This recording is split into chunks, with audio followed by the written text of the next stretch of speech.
things that are no longer occurring today if only we see them.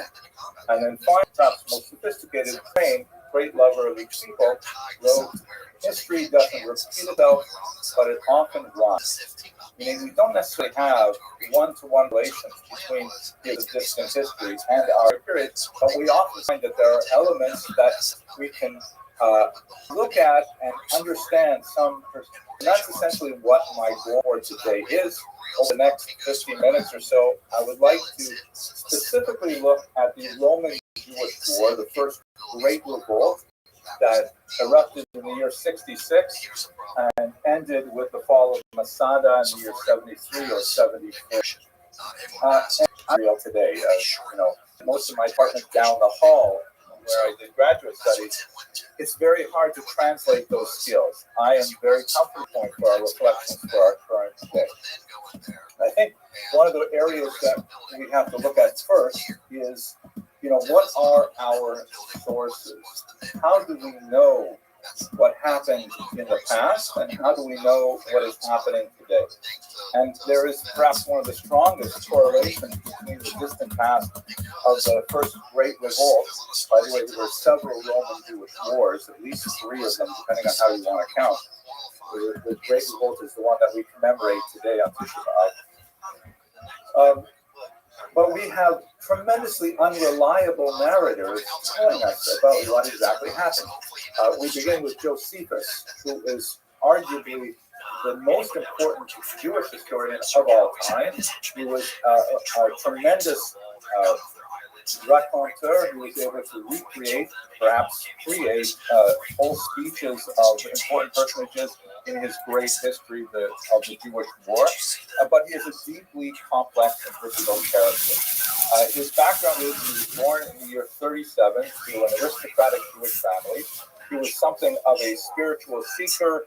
He explored all the various sects that were active in Jerusalem in his era, including the Essenes, which may or may not be identified with the strange Qumran community of the Dead Sea Scrolls fame. And ultimately, he found great authority as a young leader, at least he tells us so, of the population in Jerusalem. He spent time in Rome on official delegations. He was very impressed with Rome as a society and a country, and in fact, he was rather shocked and surprised that when he returned to Israel in the year 66, he found that the revolt had broken out, and that he was right away impressed into leadership and asked to lead the forces in the Galilee region in the north, which he commanded ably. Of course, we know this because he was so in a dramatic moment, as we shall discuss a little bit later, in the year 67, he was cornered by the station troops, and he elected to join in a suicide pact with the last fighters that he was with, hiding in some kind of underground cave. They agreed very much like Masada. They agreed that they would draw straws. The people who had the last straws would each person would kill his fellow until the last straws would then kill themselves. And then he ended up with one of the last straws. And then he talked to his friends and says, maybe we should rethink this. And they surrendered to the Romans. He ended up becoming sort of like a pet Jew for Romans. He was adopted by Titus, the son of Vespasian himself, and he became his aide-de-camp and traveled with him, with the Romans, and acting as a kind of cultural broker to help the Romans understand the Jews that they were fighting, occasionally to be some kind of ambassador to the Jews who regarded the traitor who had gone over on the side. And after Rome had destroyed Jerusalem, he ended up going back to Rome with Titus, his sponsor. He even took his name, Titus Flavius Josephus, his name after his sponsor, and he had a long career in Rome as a professional historian and kind of like the Oprah Winfrey of Jewish culture for the rest of the world. That's a very bad analogy, but he was like a celebrity. He was able to interpret Judaism.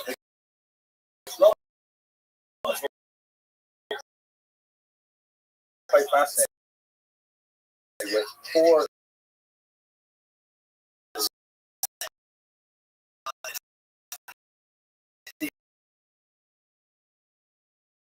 not only a massive history personal war, which we are dealing with very heavily today, but he also wrote a 20-volume history of the Jews from Galatia until the Roman era, called Jewish Antiquities, and a number of other works, including his own autobiography, which he wrote actually several times. So it is a very problematic narrative because, on the one hand, he gives us a tremendous inside look at what happened in the war, particularly in the period when he was with the rebels. But on the other hand, everything he wrote was written for the sponsorship of the Romans. His lifestyle paid for by the Romans. His fame was based on his association with the Romans, and they were always looking over his shoulder. And so, although we know that he originally wrote in Aramaic, which would have been useful for a Jewish, he later switched to Greek, lingua franca of the era, something which was designed for oral publication. And so we really what he thought. We know that he portrayed the Jewish rebel as being brave, heroic, but on the other hand, savage and requiring discipline from the Romans, and he wanted to portray the Romans as being, patient and tolerant, but ultimately at the end of their rope. And so they were nobly deciding to discipline. It's a very difficult read in Josephus to try to understand. Nevertheless, he is virtually our only source for the war. He is a problematic source, but we will rely on him heavily. We have other writers, for example, the Roman historians Tacitus and Cassius Dio. Tacitus comes to us with a remarkably Jewish perspective, and Cassius Dio sometime later, and so it's very heavily dependent on Josephus. Neither of them offer the same level of detail or perspective as Josephus does, so we're left with this problematic narrative.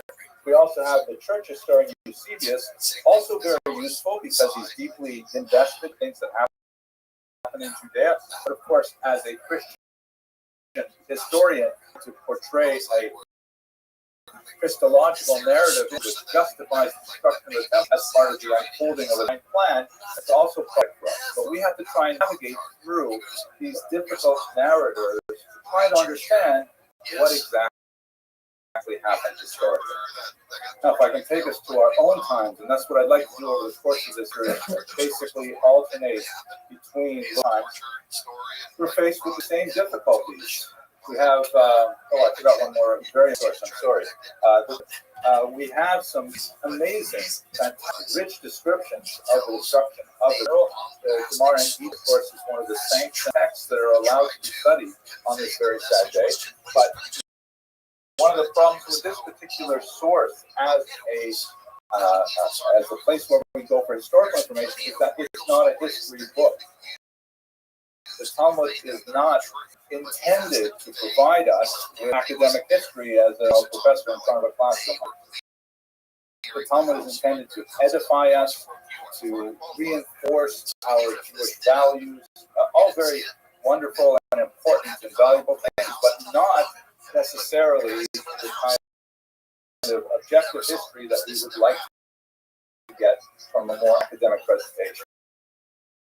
So, for example, in the Gemara can really zone in on one specific cause for the revolt, which is, of course, sinas, a baseless hatred. And it's very true. That is no question. We can point to historical sources that identify episodes that demonstrate phenomenal lack of regard for one's fellow that contribute to the conflict. However, there's so many other factors, political, social, economic, which the Talmud chooses not to discuss, because the element that's relevant for them and for our future is really the sinas kena. So the Talmud, while it does provide a lot of useful sources for us, is not necessarily the kind of source we need to understand the actual historical reality. But if we move our time, we don't have such better narrators today. Like, for example, we're aware of tens of examples of this kind of egregious behavior. They have a headline here on the front page, on the print edition, which, thank God, nobody reads print anymore. Everyone reads what happens on the Apple feed. Israel hits targets in Lebanon, and a photograph of grieving people at a gravesite. And of course, the photograph is a mismatch for the headline. The photograph of the Hezbollah attack on the community in the north, where 12 children playing soccer were killed. These were Israeli citizens who were killed in a strike, but the juxtaposition of the line with the photograph being misleading and certainly can only exacerbate anti-Israel feelings among people who just look at this casually. And of course, later they will be caught out and they will issue an apology, which is here on page 192 and so on. But the damage is already done. And we can point to many, many examples of these kinds of, one might argue, their mishaps with the evidence. There's far worse examples, of course, and less.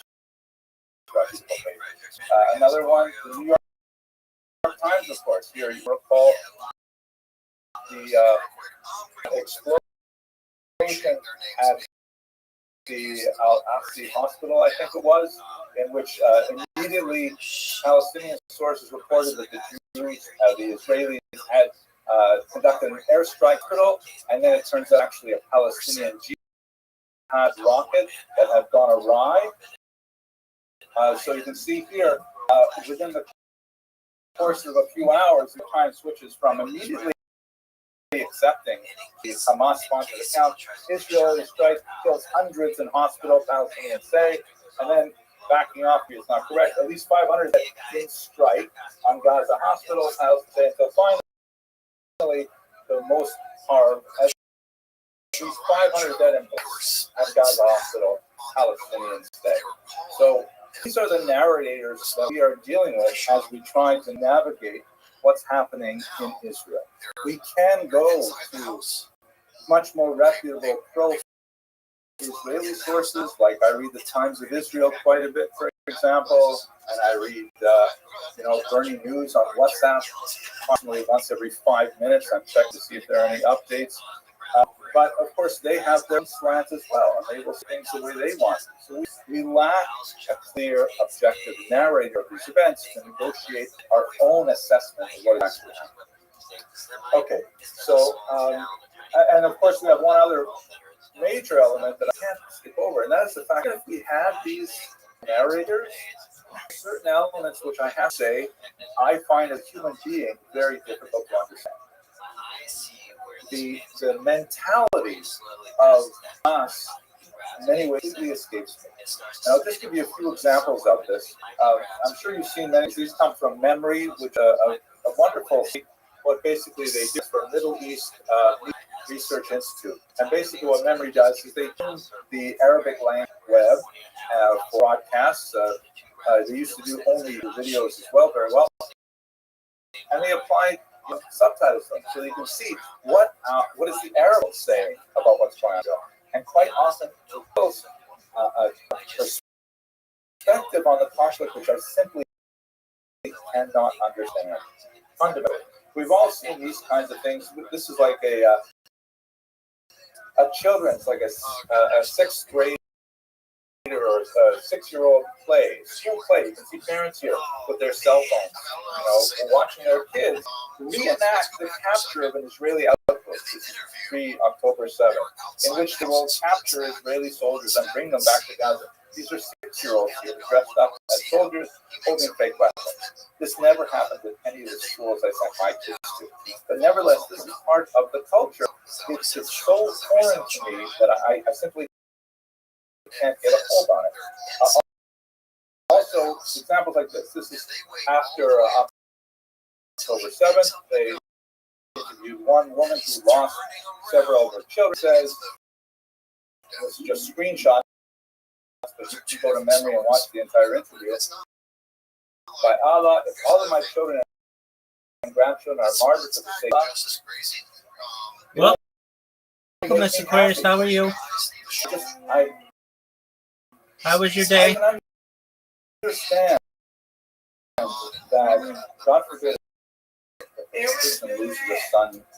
Are you ready for number 100? I hope so. You think tonight? You think you got me?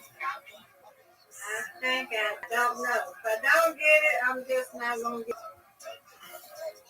Don't get it, I just gonna. Sounds like a plan. I get it somewhere. Yeah. Give me a minute. There we go. I'm gonna have to do it like this. There we go. Okay. Let's go. Let's go. There we go. Come on. With me. Come on, everybody. Yes, ma'am.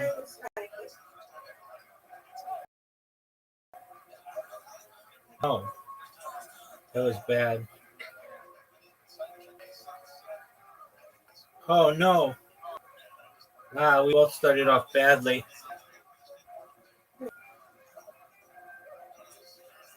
There you go.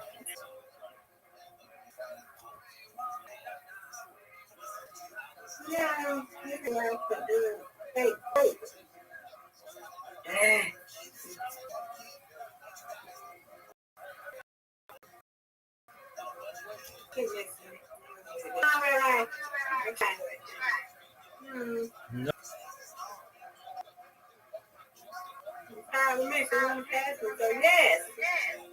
No. Yes.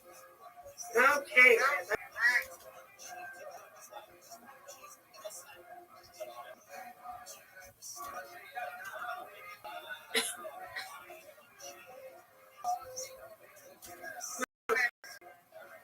Get it. Get it.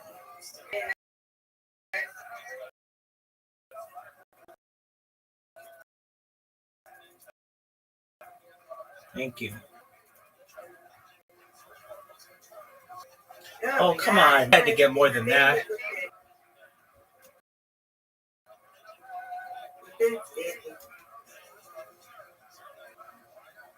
I might not get this to next week. Don't say that. Well, maybe this week. Maybe tonight. And Mr. Family. Maybe tonight, Miss Aquarius. Come on, gang, and that's it. More games. If you win, I know, if I don't win, be positive. Okay, let's go. Come on, Rabbi, we got a friend.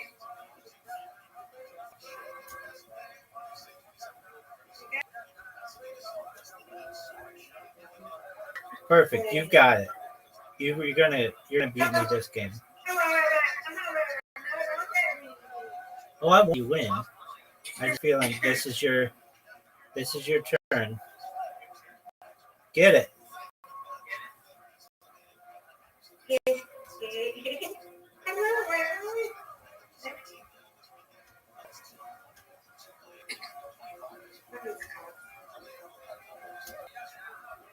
I didn't do it. I didn't get it. I want to do it. What happened? Finger slipped. See?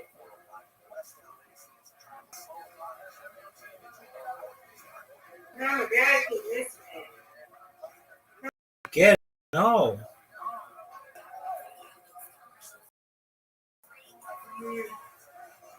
Get something. Uh-oh, Miss Aquarius.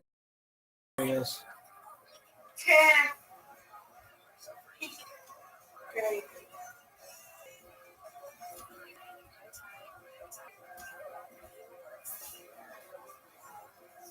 Get it. Welcome.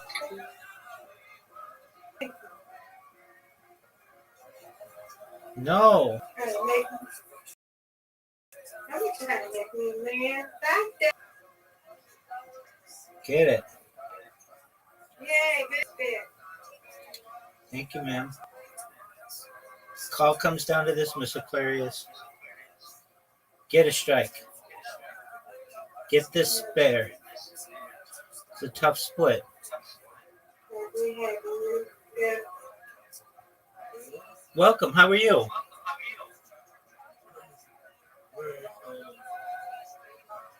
I have two messages. Do you have on my kick channel? Is it from bots or do you actually post them? I post them, my man. Oh, cool. I'm so glad you're here. Do you mind if I tell you about myself?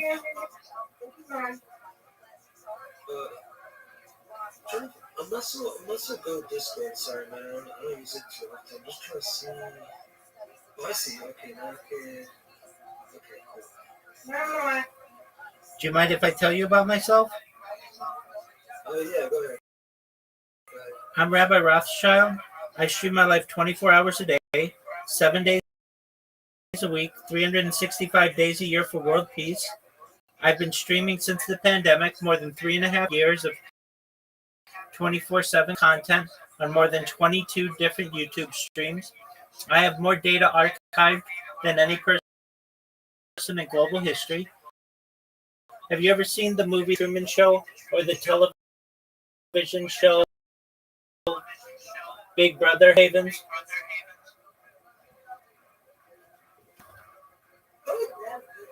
Sorry, it's me. That's okay.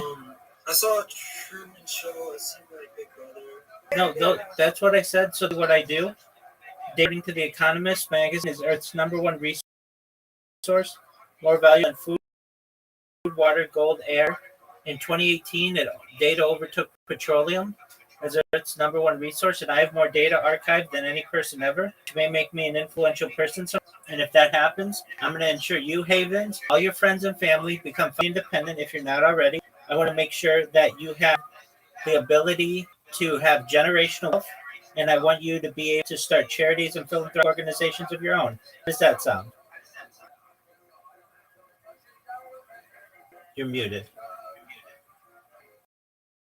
Yeah, sorry, I keep forgetting on mute. Yeah, all that sounds good. Excellent. How long have you been on Kick?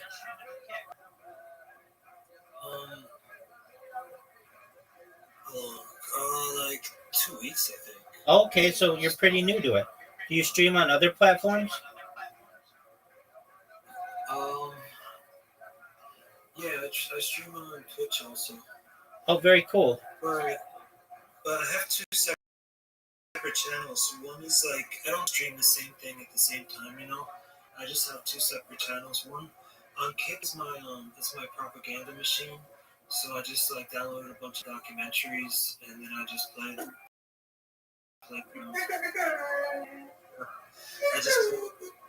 I just play them one after the other, automatically. So I'm not even involved in like even playing them or pressing start or end.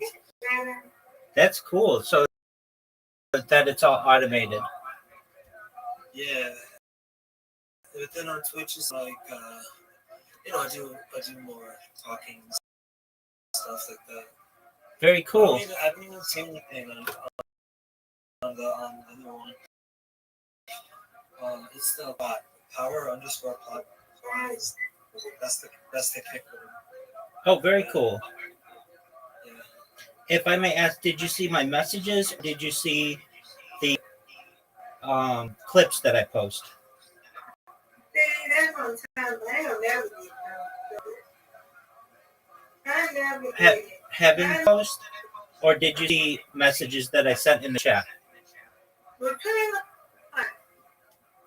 I saw a message that you sent in the chat. Oh, very cool. Aquarius, I couldn't really understand you there. Sorry, what'd you say?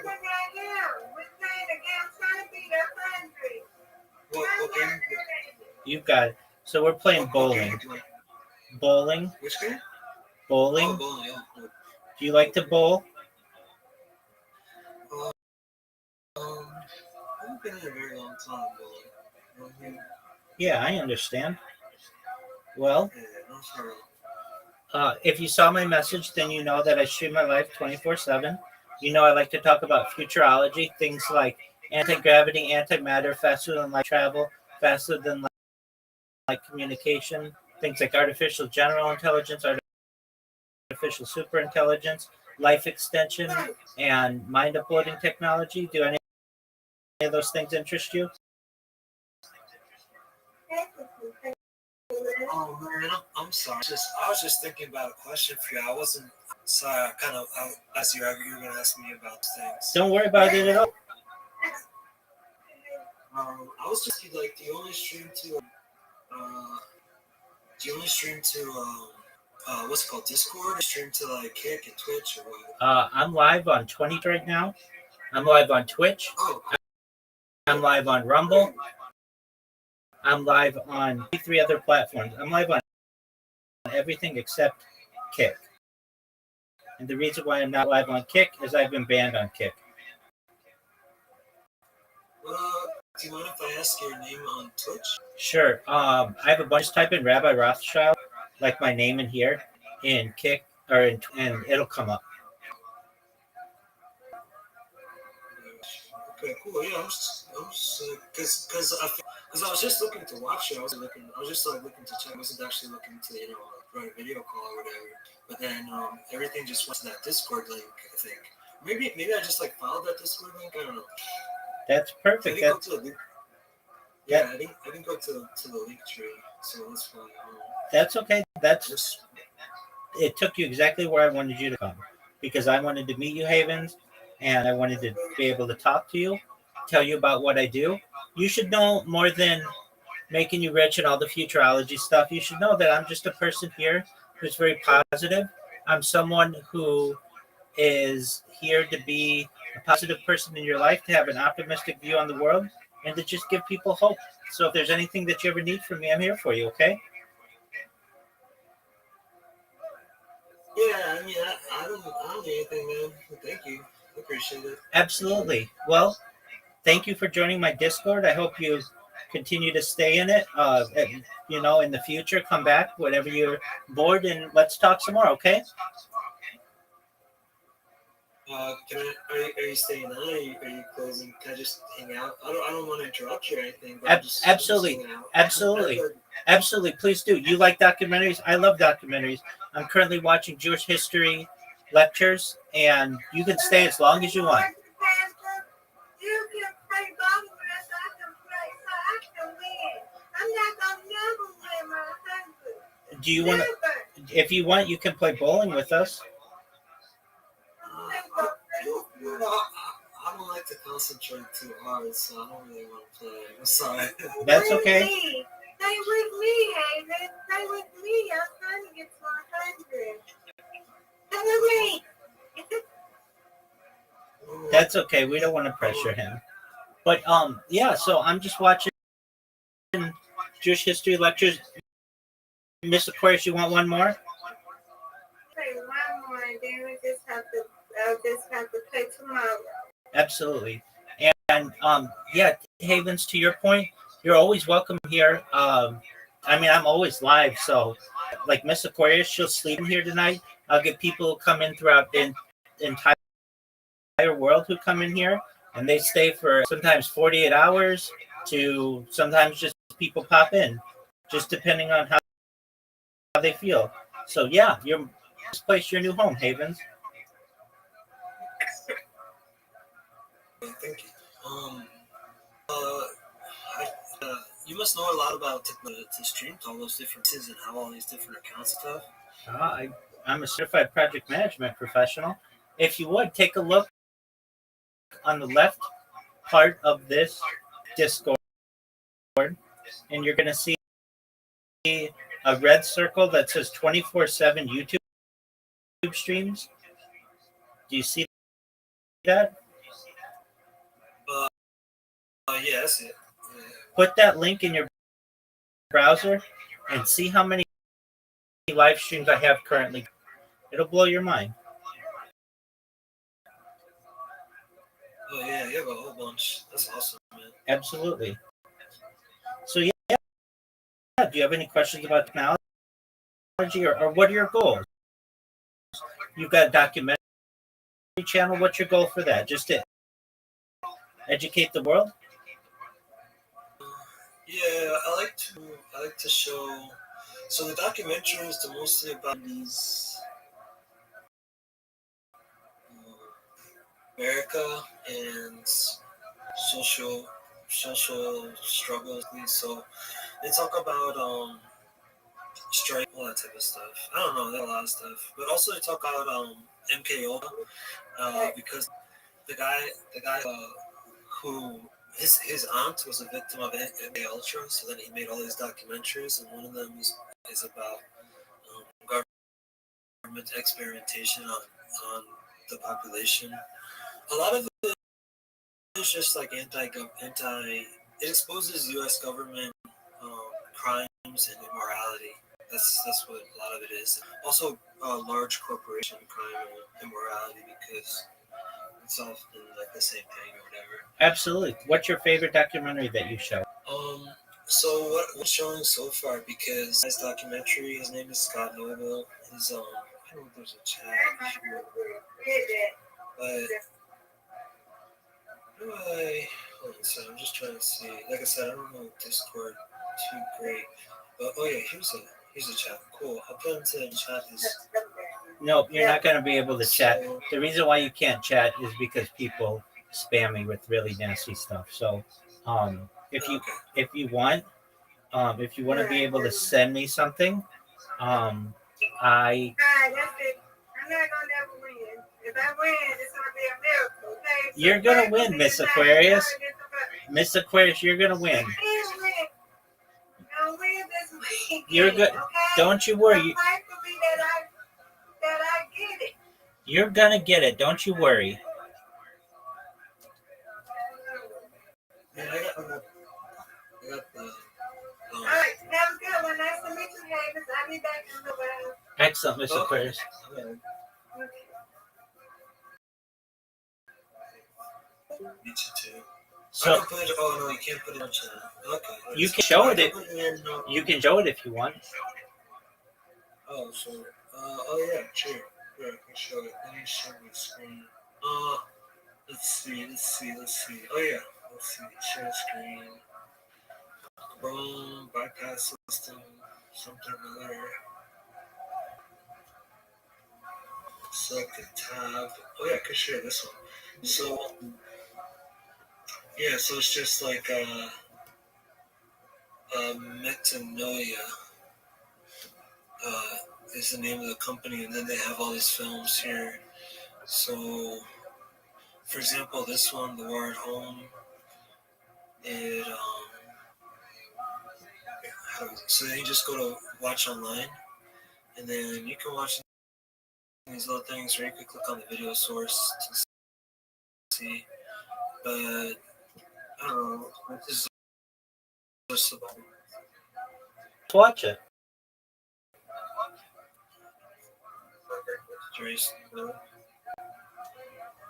Oh no. This was and then this has two parts. Yeah, I like to tell people about it. So that's why I have it on my propaganda machine. That's very cool. So I just like downloaded. Yeah, I downloaded all of those, and then I just like have them running back to back. So what kind of data? You said something about data. Yeah, data's Earth's number one resource, according to the Economist magazine. So that means basically a lot of people think we're in a race to whomever can either store the most amount of data or create the most amount of content. and I do my best to be able to do both.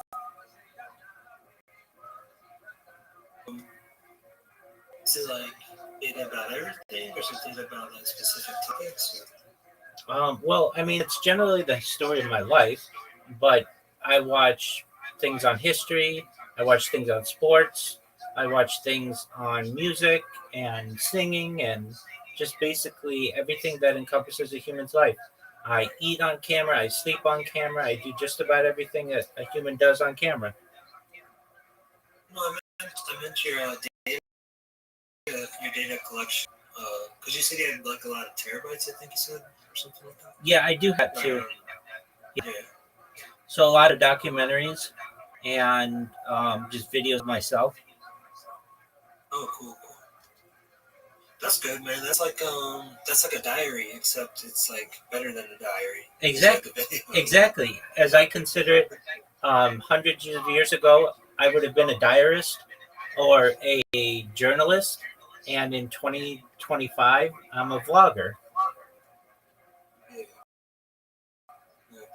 Yeah, I'm gonna like use the bathroom and get some water and stuff. Absolutely. You do whatever you need to do. I'll see you in a bit.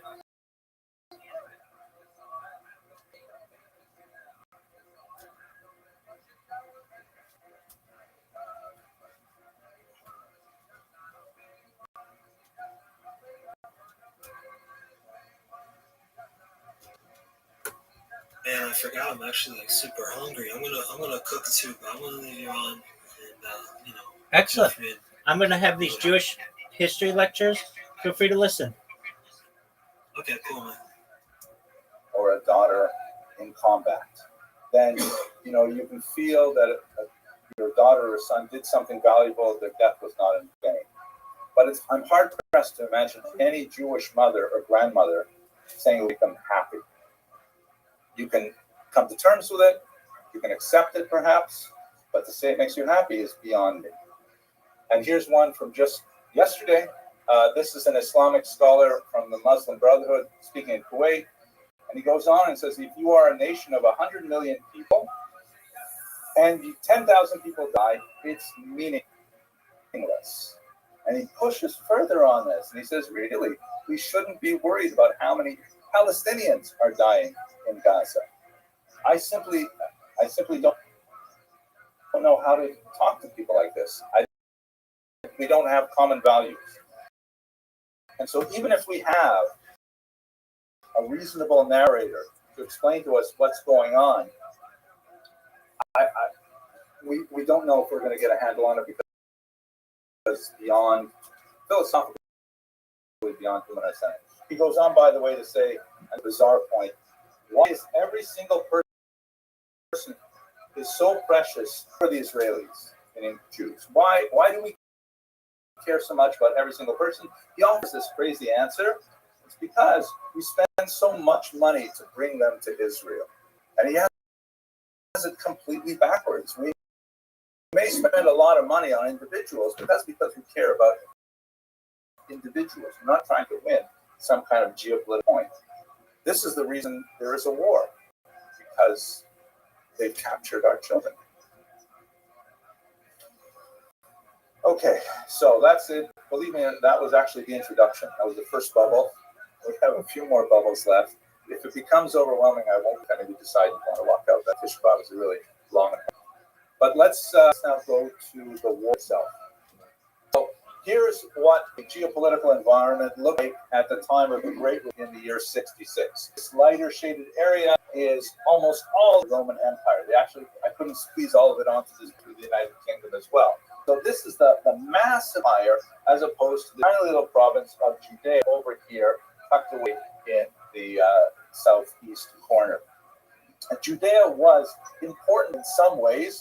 I mentioned the balsam, for example, balsam palm, but also as a point. It's kind of like ancient flyover where the riches of Egypt and the connected it to the both continents of Asia and ultimately Europe. So it had kind of like importance as a place of traverse, but it didn't have a tremendous amount of natural resources. And it was a constant headache for the Romans because the Jews were so foreign, they worshipped an invisible God, which the Romans had great difficulty understanding. But one thing that they were not was independent by the time we get to the revolt.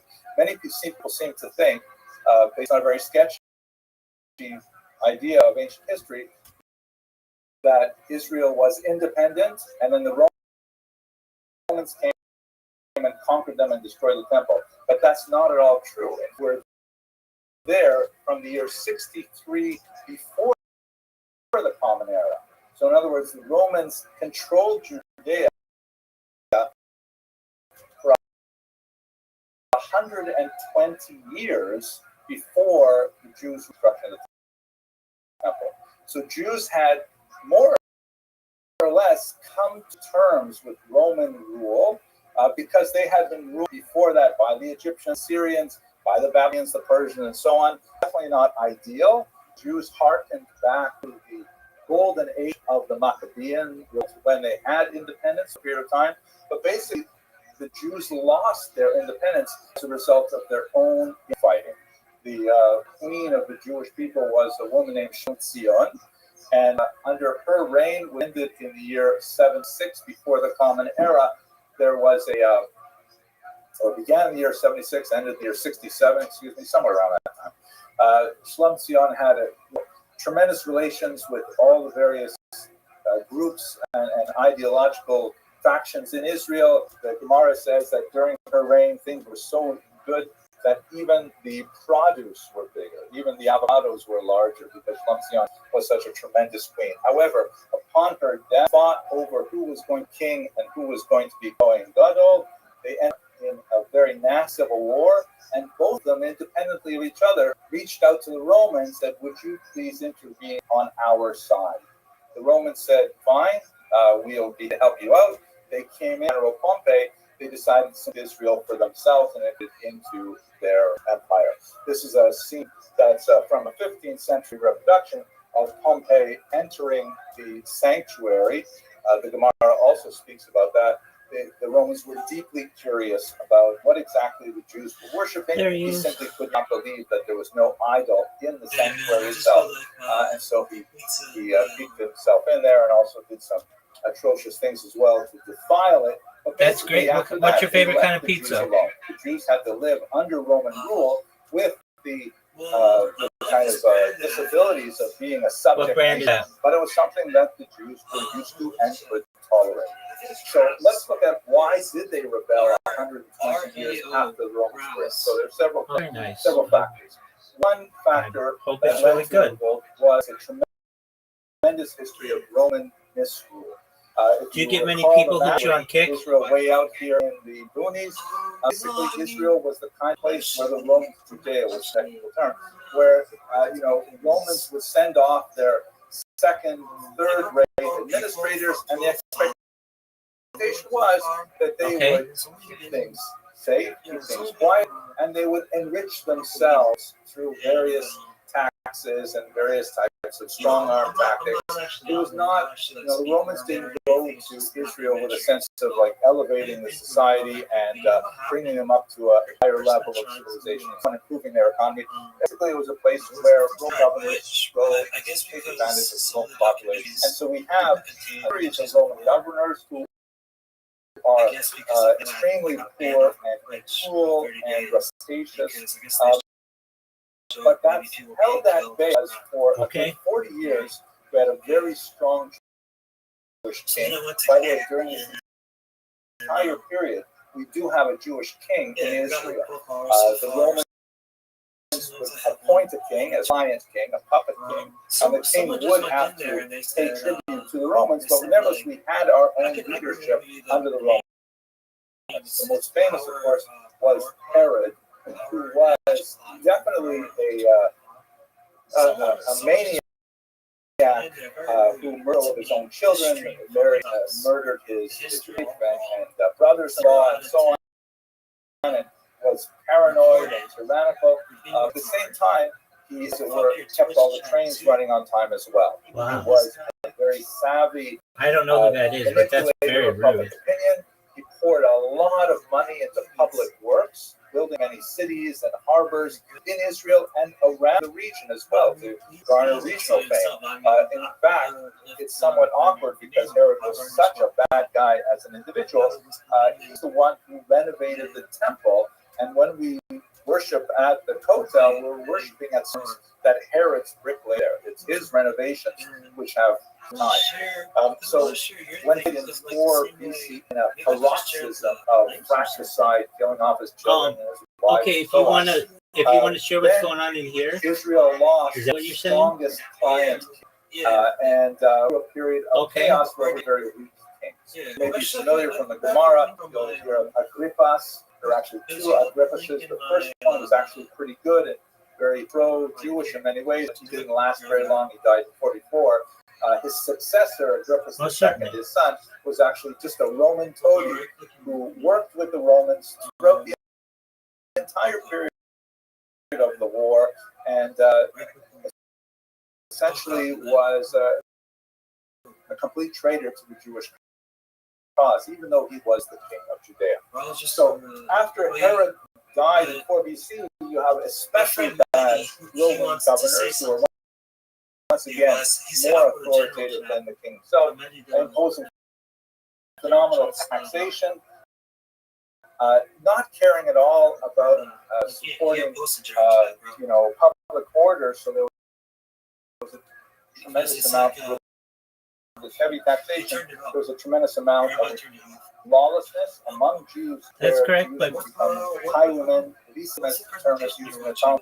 the Finally, Jewish-Roman War, sensitivity, in particular because the Romans simply like 2,000 years ago. the idea of Judaism. Welcome. Judaism Oh, was that your friend? at that time was especially allergic to any kind of image of an animal or a person. That's like okay. that. So they had to mint coins separately. That the ones circulating in Judea did not have faces on them. They might have, rulabs and things like that. That's correct. But Roman procurators have no problem like putting up eagle insignia and things like demonstrate Roman authority. And That's okay. No need. to the Jewish population as a whole. I'm an The actual rest of the procurators was a man named Gessius Florus, who Thank was you. especially known for his ineptitude and really exacerbated tensions within the population. Such very ineffective That's okay. leadership Yep. from traditional aristocracy and the growth of sectarianism. But I mentioned again, who was our Jewish king at the time. How do you do that? Completely dependent on Romans for his position. At times, he attempted to quell the growing rebellion, going into Jerusalem with some of his troops, but finding that he was going to meet with opposition, he simply fled to the north and abandoned Jerusalem to his fate. His sister Berenice was actually a far more involved figure. She famously, she used to be a Nazir, a fascinating kind of thing. She used to take on for herself the vow of Zerut, where she would not cut her hair and not drink wine for 30 days. And famously, in one of these outrages of violence in Jerusalem, she approached Gessius Florus barefoot and still coming out of her with Zerut, with her hair shorn, begging Gessius Florus, the procurator, the Roman, to try and be more lenient on Very the cool. Jewish Welcome, people. Rick Sanchez. How are you? But besides her particular, and even she has her problematic Rick Sanchez, aspects. can you hear me? Later, Hey, how are you? How'd you find out about me, Rick Sanchez? So watching this guy's stream, right? It looked like there was an invite, and so I just decided to join. You're amazing. Do you mind if I? What? I'm not amazing. I'm a piece of shit, dude. All right. Well, I think you're amazing. This is because you don't know me. Wait till you get to know me. Okay. Well, I think everybody has a little bit of amazing in them. I think that might be Mehdi. That might be Mehdi from my chat. I think that's Mehdi. I don't know. I'm just kidding. I don't know. But yeah, man. So you were saying? Are you guys streaming? I'm Jewish too. I'm Jewish too. I do. Yeah, I'm streaming or what's his name? Rabbi's streaming too. That's correct. Yeah, Rabbi's on like Here, I got the link for you guys. Look at this. Everybody's on like 20 different YouTube channels or something like that. That's correct. And Kick is he was banned. Why were you banned, man? Why were you banned off of Kick? What happened? Because I spam people on it. Oh shit. Well, then you can just spam from your non like you can have one account to stream and then just like spam people from other accounts. Yeah, but they know who I am. Oh yeah. Damn. Yeah, it's no big deal. I'm very famous on Kick. Rick Sanchez, are you and Haven friends? No, I don't know this guy. Oh, okay. Very well. So, Rick Sanchez, do you watch Kick streamers? Hell no. Okay, what do you watch? They're all the fucking pedophiles. Okay. I don't know about that. What do you like to watch? Rick and Morty. Oh, that's tight. I love it. Time travel. Very cool. What else do you like? Do you like Family Guy? Whoa. I've answered some questions. What do you like? I like Family Guy. Oh man, I don't like Family Guy too much. It's like I used to watch Simpsons. I never got into Futurama. I didn't like Futurama. I didn't like Family Guy. I didn't like the Hell. How don't you like Family Guy? But just How don't you like Family Guy? I don't know, man. I just never got into it. I mean, I watched a bunch of it. I just never liked it. I don't know. Okay. I like Rick and Morty, though. I like a lot of cartoons. I used to watch a lot of them. What other I one? just bought on Amazon Prime Video Pirates of the Dark Water. What's that about? It's this whole. You know that one, Rabbi? No, what's that about? Oh, that's like an old cartoon from. I think it must have been from the 90s. It's just about pirates that go around and they collect treasures. Maybe I was struggling there. Like anime?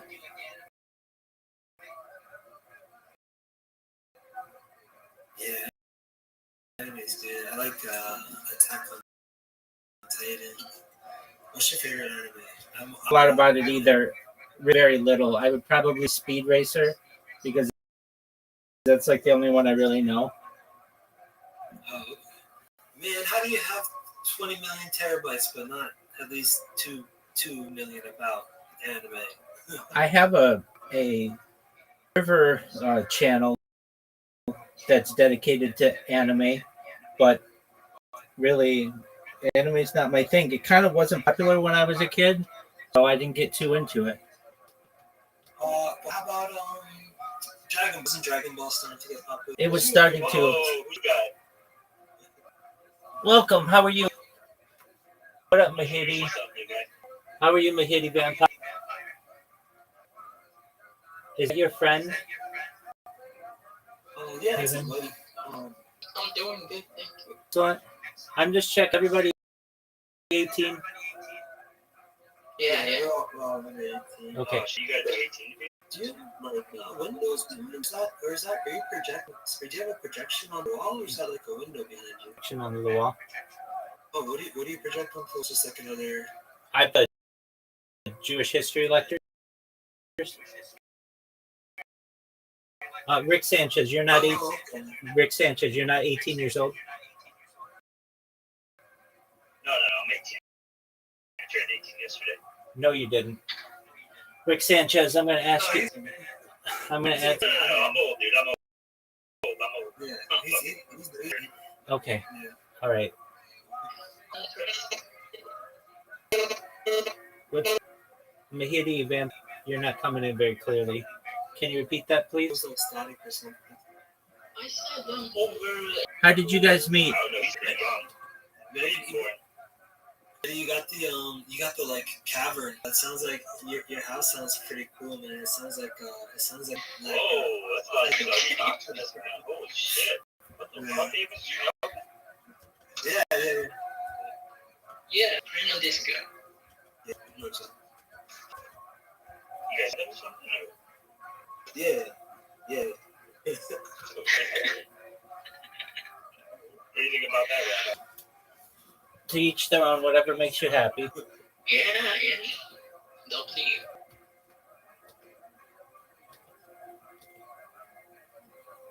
So, Rick Sanchez, you saw just the link somewhere. Was it on Kick? Yeah, it was probably in a fucking, I think it was a kick clip or something. I don't know. It was, That's baller, dude. Thank you so much for telling me. I appreciate that. yeah, no problem. So, Rick Sanchez, do you stream yourself, or are you just someone who watches streamers? Yeah, I just watch streamers, you know, just like, Who are your favorite streamers, if I may ask? Oh yeah, it's favorite streamer. Probably Hammer. Oh, okay, very well. I kind of know her. She's a nice person. Rabbi's pretending like he's not going to pass judgment on that. Yeah, we know. No. She's a nice. Very Jewish to not Hammer. Yeah, it is. It most certainly is. She's raised on stream. She travels on stream. Unfortunately, she was recently robbed at gunpoint for her cryptocurrency, and that was very sad. Fortunately, she was able to get out safely, and I think they arrested the people who did the crime, so that's good. She doesn't do anything on stream that I find appropriate. Maybe off stream, the worst thing, she gaming. She's like a pretty time female gamer. I've spoken to her in her Discord. She's been nice to me. So that's good. You like her? Yeah, she doesn't really like me. She's banned me in a couple of different spaces, alright. Dude, it happens. Absolutely. Do you No, I don't troll her. Oh, why did she ban you? You know, I don't really know. I just. To the best of us.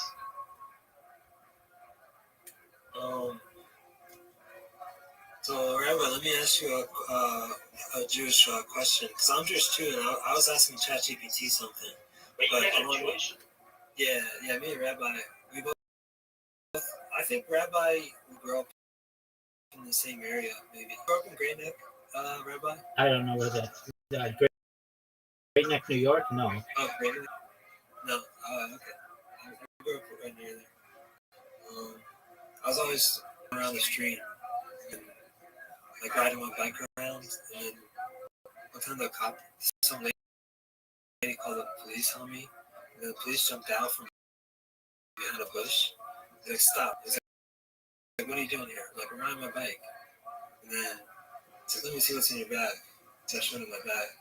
Anyway, my question about Jewish history is, I was asking ChatGPT, I said, how soon after escaping Egypt oppression, I think they went to like Canaan or something, and then they started oppressing the Canaanites. They took over the land of him.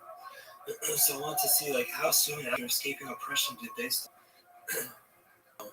oppressing people. It was within, that's what ChatGPT is. Not the first generation, but the second generation like took over some land or something. Or it was the first generation that took over. I don't know. What's your? Well, we were in exile for 40 years and roamed the desert, and it was approximately 1200 BCE. So after that, we entered Canaan. We were led by Joshua, and the battles happened thereafter, probably about between like 1200 and 1150 BCE, within a generation or so, and that's covered generally in the book of Yeshua.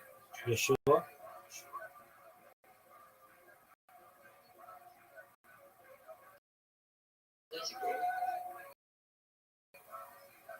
So is our Bible just about? What's that about?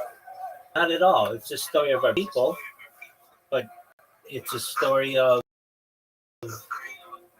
the beginning of the world all the way to at least Torah until we make it to the prime.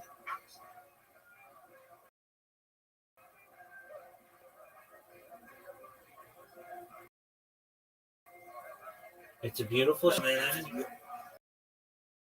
if we start oppressing people in Canaan, we start like committing war, committing genocide, committing like, because if we make a war of aggression, and that's like an immoral act. And that's like a bad thing that we can do. So is it just that? I understand it's a beautiful story, but is it just that? Does it also show that everyone makes mistakes, or it just shows, or it's not really about Jewish people. It's more about God, you know. So it's not, the Jews are just like they're just like circumstantial or whatever. Well, I mean, it was, and we people have learned to mature, or in ways we're not perfect. We're not perfect. The Bible is not a story of a perfect people. It's a story of struggling with God. In fact, that's what Israel means. He struggles with God.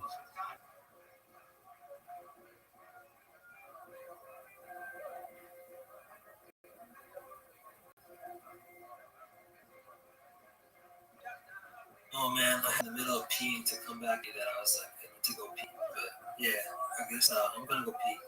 That's okay. Go do your thing. Rick Sanchez, I had asked you who are your favorite streamers. You said Amaranth. Do you have any other favorite streamers?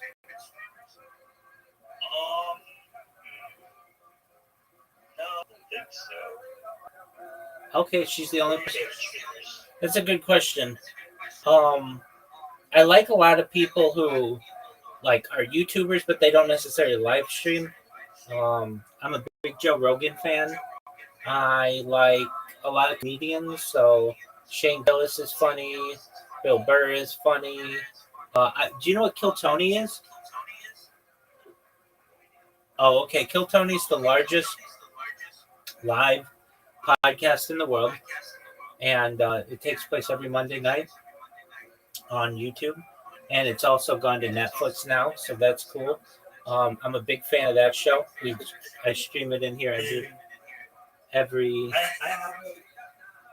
Oh, sorry, I was interrupted. Go ahead, Armin. That's okay. We stream it in here every Monday. From a streamer perspective, like kick streamers, who do I like? I like Ori. I like X Straight Savage.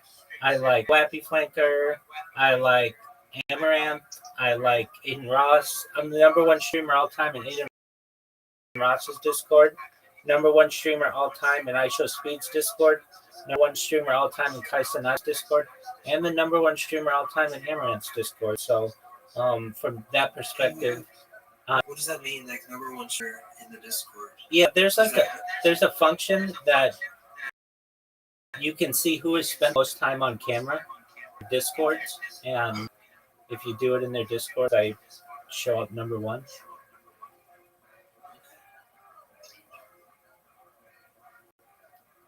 It's like a ranking.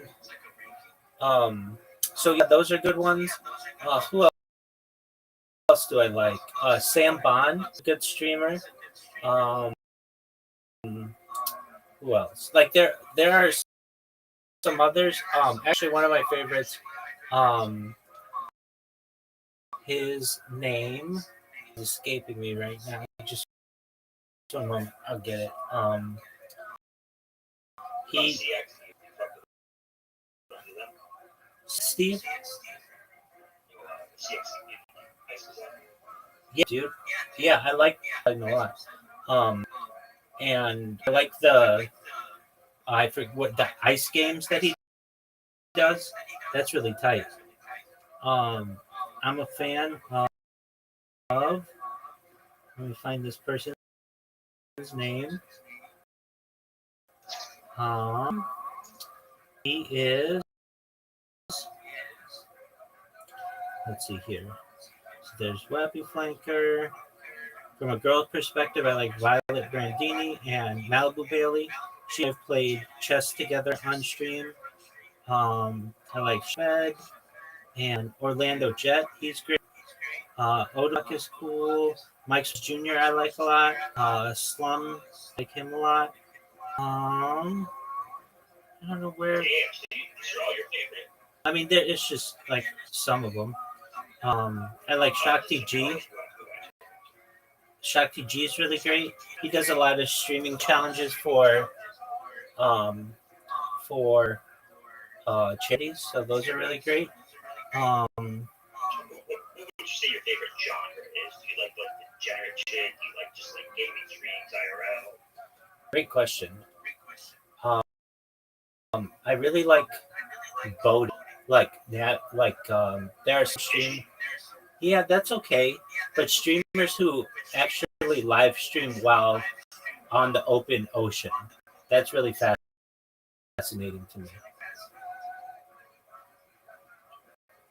So, there are some streamers. Oh, I know the name of the one I was looking for. His name is W Vagabond, and he uses Starlink and live streams on Kick and all kinds of other platforms. And sometimes he has to avoid hurricanes. And it's just a really exciting stream. So I really like his streams. But that's kind of a niche genre. I like IRL streams, just people who are doing things around not just the United States, but the world travel. Are cool. I like desktop streamers as well. People who are just comment on music and movies and current events. Those are cool streamers. Um, I like people who like sports streams. Those are a little more difficult to do because a lot of the content is copyrighted. That's pretty fascinating to me. Um, I just connectivity everyone has as streamers around the world, and when you do it, you recognize that a lot of us into the same issues as other people, like activity issues and power issues and vice issues, and it Oh makes shit, you gotta get yourself a tech guy. well, it's not just that. I mean, frankly, a cell phone only has so much battery, and then with a power bank, it only has so much battery. And you choose where it's difficult to see when the sun is bright on a cell phone, and you get issues of overheating on a phone. All of those things, really, even the best tech people can't overcome if it's just a normal phone. That's why, like Hollywood producers and directors have to use specialized equipment, and that's not something that a normal would have. You also choose where you just don't have enough hands streaming, and you've got your lights and your phone, and you also need to get your wallet out because you need to pay for something or whatever it may be. So those issues that can occur, and it's just interesting to see all the different people and how they juggle the different problems that come along with streaming. Um, I am a fan of some streamers who like travel the world and you kind of follow along with them. I think that's cool. If I had unlimited funds, I would like to be a streamer like that someday. And I also like Wait, people. you're not rich. I'm independently wealthy, but not wealthy enough to be able to travel the world. Not all Jewish people are rich. Well, you're incorrect on that. Do you stream for monetary reasons? Do you stream for like stick reasons, for like data gathering? No, but well, I don't understand because that's why you record the streams. But like, do you stream in YouTube and Twitch? I know you don't stream to kick cable. YouTube and Twitch is To make money. monetized, or No, that's not important to me. to like get your message out. It is. I talk about pacifism and I talk about future technology and such as agricultural drones, floating greenhouses, saltwater greenhouses, hydroponics, farming, cloud seeding. Types of technologies I think could change the world, and I want to bring more awareness to them. Oh, cool. Yeah, me too. I mean, I don't do it for like bringing awareness to stuff. I do it for like, well, that's why I have the Power Plot kick channel. Not that type of stuff, but my Twitch channel, I just do it for fun. I don't do it for money or anything. It's just for fun. Okay. I mean, I get what you're saying. I haven't got some ads or yeah. I get that. Yeah, it's best to try to avoid that. Yeah, it's like an art form for me. This evening, I was showing the sunset. It was pretty cool. That is pretty cool. Do you enjoy, or would you say that you are some of a person who enjoys the freedom that kick or that just live streaming gives you, or do you feel like it gives you a? Do you feel like streaming gives you a voice? Well, it's more. Well, for this one, I have fun. It's not like tell jokes and stuff, and I don't know. I like to grow it. How do you plan on growing it? Just by streaming. Um, more I stream, the more people join and stuff.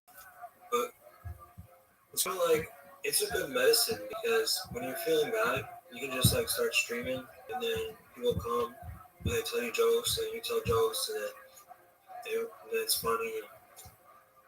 It's just like good mental health medicine. I'm in agreement with you on that.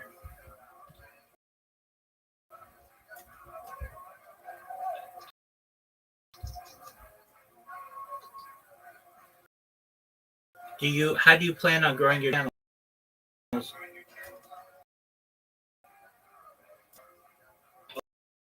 Um, well, most people like I think advertise.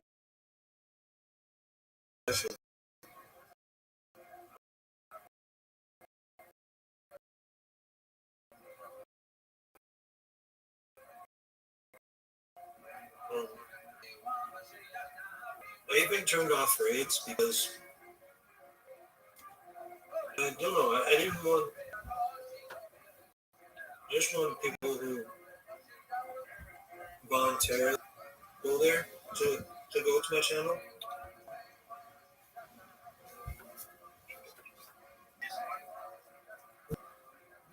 Never thought of Yeah, it. do you like it? What's the advantage? It allows you to build a community. I mean, I wouldn't have the opportunity to speak with you all without one, and it gives kind of a home base to be able to have discussions about what you do, or just to be able to connect with other people who have similar interests.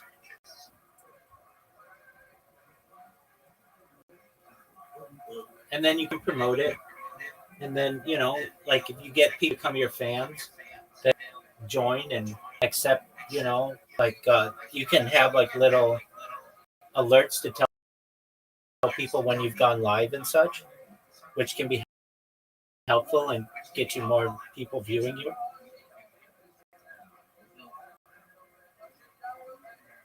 That's cool, man. Yeah. Maybe I'll start one day. Do you do other platforms like Twitter and Telegram and that kind of stuff? Well, I have an Instagram, but I don't stream to it. A long time I was just finding a lot of treasure on the street, like on the floor. Treasure on the floor. Just because the people's earrings and stuff fall off, Okay. and then I find it. And I can only do it in New York City because only in New York City there's enough people walking around, like that. I guess just dropping off stuff. That's true. That's what I have on my Instagram. No, but I never live stream from there or anything. Yeah, Instagram can be a good place to live stream, but you can run into issues with it too. It uses a lot of battery and cause your phone to overheat. And then there are issues that Like if the app crashes, it may not save your video. So it's hard to live stream on Instagram while you're moving. I'm not saying that you can't do it, people do, but it's much easier if it's one location. A Jewish wife. And do you think a Jewish woman is allowed to marry a Muslim man? No. So if anything, he should seek out the Dr. Rabbi if he's interested. Yeah. Perhaps Yeah. it's our culture, just like it's our culture. We have cultural mores, and that's one of them. Jews are to marry Jews. Is it a cultural thing? Most certainly. Is it also a religious thing? Like is it in the Bible or something? It has become the custom to marry for Jews to marry Jews. Now, the reason why I don't say it's necessarily in the Bible is, but we do have some of our ancestors who married non-Jews as well for other reasons, perhaps political or perhaps taking concubines. It was a polytheistic society, so it's not as simple as just saying, well, yeah, we've been always marrying Jews since the beginning of time. We have, but there have been instances where other people have intermarried as well. But generally, if we were taking primary wife, that was a Jewish woman, and certainly that's how it works. Any other marriage won't be considered legally binding within Judaism, at least not within Orthodox Judaism. Why? But if they did it in the past, are you saying like? Because I'm not sure if you're saying that.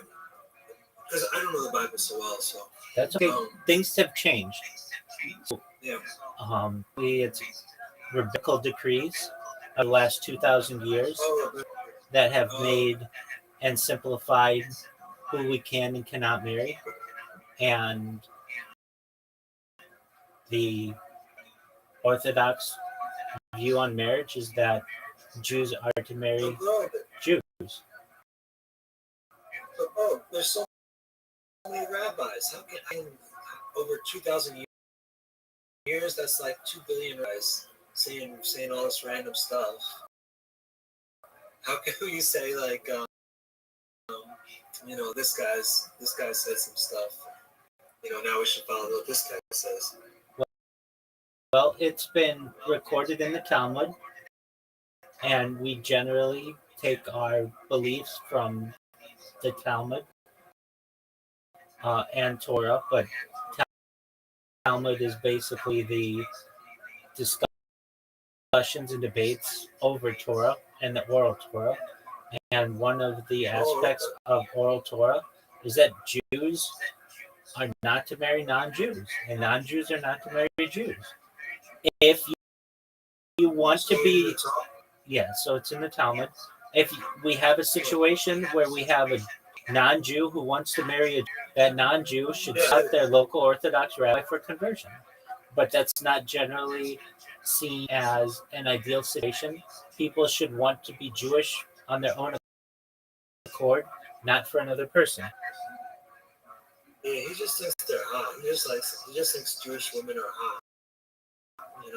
But I try to tell him, like, he should just get a couple camels. It's okay. I think the most women are better. Yeah. But I said, like, if you have camels money, then you're gonna be able to just like start a little tourist thing, and then all the Israeli women are gonna come there and want to ride the camels, like they're gonna ride camels on the beach, and then you have as many Jewish women as you want. Yeah, maybe. Yeah. How did What does you guys meet?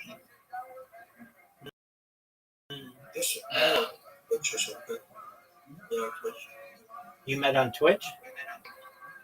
Yeah. Very cool. So, was he watching your channel or were you watching his channel?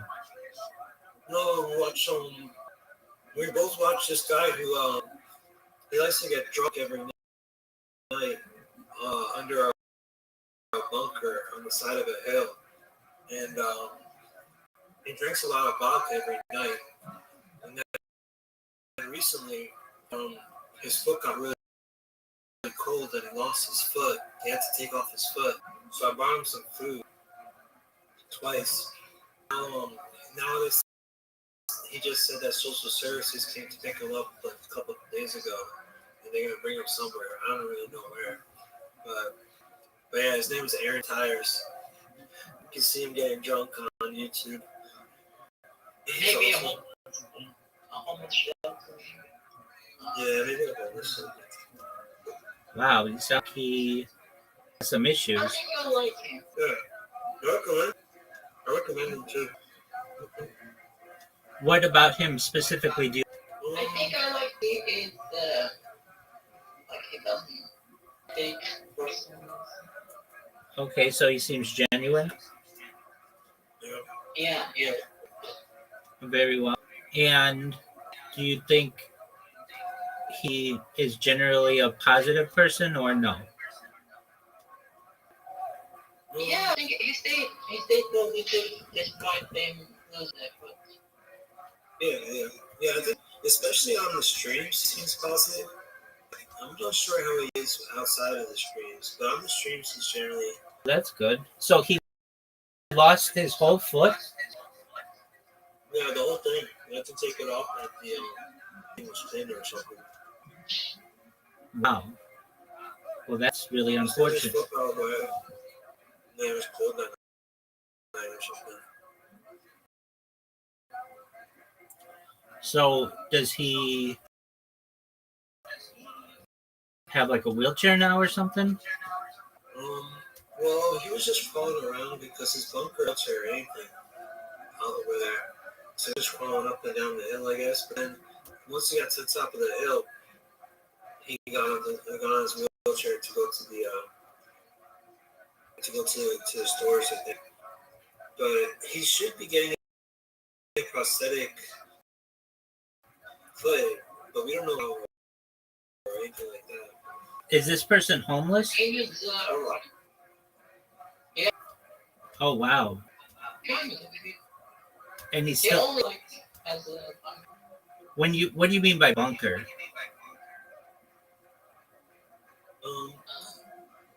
Yeah, it's just like pieces of wood that are above, like stuck into the hill, and they're just held up. And then he has to crawl through the bottom because there's a hole in the bottom, off the side of the hill. Wow. That seems like a really difficult situation he's in. So is he in the back in the bunker now? right now we're not sure. I'm not sure. They said that social services came to pick him up, take him somewhere, but we're not sure where they took him. I didn't see the latest videos. I still didn't see the latest video. Oh, you should. Yeah, you check it out. Aaron need tires.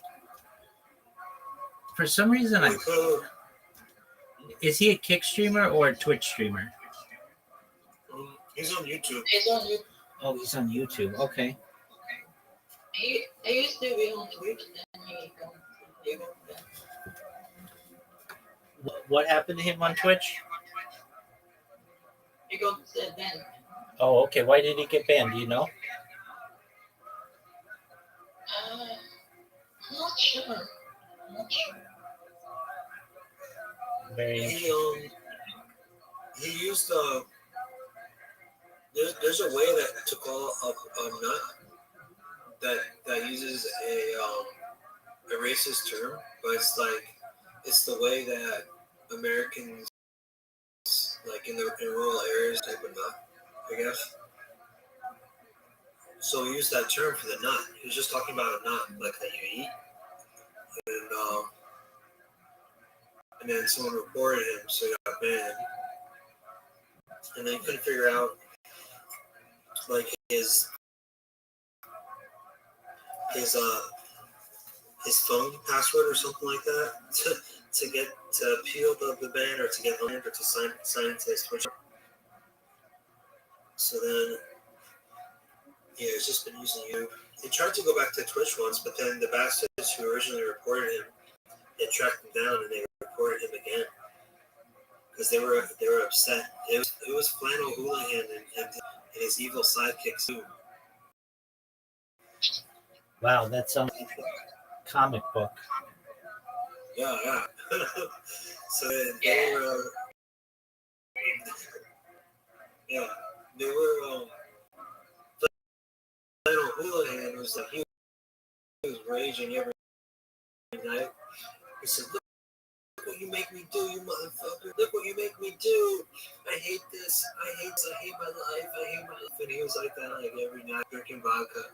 Then he was going to Aaron's. He said, "Aaron, you piece of shit!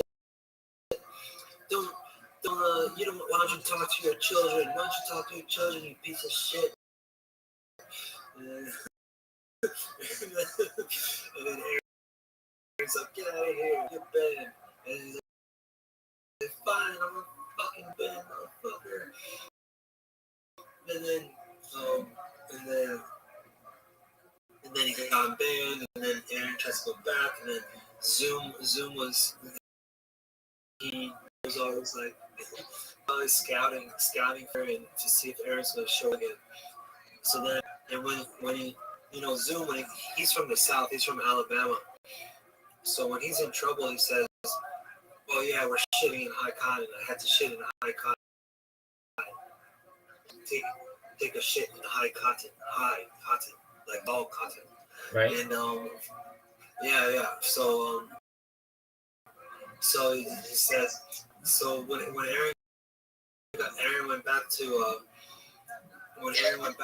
Twitch, Zoom, he was like on patrol looking for his. Zoom said to Flannel Houlihan, "I got him. Aaron is back. What should we do?" And Flannel Houlihan was like, "Zoom, report. Get him banned again. He's banned a Vader." And then he got banned again off of Twitch. And so then he just been sticking to YouTube. But I don't know if it's easy to monetize on YouTube. He was pretty much he was making enough to live off of, or maybe not enough to live off of, but enough to I don't know. The Twitch money was really helping him. But on YouTube, yeah, he hasn't really made much. So poor guy. Yeah, that's unfortunate. Is he? Yeah, definitely. And you haven't seen him stream recently? No. He's been like once Okay, so what'd you say? I said like not often like he used to. Oh, I gotcha.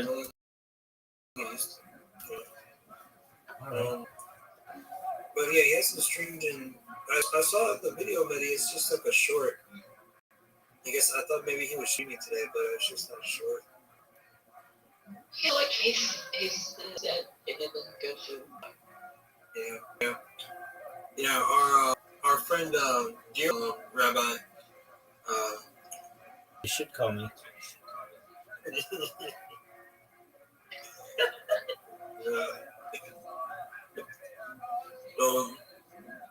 So our friend Deer Butch, he has a big party. It's called Deer Stock, like a Woodstock, but except it's like deer stock. And it's like an orgy.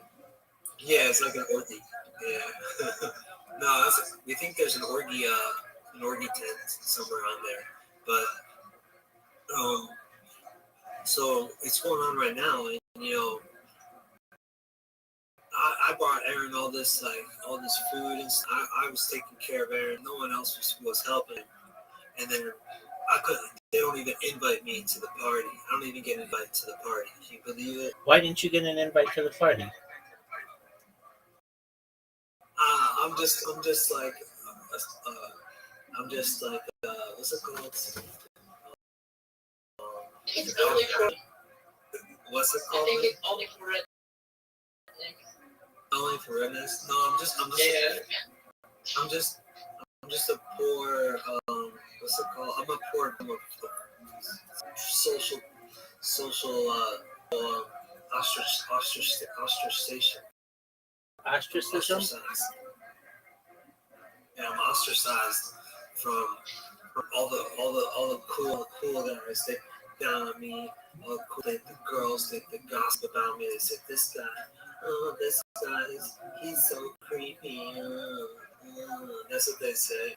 All the girls, and all the guys like, yeah, that guy's weird. Yeah, blah, blah. And they ostracize me. I don't get an invite to the party. Even Aaron got an invite. Why don't I get an invite? You know. I didn't get it. Manny got an invite. Yeah, Manny got an invite. Did you do something to bother them?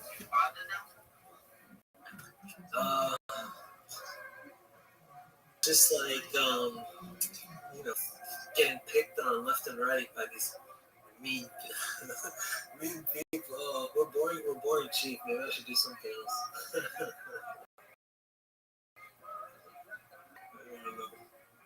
Okay, well. I need to be entertaining. I need to.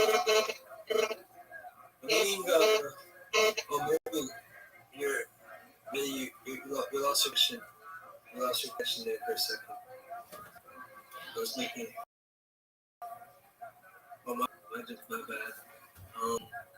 Yeah. Well, that's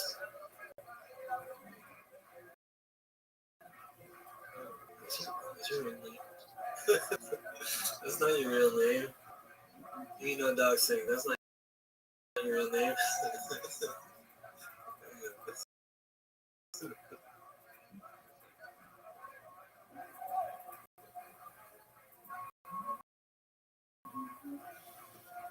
That's a cool name if it is your real name. Well, very well, guys. It's a pleasure to meet you guys.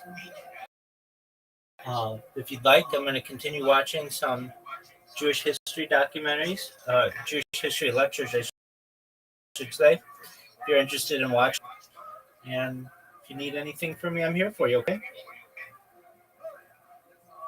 Sure, thank you. Absolutely, my friends. Okay. But then Tito was the destroyer of the temple and went back to live with him in Rome, where under pressure he was forced to send her away. It's a very tragic story that's actually celebrated in a lot of Christian art, this ill-fated romance of the Roman Emperor Titus and the Jewish princess Berenice, but time for another story. At any rate, having no leadership, a host of sectarian erupted in the Jewish scene. And it was painful to see. You had multiple Jewish groups pitted against each other, including several groups of rebels who disagreed on how to do it, and that they disagreed violently with each other. We'll see in a moment. We have conflict with pagan communities as well, because don't forget that Israel always has been a multi-ethnic state. There's never been a time when Israel was only populated by Jews. And frequently we don't get along with our neighbors in Israel. During this period, there's a lot of conflict with Greeks who are living in Israel, who are pro-Roman in many of their orientations, especially at cities like Ashkelon and Kizari. Tremendous conflict with the Shomronim, what's the English word for the Shomronim? Samaritans. Thank you very much. I don't know why that skipped my mind. I guess must be fasting. The Samaritans, who were, how exactly we put them on the Jewish scale is more complicated, but there's a lot of conflict with them as well. And in fact, that lit the entire congregation was essentially a real estate dispute in Kesari between Jews and Greeks over the construction of a synagogue. And then finally, Messianic fervor. This is a period of time where, of course, we have the Messianic movement of Christianity that is quite active up until the 30s, and then has kind of like a slow burn through the next few decades until finally it explodes on the scene in the 2nd century. But that was only one of at least a dozen that Josephus himself mentioned. There are several, sometimes named, sometimes called the Egyptian, for example, of people who proclaim to the Jews that things are so bad right now. Mashiach is definitely around the corner, and in fact, I am Mashiach. And then gathering people together, and then ultimately being slaughtered by the Romans or sent, driven away and so on. So this kind of like fever pitch aspect of thinking that it's almost the time for Mashiach definitely contributed to the conflagration that would erupt in 66. Let me take it now to our time and try to understand the origins of the war from Gaza. So I know passing around the room, you look like a very intelligent and learned audience, so I hope this won't be too much of an obvious review for you, but for those of you who are younger, perhaps it will be useful. So Gaza is this tiny strip that's out into the southwestern section of Israel. It's called the Strip because it's shaped sort of like that. And its fate between 1948 and 1957 was that it belonged to Egypt. Look here. This map, by the way, is the map of Israel in the 1949 ceasefire line, right after the War of Independence. This was 1948-49. This is what Israel looked like until 1967. In the remarkable Civil War, Israel to launch a preemptive strike as Egypt and Syria in particular are going to attack Israel. And when the United Nations, which has its peacekeeping troops in Sinai, decides that it's too dangerous for them, and Hussad, the head of the United Nations, decides to remove the peacekeeping forces separating Egyptian attacks from Israel, Israel decides to strike, which is amazingly successful. It was over in even over in somewhat less because they destroyed the air force of the Egyptians in the first day. Israel expands dramatically. Israel takes over the Golan Heights, which has since been annexed because of its strategic value looking over into Syria. They take over the west bank of the Jordan River, which includes East Jerusalem, which remains a very contentious area, and they take over the entire Sinai Peninsula, this massive area here. And so suddenly, in 1967, Gaza, with this huge population, suddenly becomes part of Israel.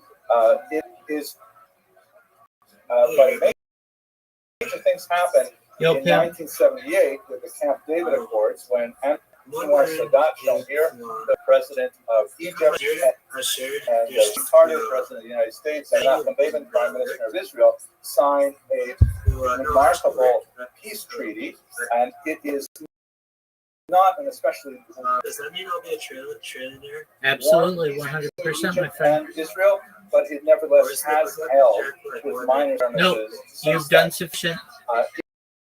In return for this peace treaty, they look very happy here. Unfortunately, Anwar Sadat would be assassinated by the Muslim Brotherhood in a stadium, short because he dared to make peace with their neighbor with Israel. The Muslim Brotherhood is, of course, one of the forerunners of. And so what that means is, shortly afterwards, with great contention, Israel ceded the entire Sinai Peninsula to Egypt. There were several Jewish outposts that had been constructed here, and it was very difficult for the Israelis to move Israelis from this region and repatriate them to Israel. But nevertheless, even though it was anybody I've met along my journey has been recorded, and they will be rewarded fairly beyond their wildest for the last expectations in the future, God willing. 40 years.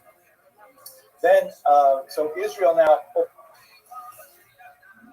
one important point, Egypt refused to take back the Gaza Strip. Egypt says, we'll take all of this desert, thank you very much, but we do not want this massive collection of Palestinians. By this time, they were using the name Palestinians to describe them. We do not want to incorporate them to our country. A terrible reputation for destabilizing the region. Jordan, Lebanon, Syria all had difficulty with massive Palestinian populations. Jordan is actually a majority population Palestinian. They suffered in the 1970s that they only barely pushed on. And so Egypt simply said, we do not want the headache of Gaza. And so they left it under Israeli control.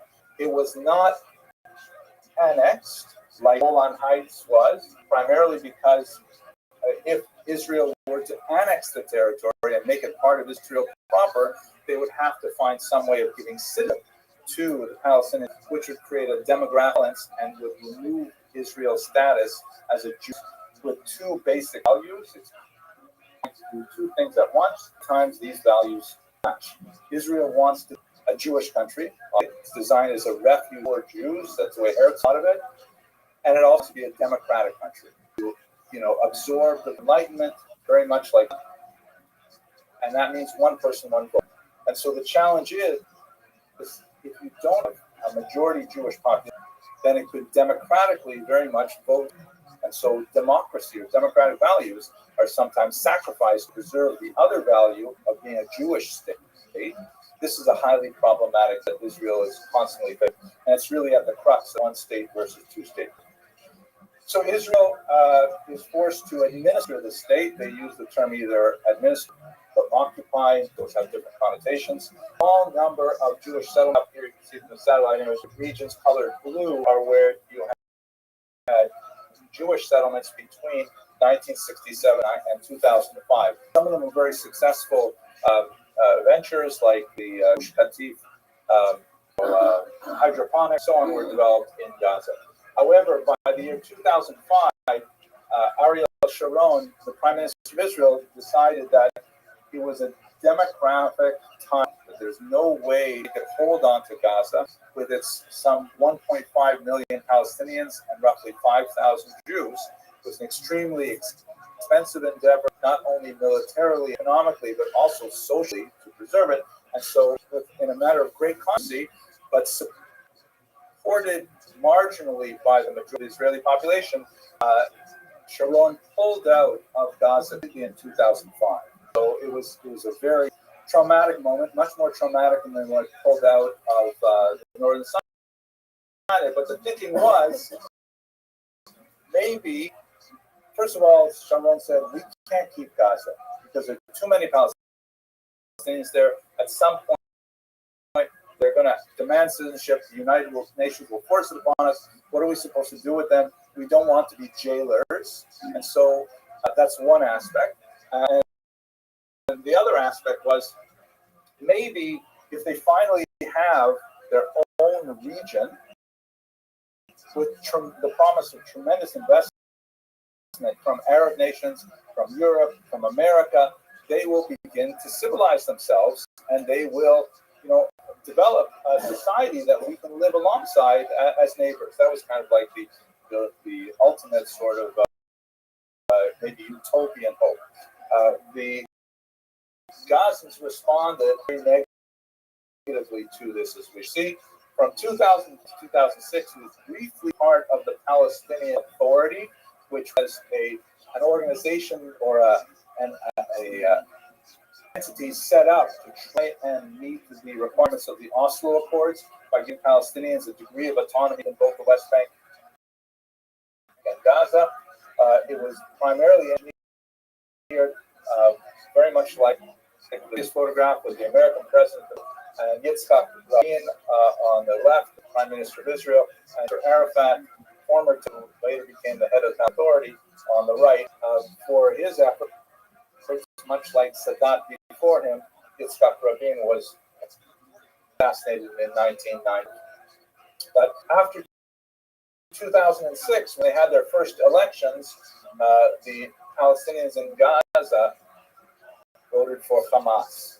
It was not an overwhelming result, as you can see from the map. This is the West Bank here, and you can see the regions where Hamas did fairly well in the West Bank, but Fatah, which was Arafat's party, did better. And here, the main reason they won in Gaza is because of their strength in Gaza City and to the north. But shortly after a narrow victory for Hamas, which was a terrorist organization so designated at the time, they had an internal civil war, and they drove out entirely. So the region was, as a result of that coup, it was entirely controlled by. And their response to Israel was not the peace loving, we're going to use all this foreign investment and we're going to build up a society. Rather, they used as a staging ground for a highly ideological war, which was primarily by an incredible number of rockets sent out from Gaza against Israeli civilian targets. Israel, remarkably, to defend against many of those targets, this phenomenal technological achievement of the Iron Dome. And one of the analyses that looks at over 7, one of the reasons perhaps the Jews were caught off guard is primarily because they had overly relied on their technological security, and they were unable to come to terms with the low-tech attack that October 7th represented. So that basically brings us up to the day looking at the eve of the war. At this point, I've been speaking for about 45 minutes, so can I take any questions, any arguments, any discussions? Yes, please.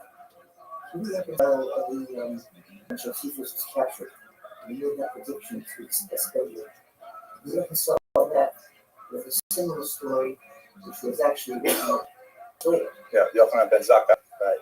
So, for those of you who may not be familiar with the background of this, the sophistication, Josephus is able to garner the support of his captor. He's not killed immediately because he says, wait, you don't want to kill me. First of all, I am a prophet, and I prophesize that you, Vespasian, are one day going to become emperor. Vespasian is sort of, tickled by this a little bit. His son Titus, who is the same age as Josephus, kind of likes the gumption of this person and says, Dad, maybe let's not kill him. Why not? Maybe he's right. So they put him in chains, and Kahava, within a year, Vespasian goes to Rome to claim the emperor. And at that point, says, Josephus, you off it, you were correct, and he unchains him, and then, that's the beginning of his career. Almost identical story is told of Yochanan ben Zakkai in the Gemara, that he is able to extricate himself from the siege of Rome and go speak to Vespasian and tell him the same kind of thing. And for that reason, Vespasian grants Yochanan ben Zakkai 3 things. He grants him a doctor for Rabbi Tzadok, who is ill. He grants him and it says, Yochanan ben Zakkai says, we need to have a sage's retreat. There's a third thing, which I forgot what you gave him. Sorry, what was the last one? What was it that he wanted about Rabbi Shimon Gamliel? What it was? Right. Okay. Yeah. Identical, right? Vespasian doing this for Yochanan ben Zakkai, and Vespasian doing this. So, in terms of when these texts were written, we know that Josephus wrote this sometime around the year 76. The Talmud version was probably set to write, but 250 years later. So many scholars will simply say that that Vespasian, that the Talmud plagiarized for purposes. But we also know that Josephus was a horrible plagiarist and frequently steals things from several other historians and incorporates them into his own book. And he is certainly not above self promotion. So I think there are arguments to say that Talmud is adulterated. There are also arguments to say that maybe Josephus made a story for himself too. Again, don't forget, he's writing for a Roman audience that anything about Rabbi Yochanan ben Zakkai, and if he wants to appropriate that story for himself, he certainly has a history of doing such things elsewhere in the world. He's actually, by the way, a deeply unlikable character. He's like a narcissist. He's never misses a chance to knock down his rivals and to promote himself. He was actually not that people's marriages can fall apart for lots of reasons, but he was given wives by Titus, and they ran away from him. He was definitely nobody wanted to live with him. Anyway, so I don't have a reconciliation for you, but I can at least give you a major arguments. Josephus' book. Yes, Vespasian did not. That was Titus, really. Yeah, so Vespasian was not at Jerusalem, but was wrote by Yochanan ben Zakkai. Correct. There's a great 2-volume set that says Ben Josephus v'Chazal, that goes through every line of Josephus and compares to any comparable passage in Chazal, and lots of discussion about those things. Okay, yes, please. What is the difference between what we call the 1948 peace offering and what the Muslims call Nakba? Well, they're really describing the phenomenon. We have the war that erupted in 1948 and ended in an armistice, not a P9. Israeli historiography tends to call that the War of Independence. They use the term Nakba, or catastrophe, that describes the war, but that's secondary to the main point of the catastrophe, which is the mass displacement of Palestinians in the context of that war. Palestinian historiography tends to emphasize that this argument that the Jews forced them out in the context of the war, and it's not extreme to say that there were when that definitely happened. There was something called Plan Dalet, which said basically, if Palestinians leave these territories, do not try to stop them. Let them abandon their regions. It'll be better for military and so on. And I think if you look at there's definitely a whole range of historiography on this. People are very extremely anti-Israel, and people who are extremely pro-Israel without critical thought. In the middle is a scholar named Ben, who is one of the more modern of the new historians, right? In my humble opinion, I think probably has the closest vision of how to understand the chaos of that war. It also is important to note that things that receives very little attention, but there is some work being done at Bar Ilan right now on the Jewish Nakba, because while the Palestinian case is so deeply dependent on that massive displacement of Jews, of Palestinians, there's also almost same size, something like 820,000 Jews who were expelled between 1948 and 1952 from various Arabic countries, the Middle East and North Africa, and so on. And so that aspect of the whole story definitely needs to be brought into the overall historiography as well. Okay, so why don't we go on?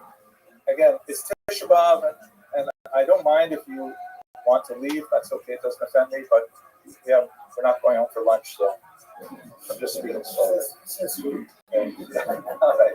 So let's explore the course of the war. This is David Roberts' famous depiction of the destruction of Jerusalem under Titus. How exactly did the war break out? We should remember that wars in the ancient world are fought in the spring and summer. The summer rains, the autumn rains of October, which is ironically reflected in a lot of the writing about the October 7th massacre as well, really cut down any kind of major military activity. So the war began, in our case, in the summer of 66. Gessius Florus, who I mentioned earlier was one of the Roman procurators, was, extremely callous about one particular dispute that erupted in Kazakh. Jews approached him with a bribe to say, please, to support position. He said, I certainly will, the bribe, and then he ignores. And then violence when some Greeks set a vote in front of the shul. They set some birds in front of the shul in a way that the Jews would become Metame, would have to, it was just basically an swastika on the door, as it were. And a small fight broke out between Jews, younger Jewish men who were willing to fight against the Greeks, and Gessiorus does not intervene at all. The older Jews, are forced to take the Sefer Torah out of the synagogue and run away from Caesarea because they're worried that the synagogue will be destroyed. Word of this gets to Jerusalem, and the Jerusalemites are extremely incensed with this kind of behavior, and there's protests in the street. Gessius Florus sends troops down to Jerusalem. There's actually violence in the street between his troops and the citizens there. And then what irks Gessius in particular is that while he is there, he decides to raid the temple treasury for a small and bizarre amount. There's 17 talents. And just the idea of him penetrating the treasury of the temple and taking any kind of money from there was considered deeply offensive to the Jerusalemites. And he said he was doing it to repair the damages that occurred in the riots in Caesarea. So at that point, and this is what really got him mad, some Jewish cranks walked around the city, carrying hats, saying that we need a collection for Gessius Florus. He needs to build some walls, and this he found really insulting, and he chose to strike back with great violence. This is when Berenice got involved. But basically, Agrippa comes down. This is the king, and he's brought troops and says, hey, this is not right. You can't insult my colleague, Procurator. But things are spinning rapidly out of control. And ultimately, what Gessius Florus does, he says, I need to call in some figures because I can't handle this violence here. And he calls out to Antioch for the assistance. Cestius Gallus is a regional leader. He leads the entire Syria Coele, which is like what would be today Israel and Lebanon and Syria. And he comes down from Antioch to quell things because obviously tensions are very hot in Jerusalem. He brings with him the 12th Legion, the Fulminata region, with perhaps as many as 30,000 troops. That's including the Legion itself and lots of the ancillary troops. And he makes his way down. There's some violence that he uses in the Galil region as he makes it from Antioch, which is Turkey, down to Israel. And then finally, he comes to Jerusalem, but he does not invade or besiege Jerusalem. Now, at this point, there's a little bit of a confusion in Josephus's chronology. I'm following the analysis of McLean Rogers and Steve Mason, who argue that basically what he did was he came down to Jerusalem with a show of force, with his massive, terrifying legionnaires, and then he felt at that point, okay, he's demonstrated Roman authority. He does not have to actually attack Jerusalem, which would be difficult. It is a well-defended city. It has all but reliable water. He doesn't want to get involved in it, and of course, it is October. And there is no point starting a major siege in October. The rainy season is about to begin. So he decides that he's done enough show of force. It is now time for him to return to Antioch. And at that point, he goes through the Beit Horon Pass, which is a very narrow pass that requires him, because he has such a large train of troops and support, wagons and so on, he regards it way out, and he ignores one of those basic principles of Roman military strategy, he allows the troops to separate themselves from the baggage. At this point, some of the rebels under one Shimon Bar Giora, who was incidentally the only rebel leader who was later assassinated in a formal execution by the Romans after the war, Shimon Bar Giora takes advantage of their knowledge, the mountain passes, the terrain, and they attack the baggage train. They separate it from the troops, and then one by one they start on these harassing guerrilla-type raids down onto the Romans. Ultimately, Cestius Gallus and his vaunted 12th Legion is completely destroyed. It was hugely humiliating for the Romans that Shimon Bar Giora actually captured their eagle standard, which is considered the symbol of Rome. The fact that these Jews were able to do so was considered a huge humiliation. Gestius Gallus himself survived and fled, first to Caesarea and then back up to Antioch, until later he disappears from the story. He was probably forced to commit suicide by the Emperor Nero, who frequently did this to generals who displeased him. So the rebels, all of 66, a sudden, massive, they get a huge of weapons from things that they captured from the Romans, including lots of striking and piercing weapons, but also things like siege engines and catapults and things like that. And they're feeling really that maybe they can actually, fend off Mike, which, if you recall the map war, which is ridiculous. Like, Westchester County thinking they can hold off the rest of the United States of America. It's not going to happen. But nevertheless, there was a moment of they thought perhaps they would be leading towards spirit independence. In Jerusalem, and I put this in a different culture, alternating what the Romans do and the Jews are doing, the rebels form a provisional council in Jerusalem, which is more moderate than anything they'd ever had. They still have a lot of the aristocracy in Jerusalem, the wealthier classes, associated in particular with Saduceum. They still have some of the early rabbis in Restream. This is before the period of Yochanan Zakkai's escape, for example. The idea of like, okay, look, did this, what's happening now? Oh my gosh, there are those who are claiming that that's it, Rome will never be just a pipe dream. I'm just saying, wait a minute, we got to prepare. They are definitely coming back. We have to deal with it. But they still have a certain level of communication with. In the spring of 16, Emperor Nero, hearing about Gestius Gallus's horrible defeat, says, "Okay, we've got to send someone else out there." Now, Gestius Gallus was known as essentially an administrator. He was not battle hardened. He never had to command troops before, and Nero said, "I've got to send someone that is definitely a much more authoritative leader." Vespasian, as it was a low-born, like Gestius Gallus was a nobleman, he was a low-born person warrior and had proved himself in many battles. He also offended Nero because Nero was a strange individual. I'm sure you've heard stories about him, but at this time, in the spring of 67, he was doing his so-called cultural work, where he was going to the various outposts of the Roman Empire and proclaiming and performing as a singer and a poet. He regarded himself as something of a pop star, and he was deeply offended because Vespasian fell asleep during one of his concerts and was actually snoring. And so that may have added to his motivation to send Vespasian out, but it was obviously the right choice militarily from everyone's perspective.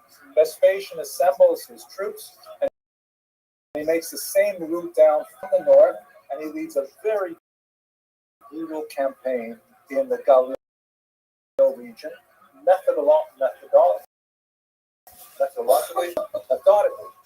going town by town, destroying the Jewish rebels up there, which you will recall were commanded this time by Josephus.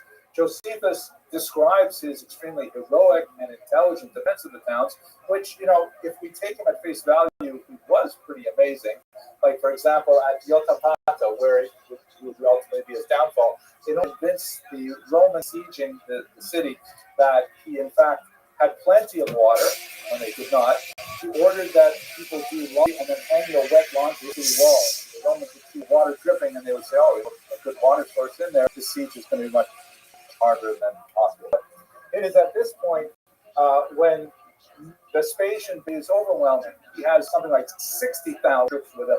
That's including several legions and all kinds of auxiliaries, including those donated by other client kings, who were only very happy to fight against their rivals in Israel. At this point, this is deeply in a fight with John of Giscala,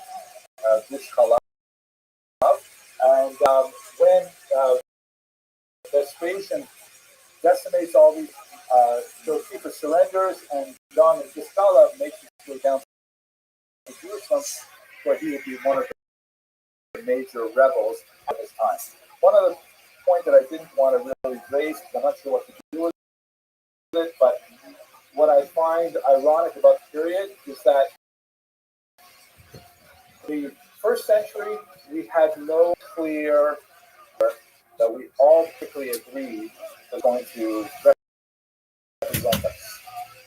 And I think there's a lot of similarities today, especially with Israeli politics, so fractured.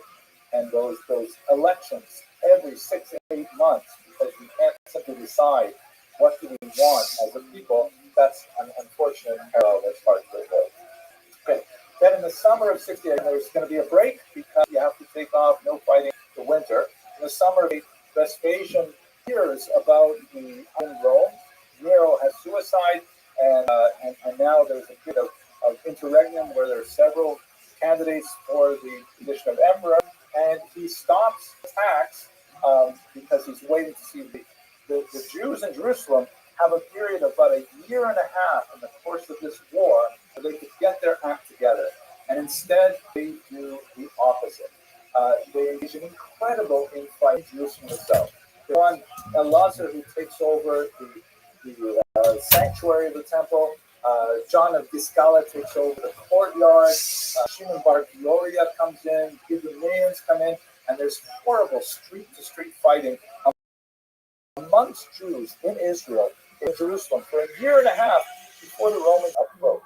At its point, the rebels meeting with each other actually burned each other's stores of wheat, which was essential for standing the siege that they knew coming. But in the paroxysm of final fighting, the Jews could not unify and agree on a common whole sections of the city, literally fighting with the other of the at this point, Joseph describes some of the most bizarre behavior of these rebels when people were living in tremendous starvation, and other groups stolen their goods for living, essentially tremendous distraction. It's one of the most painful things how the Jews wasted their time for a year and a half from the Jewish Christians who were in the city to Pella, which is just Jordan, and they were able to ride out much of the spring of 70, after it was in Rome are resolved. Vespasian's son, now with Josephus at his side, they lay siege to Jerusalem, and that just begins around it. And then by late eventually the city falls, and the temple is destroyed on Tisha B'Av or thereabouts. And that's basically the end of the war. There are a few rebels fight at a couple of fortresses. The most significant ones would be Masada, which falls either the year 73 or 74. So that's basically the course of the war. There are three main stages of the fighting. And if you have to assess the Jewish response to it, based on Josephus, the Jews definitely fought with ingenuity and with bravery and with chutzpah. Their bravery and their skills could not be matched by the tremendous infighting that they did that completely any of their attempts to solve the situation.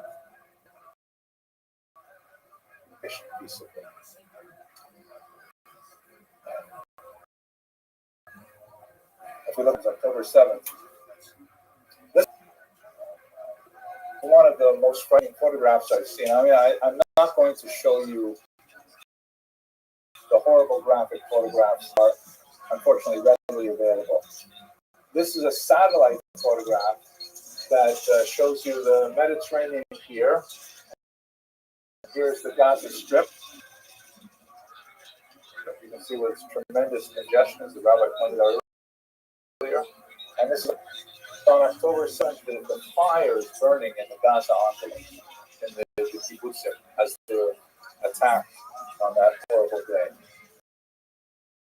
It was, of course, the Simchas Torah, and I don't need to go over the basics of what happened because we're all still living it. IDF would invade 20 days later after a punishing bombing campaign, and there would be one brief pause from the 24th of November to the 1st of December where 155 hostages would be released, but there's still well over 100 still living in Gaza, or there's still over 100 in Gaza, of whom perhaps 60 are still alive. Looking at it from a broad perspective, we should recall, however, this is not like a one-front war. This is a war where Israel has been attacked roundly from several sources. Not only the violence that erupted on October 7th in Gaza, but Hezbollah, of course, all of us, I mean, I haven't checked my news since we began talking, but everyone's worried about what's going to be in the north. Hezbollah has launched over 19,000 rockets at Israel. Have any of you experienced that same kind of strict reality where I'll open up my phone and I will look at Times Real or Burning News or something and I'll see, okay, 30 rockets launched at Israel, and then I'll look at the rate of crickets. It's not important when bombs are falling on Israel. And of course, we had the dramatic lone drone attack from Yemen that succeeded in killing an Israeli in Tel Aviv, and then the counterattack by Israel on their port. And of course, what we're all worried about today is what will Iran do. Iran has been saber rattling since Haniya was assassinated. And I also have a small personal reflection here. We're all involved in much. His son in Israel at the time, we wanted to bring him home for Passover, and his flight canceled because Iran launched 300 rockets at Israel. And, it just seems so weird to me that my life intersects world history because Iran shoots bombs at Israel, and yet that's the time we're living in. That's maybe not such a current, but I'm not sure how to process it myself, but I feel like they're wrapped up in history today much more than we ever have been. Okay, let me pause now that we finished the questions. See if there are any questions. Yes, please.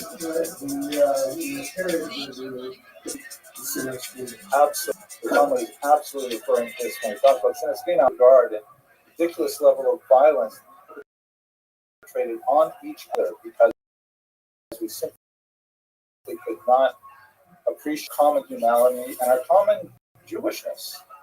That's exactly what the Talmud is about. And I think that's why the Talmud says this is so perceptive, really. That's ultimately the takeaway message. Not Cestus Gallus and not Vespasian, but the Sinestina. Thank you for pointing that out. Yes, sir. Just comment on the role of the PPS today, sort of distancing himself from this internecine warfare and putting and we know about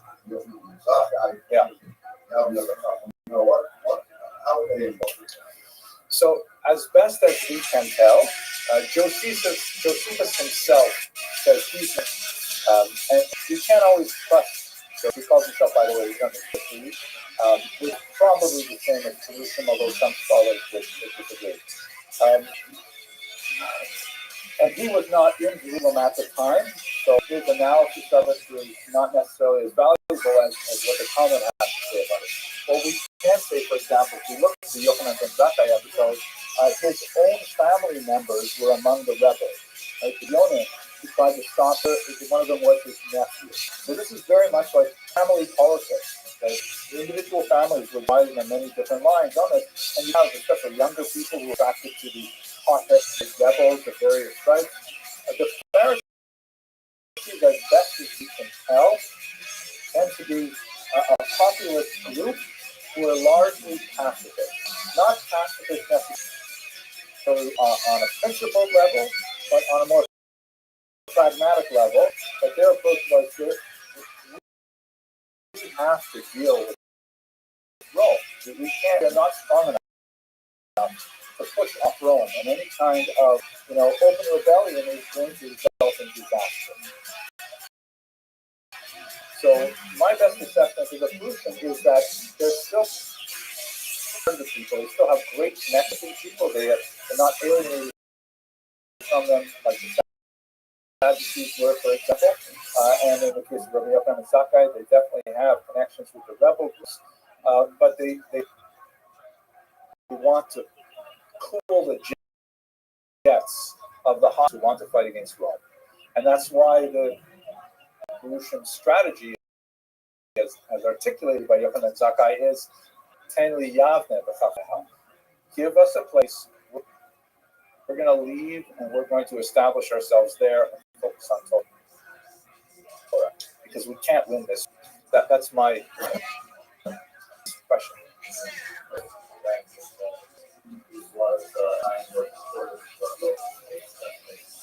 Yeah, good argument. So this is the question.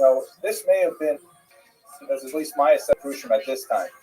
60 years later, you get to the third Roman Jewish war, led by Bar Kokhba in the 19th, about the year 135, and that had a lot of support from the Perusian later, like Rabbi Akiva, of course, famously that Bar Kokhba was going to be Mashiach. This was going to be it.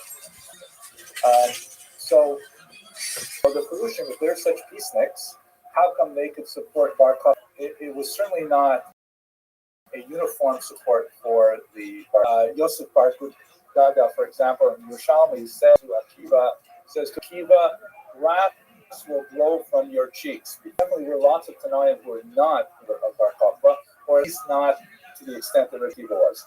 However, the fact is, we have the 24,000 students of Rabbi Akiva who died according to the plague, but according to Rabbi Chai Gaon, a persecution. There's not an person of Rabbi Akiva who died in that Bar Kokhba. So the difference between them, it's a good question. I think the main difference Bar Kokhba, as far as we can tell, since letters of his were in the Qumran region, he was a frummy. I mean, he was pro Torah Shabbat Peh. He was definitely like aggressive leader and so on, and very successful. I mean, he managed to hold so many legions for 2 years. Unbelievable. Rome had to bring legions to fight against Sparta. So it was really a pitched battle. It was far more threat to Roman than the first Jewish revolt. And maybe that he captured their imagination that he was Mashiach. But it's a good question. There's a lot longer discussion than we have time for. I think I saw a question in the back. Do you have a question? No? Okay, yes, please. The Greeks that were these Jews who are supposed culture on themselves, or that's from the times of that? So these are probably not Greeks like from the Peloponnesian region, but populations that may have originally been ethnic Arab and so on, who adopted Greek. There are certain cities like Caesarea, for example, which were Greek stronghold, and to the south, Ashkelon also. And they were populated more by like Greek tilted culture. Greek was the lingua franca, and they had like athletic games, and they had idols, Greeks, and things like that. Not tolerated at all in Jerusalem, but they were more like Greek oriented, as opposed to being ethnically Greek. And where there could be some Jews in those as well. I don't offhand. So we Greeks said what the market is doing. Those same Greeks. So those Greeks weren't even Greek; they were Syrians. But Yeah, so that would be the same kind of example where Greek was so overwhelming a culture that lots of populations call themselves Greek, even though ethnically they wouldn't identify. Just like it's like such, that lots of people. Well, maybe that's not a good one. I'm getting off topic, but let's go back to the material, okay? So here we go in the diaspora. So if we go in the ancient period, this was not a diaspora story by and large because Israel did have a huge diaspora population. There was a population of Jews specifically in Alexandria that was quite large, and they were deeply involved in the revolt, and they suffered actually from massive pogroms directed against them, the consequence of Israel's uprising against Rome. Parthian Jews, which is where you had the mass of Talmudic Jews, this is the period where you've got an expulsion of Jews there in the 6th century before the Common Era, and a large population where the Euphrates and the Tigris rivers meet, but they largely stayed up. One of the things that Nero was actually worried about is like, wait a second, maybe one of the reasons we better put this down, because what happens here, because again, Rome ends here, right? There's no Roman Empire. This is the Parthian Emperor over here. Rome is worried, what happens if all those Jews over here use imagined muscle and get the Parthians to attack? It never happened, but it was something that they were worried about. We don't know much about what the Jews thought about the rebellion at the time. We don't have many sources on it. The only real ally that Israel had, or an ally at the time, was tiny Adia Bene, who was here up in southern Syria, a region where they had a very famous queen, Hilni Hamalka, who converted to Judaism sometime in the 40s, and this is the 40s, the 1940s. And she sent, she was extremely charitable. She's mentioned many times in the Talmud for her gracious acts of support, using her throne for the people of Jerusalem. She actually chose to be buried in Jerusalem. They discovered her sarcophagus in Jerusalem, and it's now in the Louvre. And Adia Bene sent down to help the Jews in their fight against the Romans. Otherwise, it was a wash for Israel. It's entirely a local conflict. Looking at our times, however, and I'd like to go a little bit slower now because diaspora is where we live, and so many of these things are so relevant. This is really a multi-front war. Besides the crisis occurring with weapons, we have all kinds of things happening in the States as well. This is, of course, not too far away, across the river at Columbia University. I'd like to show you some of these statistics taken from Harvard-Harris poll. This is a really useful device for studying from the perspective of Americans. Every month, it's a very reputable poll, and it's primarily instituted for the purpose of analyzing America. You know, it's got about 60 pages come out, and 6 pages on how politics in America, and the first so are all about the president. That's just what it's for. Since the war came out enough, they've added during these purposes some questions on foreign policy between Israel and Hamas, and they have repeated those questions, some slight variations every month. And so we've been able to get a really good sense of what Americans think about this war. So this is fascinating. It's a new question. Close area paying attention to Israel war, and just remember, 59% of Americans say we're following closely, 40% somewhat, and 90% saying, obsessive compulsive. That's a really significant number. It's very 4% last month, but that means that more than half of Americans are really pay attention. And interestingly, this will be very important in the next few slides. When you look at what ages of Americans are following, it's fairly evenly divided amongst all the age groups. Across the board, if you talk to any American 18, there is like a 20% chance that that person will be following more closely, 1 in 5. And that's pretty remarkable, given that sometimes Americans have difficulty identifying the names of the vice presidential candidates. So this is a remarkably large statistic. Now, what exactly do they think? This is a question they've asked many, many times, and the numbers have been fairly stable. In this conflict, do you say Israel or more Hamas? 80% of Americans support Israel. And that's something we should feel very good about. This number has been very, ever since October, not dropped below, I think, 76%. So even though when we look at the news, you know, we see these terrible demonstrations and we see these incredible numbers of people protesting and blocking streets and things like that, it's a minority of Americans. There's 1 in 5. I don't like the number 1 in 5. That's a very large number of people for a terrorist group. But nevertheless, we can rely, at least for now, on the fact that 8 out of 10 Americans support Israel more than Hamas. Do you think Israel is trying to avoid civilian casualties? 66% say yes. We think that Israel is trying to avoid civilian casualties. That's actually a pretty good number as well. However, this is the scary part. When you break it by age, and this is as well since October, the younger you are as an American, likely it is to support Hamas.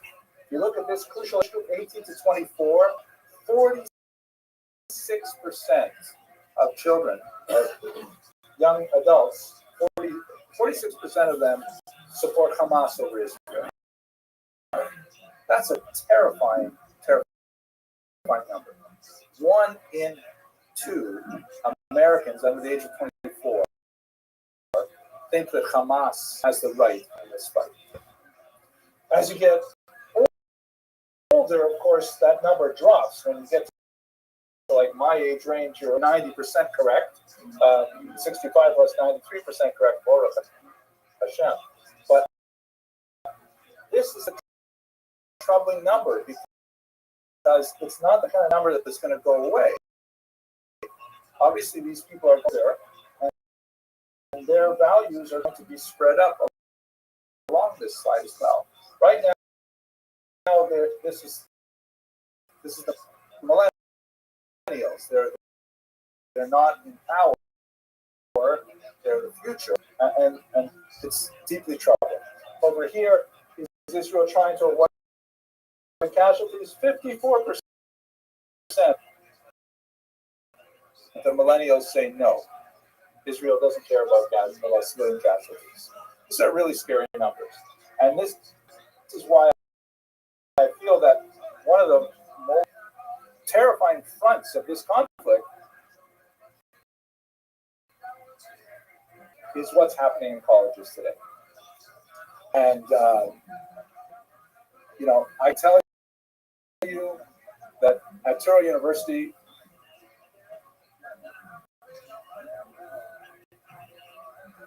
like every federally sponsored university, we have to report our crime statistics to the federal government every year. We have 0 incidents of anti-Semitism on our campuses.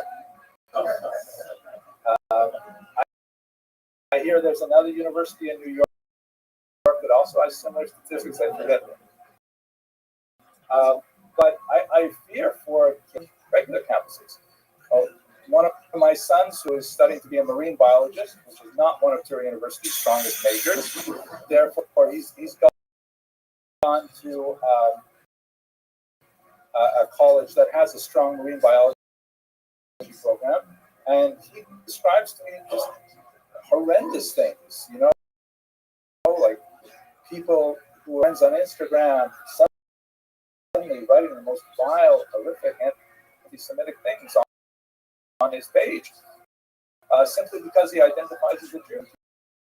You know, encampments and boycotts.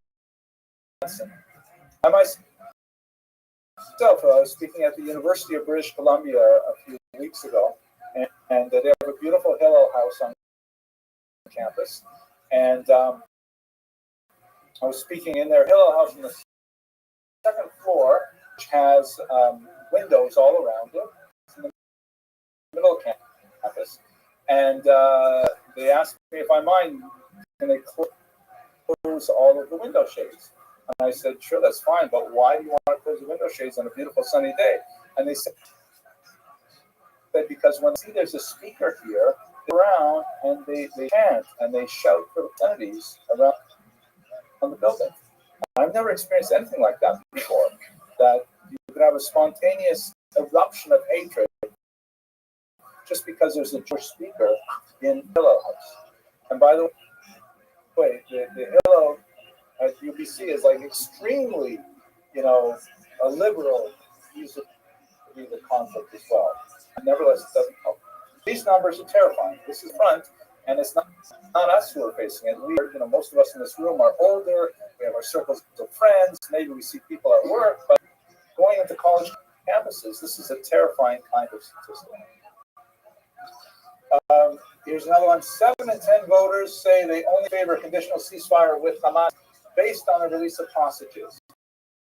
Also, a fairly comforting number that Americans get it, that the hostages are at the center of this, and if there's no hostage deal, there's no ceasefire. But again, looking at younger people, 54% say no. There should be a ceasefire and let the hostages sit where they are. But this is... Oh, no, thank you. 46%. Just rewind that part.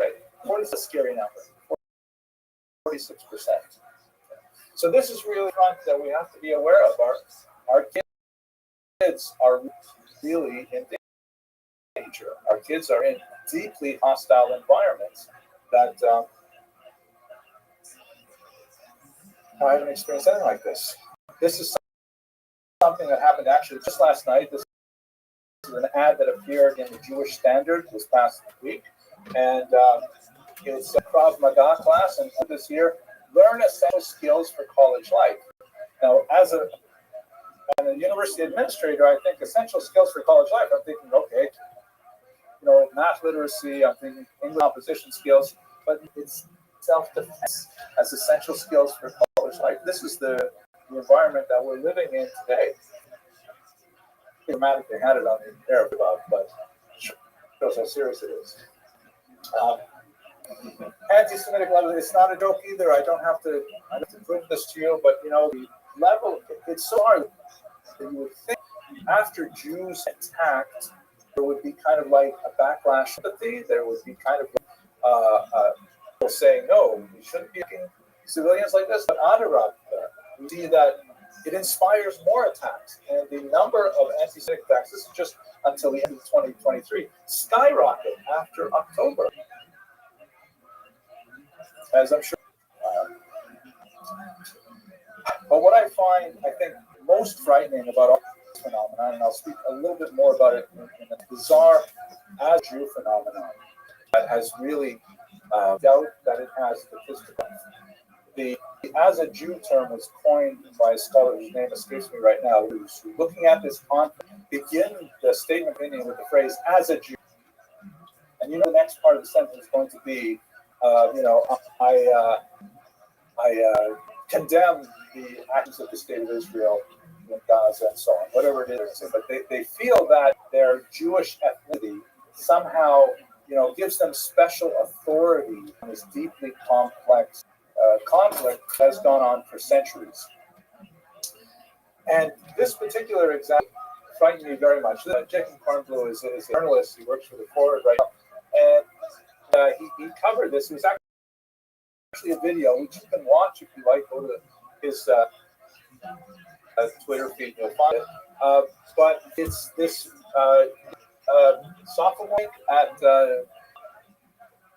George Washington University in Miriam, and she's at this presser at the Capitol House, and with the kafiyas and things like that. And she describes her experience at the quad at George Washington, which they renamed Shahada. Shahada, of course, is the Islamic proclamation of faith. It's also a suicide bombers. It is actually the emblem of the Hamas flag. So they named their quad after the Hamas flag, as it were. The school itself? The protesters. Yeah, the protesters. Anyways, this girl, Miriam, talked about how she's so grateful for the protest in the camp at her college because it has given her a uniquely Jewish experience of life. Growing up, she says she did not have access to an anti-Zionist synagogue. I think that's a weird term. I guess she didn't live in Williamsburg, but she says, I never had access to an anti-Zionist synagogue, which is like virtually impossible. Grateful, she says, when a certain rabbi came and brought a sacred Torah, and on Shabbos in the encampment, and she was able to have her bas mitzvah right there in Shahada Square. And she was proclaiming how this was such a wonderful experience for her to be able to connect with her Jewishness. And she identifies her protest for Gaza with her Jewishness. Now, you can see the holiness of her neshama really coming there, because, no, I don't mean it facetiously. She identifies the suffering of humans. She identifies with the social goals of the blood of the Nevi'im run through her veins. And Yirmiyahu and they're all saying tzedek, tirdof, and all those things. Absolutely, no question. But the thing is, it's so crooked, it's so mixed up, it's so confused, and so divorced from what actual Jewish values are that we cannot feel that sadness.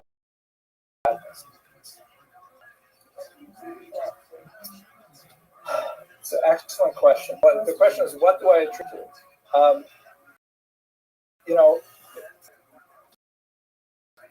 There's a rabbi in, I think he's on the east side, Rabbi Amiel Hirsch, who's spoken publicly about this very powerfully. And he takes an faith approach. It's basically rural identifications of Judaism. We have sacrificed too much of particularism to the concept of universalism. We really double down on teaching our kids that we have to respect all humanity, and we have to and it's not really part of our tradition as well. But we're also a family. We have to protect ourselves. We have to understand our own traditions, our own specificities. And he says that it's our fault. We have not balanced our education properly. We have not taught our children. And I think we all have to take a piece of this. It's not just because of his denomination. I think we all do this. We've not taught our kids enough about being Jewish. What in Judaism per se that we don't share with the rest of the kids. Kind of like, if you will, a Shemini Atzeres moment as opposed to a Sukkot moment. Okay, but I will return to this in 1 second. It's not all bad. Okay, I'm in my concluding. Thank you for your patience and endurance. So many of you at this time. Here's something I am coming across the other day. This is a Haggadah printed in Vilnius in 1859. And this is a period of time when the Tsarist government in Russia was deeply involved in Jewish politics. And I actually have a few volumes in my own home that have at the beginning stamp that says approved by the censor, who was a Jewish guy who was in the Russian government, remove any kind of thing that the Tsar might is offensive. And so this particular zealous censor was looking at the Haggadah, and he said, it's going to offend the Tsars, so I think we should make some decision as compared to 1855. This is a famous passage I'm sure we're all familiar with.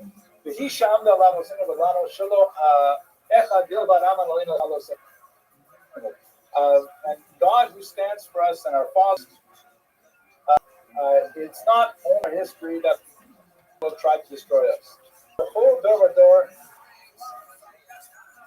in every generation, there are people who rise up to try to destroy us. And the Holy One rescues us. It's not going to fly. So therefore, he made this small change, add this word hayu, and change the mem to a hey, so that instead it reads, in every generation, they used to rise up against us. No longer. We live in the Tsarist golden age where, we're so happy to live under Russian rule that no one's going to hurt us. They used to rise up, and the Holy One rescued us. Past tense, not present tense. We no longer need rescuing because we live in this, Soviet or Russian paradise. And although it's funny to look at this now, I think in many ways, I felt like this about America. I felt like all that stuff I study, like here it is. Look at my keynotes, right? We were just reading from this, and it's hardcover, like solid, because it's not going to change. It's great. It has all the past things we've gone through in a conveniently located spot, and I'm never going to have to replace this one. That's why hardcover is so useful, because it'll stay on my shelf. And I think of use of that notion. We've all kind of like had a wake-up moment since October 7th, that what happened in previous generations is very much real. So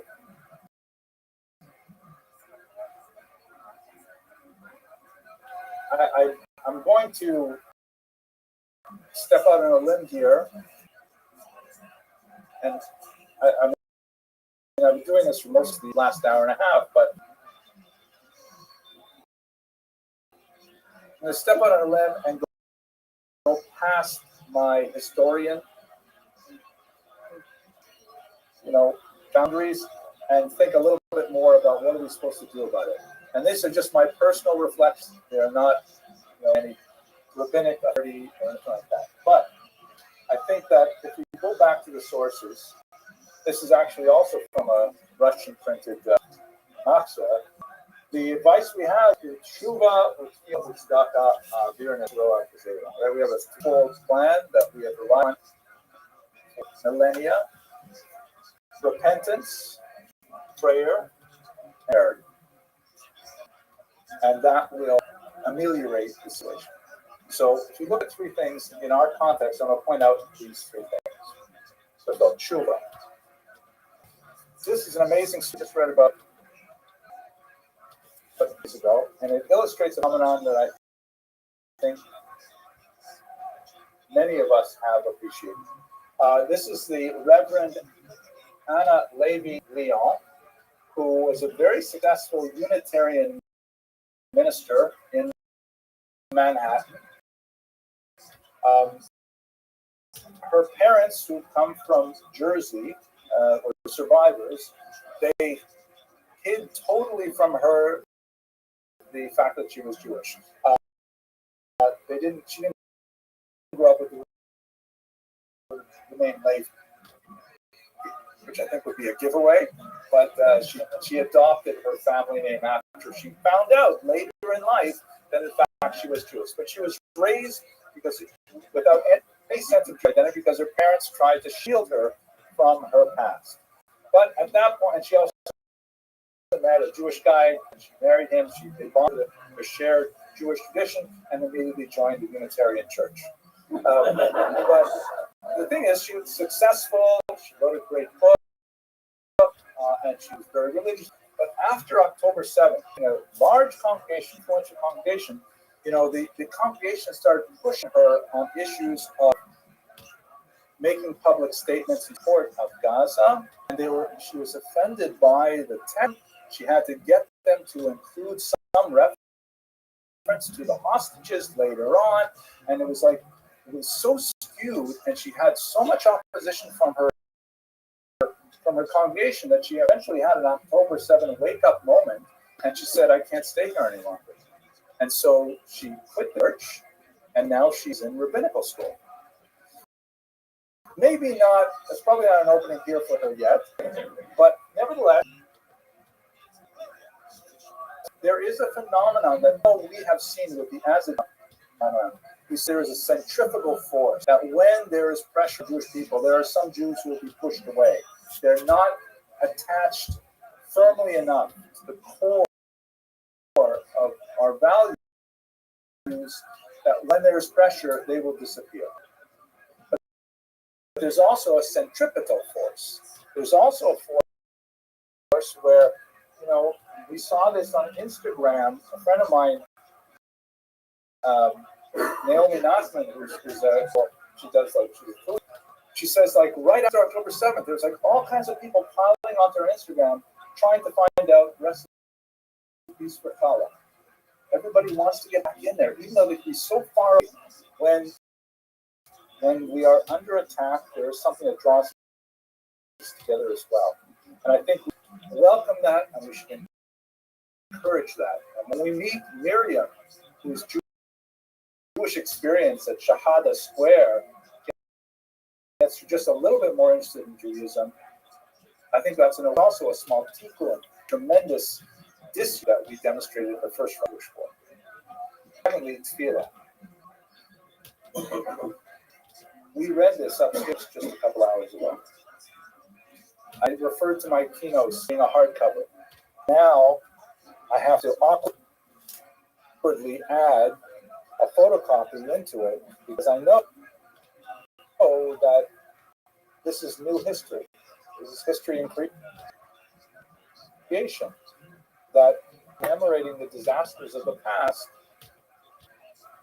they're not the last. And we will be creating us. This is the kina of our generation. This is a kina that, previous keynotes I've read, and occasionally I've been more moved or less moved. But who can read this by Rav Rimon and not be moved? Who cannot feel? Who cannot see the images of Fir Bibat, the Chatufim? And so our tefillah has a new opportunity for energy as we cry out to Baruch Hu for finally tzedakah. And obviously, tzedakah doesn't need any more explanation. In 1958, on the 10th anniversary of the establishment of the State of Israel, Israel wanted to mark that milestone in its medallion. And so, whose name I unfortunately don't know, created a modern version of the Judaic poem. You recognize the looming Roman soldier, the woman representing Judea, and it says here, the exile of the exile of Judea. Coins obviously have two, and this is the obverse. This is it's really liberating. And this is a beautiful artistic expression of who we really are. A woman playing with her child, celebrating life. A man, a chalutz, wearing one of those kibbutz hats, planting a tree with confidence in the future. And this is, I think, what really represents us. And let us hope that next time we meet for Tisha B'Av, it will be in Yerushalayim, in our Kodesh. Very much.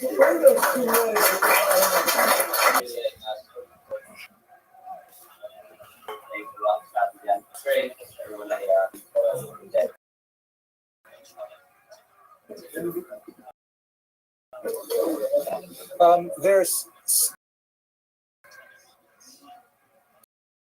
some dispute over what exactly it stands for.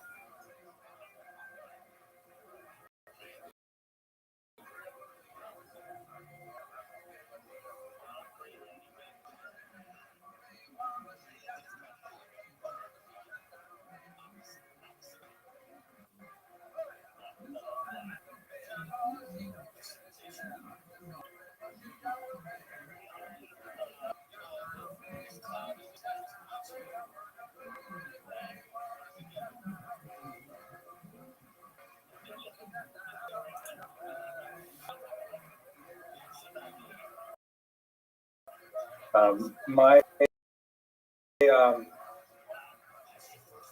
thank you all for coming. My goal tonight is to provide a brief historical overview leading up to the events of October 7th. A very quick look at the incredibly difficult year that we all experienced, and then to contextualize that history within the larger scope of Jewish history. Look at how have Jews reacted to tragedy in the past, and then perhaps to give a very brief look at how we have so far responded to the crisis. And I hope to complete in 20 minutes. We'll have plenty of time to grade this order of now Shus Arabeim. Point that I find very emblematic of not only the situation that we experience now, but really looking at the larger historical experience of Galut, of exile. This is one of the 24 Judaic capta coins issued by the Roman Empire following the defeat of Judea in the First Roman-Jewish War. On the left is Vespasian himself. Sometimes coins show his son Titus, who later became emperor after him. And on the right, you see Judea capta. Judea is taken captive. There's a balsam palm tree in the center, which was one of Israel's greatest exports at the time. And there on the left is a looming Roman soldier looking down at a despond represents the Jewish polity. The Romans made tremendous propaganda out of these coins, which circulated widely in the ancient, and it was a constant reminder of the humiliation of the Jews. This was not the only time, of course, that currency has been used to humiliate a defeated or to be defeated enemy. Here, for example, are from the 20th century, some examples from Germany. Deutschland, after World War I, local currency was instituted to replace the devalued in currency, and they frequently include anti-Semitic messages, including this one here from that actually shows Jews being burned after post-desecration. And I think when we reflect on what these images mean, I think the first is that nobody can school on what it means to be resilient. There is no experience more tragic and has yet come that tragedy with renewed and vigor.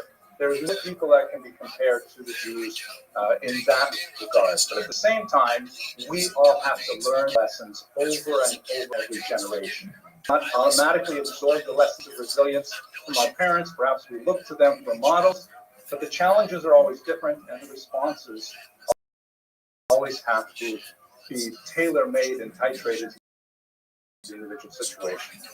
So let's begin first with a quick overview of why we had October 7th in the first place, and then look at the year after that. So, of course, here's a map. On the left, you see the armistice lines after the War of Independence ended in 1949. You can see Israel is the green the part in the middle.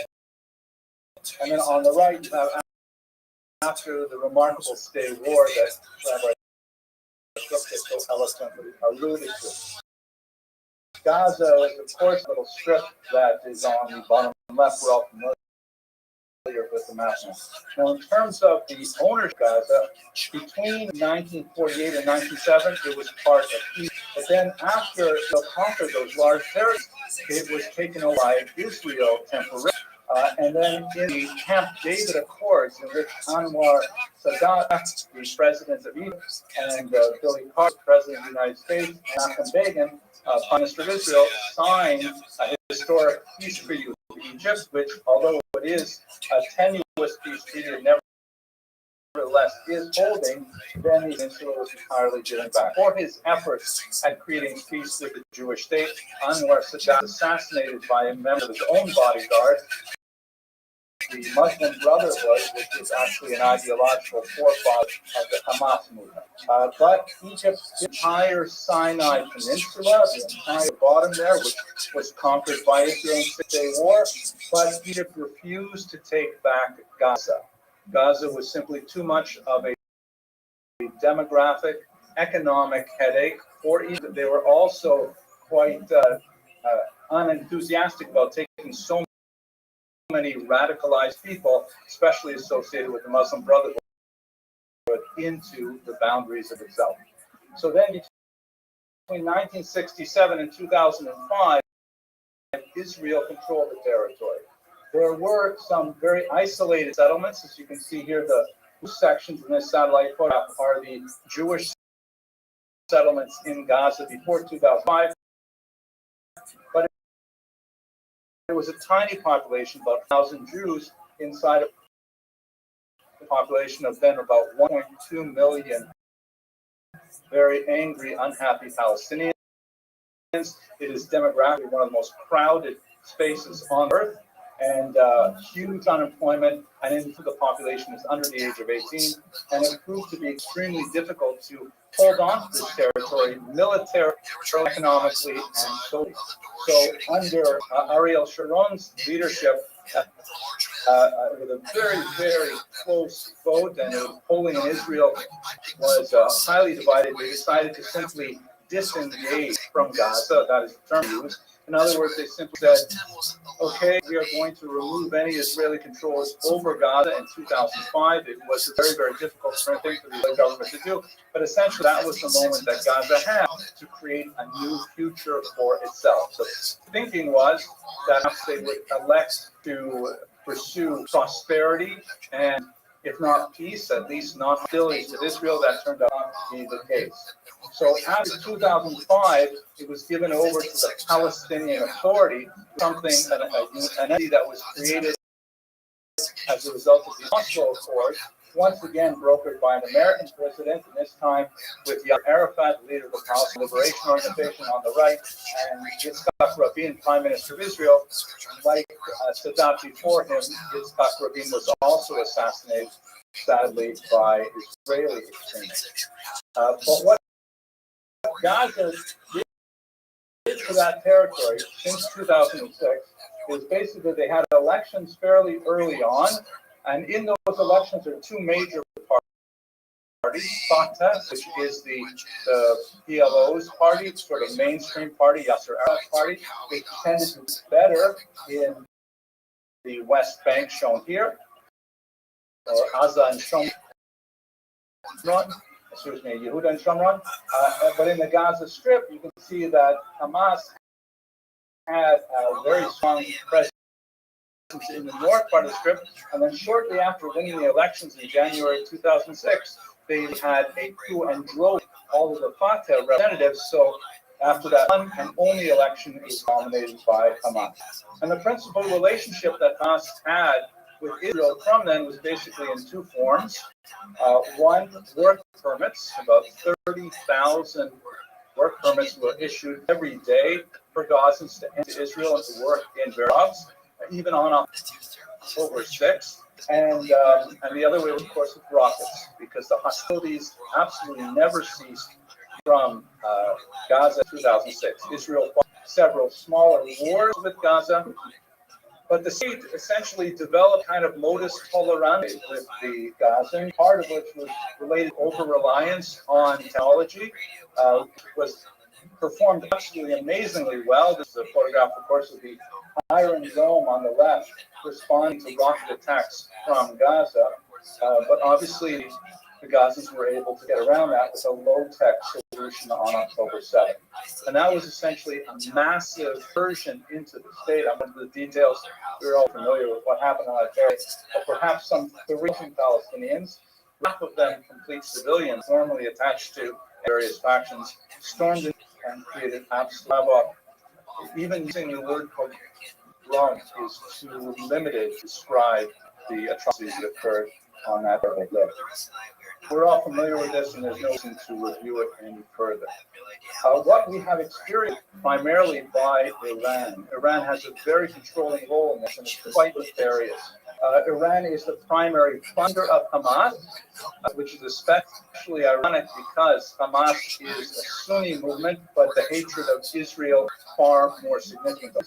They also fund Hezbollah, and Israel is, of course, at war now with Hezbollah in the north. In Lebanon, also having factions in Syria and in Iraq, and they're also funding the Houthis from far away Yemen for even launching, unfortunately, once even successfully, a deadly attack on the Houthis. By the way, bizarre, their official government slogan, it reads, "God is great, death to America, death to Israel, a curse on the victory to Islam." I think that pretty much sums up their central philosophy and how hate is really at the core of this entire movement. But perhaps more frightening for us here in the diaspora is that Iran is behind quite a bit of the international movement against Israel. This is a map, of course, of all of the various pro-Palestine protests that occurred at many universities in North America and Europe. One of the dogs that does not bark, by the way, is the fact that there's fairly little protest against Israel in many Arab states, and that's for another discussion. But many of these protests and other active anti-Israel agents are clearly the work of a particular group called Samidun, which is considered by many European countries a terrorist organization because of its deep ties to Iran and clearly as funding of many of these endeavors. There's a lot to say about other reasons why people would want to get involved, but we can't avoid the central role of Iran. Also significantly, and this is especially frightening for me, this is a slide from the September issue of the Harvard-Harris poll, which is a very well-respected poll conducted every month. It's a political poll designed primarily to measure the attitude of Americans towards upcoming elections and so on. But since October, it's monitoring what people think about the war in the Middle East as a way of gauging its reflection on potential in 2024. And what I find frightening, if you look on the circle on the left, the question was, in this conflict, do you support more Israel, more Hamas? And this number is pretty constant. 79% of Americans support Israel, which is comforting to some degree, but in a different way, that means that 1 in Americans actually support the terrorist organization over a democratic ally of this country. It's still a very high number. That number has pretty much held true for the past year. But if you look at the chart below, which may be a little difficult to see, this breaks it down by ages. And people over, let's say, 45 are overwhelmingly in favor of Israel. 84%, 90%, 93%.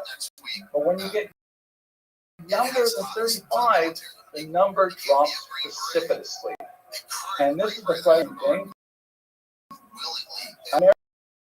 Americans between age 18 and 24, 41% of them support Hamas over Israel.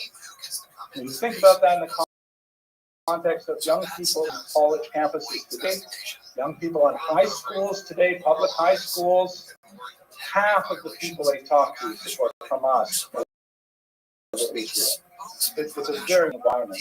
The implications of this for the future, of course, remain to be seen, although I will note that this number, thank God, has been slowly dropping over the past year.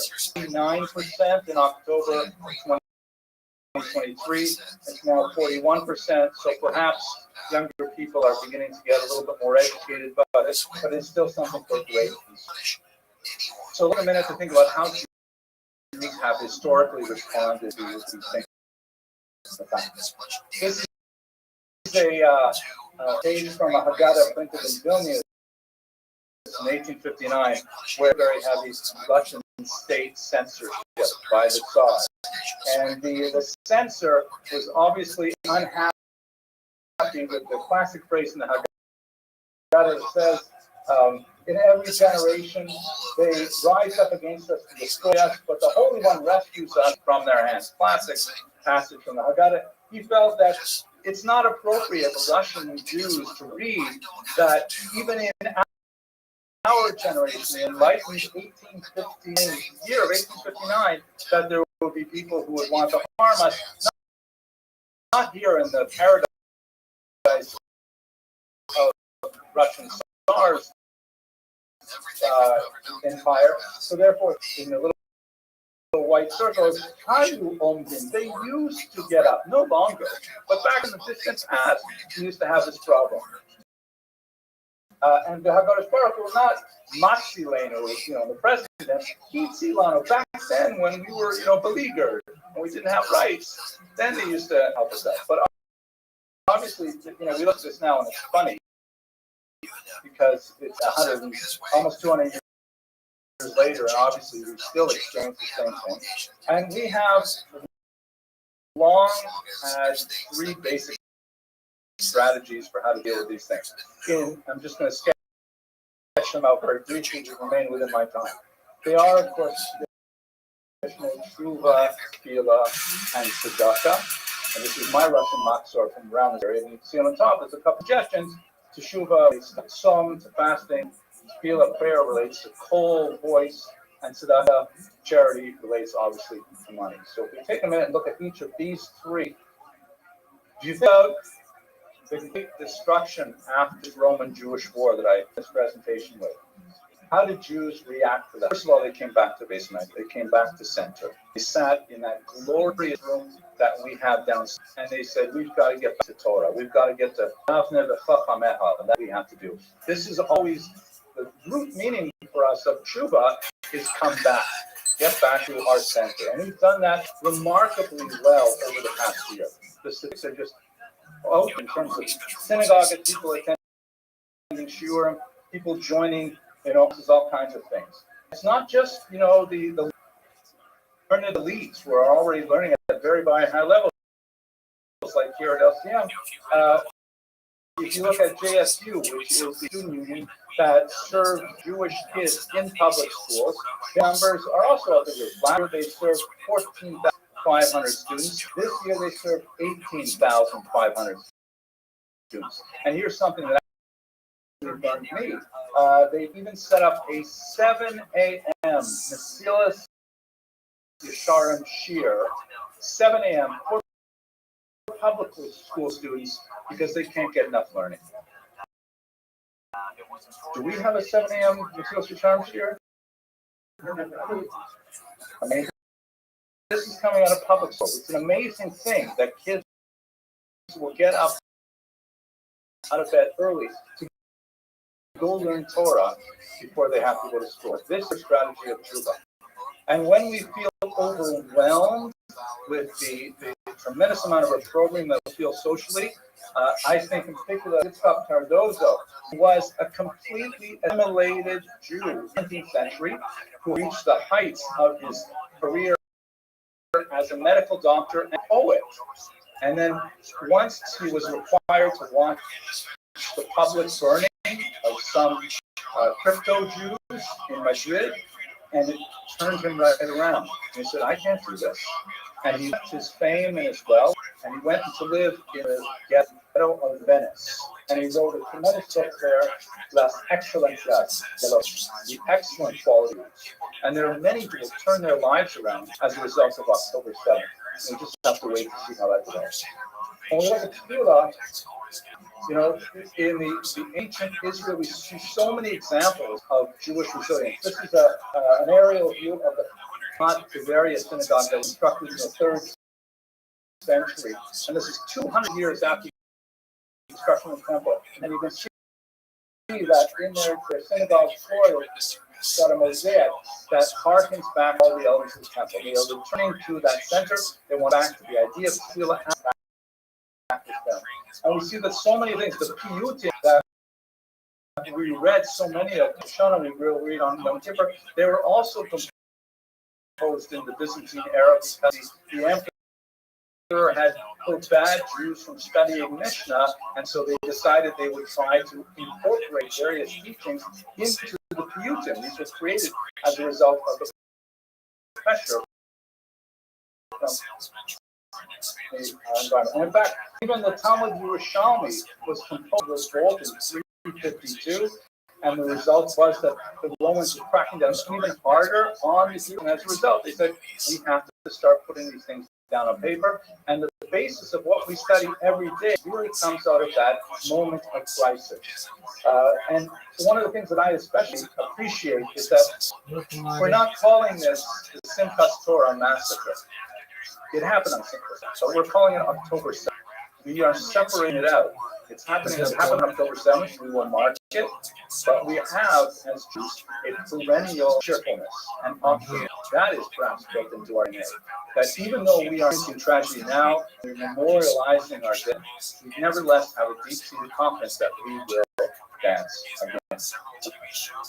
And finally, tzedakah. This area of Jewish activities have been absolutely phenomenal. Projects like Boots for Israel, when all of a sudden Jews in America realized, here actually in the tri-state area, realized that the IDF doesn't even have enough boots for all the soldiers that Russians volunteer.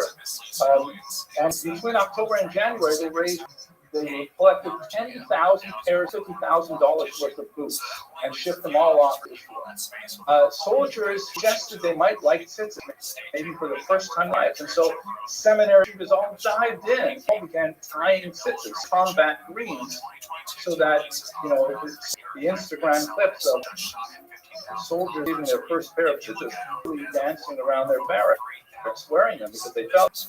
And organizations like Simcha Points use innovation to say, we should be collecting people's airline points to provide opportunities for Jews to fly, as well as the other, saving surgeries and like that they need. These are all elements of tzedakah, more of tzedakah sheba group than tzedakah sheba mammon in many cases, but nevertheless, this is a Jewish response of tzedakah.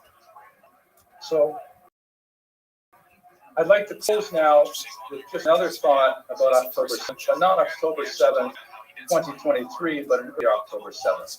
One of the virtues of the profession of being a historian is that sometimes dates get seared in your memory, and when I read about October 7th, 2023, I remember October 7th, 1944, which was the great uprising in Auschwitz, when of the most degraded, most,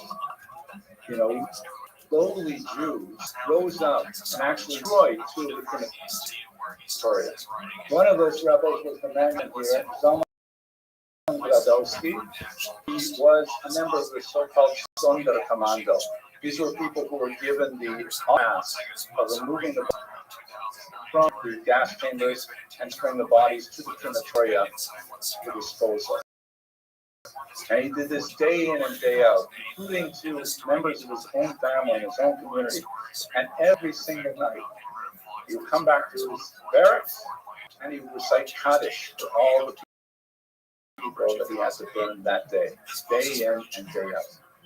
He was also something of a poet. And he decided to write down everything that he had seen in Auschwitz during those terrible years.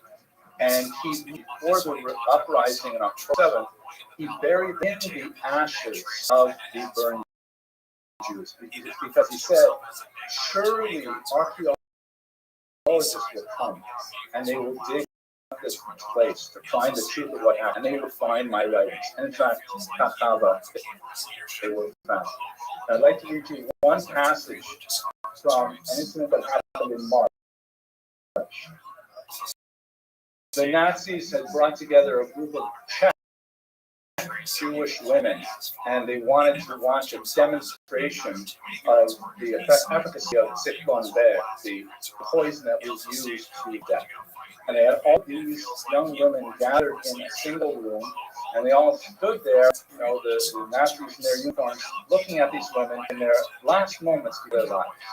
And Gradowski records, large bunkers stand thousands waiting for death. All at once, Spontaneously, a song rings out. The cliques of superior officers stand fence. They cannot understand, they cannot grasp. How is it possible that they're in a bunker, in the heart of the grave, on the threshold of extinction, in the last moments of life, that people, instead of moaning, instead of weeping over their young lives about to be snuffed out, and raise their voices in song? And the women began to sing. The melody does not let them rest. It troubles them, shatters the certainty they felt up to now. A new song of faith and courage pouring out of their hearts. The mass now sings the national anthem. They sing the Hatsikva. This is something that the Nazis didn't understand. Hamas has not done as well.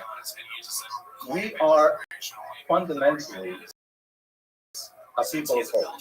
We are a people of Tikva. We believe in the ultimate messianic redemption of us. We believe there is a plan, and we are following that plan. And so while the Nazis are following the same path of Vespasian, Judea, Capta, I want to conclude with just one more medallion. 59, on the anniversary, the government elected to have a competition to find a design for a coin that would commemorate 2 years of statehood. Someone came up with this design to mimic the Judea Capta coin, and does a very good job. You can see there's like the Roman soldier there, and the balsam pine, and the despondent woman, I guess she is saying, talking on. But that's the obverse. On the front side, it said, Israel Liberata, Israel redeemed. And the play of the Roman soldier, you have a young Jewish woman playing with her despondent woman as she was planting a tree. And that's fundamentally at the heart of our response past October 7th. We remember that we are a people with a future, and it's up to us to follow that trajectory. Thank you very much for your attention.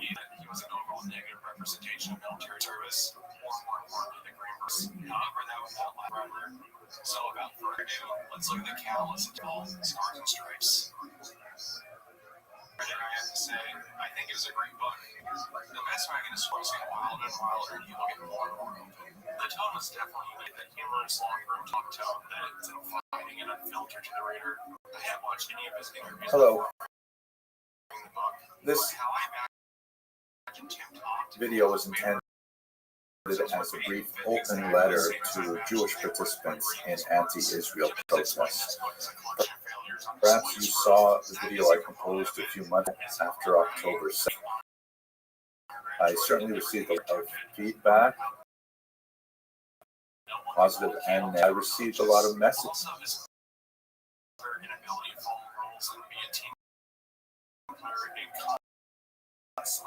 From many of you who were struggling with some of the issues that we discussed briefly in that video. And I'd like to revisit some of those issues right now, specifically in the context of the riots in Amsterdam, which have been most appropriately called a pogrom. I don't use that word very lightly. Basically, let's take a minute to talk about what happened, what we know so far.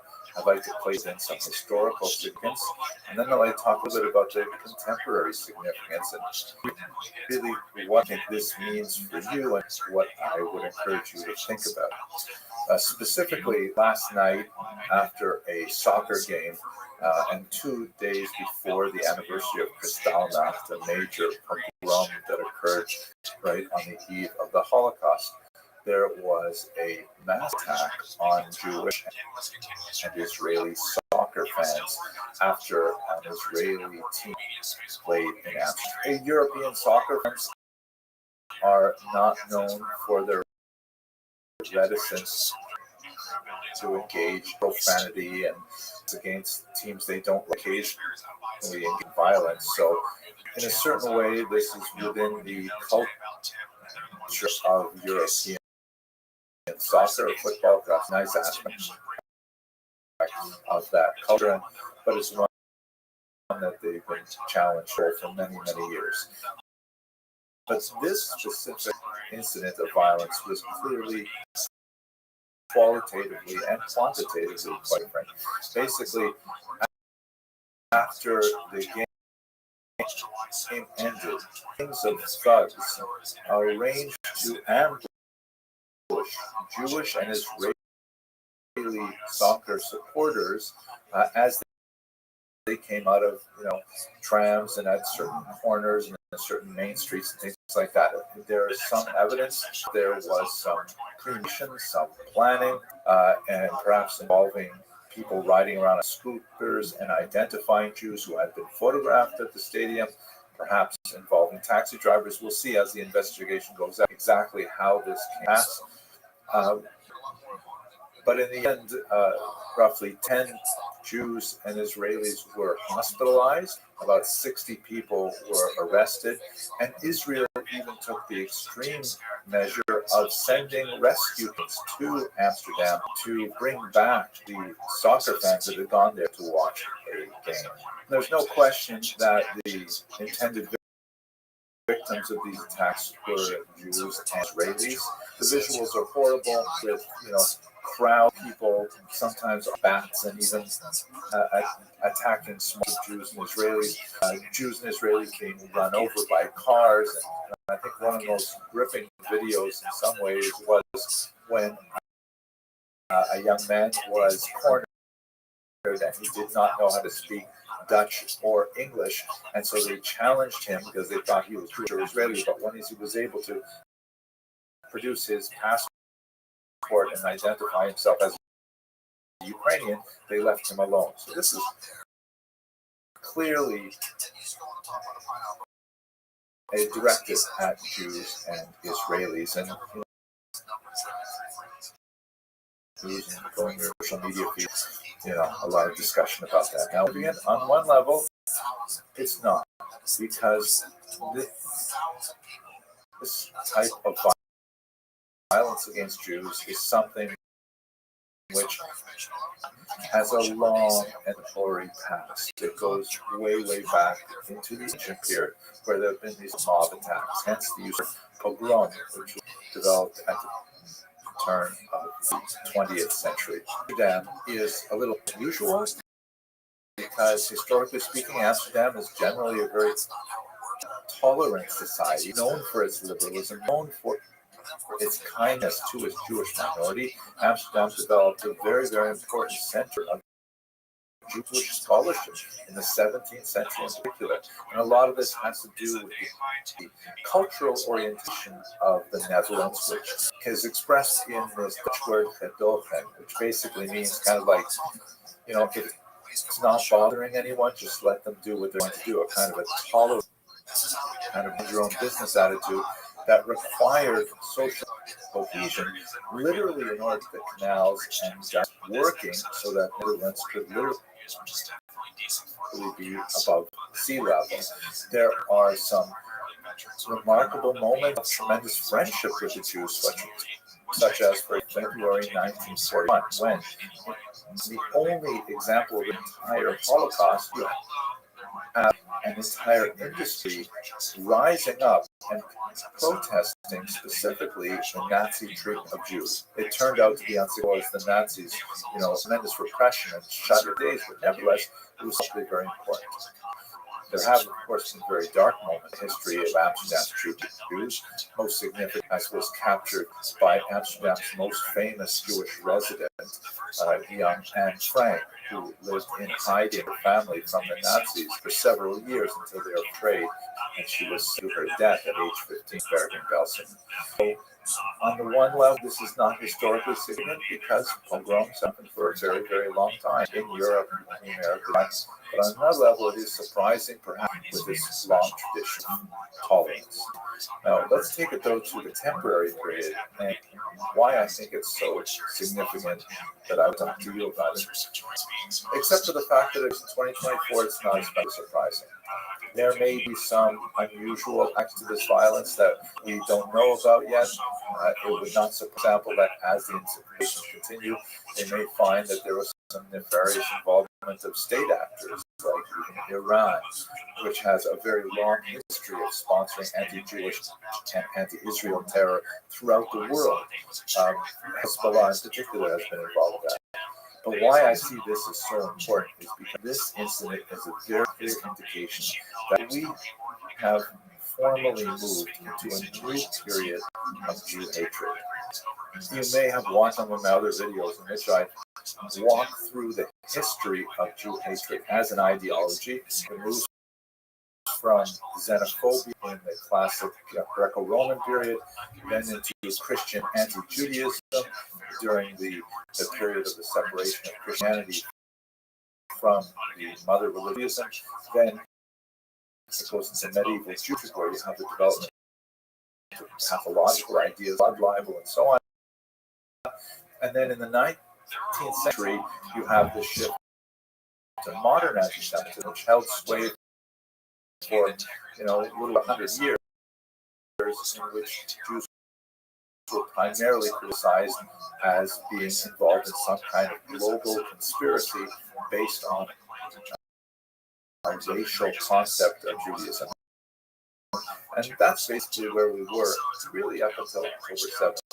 But now we are in distinctly a new period. It has been percolating for some time prior to October 7th, but now it is anti-Israelism, that Jews are attacked on the grounds that they are associated with Israel. Now, recognize that violence against Jews is sort of marketed as, hey, let's just go hurt Jews. That would be something that very few people of goodwill could get behind. There has another reason for it. The Jews killed Christ, or the Jews killed Christian children like that. The Jews are communists, the Jews are capitalists. Those are all the justifications that are for simple anti-Semitism hatred. Now, the main excuse for anti-Jewish violence is Israel, something that has shifted significantly. I have to be just coming from France, and I picked up this great book by Delphine Orville, who's a very important liberalist thinker in France. In this very brief book, which I really hope will find an English translator because it is very powerful. The title of the book is hard to well in English. Basically says, what's bothering you? Why aren't you okay? Conversations after this October. And she captured really in very pithy prose how Jews have been feeling since October 7th, how things have changed for Jews. It's written in a series of conversations with her deceased grandparents as she reaches back in history, tries to understand contemporary time, conversations with many other people, again, fictionalized to try and express this sort of malaise. And in one of the most fascinating discussions, which I think is of especial relevance to you, she talks with some anti-racists. We would call maybe Antifa today, I don't know. But she talks with people who are otherwise, very liberal and tolerant and wanting to, quash any kind of racial prejudice. And she asks them essentially, what's motivating you to be anti-Semitic, to be anti-Jewish? And the imaginary response, oh no, say the liberals, it's anti-Semitism, it's Zionism. We have nothing against Jewish people. Well, of course, that's different. They are certainly to blame, right? They're certainly culpable, these Israeli children. I mean, to hear how absurd this sounds, and when we contemplate what's going on in Israel, it's very difficult. It is complicated. There's a tremendous amount of suffering in Gaza, no question.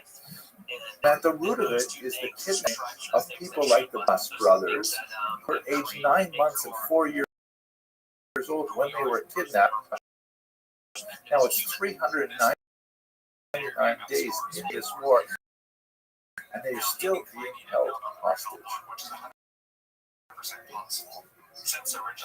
So what does this have to do with you, and why am I talking to you about this? I want to express that I have phenomenal respect and regard and admiration for you. You are motivated by the same spirit that motivated the prophets Isaiah. You want to see justice done. And in fact, you are the inheritors of the tradition on a genetic level, not only on an intellectual and spiritual level. But I want you to understand that the Jewish opposition to the abuse of authority is intrinsic to the Jewish faith, and it is vigorously exercised in modern Israeli democracy. And there is a place, a very hallowed place, for your objections to Israeli policies, whatever they may be. And in your opposition, you may proudly stand shoulder to shoulder with many others, and many other Israelis, both Arab and Jewish Israelis, because this is the nature of the Israeli democracy. It is certainly not uniform. But please, I would hope that you would take some time to think about where you are standing right now. Who are people who are on your left and on your right? Are they the people who chant globalized intifada? Because Amsterdam is an example of the globalization of the intifada. Are they people who say resistance by any means? Because attacking soccer fans, resistance by any means. Amsterdam and the violence that occurred there is the next logical step to those kinds of slogans and statements. And I'm speaking to you as a fellow Jew. Please reconsider where you are registering your protest. I'm not asking you to shut down your protest.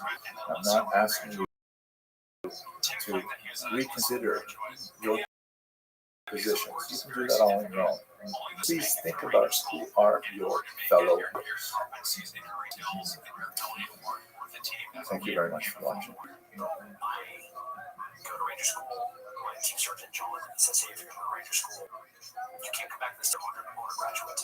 And so you have to go to Ranger School because you're immature, you don't understand leadership, you don't understand this team. But then, like, I had a chip on my shoulder because I'm afraid. And I still haven't learned humility. This is Jewish history. I'm now in Jerusalem, and I'm standing on the balcony of my hotel, and you can see the new city behind me. It's so amazing to be back in this country that is, as Herzl put it, and new at the same time. See, there's a construction site going on right behind me, and this is just, it's such a resilient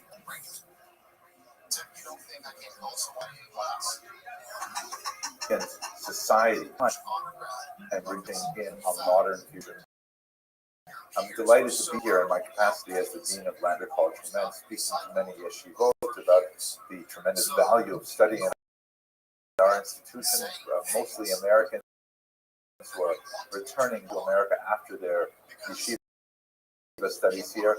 And, you know, what a privilege it is.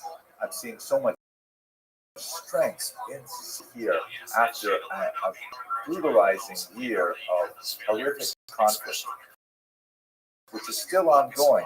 Everywhere you go, all kinds of posters and signs, the return of the hostages. On the buses, you see the slogans, "Yachad Ninach," together we will win.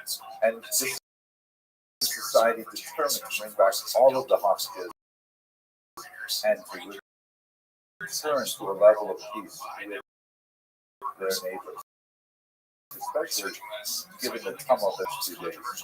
But I want to say that I'm so grateful to the many supporters around the world. I want to especially call out Larry, who is at the Kingside Methodist Church in Springbury, and his grandson, who have been supporters decades of Israel and of the study of Jewish history. And we're really grateful that we are not completely alone in these very difficult struggles. As you can see from the landscape of the New Jerusalem behind me, this is a country that has a long and storied future ahead of us. Thank you very much. Let me tell you how it is in this conflict. He's still a junior. I've just returned from an amazing visit to the state of capacity as Dean of Lander College for Men.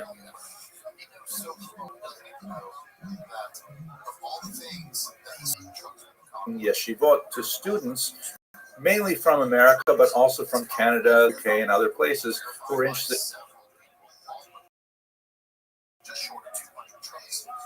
to the United States, taking a degree here at our college. And while I was there, I had phenomenal, wonderful experience of seeing my who now live in Israel. And while we were traveling on one particular highway, and I was commenting on the incredible prevalence of the yellow ribbon everywhere, sometimes in monumental forms like this example here, where they have all over the state of Israel these yellow ribbons. And while I was speaking with my sons in the car, it came up that they really didn't know the backstory of the yellow ribbon. So I thought I'd take a minute to talk to all of you about it, in case there's those of you who were born, let's say, after 1970, who may not be familiar with the famous song of it. Unusual Jewish element to the story.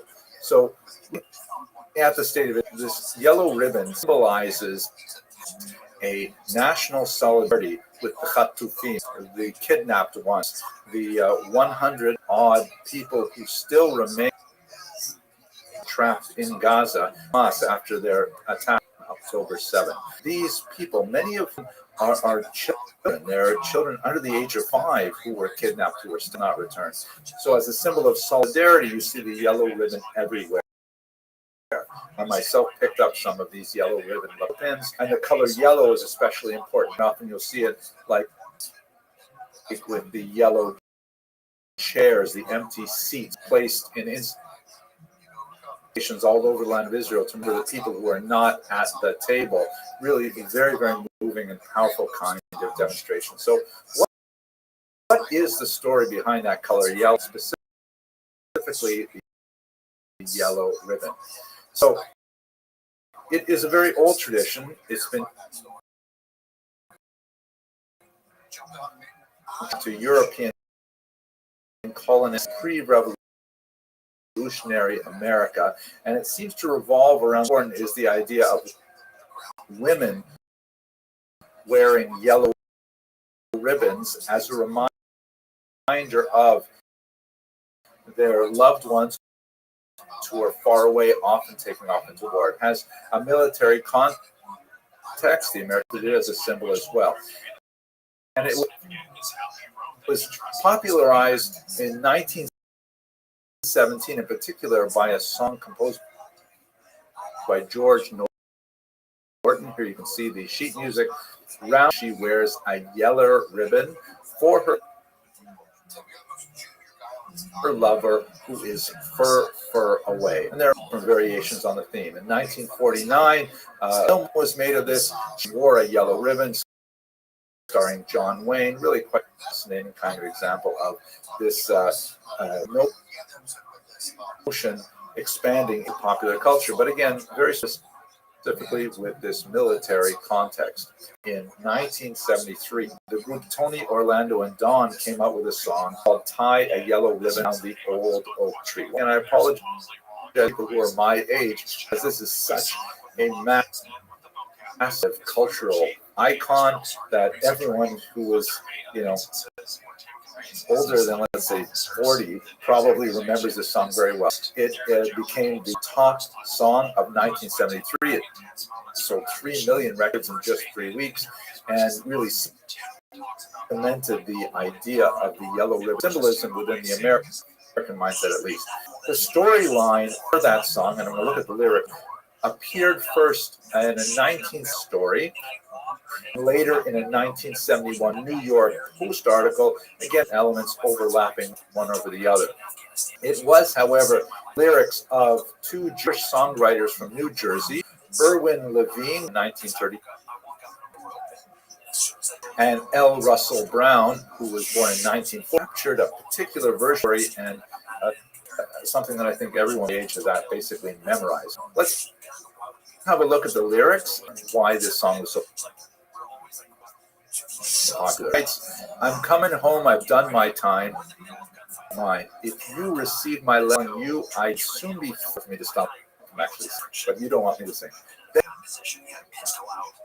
Do if you still want, he's speaking as a to his wife, we don't know for sure, saying that, listen, I'm coming back home from prison. I don't know what our relationship is going to be like. I don't know if you're still hoping for me. I don't know if you've cut me out of your life, but I want you to leave a symbol for me. Then the chorus famously goes, tie a yellow ribbon around the old oak tree. It's been 3 long years. Do you still want me? If I don't see a ribbon round the old oak tree, I'll stay on the bus. Forget about us. Put the blame on me. If I don't see a yellow ribbon round the old oak tree, right? That's the whole setting for it. Then, beautifully, the lyrics go, he speaks now to the bus driver, and he says, bus driver, please look for me, because I couldn't bear to see what I see. I'm really in prison, and my love, she holds the key. A simple yellow ribbons, what I need to be free. Wow. So basically, he can't. He's waited so long. He hasn't heard from his wife or his girlfriend, and he's saying, "I don't know what I'm going to see when we get up to the old oak tree." So he asked the bus driver to please tell him what he sees, sign that he's welcome after coming back from prison. And then the last verse goes, now the whole damn bus is cheering, and I can't believe I see 100 yellow ribbons round the old oak tree. And he finally is emerging from his prison, which is not a physical prison anymore, but still very mental and emotional prison. And he sees that his wife is still with him. His wife is supporting him, and his wife wants him home. The song has occasionally been criticized as overly sentimental and kind of schmaltzy. I don't think that's a fair criticism. I think in the context of the permanence of this symbol of the yellow ribbon, it speaks to a very deep need of those of us who are yearning for the return of the Chatufim, to express how much we care about them, how deeply we are still connected to them. This current conflict can end until all of them are safe at home. I hope this brief discussion of Jewish backstory of the yellow ribbon contributes to a global sense of how urgent it is that those captives be returned immediately. Thank you very much for watching. I don't know how he heard it. I don't know divine intervention.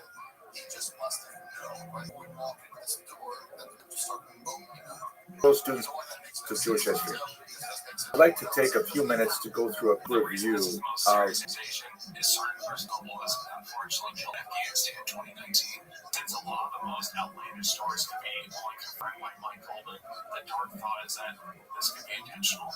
Going back to the North Sea with Mike G, Tim would ultimately throw a grenade in the room after seeing a machine gun in the window. Gaza in Jewish history. Just get a very basic sense of the long stretch of interaction between the people of Gaza and the Jews in various periods from antiquity to the present. First of all, where exactly is Gaza? You can see it here on I'm sure you've seen it on newscasts and on the internet. It's a little strip of land just on the Mediterranean coast in Israel's southwest. It's about 28 miles long, or 40 kilometers, and it's only about 3 to 4.5 miles wide, 5 to 7 kilometers.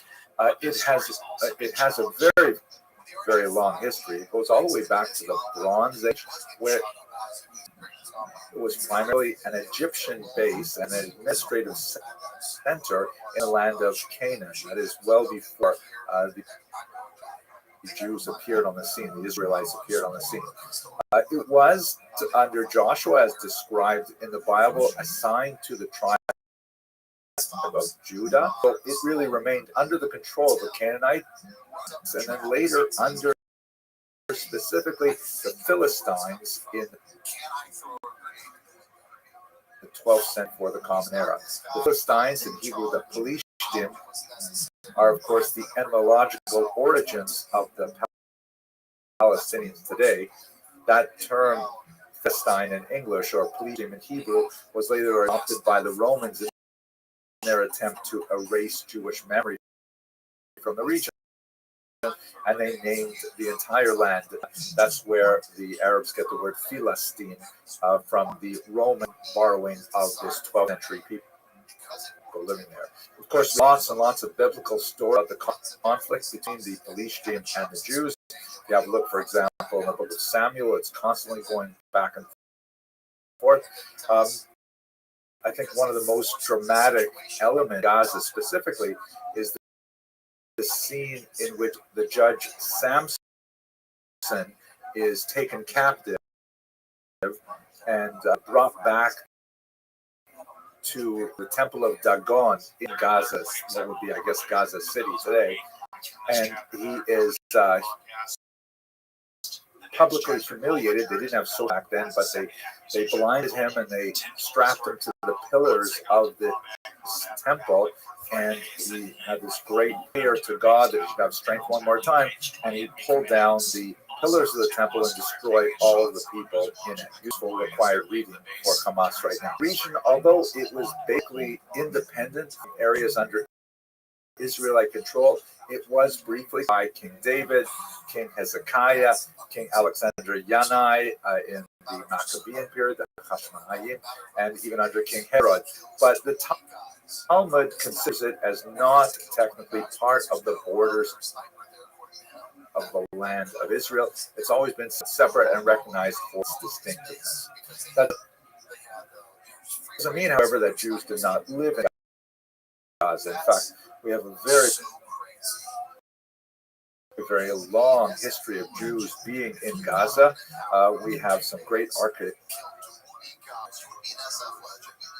discoveries, such as the there, dating from the early 6th century of the Common Era.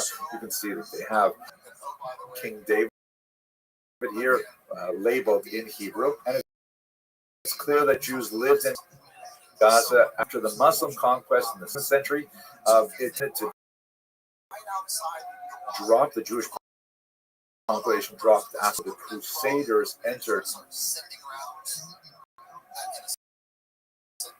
in the 12th century, but basically began to grow again in the 14th through the 17th centuries. It's only in the 20th century when the Jewish population there finally disappeared.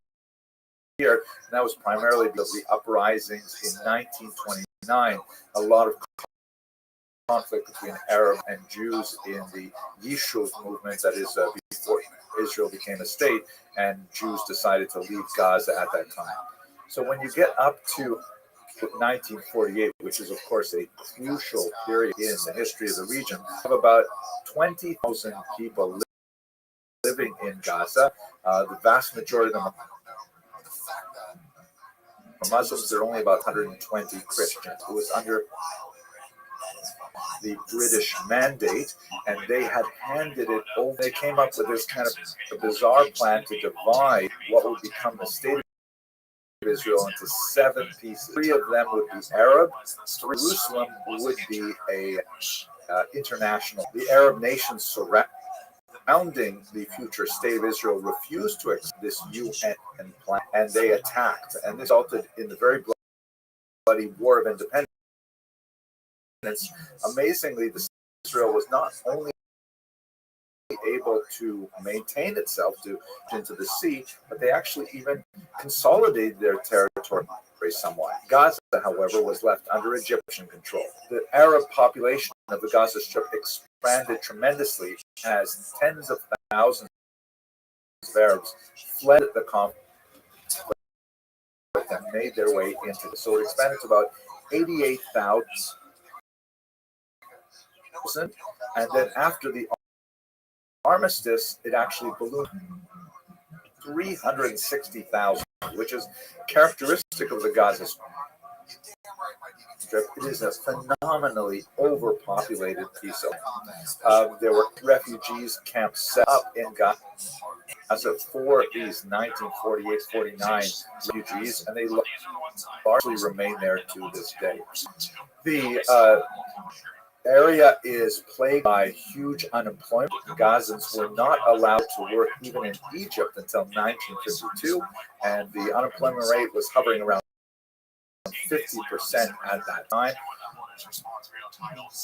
Terrorist attacks from Gaza into Israel prompted Israel to briefly conquer the period in November of 1956, and then to return 1957 once diplomatic arrangements were made. Unquestionably, however, the significant date in the history of Gaza and relations to the land of Israel was June of 1967, when the remarkable Six-Day War occurred. In 1967, Israel was for a massive attack by the Arab armies that surrounded it, particularly from Egypt and from Syria. So they launched a preemptive strike, and largely using superior power, they were able to expand borders of the state of Israel, encompassing the entire Sinai Peninsula, the region that had been controlled by Jordan, called the West Bank, and the Golan Heights to the north. As a strip of course was also now part of the region that the state of Israel was responsible for. However, and this is really crucial, the state of Israel had to determine what it was going to do with these territories. Some territories were annexed, meaning they were made part of Israel permanently. That includes Jerusalem, for obvious reasons, because that is the capital of the Jewish people. And the Golan Heights in the north, which had a significant military advantage. It overlooks Damascus, and it also overlooks the Galilee from the other side, so controlling is considered very significant. But the Sinai Peninsula, the West Bank, and the Gaza Strip were not annexed, and they were rather occupied. And there was a lot of mixed thoughts in Israel about what to do about these territories. A large body of public opinion felt that now that Israel had really demonstrated that it was here to stay, then the Arabs would then come to the negotiating table, and they would be able to exchange land for peace. Surprisingly, that did not happen until 1970, when President Anwar Sadat of Egypt, a heroic gesture, and actually traveled to Israel, met with Menachem Begin, the prime minister, and together with the work of President Jimmy Carter, they hammered out the Camp David Accords in 1978. As part of the Camp David Accords, this is very important for our purposes, the entire Sinai Peninsula was given back to Egypt. So Israel controlled it from 67 till 78, and then gave it back in exchange for a peace with Egypt, which has basically held. There have been some moments of tension, including in our own times, but it's basically a peace. But the thing is, Egypt did not want to take the Gaza Strip. By this point, in the late 1970s, Palestinian national sensibilities had grown significantly. They were associated with a lot of terrorists around the world in airports and at the Munich Olympics. And the Egyptians simply didn't want to deal with it. And so Israel was kind of left holding the bag, forced to maintain this territory with a very hostile relation, with very poor employment and very poor economic prospects. Things of a two-state solution with the Oslo Accords in 1994, when the Palestinian Authority was established, which theoretically gave Palestinians a bit of self-rule within both the Gaza Strip and in the West Bank. However, that has failed to take sufficient hold for reasons which are beyond the scope of this narrow video. Ultimately, however, by 2005, the Israelis said that maintaining the Gaza Strip was militarily simply too costly, and that with the demographic imbalance, because the Gazans have very large families, and there's an inverted age pyramid with a very, very young population, and with continuing unemployment, it would simply be untenable. And although there had been some very successful Jewish enterprises and settlements established within Gaza in a period of tremendous national turmoil, Ariel Sharon ordered a disengagement, or simply a retreat from Gaza, and all of those Israeli settlements were removed.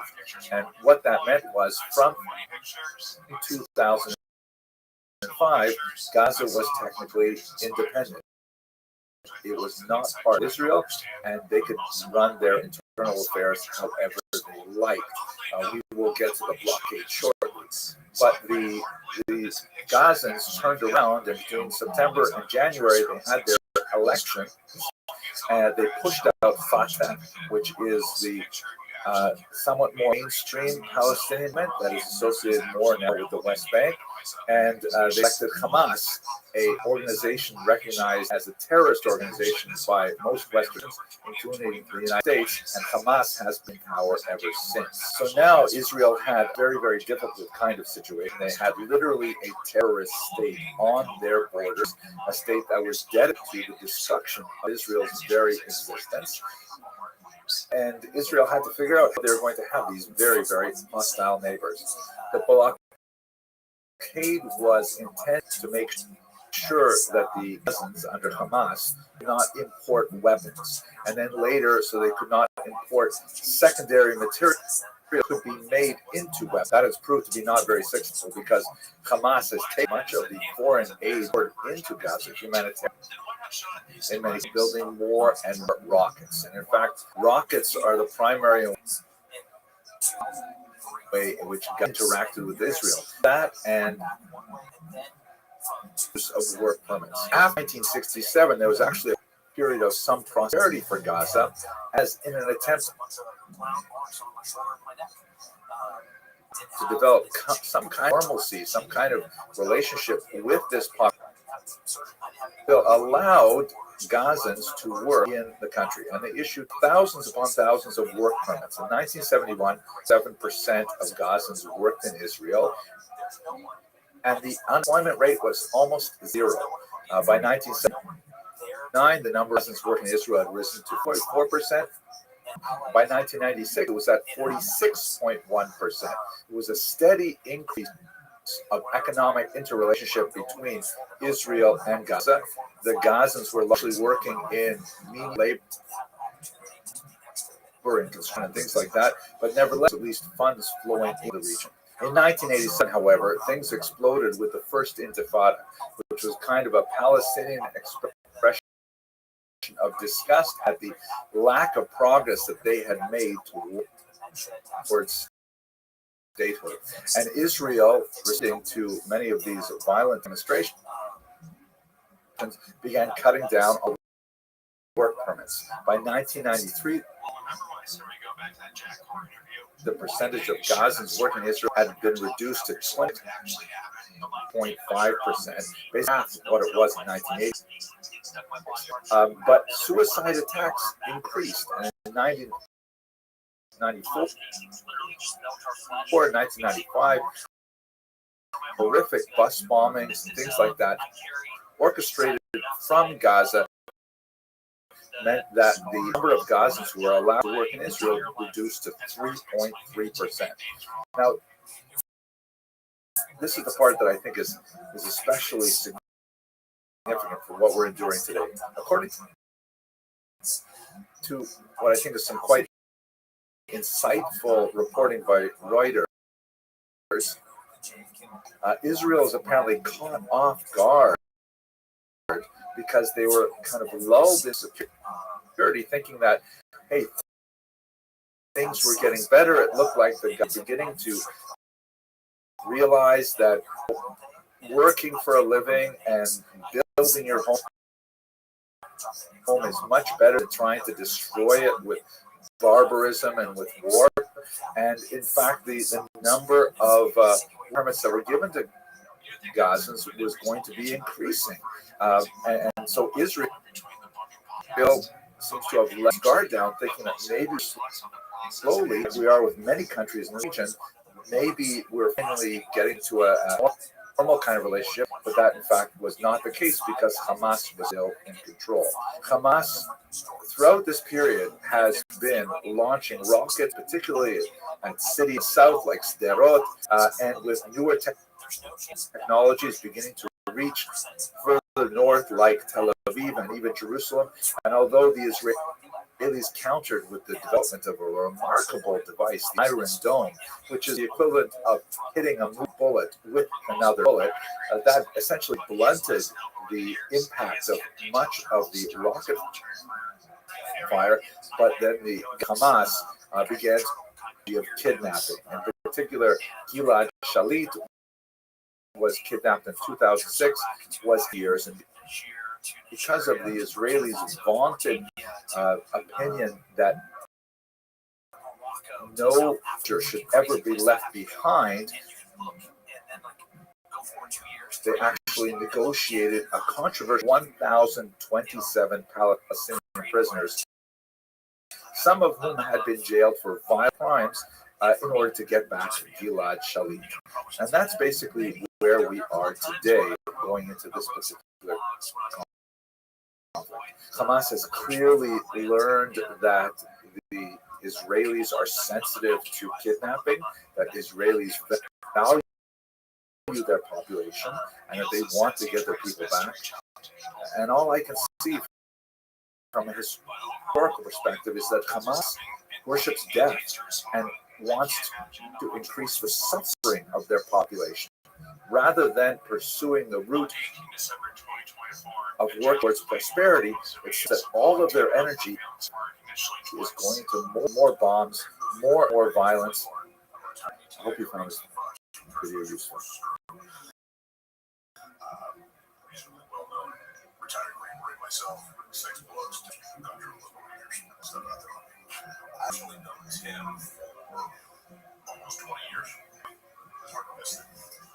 So I'm going to address first the items rebuttal that Tim. Hello, fellow students of Jewish history. Let me begin this video with a few disclaimers. First of all, in accordance with YouTube community guidelines, I want to make sure you understand this is a video of educational content. I'm just going to discuss a historical phenomenon, things that relates to the present day in many ways, and it has some graphic, disturbing images and discussion. Secondly, I want to give you a spoiler. I am going to say that anti-Semitism is basically a form of anti-Semitism or Jew hatred. If that disturbs you and you prefer not to listen, then just leave a nasty comment and then go watch something else. I would recommend something relaxing like kitchen or puppy video, something like that. What I intend to do in this short video is, first of all, to discuss what it is we mean by the term Zionism. What exactly is that as a historical phenomenon? I will discuss some of the legitimate objections to Zionism that were especially prominent at the turn of the 20th century. And then I'm going to focus on the illegitimate objections that come under the term anti-Zionism, but are basically just a year for old-time Jew hatred. I have discussed this in other videos and much more detail on the history of anti-Semitism in other videos, and I'll try to remember to put some links in the information boxes to avoid now in discussing a little more details, because unfortunately, as we had feared, many of the most unpleasant and unfortunately violent aspects of harmful rhetoric that is surrounding this debate has seeped out into the public space, and now we've had the horrific and sad murders of two young people in Washington, D.C. by a person who was reputed to have said afterwards free power. And we've also had horrific attack on peaceful protesters in Georgia by a person apparently tried to get a gun. His questionable immigration status prevented him from getting one, but used homemade flamethrowers and cocktails instead, and 22 people. And since the rhetoric is getting out of hand and is starting to cross over into violence, God willing, that was the end. I think that would be optimistic. It's important for us to understand what exactly are we talking about when we refer to anti-Zionism. So let's begin by saying what exactly is Zionism? Well, first of all, it's not a settler colonial movement. On the contrary, it is historically the most pro-indigenous movement ever in human history, which is why, ironically, so many First Nations in Canada, the Maori in New Zealand, and elsewhere support Zionism. You see that occasionally in the social media spaces. The Zionism refers to the age-old for Jews returned to their ancient homeland in the land of Israel. It is, without doubt, the oldest movement of its nature in history.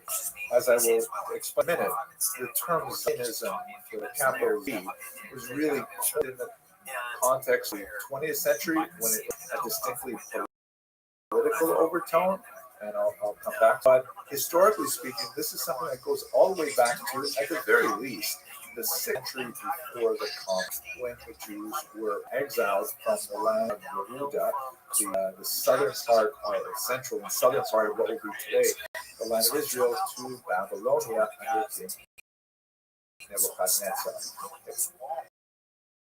And we see it recorded, for example, in the Bible, all over the place, but Psalm 137 is perhaps the most powerful statement of that yearning to return to the land of Israel.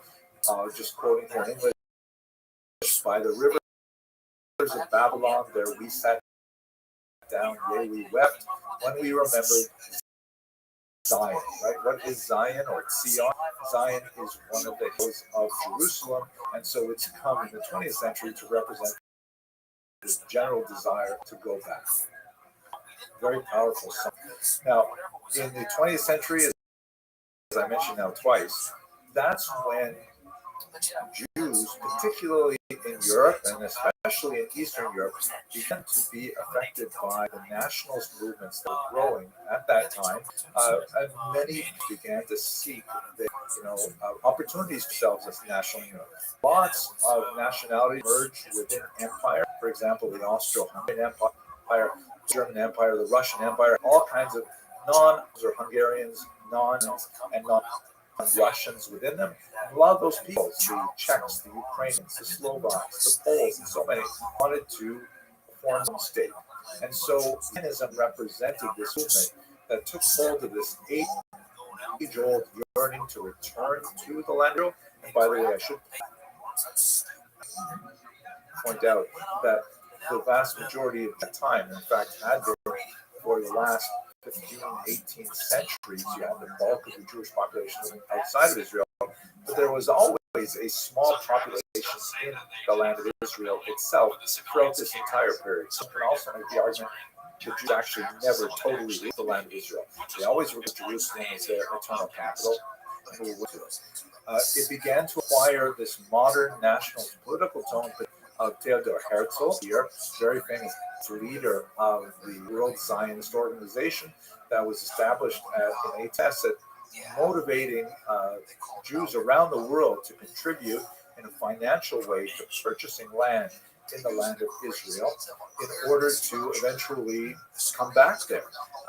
Herzl's particular strategy involved, negotiating with great powers to try and have some kind of diplomatic, dedication of the land to the Jewish people. This eventually was expressed after Herzl's death in the Balfour Declaration, when the British government said that they believe in the idea of the establishment of the Jewish homeland.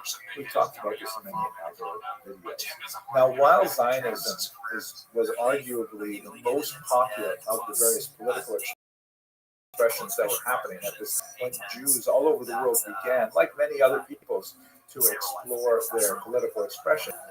It was certainly not universally approved by all Jews. There are many, many object to Zionism, and there are three main groups of Jews who legitimately objected to Zionism at the time.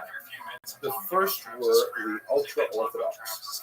This is based on a reading of the Talmud that essentially argues that the Jews, having been exiled from the land of Israel and having lost their sovereignty specifically way back in the ancient period, they were not allowed to go back to the land of Israel and establish a sovereign nation with a flag, with an army, with passports, with currency, all those things, until the arrival of Messiah.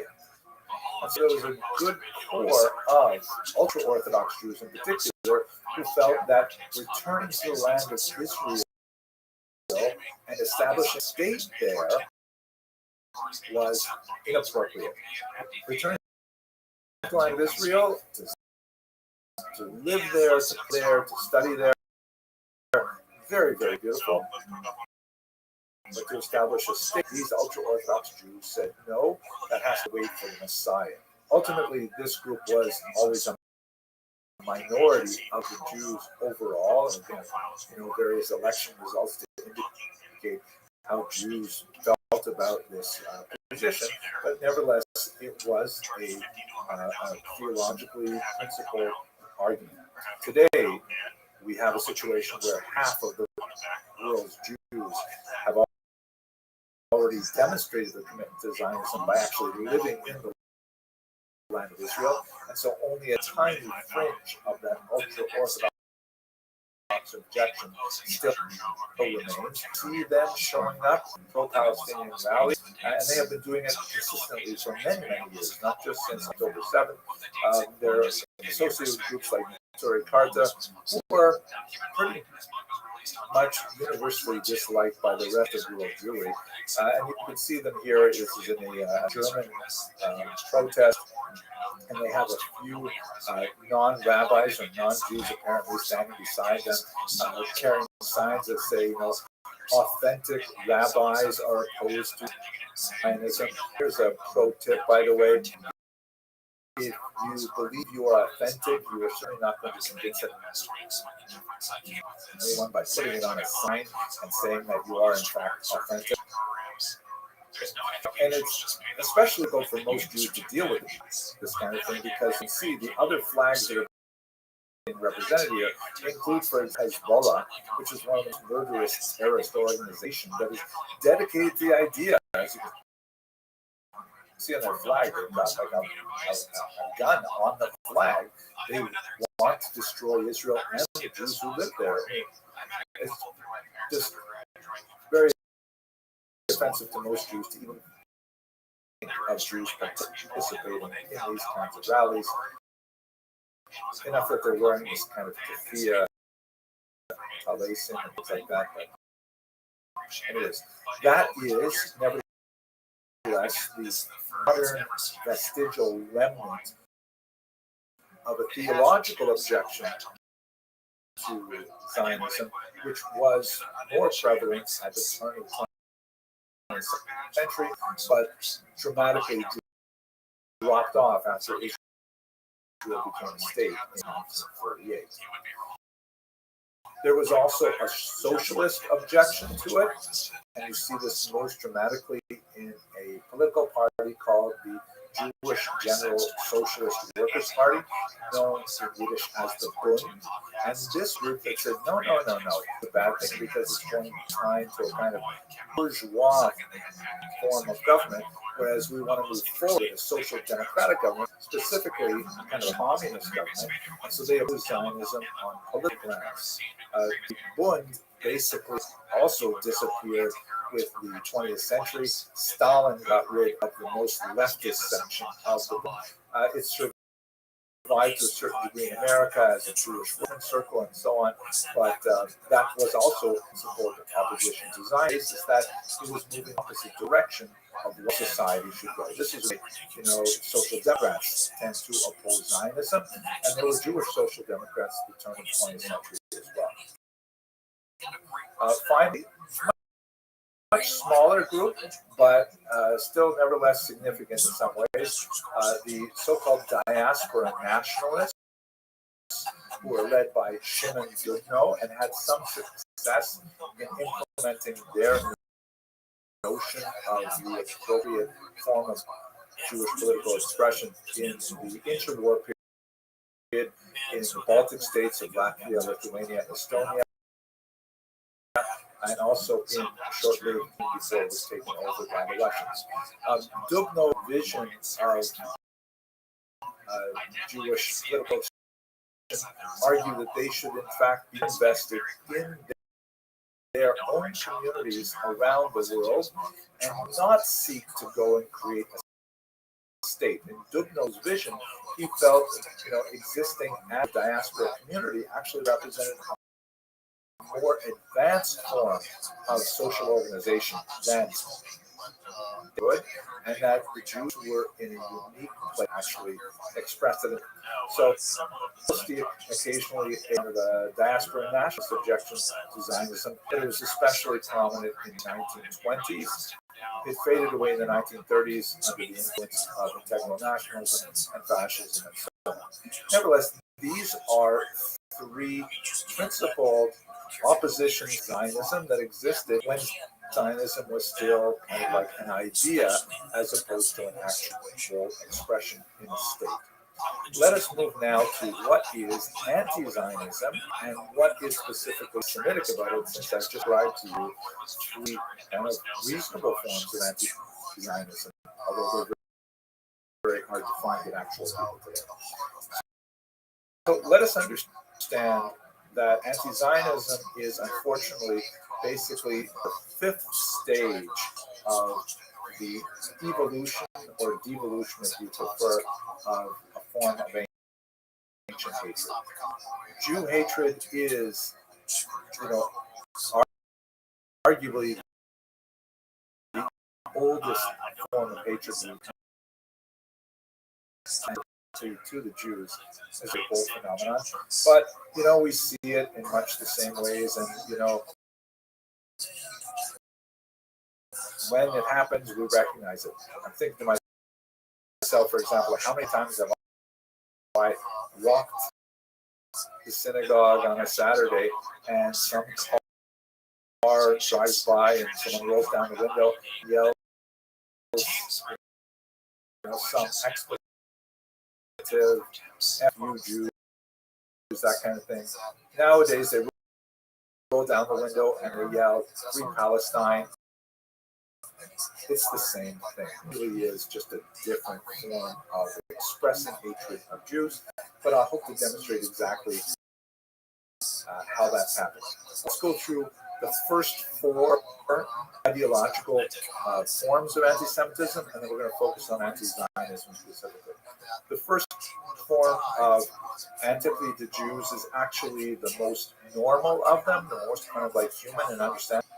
Greeks and Romans in particular, you see it in Greek and Roman literature. And it basically refers to like nasty things said about Jews, largely because the authors did not understand Judaism and Jewish culture.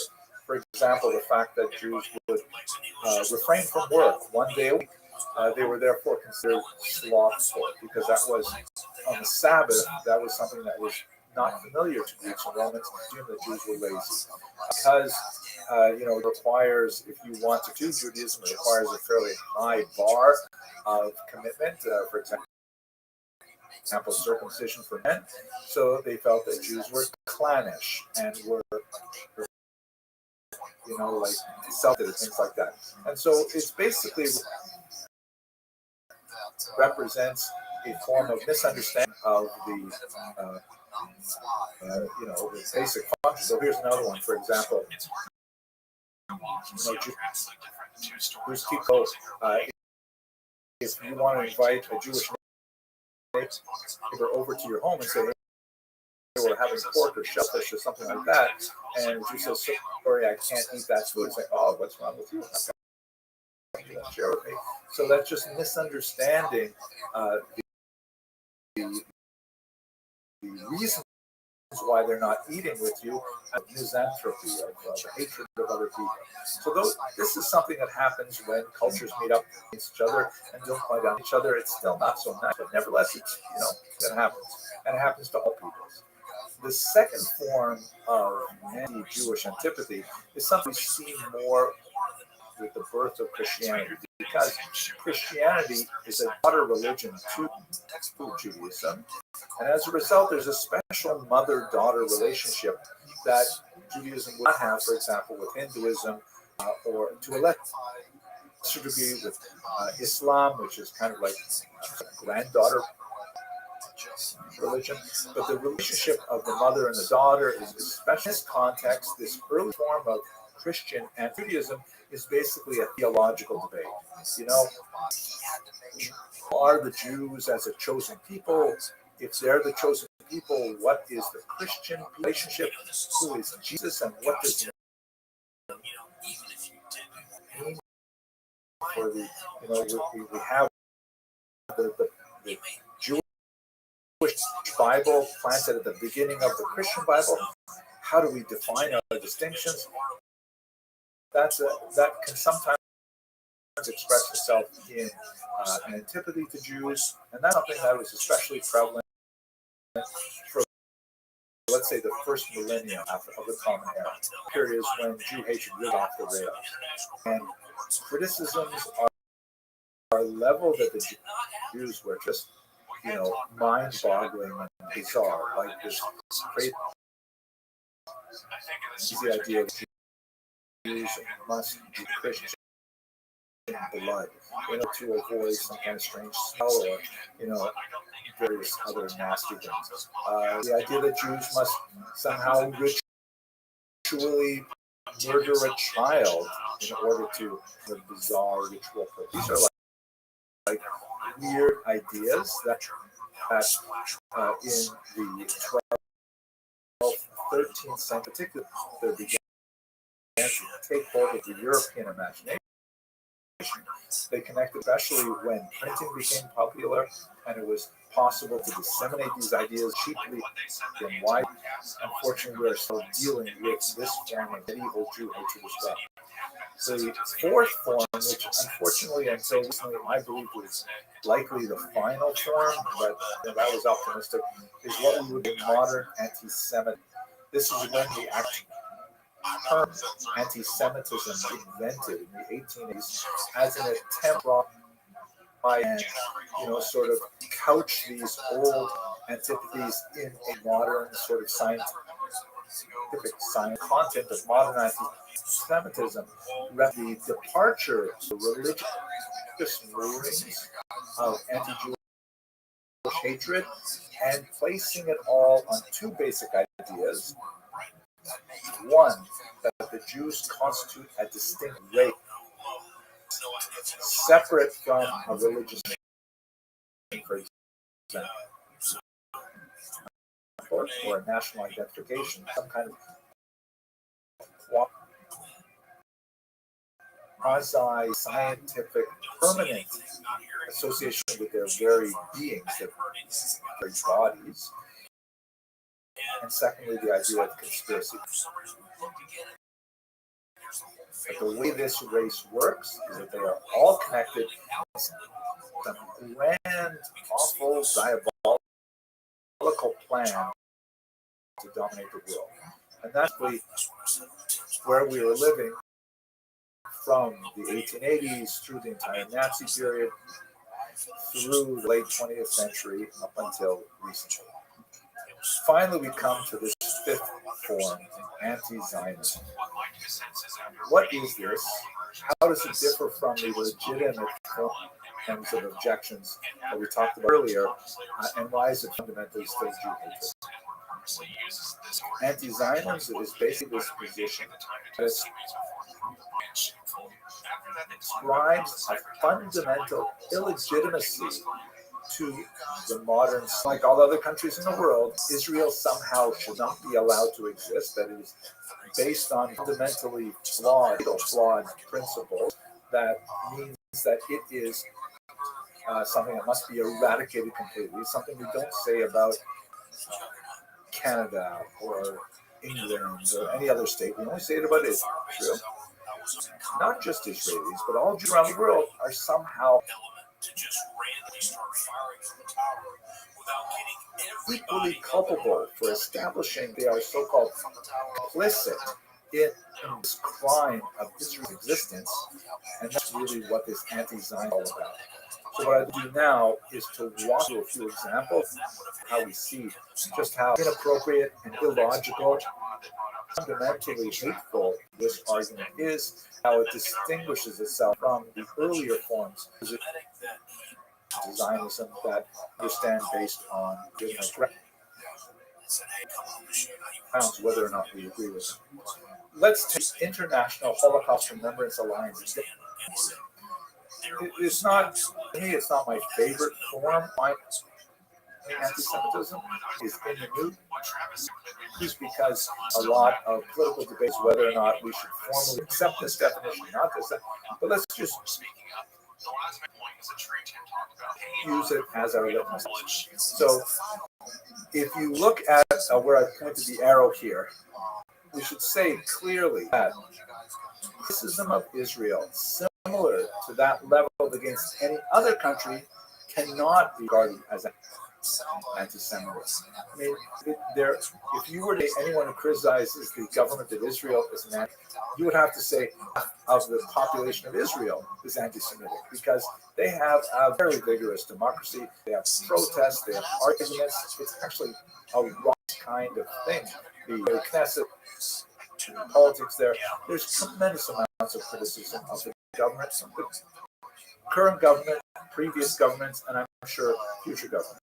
So there's certainly no boundary in this definition that says that the decisions of a given government or political orientation in Israel is off limits.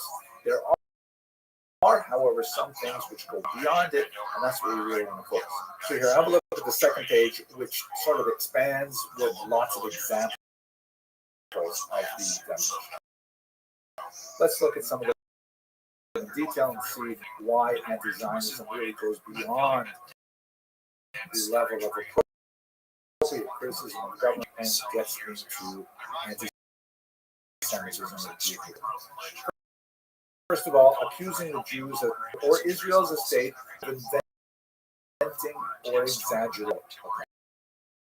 Right? We sometimes call this Holocaust revisionism, and the reason why an anti-Semite might want to do that is because part of the reason why the need for a state of Israel is because of the genocidal attack on the Jewish people in the Second World War that necessitates some kind of refuge for them.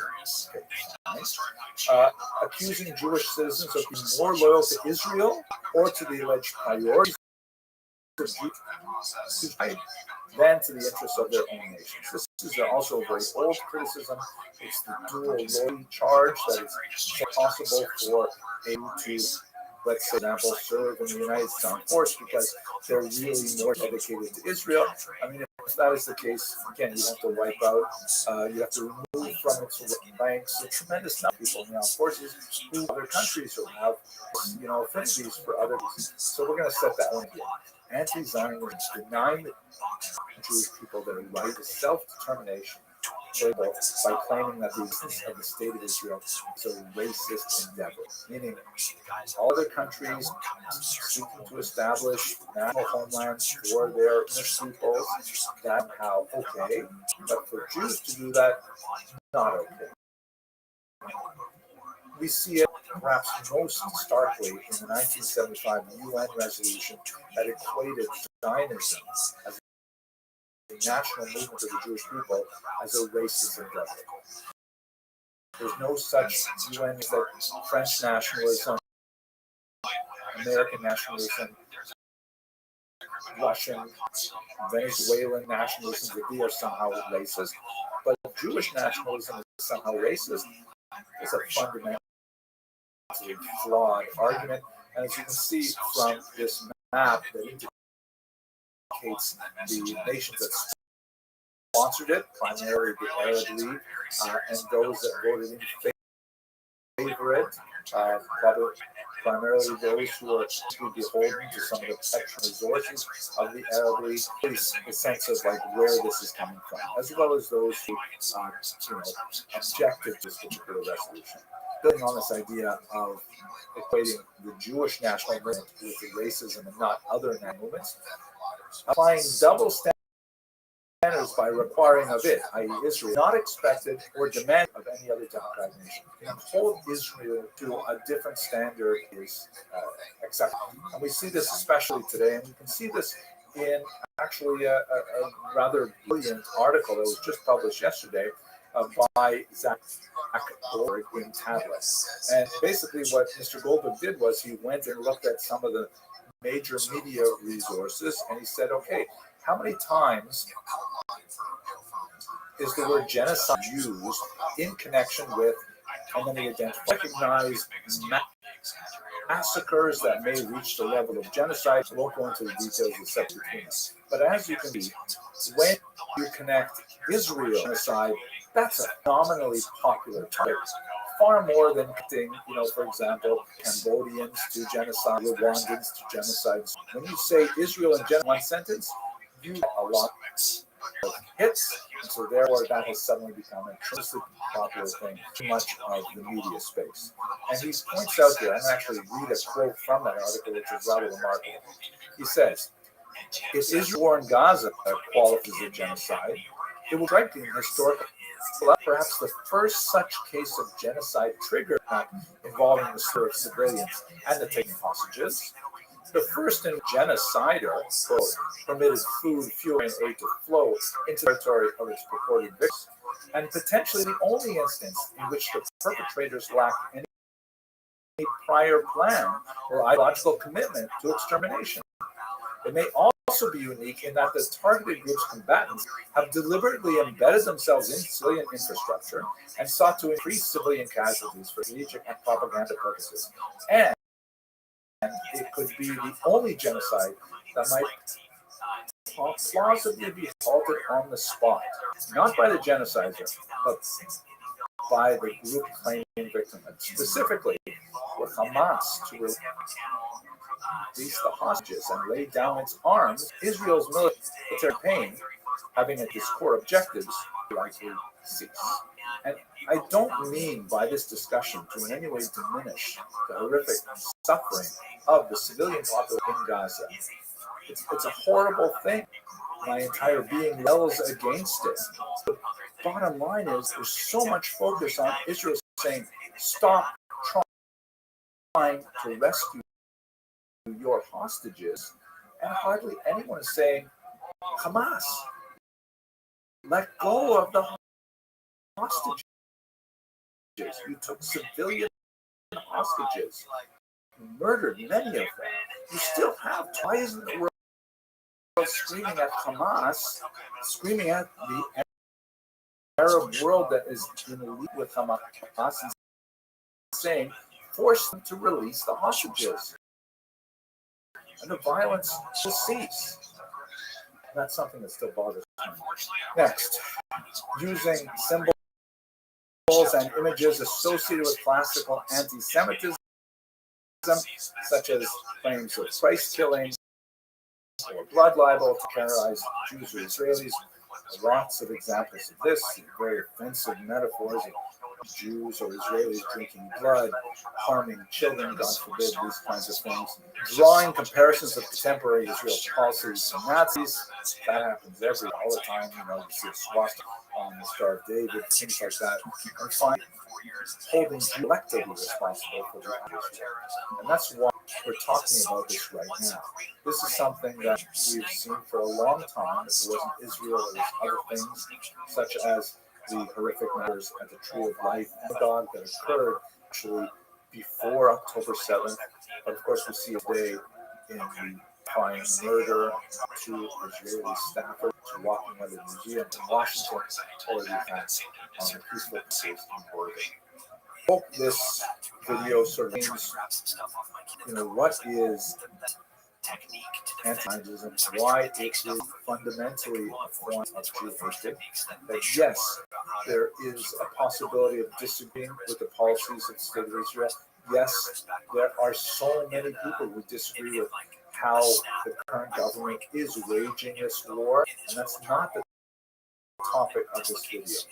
But the purpose of this video is to illustrate that by aligning yourself with a group that calls themselves anti-Zionist, may be buying into a much larger agenda than we're actually thinking of initially.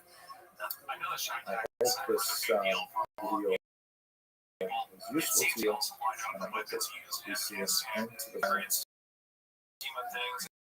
return the hostages, the families, and all of the victims and suffering. Thank you very much. There have been a lot of calls for recent wars to make a statement. I think that's very fair. There's too much evidence out there to not accept that he lied. People like Sean Ryan and John Will. Just so you know, people point out. Hello, fellow students of Jewish history. I've been conducting research on the upcoming Rome cruise, and I came across something yesterday that just blew Relationship with the veteran community, but who knows? Maybe they're actually not aware of the situation. The person that seems John was eager to share stories on the Sean Ryan show back in September. It was an honor to interview you and on your social media reception. Thanks, man. I just best of luck. Thanks, man. It's in a very close by area, the region of really next year. It was just such a fascinating. I figured I've got to do more research, and I can't wait to share it with you. Talk a little bit about the region, specifically to the south region of Bayonne. I was reading a one-volume study by Esther Ben-Bassa, a fascinating historian who is also a Chinchi, a senator. And I came across this amazing story of the Francis Prix Le Bayonne. I chased out by Anne Zink on this to read a little more, and it's absolutely amazing. So this place, Saint-Prix Le Bayonne, you can see where it is sort of like perched on the western edge of France, just above the border with Spain. That, by the way, gives it a very important role later in the colonization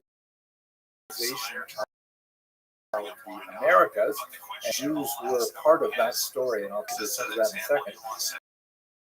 It's also especially important because it was the destination for a lot of Portuguese Jews.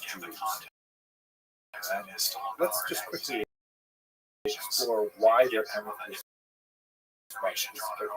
Let's recall, Jews were not allowed in France at the time that the Portuguese Jews began to move there.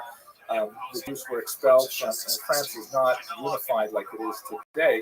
There are different, territories controlled by different and so on. But basically, Jews are expelled first in 1182, and then invited back, and they're expelled again several times until the end of the 14th century. And in Provence, the region that's close by here, finally expelled at the beginning of the 16th century. However, there's a little footnote in that King Louis XI wanted to resettle the region of Bordeaux. So in 1574, he invites foreigners, except the hated English, to return to Bordeaux and to settle them. And he explicitly allows these so-called Portuguese merchants, and later they're openly called Portuguese New Christians. They are given residency rights in this region of Bordeaux and now. Who are these merchants, also known as Portuguese? These are essentially who were forcibly converted in 1497 in Portugal and were looking ways to get out of that country, and many of them made their way to more hospitable climes like Amsterdam, for example. We've spoken about that quite a bit. And many of them went out to the New World, to Brazil, and other places. But this is really close by. It's just over the Pyrenees, just over the border, and there's a lot of these Jews who are given technically the right of Christians, but still wishing at some level to live as Jews. They used to be called Maran, itself a derogatory term meaning swine. So Jews or conversos is considered a more acceptable term. They're Jews who, they're along a whole spectrum. There are some who really become true believers and are ultimately absorbed into the larger Catholic population. There are those who deeply resent the forcible conversion and are doing everything they can to live underground as Jews. And then there's a whole bunch of Jews who are in the middle of that, who are trying to maintain their safety as living as Christians to the outside world, but in their own homes they're still marrying other crypto Jews, practicing some Jewish traditions, and so on. So they're making their way now to the region of Bordeaux and Bayonne. Everybody knows that they are of Jewish extraction, and there's a degree of persecution that goes along with that, even though they are technically baptized. We know that the Jews were useful. Look at this chart here. You can see that in 1751, 51% of the Jews, a very small number of them were impoverished, almost producing for the economy. About half of them are involved in trade. About 30% are involved in banking. That is a little bit skewed from what we see in other parts of Europe where Jews are allowed to live. Banking might be a little bit larger, but nevertheless, there's 12% involved in crafts and 5% involved in other things. In terms of the trade, this is Santa Esprit is on an important river that opens out into the Atlantic, so they're involved in all kinds of things, in wool sales, in chocolate, in tobacco, you name it, all kinds of soap, and making soap, all kinds of things are going on there, and they're definitely very useful. So by 1550, King Henri II specifically assures their residency right, even though they are Portuguese New Christians. Now, what's especially interesting about this is that what's going on in Bordeaux and Bayonne is not necessarily what's going on in the entire country. By 1615, King Louis III requires all Jews, including crypto Jews, to leave France. And that, by the way, affects a lot of the Jews who have made their way to the New World. A lot of French holding in Louisiana and elsewhere, Jews are technically expelled from those regions as well. But in Bordeaux, here's the really interesting part. In Bordeaux, the Jews are allowed to remain there because the local parliament refuses to obey the king on the expulsion of the Jews. And in fact, they took a legal remedy. They sell naturalization rights. Portuguese merchants, 160 of them take advantage of this, and they bought the right to be naturalized in Bordeaux. And essentially, they just sort of ignore the king on this regard. And by 1723, the people living there are openly referred to as Jews, despite the fact that the legal ban on their settlement in French territory is still fully in place. Absolutely amazing. The legal nomenclature of what we call the Portuguese merchants or New Christians or even reflects the reality developing on the ground in Bordeaux. Throughout the 7th century, all kinds of measures that are cataloged in an exhaustive manner by Anne Zink went down to local archives more and more openly returning to their Jewish practices. For example, birth rates seem to be pretty much, but the number of baptisms, especially baptisms of Portuguese families, declines. They employ a parish to serve as a kind of go-between to buy a plot of land to allow them to have their own cemetery, their own segregation, their rights, and they develop all kinds of additional institutions like have much more well developed in, let's say, Jewish Eastern Europe. So by the last quarter of the 18th century, the Jews of Bordeaux are openly flooding what's going on in the rest of France. They're living with any restrictions on their movement within Bordeaux and Bayonne. They can own real estate.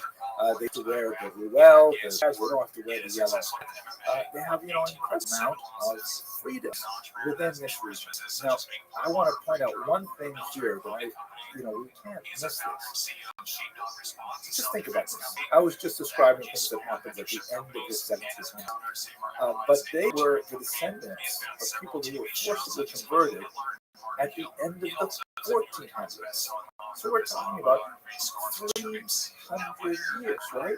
From like 1500 to 1800. So we're talking about how many generations is that? The generation is about 25 years. That's 3 times 12 generations. I mean, can you imagine living as a submerged identity? 12 generations.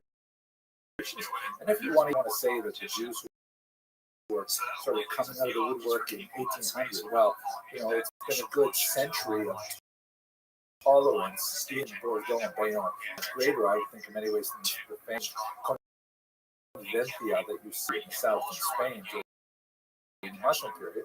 But that's still 100 years after that started. So if we go back 100 years, we're still talking about 8 generations.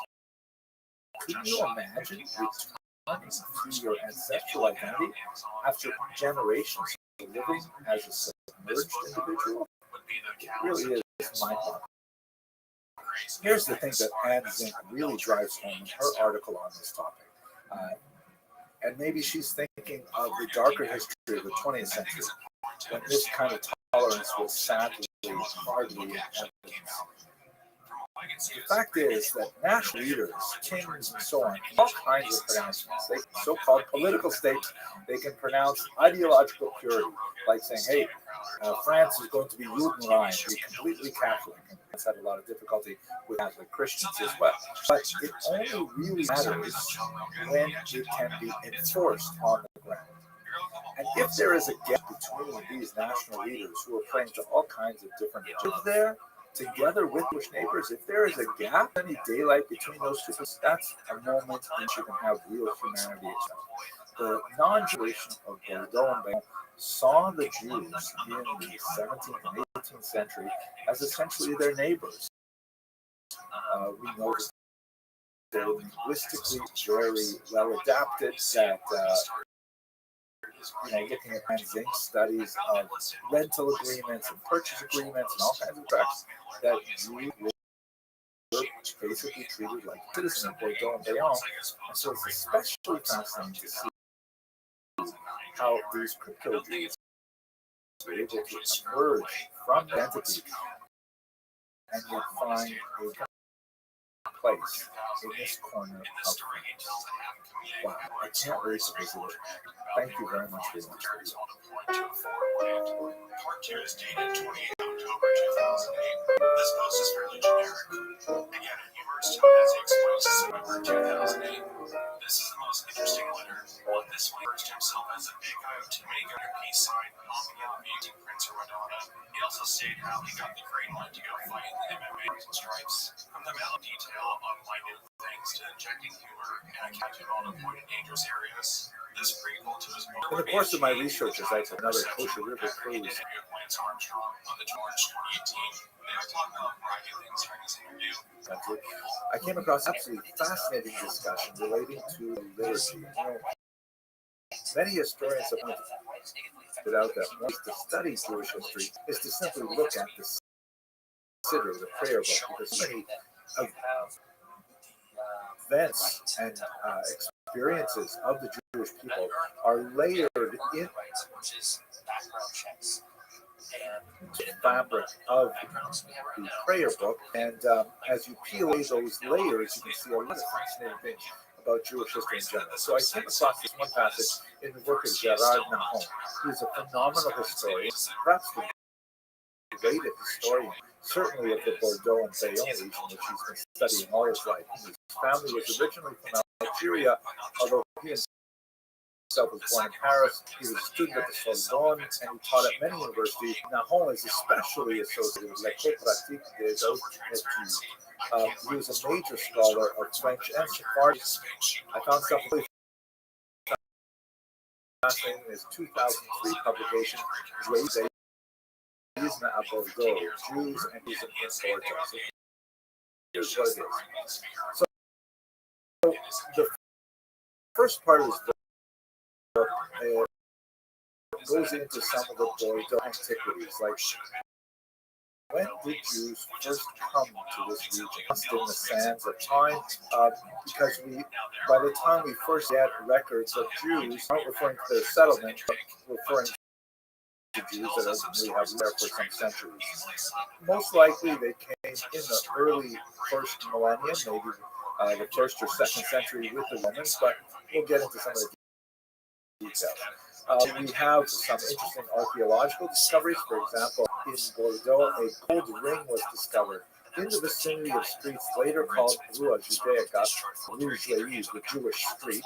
And if you look at this amazing ring here, it was first published by Camille Julien in 1890, who presumed that it was an engagement ring of a woman named Esther.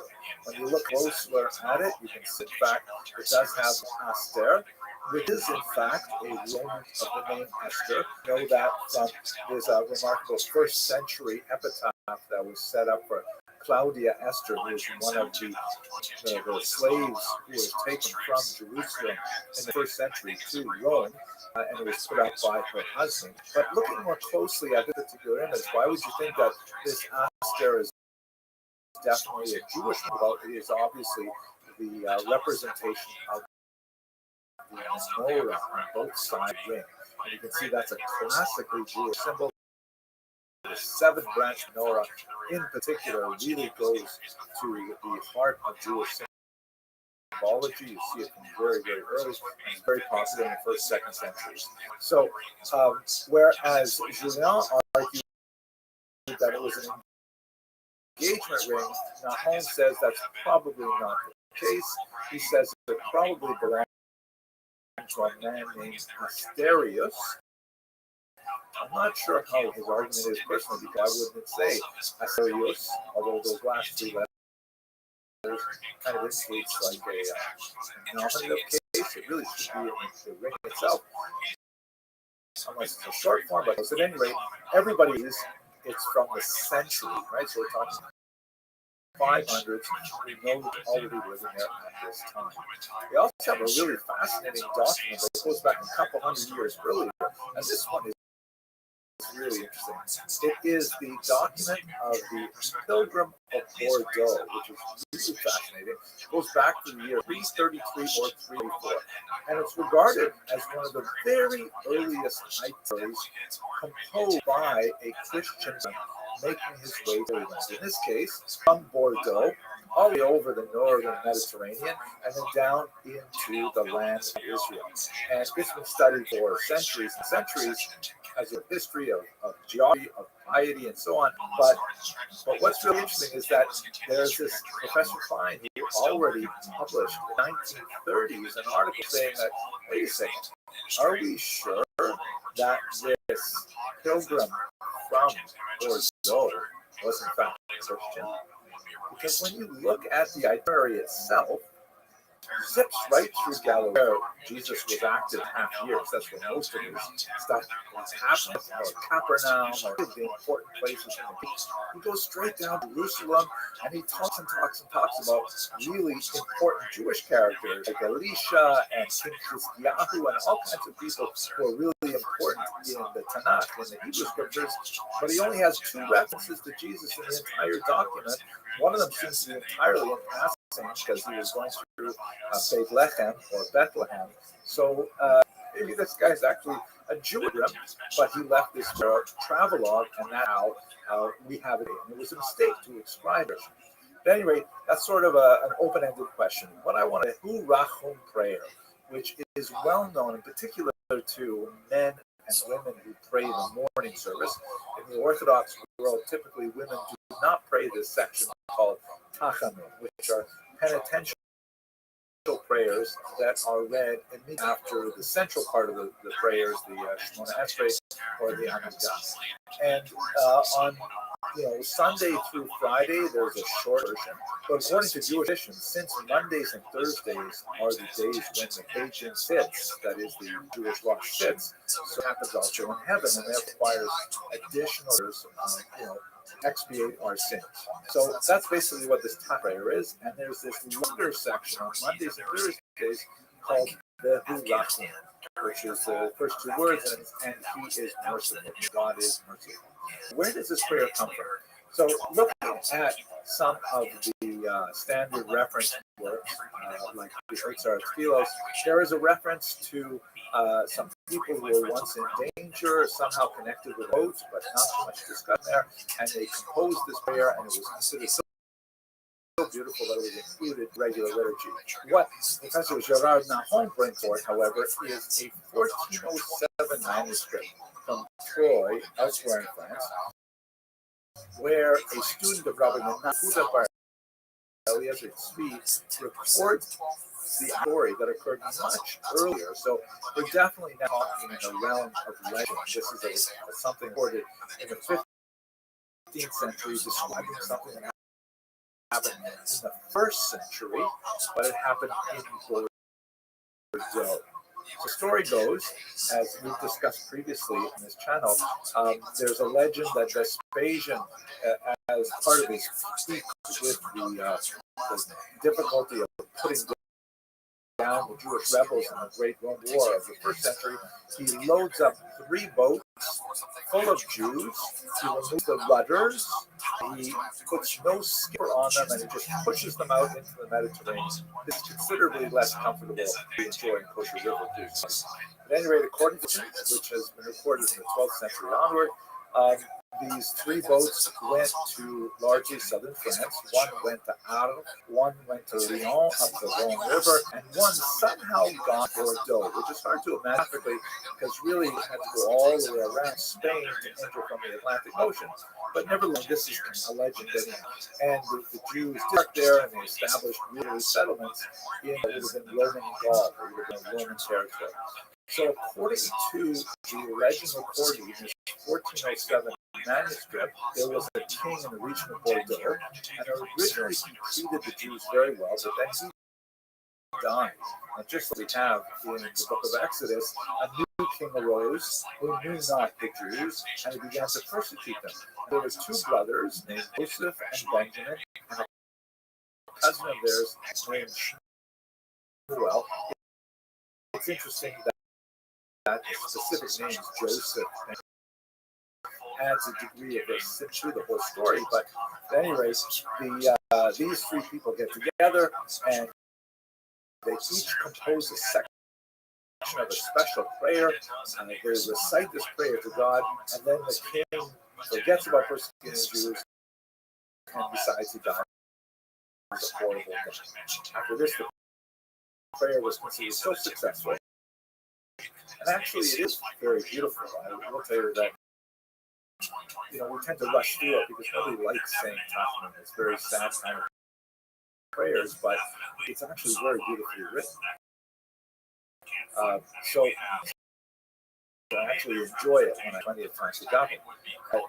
This prayer led throughout the entire Jewish world. It has been incorporated into both the Ashkenazic and the Sephardic rites because its great antiquity is the separation of Ashkenazic and Sephardic cultures, and it is included and appreciated to this day. So it has its origins, apparently, at least according to the Bordeaux. I hope you found this, and I hope you'll be able to join us on this fantastic tour of France, where we hope to discover a lot more Jewish history along the way. And if not, I really look forward to sharing these videos with you. Thank you very much. But more on that later. From what I saw, Nate was extremely fair to everyone being critical of Tim. Nate is also known for a firearms trader, but Nate chose to speak out in situations that serious. Hello, fellow students of Jewish history. A few weeks ago, we spoke about the Bordeaux itinerary, which is this context and see if there's some questionable intentions. But I don't think it'll work. Overall, I'm convinced that these platforms compilation in a fair way and origin. But again, I want to include this section for context, since both these platforms are fascinating sort of travel log, taking a pilgrim from Bordeaux in France all the way to the land of Israel. I decided we'll start with the ATR podcast 101, the book of there's a lot of And I had come across this article in terms of egregiousness and what was important for Tim to respond to. Also, it's important to note that they reached out to just that perhaps this Bordeaux pilgrim from the year 333-334 was possibly Jewish.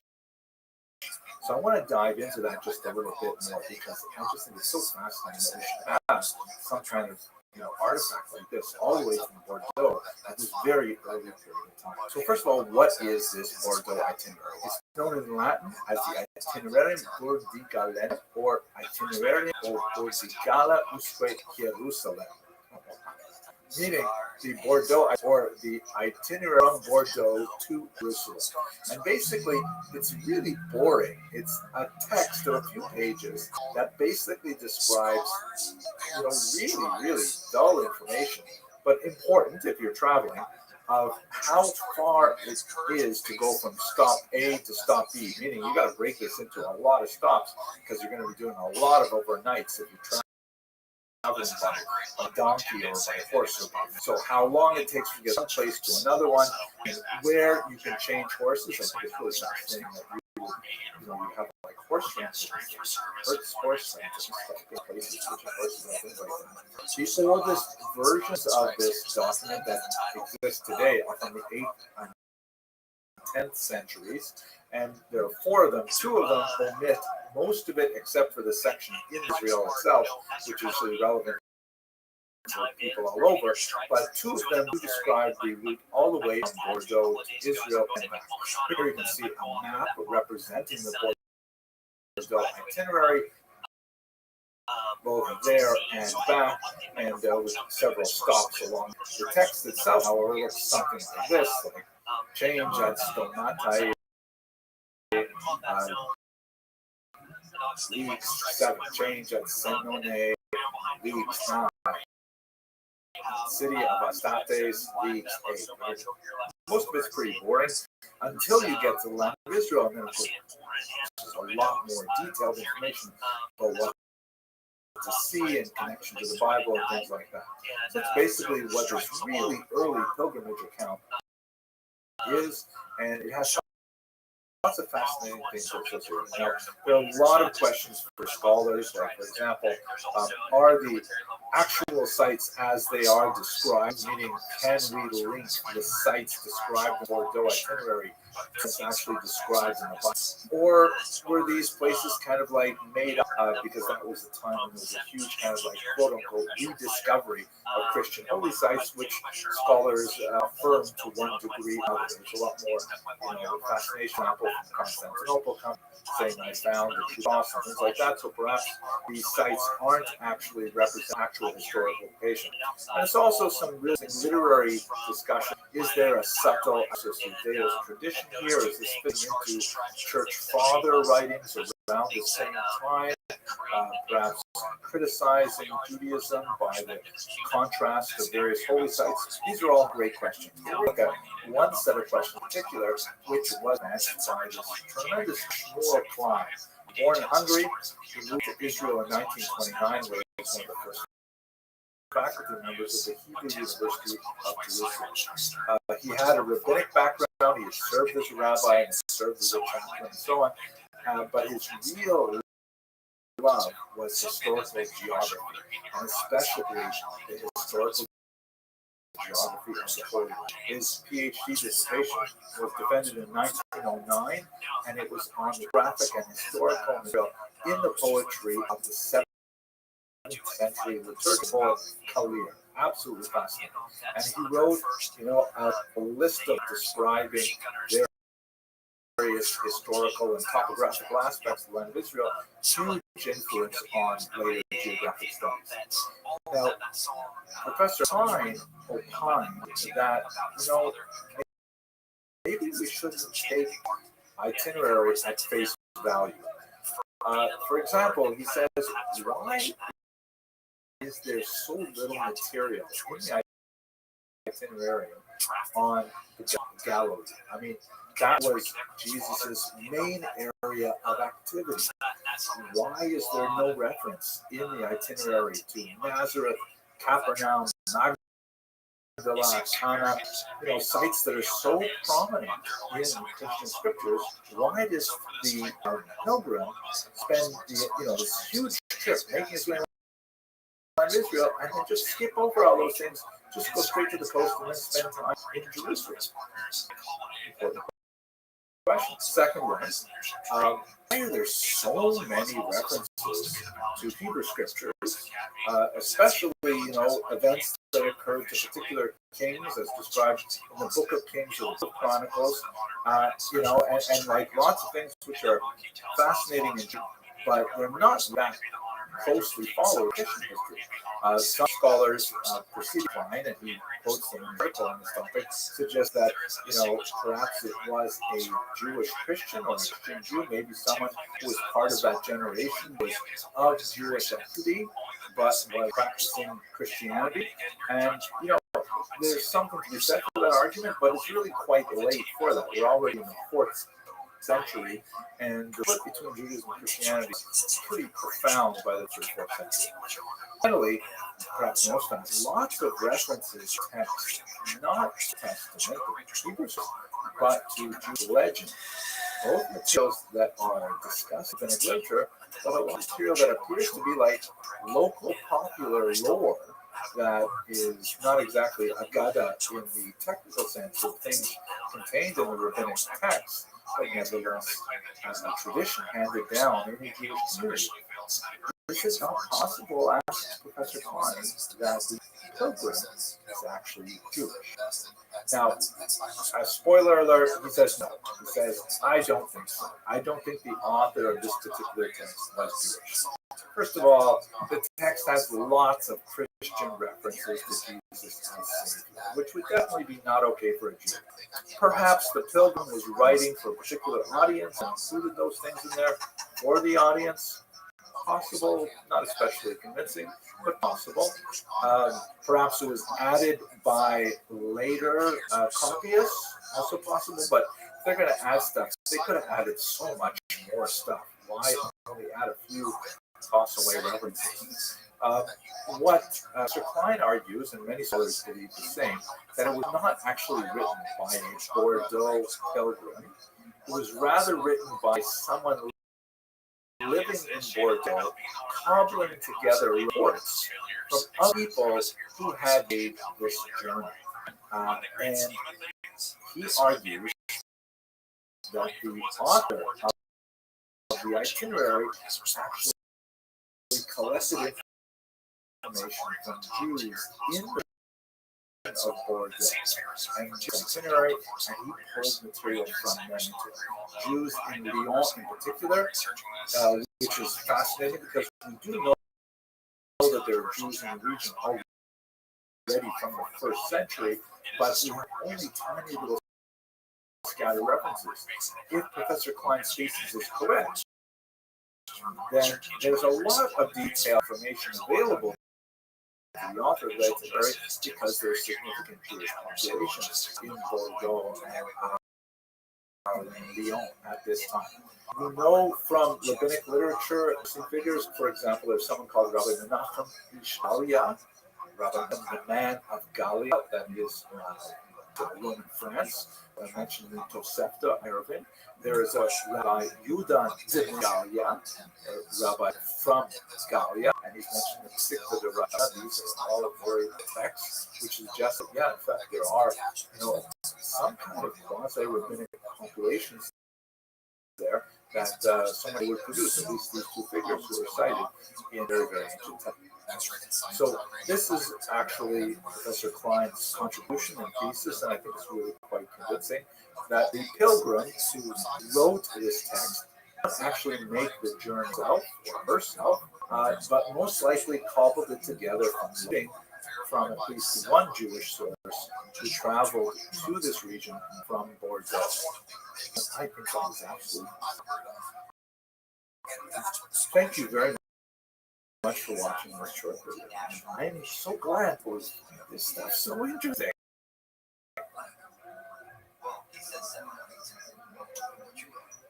Which is not the right number. It's not even the right ODA number. So he doesn't know the ODA number. Or if he wants to say, well, that was sensitive information, I don't want to put in the ODA. Everyone's real name into this. The ODA started pushing all the news to the high ground to take the fight to them as out of the line of fire.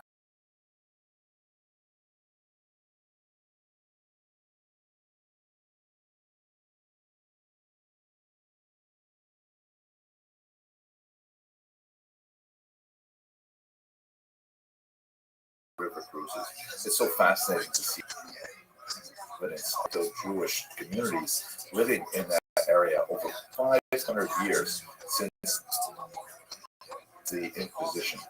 But we're going to move on now because in order to we're going to another location. We're going to go to Bordeaux, which is southwest France.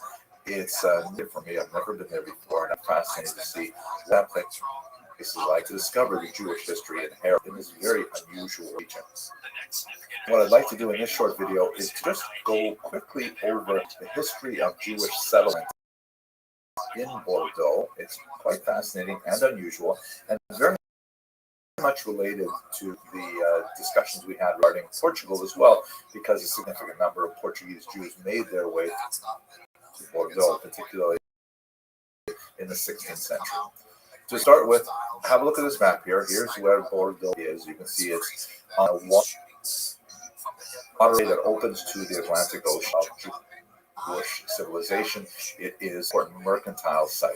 The entire region is suffused with wine culture, and I'm going to have to learn a lot more about that before I go there to understand the Jews in the history.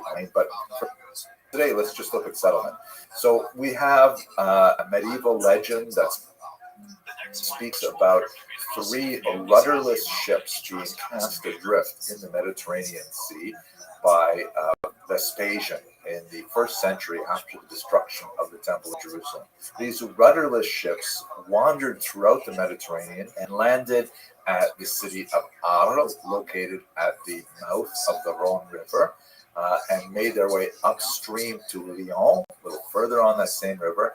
And then another one went somehow all the way around, I guess, the Strait of Gibraltar to land in Bordeaux. And this is the legendary origins of the Jewish communities of these 3 very important cities. But if we move past this fascinating legend and look at the archaeological evidence and the literary evidence, we do have a fascinating signet ring that looks at a ring that appears to have menorahs on it and the name Aster, which could be an abbreviation of the Latin name Asterius, not especially Jewish, or Esther, which of course is very Jewish, and that dates from the 4th century. In the late 500s, we have a literary report of a Jew in Bordeaux who got into trouble because apparently he ridiculed a priest's belief that a particular saint would cure him of an illness. We don't know the specifics of that particular story, but it does have certain ring of truth in some ways. And then we also have much more evidence by the time you get up to the 9th century, coming from anti-Jewish sources, but nevertheless pointing to a fairly well-developed community for the 9th century in Bordeaux. By the 11th century, you already have of a place called Judaïque, which means like the mountain of the Jews or the Jewish mountain. That's outside the city. There's a Jewish cemetery in place. There's a Jewish street, and a port is called Porte de Dieu, which was known earlier by the name Porta Judea, clearly meaning the port of the Jews. So certainly by the 11th century, this is around the time of Rashi, this is around the time just before the Crusades and so on, you actually have a very significant Jewish population living there. Where they came from exactly is not clear. But we do begin to see clear migrations from other regions afterwards. And this is largely because France went through kind of like this paroxysm of desire to expel Jews from its environs at several points during the High Middle Ages. There was the first of them was 1182, which did not actually affect the Jews of Bordeaux because during this time, specifically from 1154 to 1450, Bordeaux was not under French control; it was under English control. And even though this part of England was located on the continent, it was nevertheless, impervious to the demands of the French kings. It's also interesting to observe that the 300-odd year that Bordeaux had independence from France, being attacked, have contributed to a certain cultural orientation that we certainly see more of as we move into the early modern period, of being willing to defy central authorities, specifically with regards to the treatment of their Jewish populations. So our expulsion situation, the Jews of Bordeaux were not affected by the expulsion of 1182, but they did get exposed to 3 rapid expulsions in swift succession in 1284, 1305, and 1310. And as you might wonder, wait a minute, how can you expel a population in 1284, again in 1305? Did they get invited back? That's certainly happened in other parts of Europe. And then expel them again 5 years later in 1310? I mean, it doesn't make sense. In the case of Bordeaux, it seems that the expulsions were implemented. There were orders of expulsions, but they were really just, tools to extort bribes from the Jewish community to allow them to remain in place. This is another iteration of what one of my students called the fee or fleet strategy of Jewish survival, that when confronted with various threats and expulsions, the communities could elect to simply bribe the nobility or the kings that were demanding their expulsion and remain in place, or they could say, well, it's too dangerous or the price is too high, and then they would flee. So it seemed that the fee strategy was working at the turn of the 14th century in Bordeaux. In 1320, however, the Jews of Bordeaux suffered horrible attacks by a group called the Pastors. These are the shepherds. It's a populist movement, very similar to the Crusades, which of course began in 1096. So this is like a century after the First Crusade, but they continued for some time. It was originally an anti-Muslim movement. The idea of the Euro-Christian effort to wrest Jerusalem and Holy Land from the Muslims had lots of very negative spillovers in Europe proper, and particularly for the Jewish communities living in Europe, particularly because if the whole idea of Crusades is to reclaim Holy Land for Christianity and drive out the infidel, well, a lot of locals and populists said, we have infidels living right here in our own communities, obviously referring to the Jews. So there was also a class element specifically to the Pastoreux uprising, in that they wanted to try and attack the community, had concentrations The Jews were fortunately an ideal target because they concentrated in urban, more openly associated with cash industries like money lending, like mint, like craft, silver, goldsmith, and so they were a favorite target by the pastor, and they suffered horribly in the year 1320. The upper church and the Pope in particular defended the Jews, like they did with blood libels and things like that, saying this is not right, this is not Christianity, we should not be doing these things.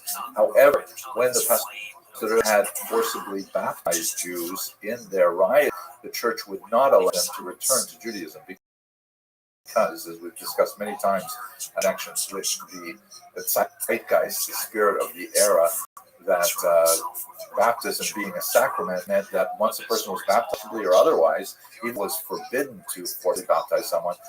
That meant that they were nevertheless considered Christians. There's a lot of sad stories about that, but I don't want to get off track.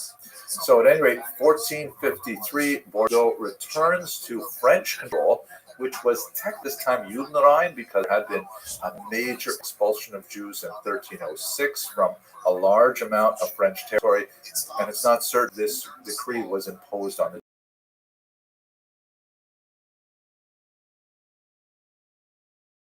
significant population, especially crypto Jews, who had been making their way from the 15th century. Again, you'll recall that there was a massive wave of pogroms and forced conversions that gave people the status of Christians. And as I mentioned a second ago, they were officially Christians, even though they did not necessarily want to regard themselves as Christians, but they had the privileges of free movement as there would be attempts to lock this down by both Spain and especially by Portugal, where a lot of these Jews fled. But in the 15th, 16th, and 17th centuries, there was periods of time when this was relaxed. And a lot of these nominal Christians, these so-called New Moranos, which is a derogatory term, they made their way out of the Iberian Peninsula and looked to other places to live.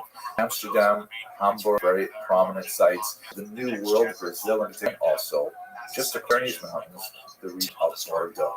And we begin to see an unusual sort of cultural combination of these new Christians moving into Bordeaux, identifying as Portuguese, later as the Portuguese nation, and ultimately openly as Jew. That combined with the sort of contrarian spirit of the Bordeaux population, and the Jews begin to get more and more privileges for their independent communities, even though they're still technically considered Christians. We see that they develop separate cemeteries. We see that they're developing unique processes for marriages, which are recorded in church documents as people were married according to the Portuguese rites, which means essentially they are married Jewishly. And by 1723, they just totally give up on even bothering to call themselves Portuguese, even though technically Jews are not allowed to live in France. They are openly living Jews in Bordeaux specifically. At this time, we also begin to see Jews migrating from papal states, where there were also holdouts of Jews that were not initially affected by the expulsion of 1306. Increasing pressure we placed on the Jews of Avignon and the Comté Venessin, which are regions that were controlled directly by the popes rather than the French kings. And so Jews begin to make their way over to Bordeaux as well. And over the course of the 18th century, you have two distinct communities living in Bordeaux, the Portuguese Jews and the Avignon and Comté Venessin Jews. They're not exactly Ashkenazic. They have their own ritual, their provenance, but you have these two communities living together, and they begin to really establish significant communities which were technically illegal. They set up yeshivot, right, schools. They set up bikur cholim, which are like Jewish welfare associations. associations, especially for the sick. He set up all kinds of charity organizations for the community. And eventually, the Jews of Avignon claimed a similar communal status as the Portuguese, even though they had never been new Christians at all. By the time you get to 1806, which is where I'm going to cut off this, because we're going to enter into the modern world and amazing things that affect Bordeaux Jews at this time. You have 2,100 Jews living in Bordeaux. 1,650 were Spanish/Portuguese. 144 were from Avignon, and another 336 were attracted from other Ashkenazic lands, Germany, Poland, and the Netherlands. Absolutely fascinating community with all different strands of thought. And I'm really looking forward to visiting Bordeaux in November, and you'll be able to join me. Thank you very much for watching this video. You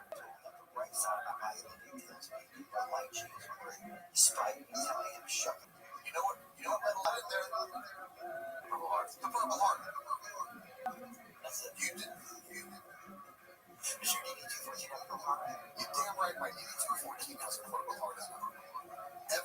Hello, fellow students of Jewish history. I just want to tell you about one really interesting moment in the year 1755 when a great scholar named Rida met another remarkable scholar from Bordeaux. It's a really fascinating story, and it's got a little bit of humor. Here it is. So first of all, who was the Rida? That's an abbreviation for his name, Rabbi Chaim Yosef David Azulai, who's an incredibly important scholar who lived in the years 1724 to 1806. I've actually studied personally many of his books, and one of his books I've actually read multiple times. Great encyclopedic scholar, tremendous special interest in manuscripts, and fascinating. Now, the reason that he's especially useful for us is because in the year 1753, when he was in his 30s, he was asked by the community of Hebron, he lived in Israel, he was asked by the community of Hebron to make a circuit through some of the larger communities, particularly in Europe, to collect money for this struggling community. And so he did this. He went and he became like a mashulach, as it were, a messenger to collect funds for the yeshiva in Hebron in particular. He ended up being especially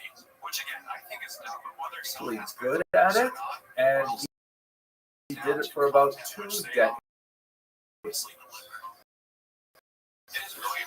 On the course of his many down a travelogue, which is called Dal Tov. It is one of the remarkable rabbinic documents of the 18th century, which also used a whole series of amazing documents. But this book, Magal Tov, just fits within the long history of Jews going on trips and describing everywhere from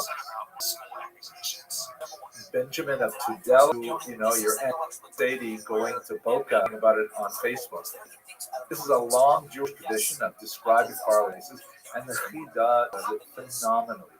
He, with a sense of adventure and with curiosity, and he provides all kinds of fascinating, many of them really quite scurrilous. It's really surprising. It's quite fascinating how it gets deep into the community and understands the kind of stresses that they have going on.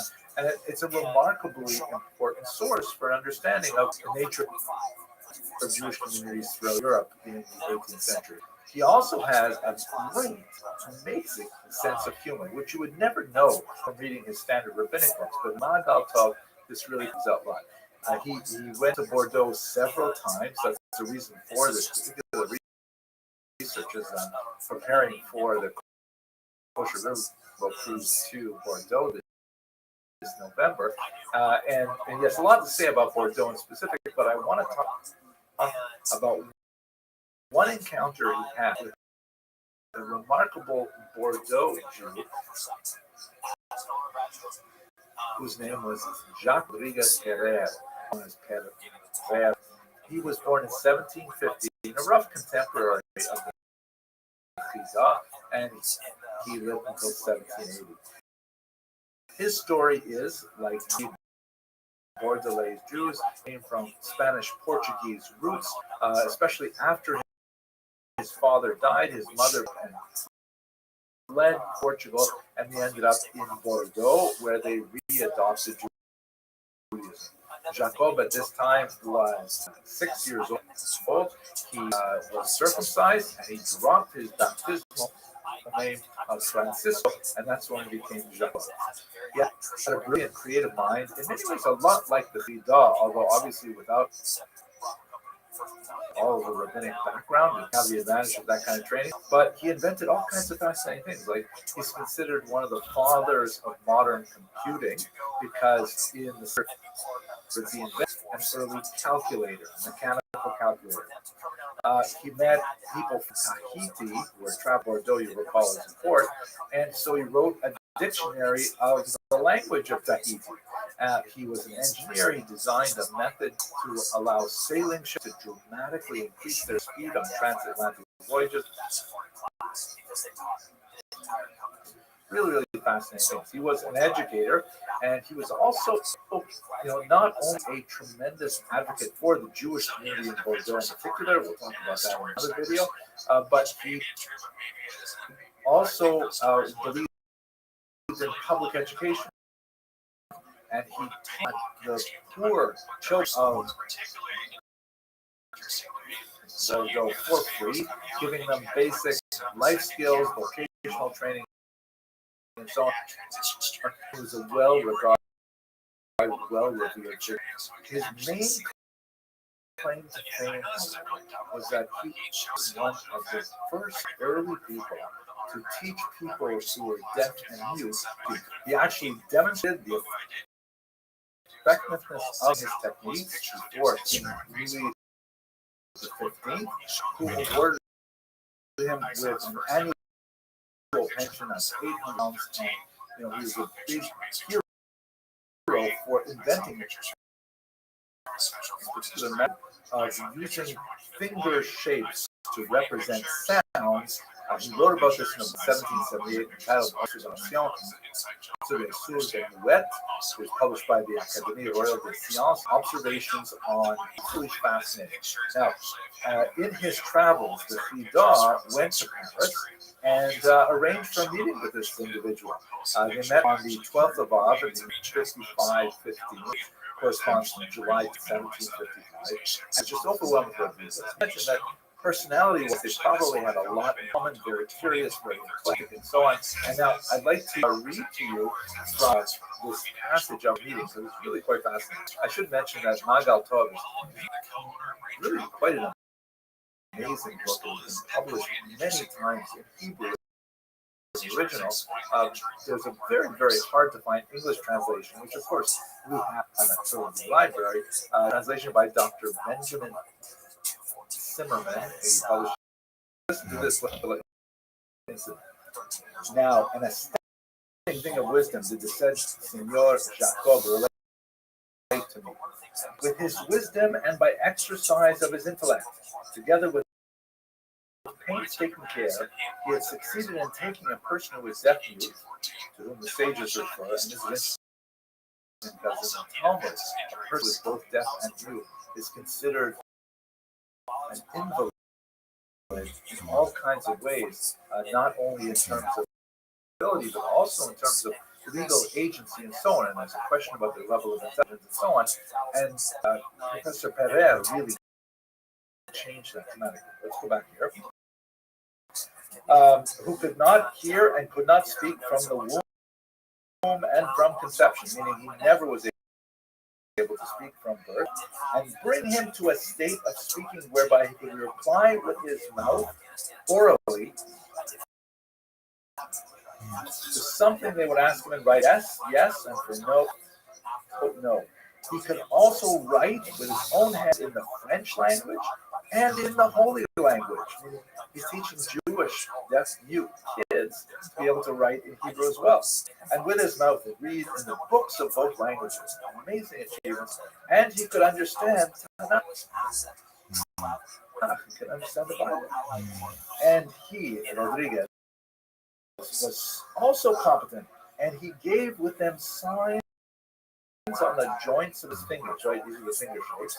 And each joint he made as a sign for one letter. And when he wanted to speak with them, with great celerity would he take and move the joints of his fingers, indicating the letters of the word desired, and the mute person, after much practice, straight away understood his question and would reply. And now with my own eyes I saw in house a lad who they said was a mute, not hearing nor speaking, and I saw him talking to me in the holy language and in French. Now here's the funny thing. And my eyes watched Senor Jacob indicating with his fingers to this mute, and immediately would he indeed reply to his question. And as I was making a jest, I did make some signs with my fingers in a random manner, right? He decided, like, hey, I'll try this out too, and started making gestures with his fingers. I did not know the signs which Jacob had selected to him, meaning I was just making it up.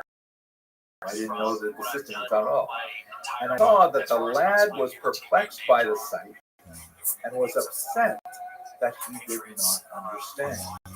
Then his master said to him, right? Then Professor Rodriguez said to him, "Oh, don't be upset, for the rabbi did not mean to send the finger."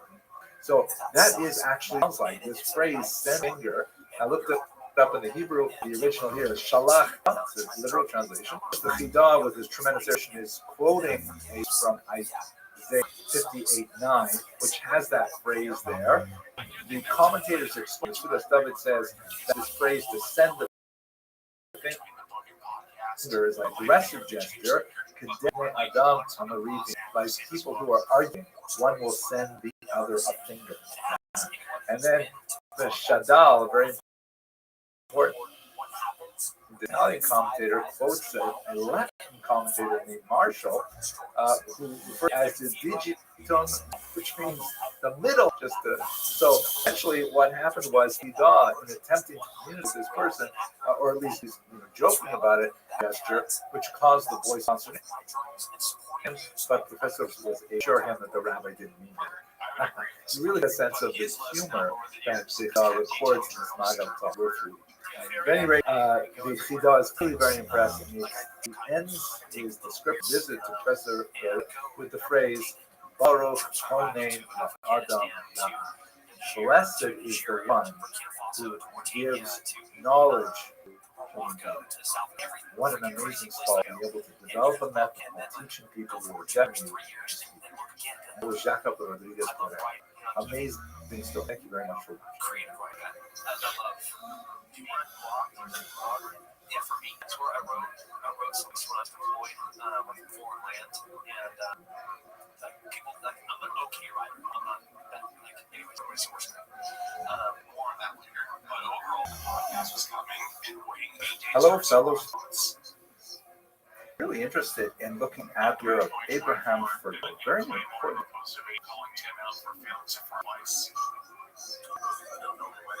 Ago, and had a lot to do with the transformation of French Jewry from the medieval period to the modern period. And this actually, it's not a slow process. We've talked about it. After the French Revolution, there was this dramatic change from the medieval environment, which had essentially a corporate structure, into a modern environment in which Jews were citizens of France. Exactly. I mean, that also happened automatically.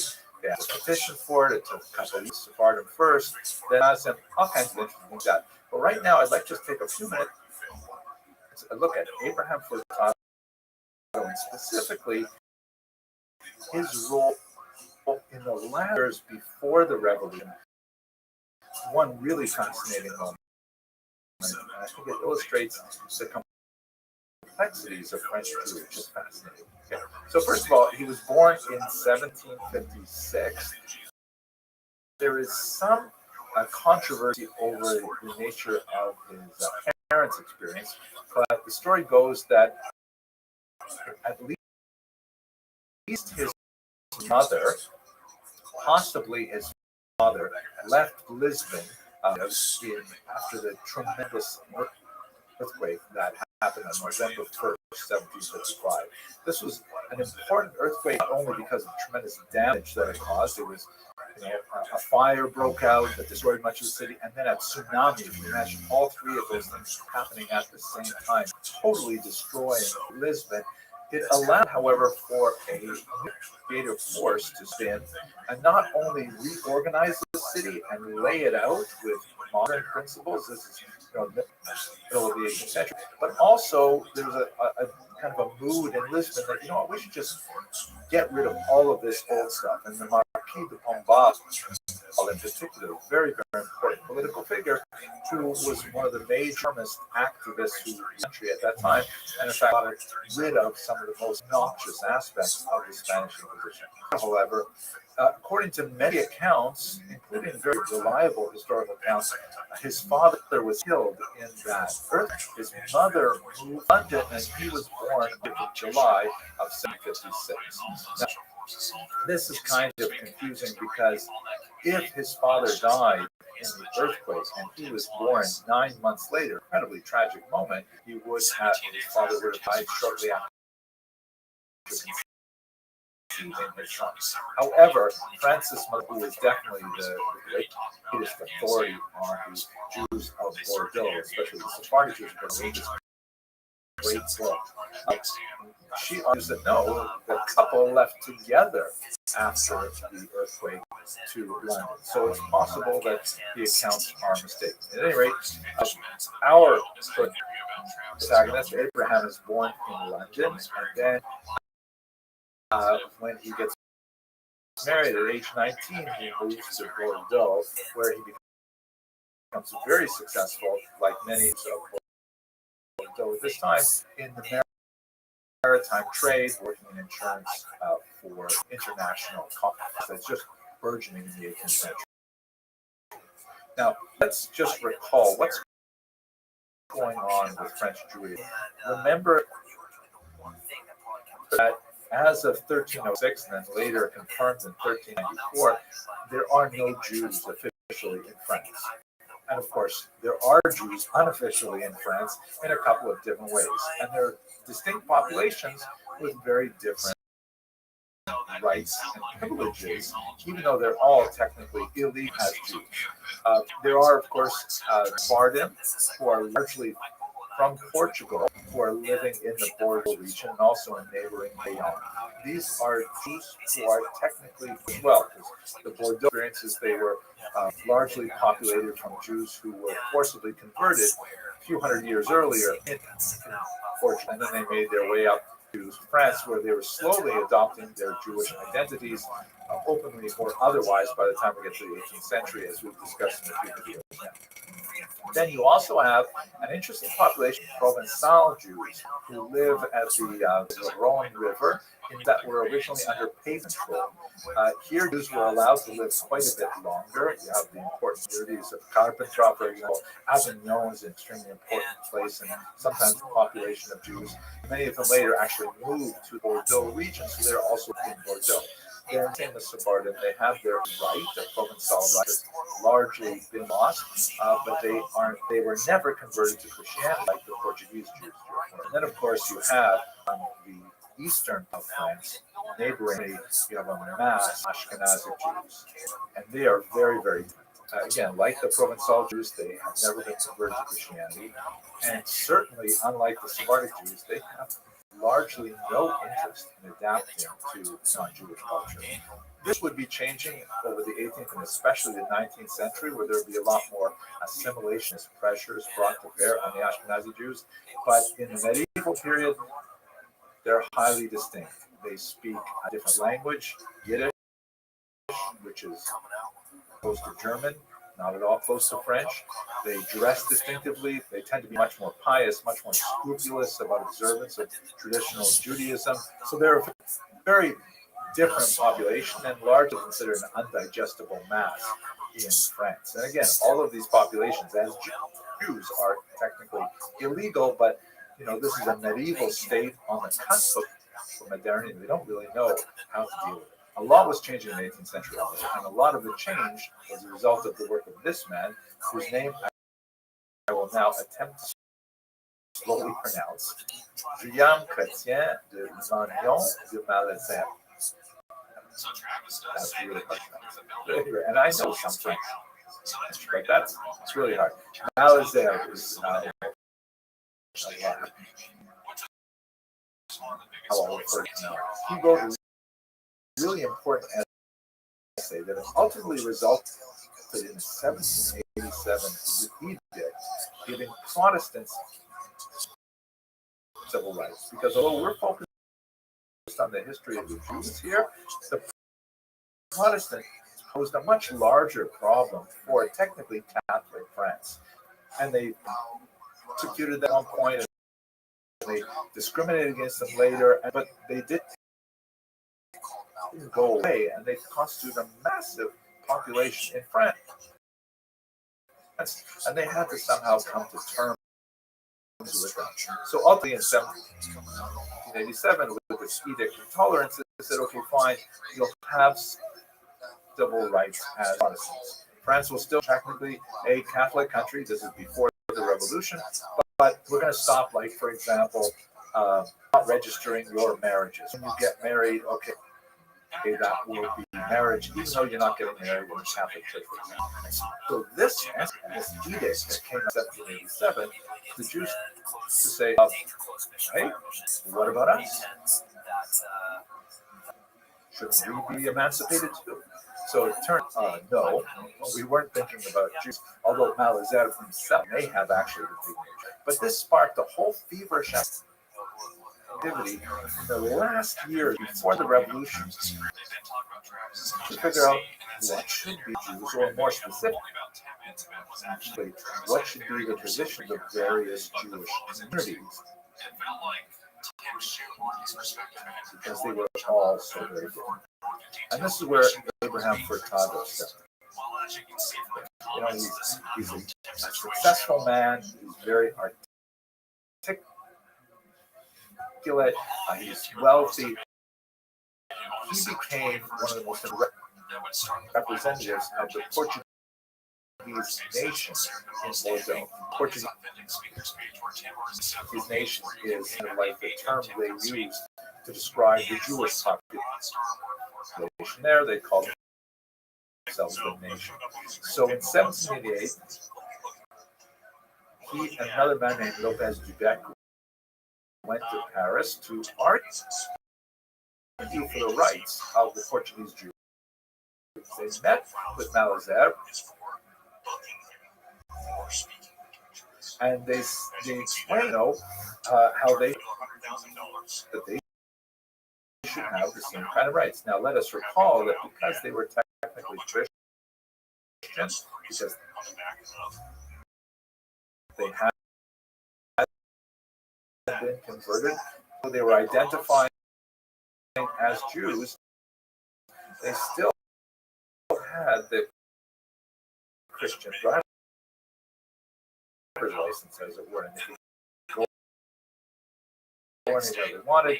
They could attend, but they basically wanted to make sure that all Jews would have an increase in rights if Malesherbes' project would be advanced. They did not have the imagination that all Jews, all French, using the term citizens, then they would be subject, but they didn't quite think that far. They wanted to make sure that the Sephardic population specifically was protected in their place.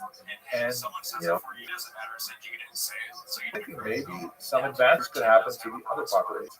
Now, we can read this in a couple different ways. It does seem, as Molino appeared to argue, that the Portuguese who enjoyed already a much status wanted to observe that distinction, and they didn't want like chaos to erupt where they lost any special privileges, but they definitely did approve of this general direction. That it was they hired a historian named Beaufleuré, with 150 pages defending the uniqueness of the Sephardic. read one page from those words, in which they Furtado and Vex write a little on top of it. Says a Portuguese Jew is English and French in France, but a German Jew is German everywhere because of his customs from which he deviates. Right. So essentially, when he says a Portuguese Jew, he means a Sephardi. Sephardim, he says, are able to adapt to the civilizations in which they live, culturally, mold themselves to the cultures in which they live. Thus, one can look at the English and the Germans as brothers who, although sharing the same mother, have nevertheless developed characteristics which are absolutely different. Nay, even incompatible. When he says the English and the Germans as brothers with the same mother, the brothers are very different. They're saying we are like those people. That's essentially what they're saying. Some of the scenes of the eternal Jewish community at this moment of great change. Now, what ended up happening was was won over to their cause. Yeah, I think it's a good idea. We should move forward in this. We know from other things that he wrote that he wasn't necessarily such a forward thinker. He did believe that the route that the Jews would essentially have to follow was conversion and assimilation to the world of French body politic, but this was rendered moot by the French Revolution that would break out just a few later.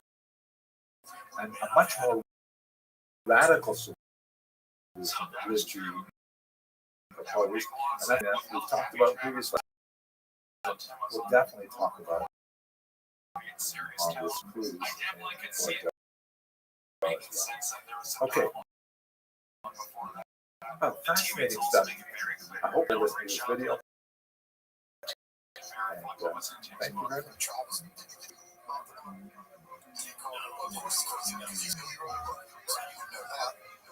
Kevin just, actually, he told me, but did he ever find that? Yes, came out. Their phones were silent.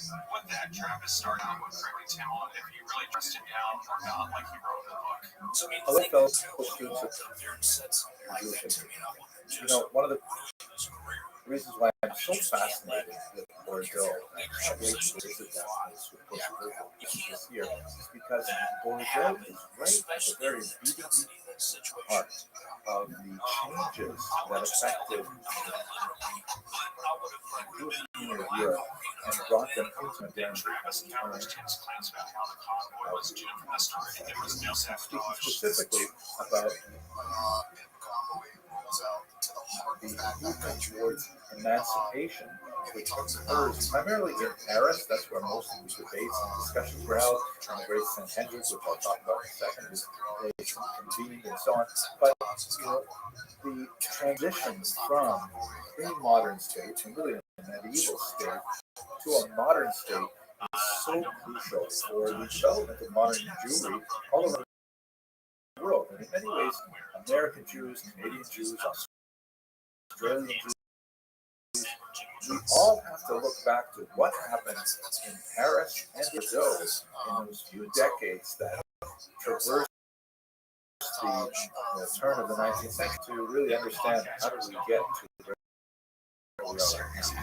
So let's just think about this for a second. What do I mean by this emancipation, this change to modernity? The turn of emancipation is kind of a weird side on, towards the end of the 19th, early 20th century by Jewish historians trying to describe the shift from pre-modernity to modernity. It's not precise.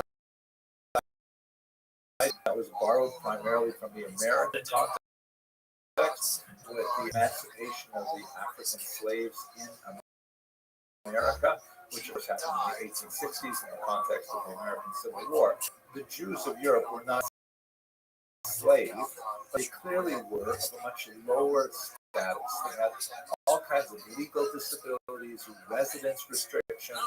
Lots of institutions were closed to them, like universities and so on. And really, the only way to get ahead was to leave Jewry and to convert to Christianity, because in the pre-modern era, these states did not function of secular identity possible for all citizens to get that so unusual for the time of given state. And so the transition from this kind of like legally disabled status to equal status with other citizens is really the scene of modernity for Jewry. And it happened on a very sharp date, 1789, with the French Revolution, as we shall discuss.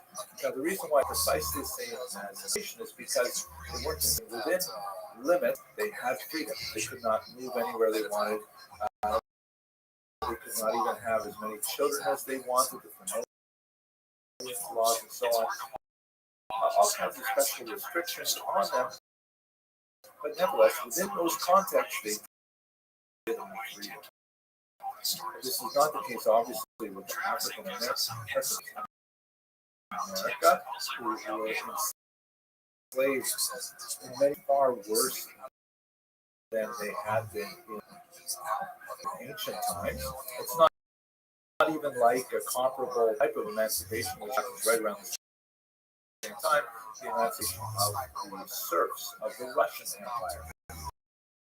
Like the African Americans, the serfs of Russia were also emancipated, thank you very much, freedom of movement, things like that, but they were not given any resources to take advantage of that emancipation.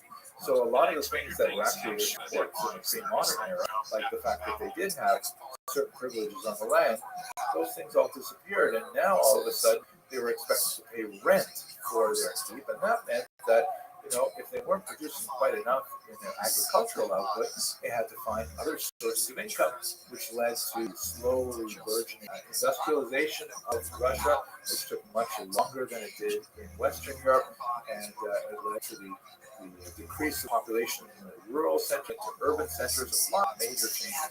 These are not the same things that affected Jewry, and especially friendly to what happened in the revolution, how it affected Brazil and Parisian Jewry, and later, you know, Jews all around the world. If we look at this key document here, this is the Declaration of the Rights of Man of Citizen. It's passed by the Assembly in August of immediately after the French Revolution. And this is a really important document in the history of the world. It basically declares the same kinds of things that you see in the American Constitution, the Bill of Rights, things like that. Fundamental commitment to equality. All citizens living within the Now, this was a massive from the pre-modern period, because in that time, there was not equality. Nobility, ranks, the clergy had their own little box of the peasants, the burghers, the cities and villages and so on, and there were all kinds of different rights and privileges. And we saw not only with the Jews as an entire corporation, entire class, but within Jewish communities, spoken in the past about the distinction between the Sephardic communities, who were primarily located in the area of, you can see in this map towards the southwest, is very distinct from the population of Ashkenaz, who were primarily in within the Jewish community, especially between Jews and non-Jews, and all of that was thrown out the window theoretically with the French Revolution. When they promulgated this document, you know, a lot of Jews and its women said, "Hey, that was us, right?" All of a sudden, the authors of the wait a second, we weren't necessarily quite that broadly to include Jews and women as they wait a second. So they put the brakes on that, but they couldn't put the brakes on it forever. So by 1790, they had made the decision, okay, the Sephardic Jews know they're French. It's fairly well assimilated or acculturated to French norms. We'll give them to the Ashkenazi Jews. It took another year, but by 1791, they were fully. Now, with this emancipation, there were lots of tensions, and the tensions really lasted for 2 decades. As you know, these Jews who had been, you know, pent up with all kinds of artificial restrictions suddenly found that they had an open and level playing field in all kinds of areas where they already had natural and cultural strengths. Like, for example, long tradition of literacy and numeracy, a long familiarity with financial endeavors, probably because of the prohibitions on owning land and the discouragement of owning land and various other being barred from things like that. So they have developed quite a bit of expertise in all kinds of fields that were especially useful to modern and growing economies. And this a lot of background from local populations who said, wait a second, the Jews are taking over. So by the 1800s, this level of complaint from the non-Jewish residents who felt that, especially in the Ashkenazi lands, they were being taken advantage of by Jews who are now equal citizens, which was something that was deeply resented. They eventually went to Napoleon. And they said, Napoleon, you got to figure this out for us. Napoleon, in his characteristically large way of thinking, said, okay, fine. Have you got a good body of Jews that we can find out exactly what they think about this new experiment? And his advisor said, well, there is a thing called the Sanhedrin, but it hasn't met since ancient. I said, fine, about the Sanhedrin. And so he assembled massive gymnastic group of Jews from all over Napoleonic Europe to come together in Paris and to answer a few questions that Napoleon had for the Jews. And he posted Sanhedrin saying, okay, you guys speak for the entire body of the Jewry. Obviously, the Jews themselves had different opinions of the authority of the Sanhedrin, but they did have a respected Talmudic scholar by David Sims. You can see here. He was given this to serve as the president of the Sanhedrin. I've never seen anyone wearing a hat quite like this. I personally love it. I think it would be cool enough for sure wearing one of these. But anyway, the Sanhedrin, which had a lot of controversy behind it, obviously I'm sure a video, I don't want to go into great detail about it, but ultimately the Assembly of Notables was the predecessor of the Sanhedrin proper, had 12 questions posed to it by notables. And these are those. First of all, do you believe in polygamy? Are you going to that was that's what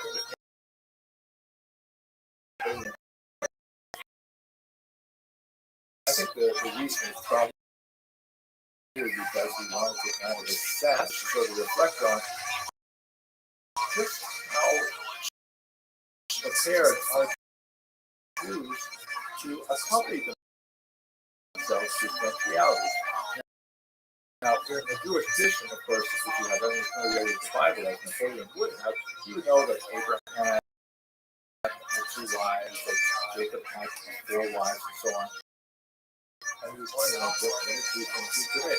It's interesting to note the degree of resistance of the Jewish community, because since the year 1000, more or less, the Jewish community of Europe, the Ashkenazim in particular, had already banned polygamy, and it had disappeared for 800 years by that point. Polygamy was still practiced in African Jewish communities and Middle Eastern Jewish communities, but not at all in European Jewish communities. So they could simply say, with confidence, no polygamy. And then he asked a question about divorce. Of course, the Catholic Church did not permit divorce.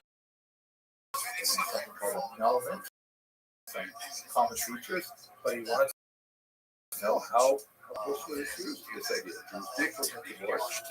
He asked about do Jews intermarry with non-Jews. That was probably one of the questions that the Sanhedrin had the most difficulty answering straight up. And they basically judged the answer and said, wow, look at the time. It's already trying to really distracts Napoleon's representative from the answer, which is that basically he's forbids intermarriage, but if it happens, the Jews and the Jewish community don't really have a lot of tools to prevent it. And of course, this was important to Napoleon because he's thinking, okay, how long am I going to have this problem? How long am I going to have this assimilable match? Living in France, don't necessarily regard it as French. So that's the heart of the question. Are French considered graduates or strangers. Essentially, in other words, knew what kind of answer he wanted. He said, the double standard. In France, consider this their obey its law. This is especially important because the Nazi Jews lived right up against Germany, where there are a lot more Ashkenazi Jews as well. What would happen if France went to war with Germany, which they did with some regularity? So would French Jews side with France, or would Ashkenazi Jews Germany? When he delves into the last six questions, like question 7 is, what point of rabbi? And do rabbis have are Jews bound to obey the law? Napoleon wants to know, am I setting myself up to have a state within a state? Jews have their own system and police them and manage themselves. What happens if their laws don't correspond to French laws? What do you do about it? So rabbis, this is really where you see a lot of the break between prima did have their own legal system. They did have their own enforcement system, which was typically supported by state. But in France, in modern state-based democracy, you can't have two different legal systems, two different police systems for different populations. The police everybody, the laws for everyone. So they found the answer satisfactory. But are Jews required to engage in usury, which is of course kind of negative term for money things? Are Jews forced to engage in that? What happens if they want to do a different occupation? I don't know, conflict or I don't know, ping pong, whatever it is. And of course, they give the answers yes. Jews are free to pursue all kinds of occupations, as long as there are no barriers set up for them. So the bottom line of all these questions was, he wanted to know, are you prepared to become French citizens and take on for yourselves the burdens of equality, or do you want to try and retain some kind of distinctiveness within our society that would be unacceptable to those who are away of life? That's essentially the gist of it. The Jews of the Senectria and his predecessor, really, the Assembly of Notables, when these first questions were posed, they essentially, yes, we want equality. We will figure out how to deal with the ways in which Jewish particularism does not fit with universalism. We want to introduce this to somebody who lives. And those decisions were essentially the ones that affected Now, it's really interesting to try and think back on what was the thinking of the Jews when they gave these answers. Did they give the right answer? The enthusiasm with Napoleon's war is so significant, we were soon disappointed by some of the cities he laid out later, which reimposed certain restrictions. If you want to get a sense for the somewhat slave-rich population that many of these Jews had, form identity, again, not sharing university. Many of the Jews in Eastern Europe were quite hesitant to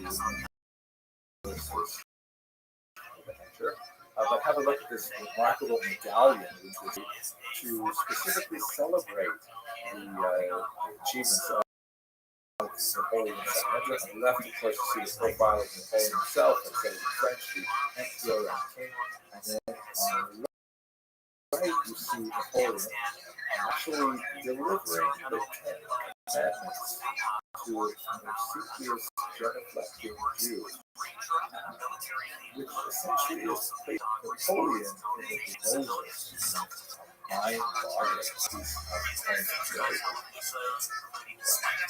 I really appreciate you watching. I hope somebody will be able to join us. And if not, I really look forward to sharing some of the things I see while I'm there in Puerto Rico. Thank you very much.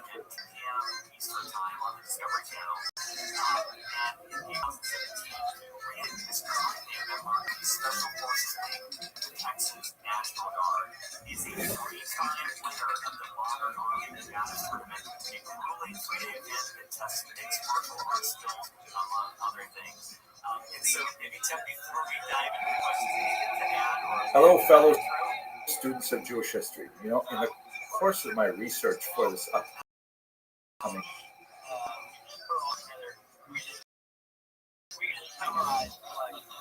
trip to Bordeaux to express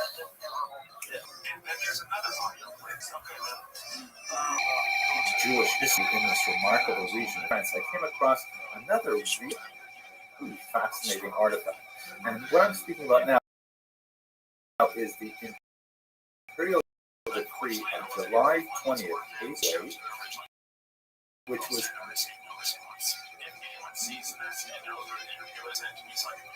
concerning Jews with no fixed name. This is a pretty bizarre thing. There are 8 articles. I want to go over the first few of those and discuss strictly is this strange Napoleonic law referring to. So, what the last lecture in the series was Napoleon's treatments. They had been emancipated in 1790 and then again in 1791. Two different populations, largely as a result of extremely hard work by Jews coming from Bordeaux. And then when Jews had been emancipated, they were still a larger society. Napoleon had this really strange kind of difficult challenge of threading the needle with allowing the Jews into a rapidly modernized society, which was something that he cared about very deeply, but at the same time of the terror of the period immediately following the revolution, which had a huge backlash as well. And so we wanted to establish some kind of calming device, speed bumps, as it were, along the road to a new France. And one of those areas, which was kind of like a test case, where so much of it was, what do you do with the Jews? The Jews are, an unusual population, potentially very helpful to the society, especially those Jews who had been adapted to French life because they had their strange status as the Portuguese stocks. But on the other hand, you also have the mass of Ashkenazi Jews now, Alsace-Lorraine, who had been held down by various anti-Semitic decrees. And once those decrees were lifted, and they were allowed to participate on equal footing in the marketplace, their long honing skills of literacy, numeracy, and so on really giving them a huge advantage in the marketplace. And as a result, there was a back from that region as well. Napoleon is trying very hard to find ways to negotiate these things. So let's have a look, first of all, this is July 20th, 1808, concerning Jews in Bayonne, very close to Bordeaux region. So here's article, I'm going to read the translation. Those amongst subjects who follow the Hebrew religion and who, up to the present, have not had fixed surname or last names shall be ordered to adopt one in the 3 months following the publication of this decree and to make a declaration before the civil status officer in the commune where they live. What is going on? Okay, let's try and figure this out. So first of all, what is this business about you not having a fixed surname or last name? In Jewish practice, Jews always have a fixed first name. This is crucial for the obvious reasons names, but also for lots of in Jewish law, like marriage contracts and business contracts and all kinds of things. You have to know exactly this contract dealing with, and so the idea of first names, to be sure, is ancient in practice. The surname is a little more complicated, however. Jews historically used to have always a patronymic and a matronymic. They would be named son of, daughter of their father for a whole host of reasons. Let's say Reuben, the son of Levi, marries Leah, the daughter of Shimon. And it would always be the patronymic used in that case, that a woman be the daughter of her father. In other cases, particularly in certain ritual situations, like for example, if you're praying for the mercy or healing healing of a person who's sick, then you would so you would say, may Ruvain, the son of Leah, have a refuah shalema, a complete recovery, that kind of thing. And so, generally speaking, that you either use the patronymic for most legal purposes or matronymic for other purposes. And those are not surnames, but they were universal and, fixed. However, the idea of a family name that every member of that family, every generation will possess, that is only applied sporadically in Jewish history, and it depends on region, it depends on the local culture. Sometimes a particular family would get a certain name that was used, but it's not necessarily fixed, and that's basically the practice for European Jews up until the late 18th and early 19th century. So Jews would use for surnames were much more casual. Like, for example, if a person came from a particular village to a different place, let's say a person came from, I don't know, Paris and moved to Bordeaux, they might call him Louvain Paris, because he's the Louvain who came from Paris. You might also have, based on a profession of a father or a grandfather or something else. Louvain Schuster, Louvain the shoemaker, for example. So and these things, of course, could change because there was no real reason to fix them into law. Napoleon. So Napoleon went to that. He said, okay, that's it. All Jews have to have a fixed surname.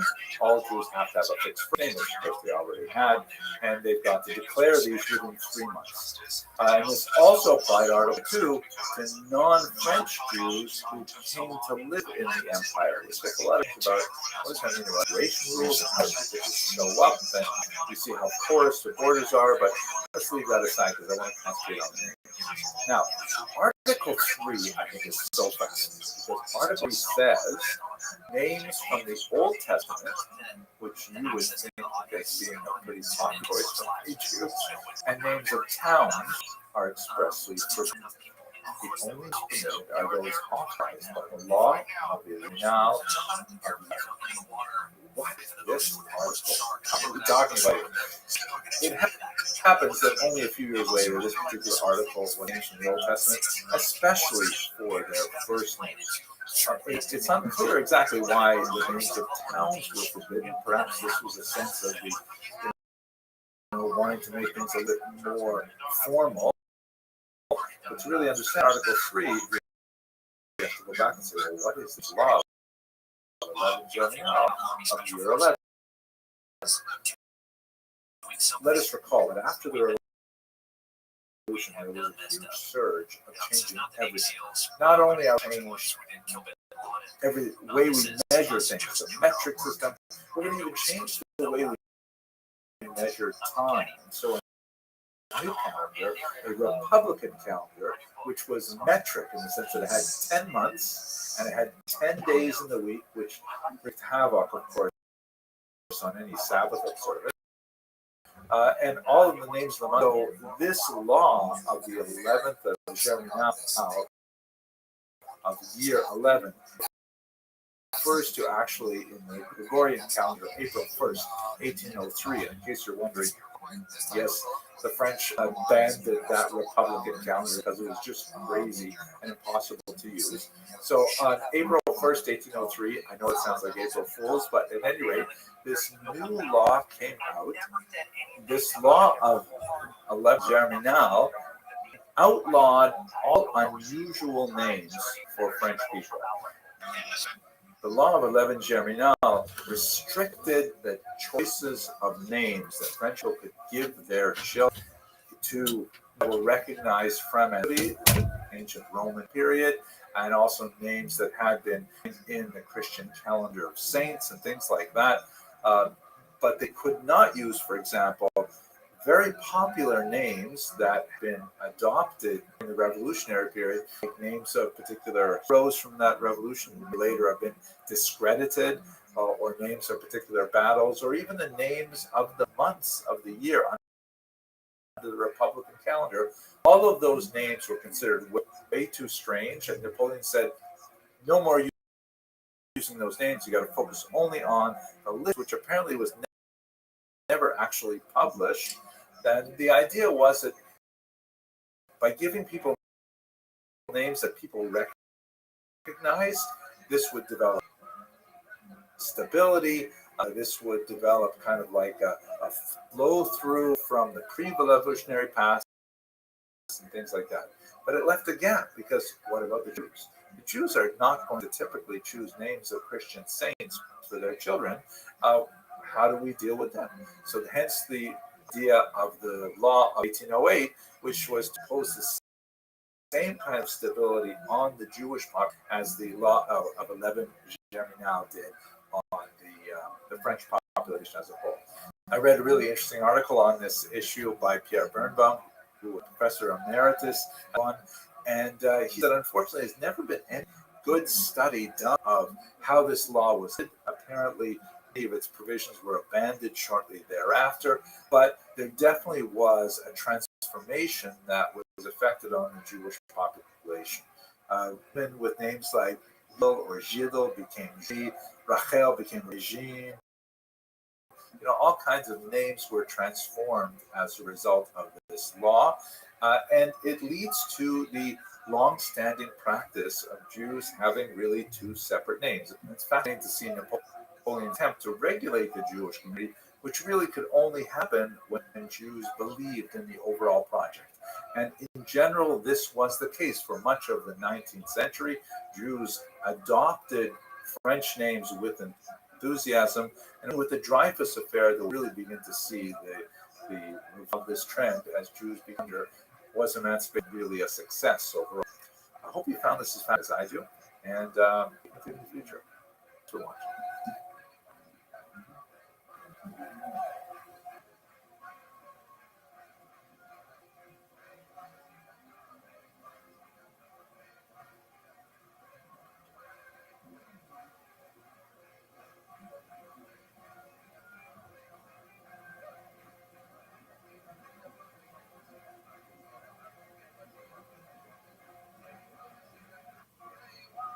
Hello, fellow students of Jewish history. As you know, Kosher River Cruises is going to Bordeaux this fall. I'm really excited to see this place. Has such an interesting role in Jewish history. But of course, a good part of what we'll be doing there is learning about French wine, and specifically the wine of the region of Bordeaux. So I figured I got to learn a little bit about it myself. I'm not a wine connoisseur, but here's something about the history of Jews and wine, and then we'll look a little bit at Bordeaux specifically. First of all, we should be aware that wine is an important part of Jewish ritual. In fact, I had my first taste of wine when I was 8 days old as part of the traditional initiation rite into Judaism. I don't remember it very well, but I'm sure I enjoyed the wine very much, as I can judge from my own sons. There's not an extensive history of Jews as wine producers in the ancient world. It's not unheard of. We actually know a little bit more about Jews as beer distillers in Babylonia.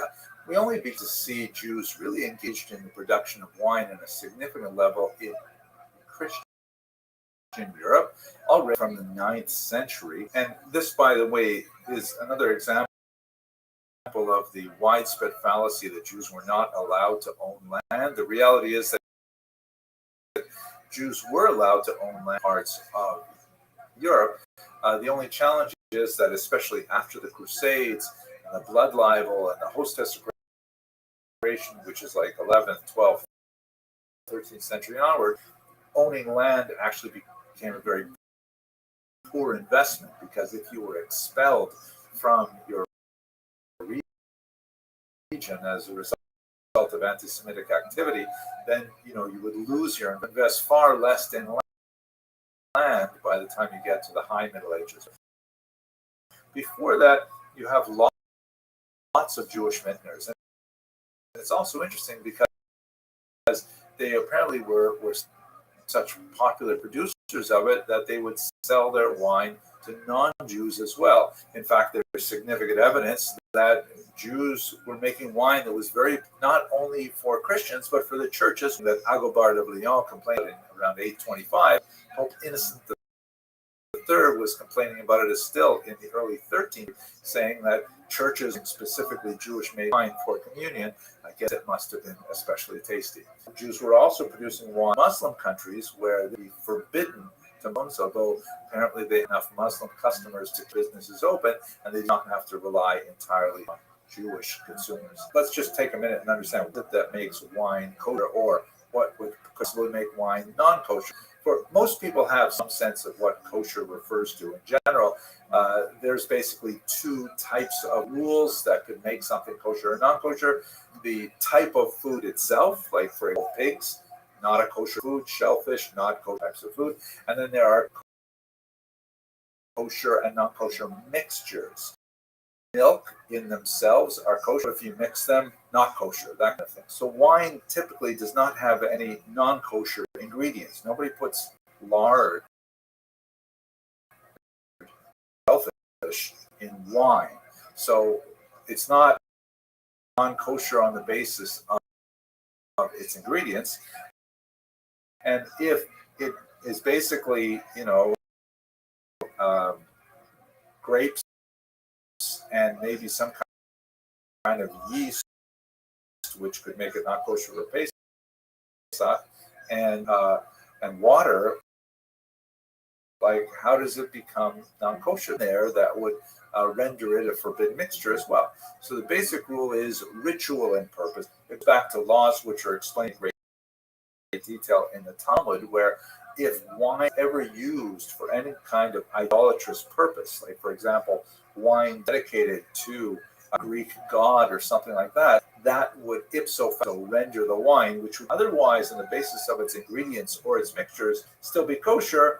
That dedication to a particular god would immediately render it non-kosher. So it's really not non-kosher in the same sense as the other types of food, really like forbidden, but for specific reasons. So the rabbis came up with a rule that said that in order for wine to be consumed by Jews, it had to be supervised all the way through its process by Jews, so that nobody could somehow dedicate it to a short and somewhat distorted view of it. But that's basically what it is. So in other words, wines are kosher in terms of what they contain, but not necessarily kosher in terms of ritual law. That's why Jews have involved in the process in order to make sure that the wine would be kosher in the end. There is a significant shift from producing wine to trading in wine around the 15th century, especially because of the reduction in arable lands under Jewish control for reasons that I just mentioned. In Central and Eastern Europe, there's a lot more Jews at this point involved in distilling, but primarily distilling beer, spirits. This is related to the unusual economic structure of Eastern Europe, where Jews were frequently given a right called propinatia. I really should call it a privilege, where noblemen would give Jews the monopoly in producing alcohol in exchange for a very heavy tax or tariff on the sale of alcohol. So as a result, you've got a significant number of Jews involved in the alcohol trade in Eastern Europe. In 1765, there was a survey of Jews in Poland that revealed that about 15% of the Jewish economy was derived from the alcohol trade specifically. But that's not so much in wine as it is in beer and in alcohol. Now, if we look at Bordeaux, there's definitely a lot of Jews from the region from the 18th century and onward, but there's not a tremendous number of specifically kosher wines being produced. In fact, the first mass-produced kosher wines released for general circulation was when the Barons Edmond and Benjamin de Rothschild established the Chateau Clark, and they, in 1988, released the first kosher wine to the world. But this area of Bordeaux, we should realize, is like one of the most fantastic wine-producing regions of the world. In fact, even though I'm not an expert, I recognize many of the strains of wine that come from there. Merlot, Cabernet Sauvignon, Sauvignon Blanc, these are all Bordeaux vintages. So I'm not sure if I'm even using that word right. But still, since 1988, the rest of the world has developed a significant taste for kosher wine that comes from Bordeaux. And so as a result, it has exploded. Okay, that's a very quick overview of Jews and wine up to at least the 1980s. I'm hoping to report back more once I try tasting some of these wines myself. Thank you very much for watching.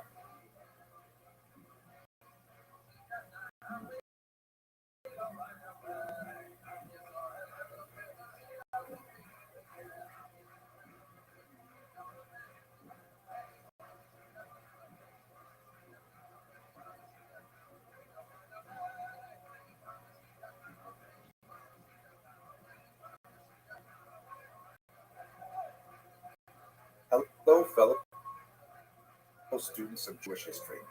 One of the most fascinating aspects of the history of the Jews of Bordeaux is its influence on modern Jewish history. And today I'd like something that I didn't understand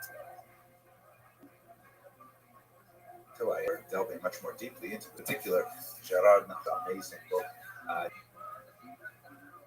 Jews and Judaism in Bordeaux, which has a fantastic section on this. Specifically, the role that Bordeaux Jews played in founding the Alliance Israélite Universelle, which is one of the most important, lasting, and I believe the first international Jewish organizations to defend specifically Jewish rights around the world. So let's have a look at this story. It's actually an amazing thing. Alliance Israélite Universelle, which let's just call Alliance. The translation is just like it sounds in French. Alliance Israelites, that is universal. Universal is sort of like another term for Jew. In some languages, late 19th century, the term Jew is considered slightly derogatory. I don't know why. And so they preferred other words like Israelite, Hebrew. We see that in Russian, the term Zhid definitely derogatory, not necessarily so in Polish or Ukrainian. And so they prefer the term Yavrei, which means Hebrew. In the term Zreif is not really as shaded as in the East, but nevertheless, they prefer the term Israel, meaning member of the Israel. So anyways, this organization, we'll call it the Alliance in English, was founded in 1860 in Paris. The motto was Kol Israel Chaverim. All Israel are colleagues. All Israel are comrades. It also has an allusion to a very famous passage in the Talmud that says, Kol Yisrael Arevim, not Chaverim, but Arevim, which is part of a larger sentence as all Jews are responsible one for each other. And this really encapsulates the idea of this particular organization, which, as I mentioned, is the oldest international organization currently still in existence that is dedicated to Jewish causes worldwide. Its principal activities are Jewish education, vocational training, things like that, and it had some diplomatic efforts, especially up until the Second World War, when it was severely depleted by, of course, the Holocaust. And its roots are in Bordeaux. Here is the logo of the alliance, and you can see it has, the globe that it captures the internet, and on top of it, the two tablets of the law, and the word echad is, God is one. Fascinating kinds of things in their initial statement, but I want to get right to the story. The two major international events that sparked the idea, which was born in the mind particularly of one individual, Jules Carvalho, who's shown here. He was born in 1820, died in 1893. He was one of the founding members of the Alliance, and he was from Bordeaux. He was one of the first to really raise the idea that Jews need an international organization to defend them. One of the two major events that really brought this to the fore was the Damascus affair and the Mortar affair, 1840 and 1858 respectively. The Damascus affair was this story where in Damascus, a Capuchin monk and his Muslim servant disappeared February of 18. And this crazy idea circulated that somehow the Jews of Damascus were responsible for the disappearance as a recrudescent, bizarre medieval myth of the blood libel. This is something that had first appeared in England in the 12th century and then rapidly spread throughout Europe. This insane notion that Jews somehow need to consume the blood of Christian children for various ritual purposes. Absolutely, ridiculous libel, lie that had been perpetrated through much of medieval history and has no basis whatsoever to it. But nevertheless, it's stuck in the popular minds. Very to let go of this thing. The Nazis made a big deal on. 7 Jews arrested, and they were accused of this blood libel, and they were exposed to horrific torture. 2 of them actually died while in custody. 1 converted to Islam in an attempt to avoid the torture, and the remaining 4 issued a false confession, much like under the tortures of the Spanish Inquisition. The tortures extended beyond these 7 individual Jews as well. 63 Jewish children were arrested in an attempt to coerce the mothers to divulge information as to the whereabouts of Monk Thomas and Tamar, and no information was ever found. Absolutely horrific and awful medieval revival in the 19th century. This is the era already of the telegraph and things like that. And the Jewish world was absolutely shocked that this could still be happening in the 1840s. Now, what happened is one of the arrested Jews was an Austrian citizen, and so this a lot of the European power involved and say to the Ottoman Empire, "What are you doing there?"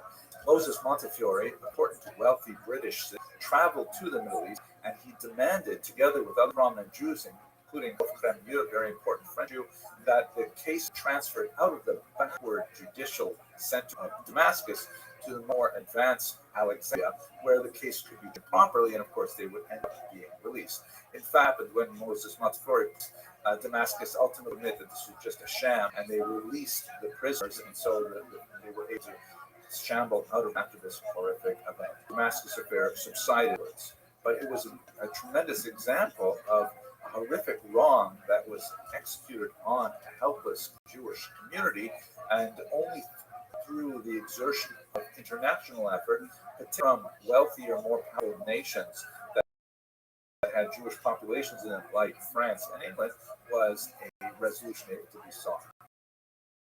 And so this was kind of a major inspiration, idea that maybe Jews should establish some kind of organization that could dedicate themselves to it more effectively and consistently. However, the revolutionary era of 1848 slowed the progress towards this goal, but 10 years later, another major event, an absolutely horrific event, very similar in some, led to the moment of the alliance. Specifically, I'm referring to the terrible story of the kidnapping of Edgar Mortara. Basically, what happened was in Bologna, Italy, which was Papal States at this time, there was a young child named Edgardo Mortara, a Jewish child. The Mortara family employed a Christian maidservant named Anna Morisi, and when the child Edgardo was about 2 years old, he was very, very ill, perhaps with some kind of scar. And Morisi worried for the eternal life of this unbaptized child. She secretly went to be baptized without letting her employers, the parents, know that the child was now, officially part of the church, albeit unwittingly. Now, later on, when he was about 6 years old, Morisi happened to mention that she had had the child baptized secretly, and the Vatican got very involved, and they actually came and they kidnapped the child from his family. This is in 1858. This is really quite late, and the church is going and following a medieval doctrine that once a child has been baptized, he becomes even if this happened, the will of the child and the will of the parents and so on, the church insisted on taking him within their control. Here's a horrific painting of that event by Moritz Oppenheimer that really captures the horror of the family must have experienced at that point. Yes, The Pope yes, Pius yes. IX was unmoved by any kind of protest by the family, and they took young Edgardo from Bologna to Rome. And despite the protests of Jews worldwide, including in New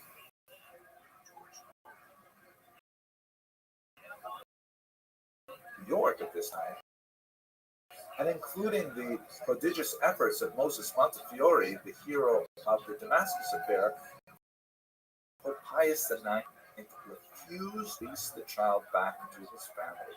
It's an incomprehensible tragedy.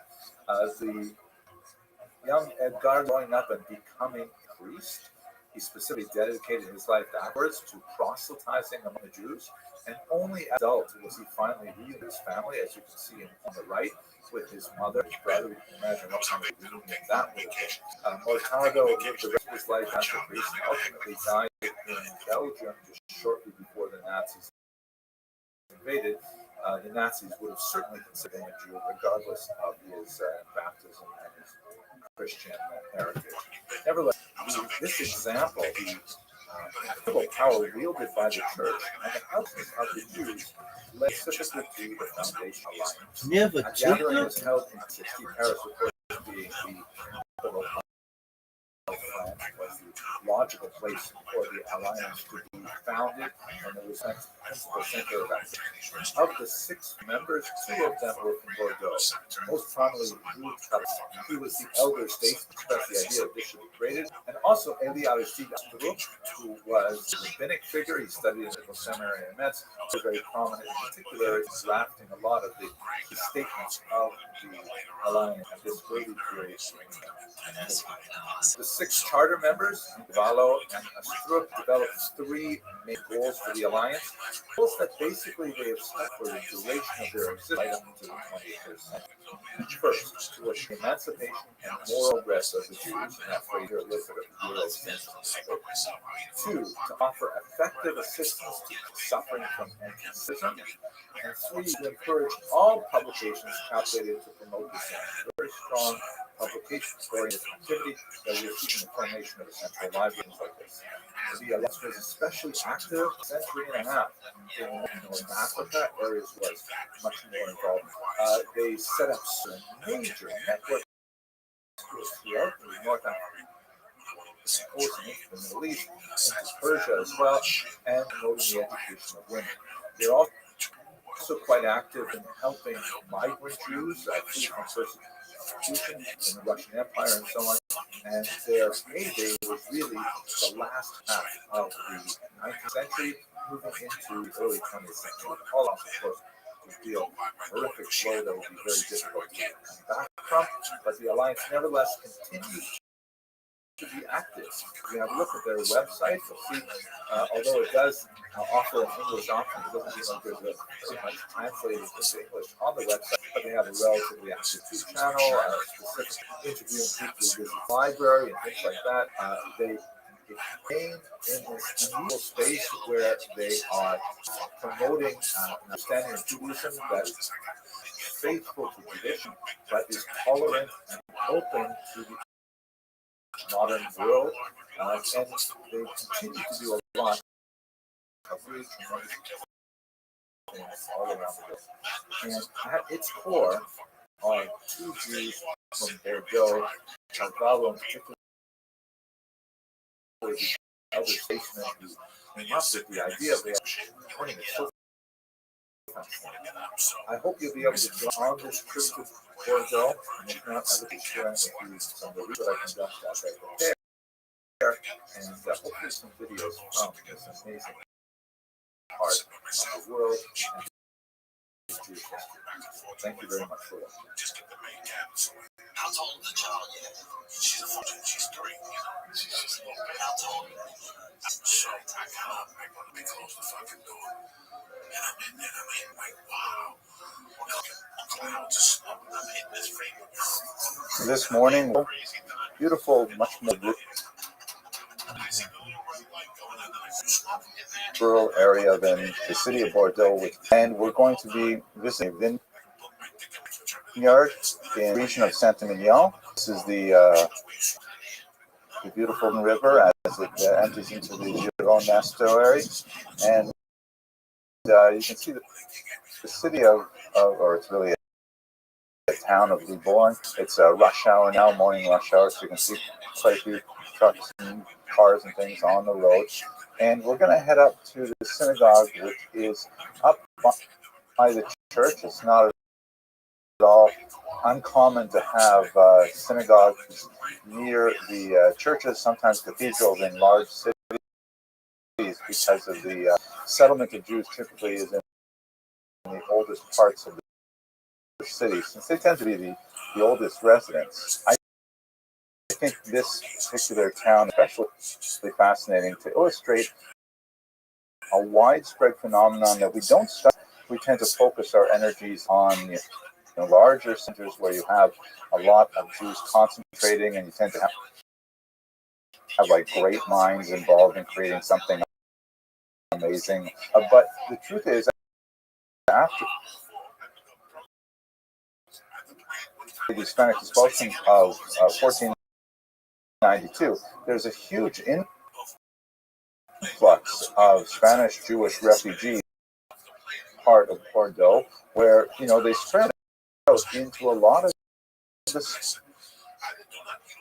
smaller villages and smaller settlements, and it's fascinating that they retain their identity for so long here. We're going to go visit the synagogue of Libourne, which is still functioning. It's absolutely amazing, and I'm really looking forward to seeing it later today. Here we are, coming up to the synagogue of Libourne. A really great example. Okay, so you have this hallway here, which is really cool. And look at this, they got sukkah here in the courtyard. It's so nice. A beautiful sukkah here. And then check this out. This is great. It says, "Let us go to the house of God with feelings." 1837, very important date. Very typical kind of architecture with the inner card like protects me from the street. There's just a fairly quiet gate up front. Then we come into the synagogue itself. Walk in for the first time.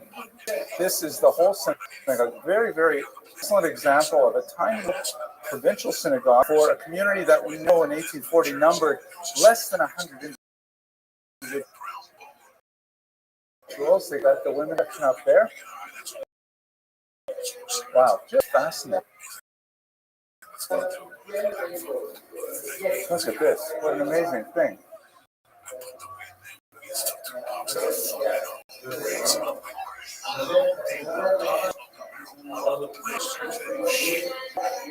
Excusez, Miguel, est-ce que je peux ouvrir le Aron Kodesh? Okay, bien. And now we're going to look inside and see the Aron Kodesh. Ah, beautiful. Both Sephardic and Ashkenazic style. I really enjoy visiting that beautiful little synagogue in Libourne. Such a great illustration of what it must have been like to a community like that in the 18th century. It's important to note that the synagogue actually existed much earlier, but in a private home, and finally they were able to build that modest little structure that lasted for centuries now. A wonderful, wonderful visit. We're now south. It's the next day. We had a fantastic concert last night, a classical concert that was just amazing at a local chateau.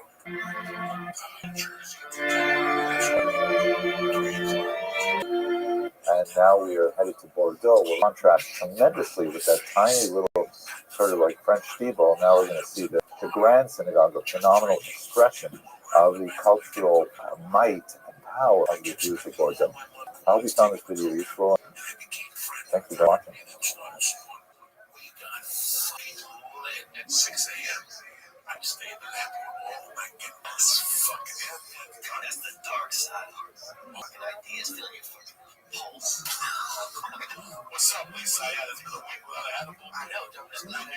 Here we are at the gorgeous, massive edifice of the Bordeaux synagogue. That's really interesting looking sort of menorah right in the middle there. This building was originally constructed not on this particular design in the I think it was 1812, and then it was burned in a fire in 1873, reconstructed in 1882. And then, unfortunately, during World War II, was used to intern the Jews by the Nazis before they were deported to the death camps. And then after the war, it was renovated and rededicated. And with a great influx in the 1960s of Jews from North Africa, it was repopulated as well. I'm so grateful to be here with Kosher River Cruises and Rabbi Moshe Tayeb from this amazing Bordeaux synagogue. And he speaks English, so he's going to share a few words with you about the history and so on, and whatever it is he would like to say about the nature of Bordeaux Jewry. I'm very pleased to serve all the group and the people of the synagogue today in Bordeaux, and in a few minutes the group will come and will try to explain the particularities of the Jewish community of Bordeaux. All right. If you would like to say one thing to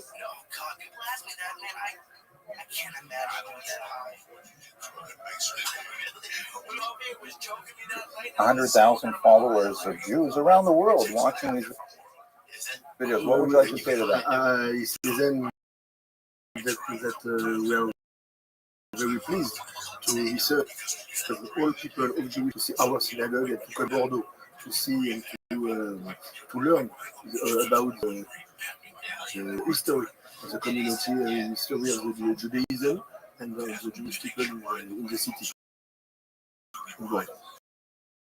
Thank you very much. Okay, très bien. Entrance here, and here are beautiful mosaics and so on. And as we come into the main entrance, just gorgeous. Wow. And look at, there's that motif of that gorgeous menorah again. Wow. Beautiful synagogue. Here I am at the top of the beam in the amazing Bordeaux synagogue. The smell inside is just gorgeous.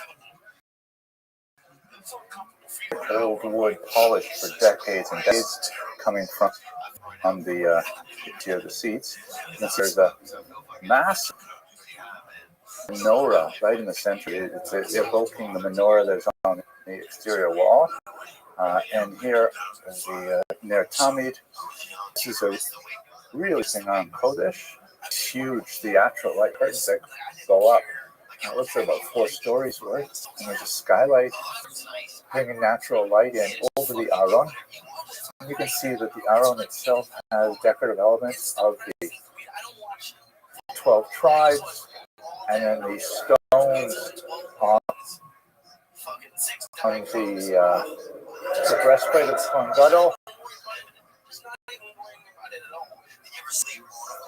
And then they have a full statement text of the 10 Commandments. They're all spelled out as per the biblical text. Just gorgeous. They have a large women's section on the top. And it looks like they have, it goes all the way around the back as well. Beautiful acoustics, gorgeous. And look at this. There is a massive organ here. Now, I have to get into the history a little bit to find out what they did with the organ on Shabbos. That was a huge bone of contention in 19th century Europe. To use the organ, not to use the organ? Because it is possible, play an organ without electricity using hydraulics and come there. But the question is it appropriate on Shabbos? It was a mark of Reform to use them. Orthodoxy, the Kisei Eliyahu, the chair of Elijah, is used for circumcision. The Sandek, the godfather, as it was, the baby on his lap would sit there. And the Bordeaux synagogue is just a tremendous statement of the status that the Jews had achieved after so many hundreds of years of living first secretly as Portuguese merchants in the region, and only in the 18th century beginning to assert their Jewish identity, which had long been artificially submerged. And then ultimately, by the time you get to the 19th century, when they built this great edifice, they'd come of age. They had pioneered the emancipation of not only in France, but also of all of Europe, and by extension, North America, where a lot of the articulations of how Jews were to exist in modern society were finally expressed in contemporary society, where people's membership in the state is based on citizenship rather than on membership in a community, which has its upsides and its downsides. We've discussed that in other lectures, but it's really amazing to be here in Bordeaux with kosher rivers and actually see artifacts like this great architectural artifice in real life. Okay, I'm going to go up into the women's section right now. Nice curving stairs here. And check it out. Very grand kind of approach to the top. And it looks like you can enter into the center section. Let's see if it's open. Yes. Here we go. You've got these main seats, kind of like,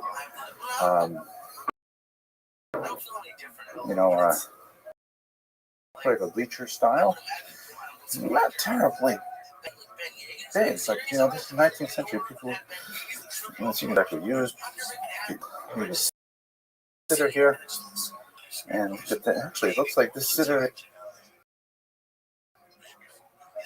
is with the photograph from Bordeaux itself. The sign here says, "Please don't forget to put your books back on the shelf."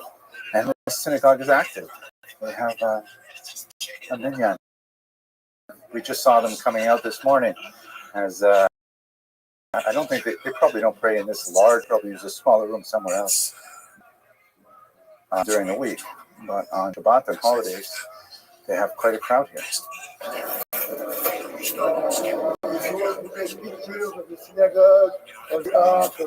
That's beautiful. Here is law that Moses gave to the children of Israel.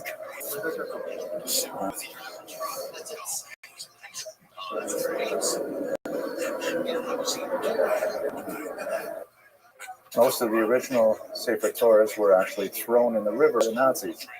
But several were saved by the community and hidden away, and later returned. And there are also, of course, new ones that have been added since then. So immediately, see, there is a plaque that memorializes 1,600 Jews who were interned in this synagogue during World War II. This is the only synagogue in France that was used actually as a jail by the Nazis. So that's ironically the reason it was not destroyed like so many other edifices were. But the Jews of Bordeaux were all held here until they were later deported to Drancy, and then from there to Auschwitz to meet their deaths. And someone pointed out that it is a sad irony that on the wall over there we have a memorial to Jews who were interned in this synagogue during World War II, and on the front doors here we have photographs of some of the hostages who are still being held in Gaza as I record this video. It's a tragic reminder of the adage, plus c'est la même chose. The more it changes, the more it stays the same. We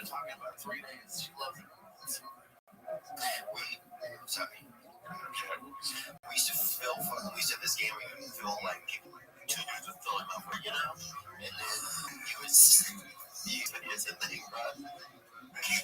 It's a whole bunch of sugar in your mouth. And it'll keep it off because all your moisture is staying, so your body will start to dry out. So then you start, you're Very you feel like the desert. How old are you? to offer you today. I'm working with Turo Yeah, yes. 7, 8, 11, and then I'm 16.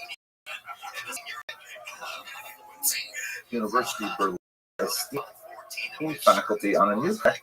We're going to spend 20 brief videos discussing this remarkable book on tyranny by Professor Timothy Snyder. Professor Snyder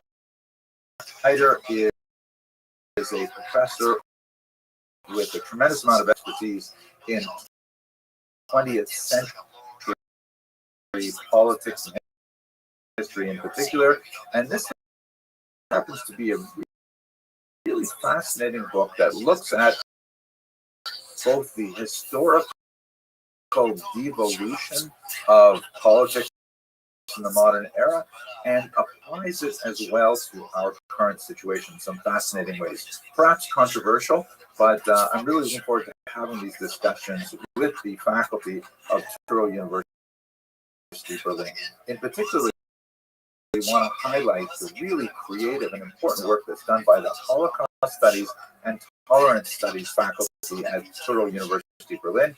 And today I want to invite Dr. Stefan Leinstadt is going to speak to us about the first chapter. Welcome, Professor Leinstadt.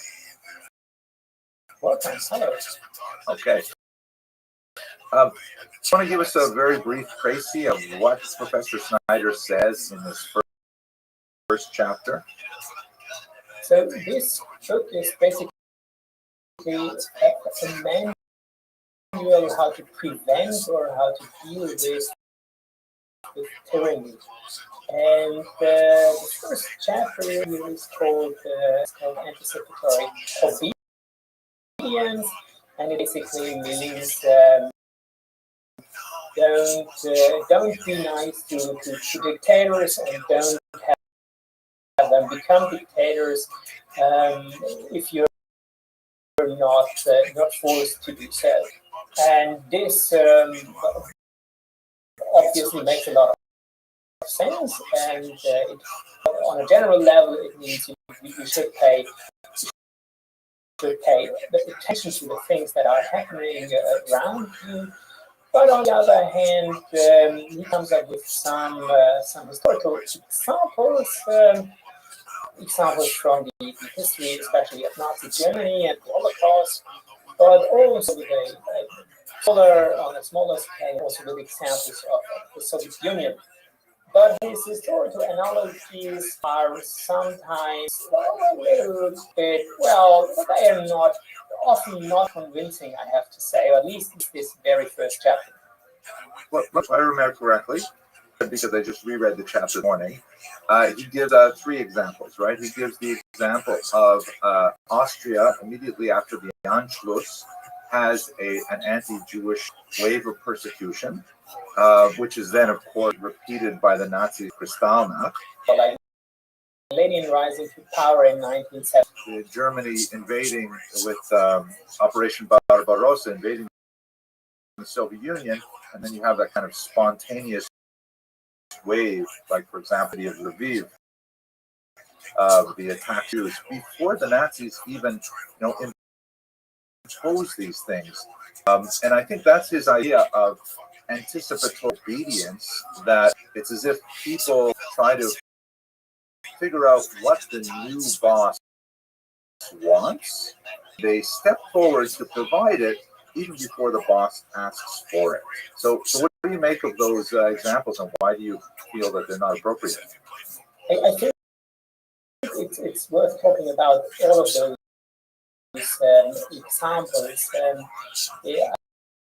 I think his first idea or first point, the Soviets coming to power in 1917, and he kind of also compares, well, he's not comparing it, but he also mentions the Nazis coming to power in 1933. And I think, I mean, how those two came to power is so different. I mean, in Russia, there was a real revolution. There was not really democratic government before the revolution. Some sort of democratic authoritarian regime. And the thing is, how I mean, why would that be anticipatory obedience? I mean, who actually obeyed? There was a lot of, I mean, there was a civil war. I mean, like they were fighting for justice, especially the white Russians fighting for Tsarism, and which were often extreme anti-Semites. This is a different question, but they were certainly not obeying to Lenin's wishes. On the other hand, when you think about Germany in 1933, I mean, Hitler came to power by a democratic election. And you might not like his program, sure, it's for good reason not to like his program, but it's kind of, I mean, arguing from hindsight, I would say that as a democratic election, you can be against it, like you mustn't, you're not required to like the result, and many politicians and many Germans actually didn't like it. They to disobey, but in a way, it's a democratic government. So, what would be the alternatives? Like going for a coup d'état, or like how might I not forget that there was an immense pressure on the streets, like the words of the brown shirts, the Nazi brown shirts, the SA in particular was going out and just beating up everyone who was the real or supposed opponent, and they beating up Jews and so on. People tried actually to go to court, to go to police, and the police said, well, listen, we can't help you, we don't help you, and if they did, they were stopped by the government. So again, well, there was disobedience, but on the other hand, what anticipatory? I don't know. Yeah, you would be well advised not to elect Hitler for sure, but this is kind of another question, I would say. Maybe the problem is in the terminology, because I really like what Professor Snyder has to offer here. Maybe it's not that we're looking at anticipatory obedience, because, you know, I'm not a sociologist, but I would guess that most people just want to keep their heads, stay out of trouble, and take care of their families and so on. But there is a certain group of people who will engage in anticipatory innovation, meaning they will say, oh, so we've got a new boss in charge. What does that new boss want from me? How can I meet that need and therefore advance my own cause? And I think that's the especially dangerous aspect of that. We see that, for example, in Vichy France, that even before the Nazis implemented a deportation order for Jews, they were rushing to collect the Jews in order to ship them on. And I think in terms of the Soviet Union, you see that with things like Stakhanovism, you know, the whole idea of like trying to prove to the great leaders that we are going above and beyond what you would ask for. So that, I think, is a human phenomenon and quite frightening. Yeah, I certainly agree to this. This is a good demand, and actually have extensive research on this when it comes to National Socialism, and Ian Kershaw, one of the most prominent scholars of Nazi Germany, he coined the term work towards the Führer. And this is basically this, and his example is basically civils are, well, trying to guess what might be expected of them and to deliver results, though they are not yet required to provide those results. And it's not always actually is that because they're actually pushing for a career like opportunism, but just because they suppose, well, that's kind of their self understanding, like being a good servant to the state. Hey, we have a new government, so try to work for that government. And if you like, this is what also happened in 1945. The same personnel, and they just continued their term. They became loyal servants to a democratic state by heart, but by understanding. And they actually, I mean, this is how West Germany in the end became a successful and a stable democracy. It's with all the old personnel, despite them not being like persecuted for their crimes and so on. But these people actually continuing their loyal service to state, even regardless of whether it's a democratic state or whether it's a dictatorial and totalitarian state. So this is a fascinating thing. Yeah, I agree. A little bit to the library period. I mean, one of the things I like this book as well is that it inspires me to think about today. And I have young undergraduates who are sort of exploring their emerging adulthood. Many of them have just got the franchise, able to vote for the first time, and able to engage in civil society. And I think that Professor Snyder offers us some sort of cautionary message here. What would you say that cautionary message is for average citizens in Western democracies today? I think, it's very obvious that always reflect what you're actually requested, or maybe not even requested, but what you're going to do. So think about whether it's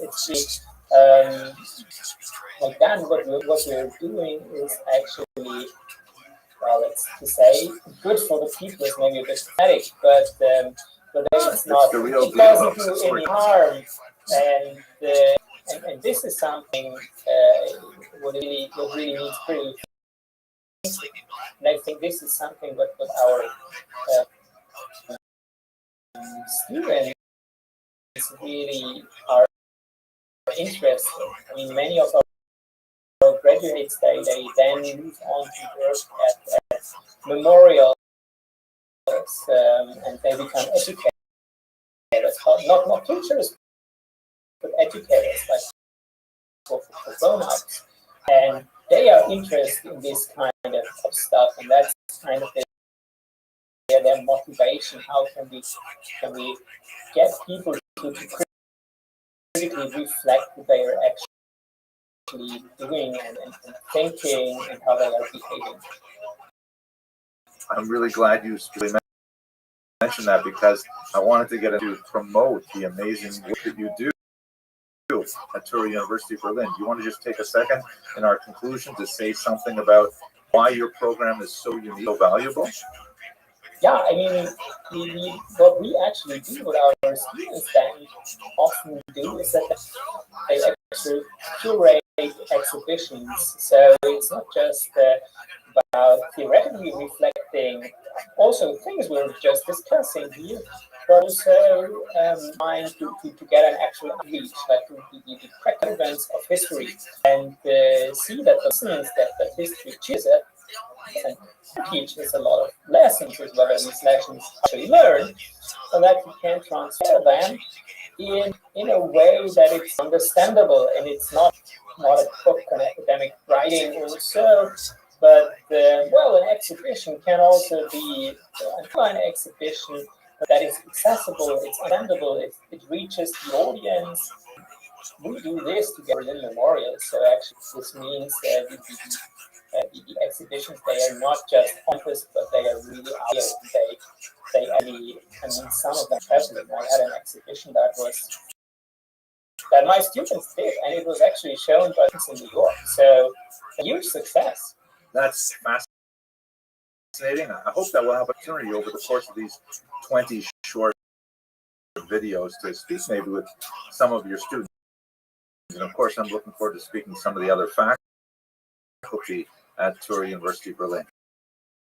But with that, I just want a quick thanks to Dr. Lehnstab for participating in this conversation, and I hope all of you will join us for the next few discussions that we have on Timothy Steiner and his remarkable book. Thank you very much for watching. Thanks for having me. Listen, man. It's not the point I'm talking about, but that's how it applies to me as an American. I want you to plan it out this slow. You know what? I like that. Yeah, I like that. That's the I find most people raise their hand. about our shared interest is the fact that The other half of Americans that feel we gotta stop this. Yeah, man. You gotta shut it down. I was saying, if they have walls, you run right out and put them up everywhere. Well, it's you know, look at the fucking people who shut up the movie theater. Just blame Jewish history is so awesome. Period. Jewish history, the great Jewish historian Josephus who was with a remarkable account of the First Roman Jewish War, actually titled a multi-volume work, Jewish Antiquities, because that was a selling point. That from the ancient world knew that Judaism was so old as a culture and as a civilization. And so in this short video, I'd like to just give you a sense of how awesome the long Jewish history is. Now, this is part of a new series starting. I've called Jewish History for and Other Teachers. Now, let me just step back for a second and tell you why I've created this series. My wife recently moved to a new community. We are on the older end of the spectrum. It's a very young community, lots and lots of parents with young children. I want to speak to the community that's why I'm sort of structuring this. I'm thinking in one sense, I feel like I'm old enough that I'm like the oldest sitting around the campfire bringing the stories of the elders to the younger people, but also because it's just so crucial for the surviving Jewish people to understand how long and how important and how varied and how complicated this story really is. It is a story that we share every Passover, as the late great Rabbi Jonathan Sachs has shared sometimes. It is that story which has really kept the Jewish people alive, understanding the arc of this brilliant narrative where contemporary Jews and their children find themselves in. And I think it's important to speak to parents and other teachers of children because, you know, it's a little bit like when you take a flight and they explain to you, you know, before takeoff that in the event of a sudden depressurization of the cabin, oxygen mass will drop down. If you are traveling with small children, your natural instinct is, well, let me put this on the kid first, but in reality, you're supposed to put it on yourself first, because only if you're getting oxygen are you going to be able to take care of your child as well. This is also echoed, by the way, in the thought of Maimonides, who, if you have a look at this citation here from his remarkable Mishnah Torah, in the Laws of Torah study, he says, if a parent and a child need to learn, and there's only enough money for one of them, you might say, listen, the kids are learning. You want to do everything for yourself. In reality, the halacha, the law is there's yourself. You're supposed to go out and learn for yourself.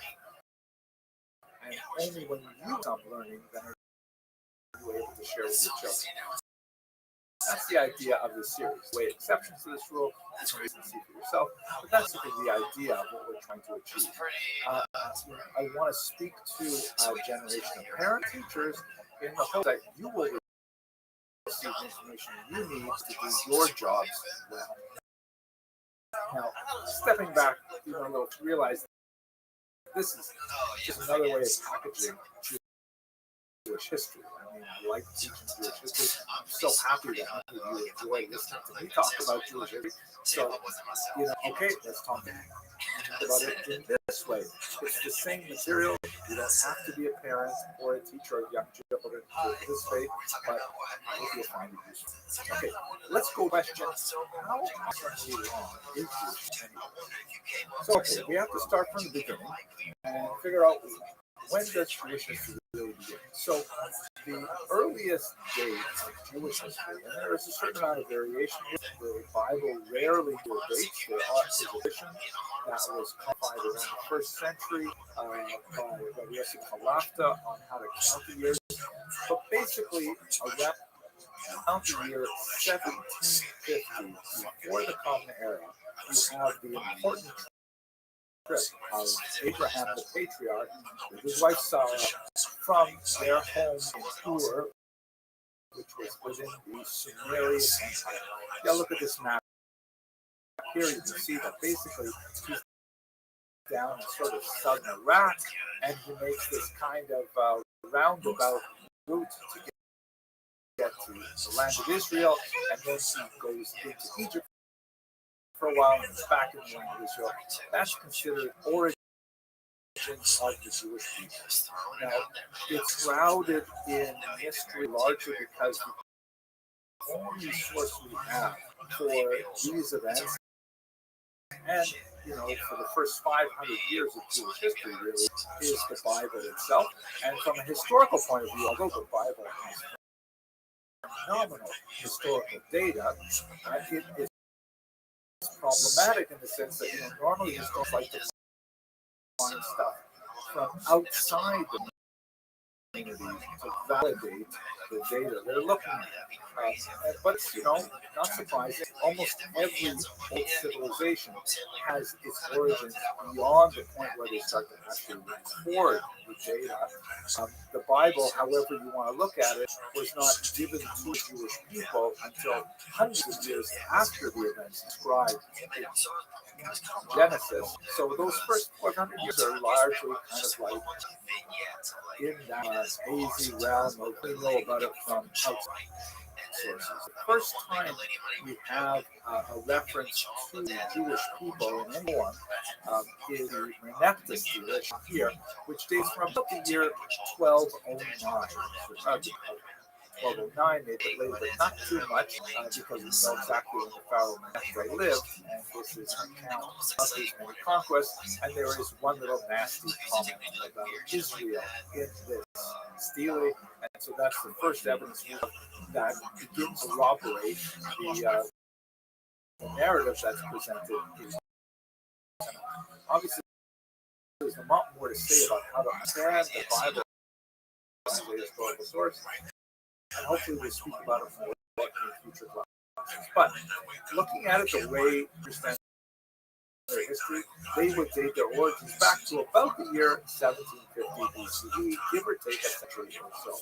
Let me also mention one small point. Those of you who are watching who are more familiar with the years BC and AD, it is not a scholarly convention today to use those terms because they are distinctly religious, specifically Christian. The word BC stands for before Christ, and although that may be the actual year we're with, it has an internal inaccuracy built in because there's some debate about the actual year of his birth. And secondly, the term AD is offensive to non-Christians because it stands for Anno Domini, the year of our Lord. And so, therefore, a non-Christian who does not consider the founder of Christianity to be his or her Lord would prefer not to use that term AD. So the scholarly convention, which is secular in nature, is to use the letters BCE for the Common Era, for before the year 1. I like to just year 0, but there was no year 0. And the term CE, Common Era, is used after that time. Okay, so sorry if you're offended by that. Sorry, you can leave a nasty comment in the comment box. Most people do. So go ahead.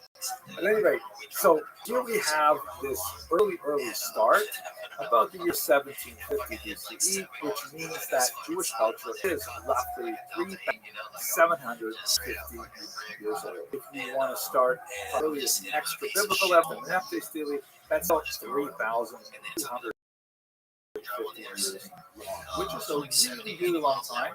And I have to say, as a history, it's really good for me because we get paid by the right. So Jewish history opportunity. I want to leave as a small public service announcement for those of you who are considering Jewish history as a career. Late, very few histories on this long period compared to other nations. Well, we should note if we're talking about civilizations, meaning civilizations that survive antiquity and the medieval period and the modern come to their own period, Judaism is not the oldest civilization. Pretty close. Have a look at this out here, which basically measures how long these various civilizations lasted. Now, this is basically a back of the envelope calculation. Again, working with self-reported numbers like we talked about with Jewish civilization, but also with Chinese civilization, which has the same kind of conundrum.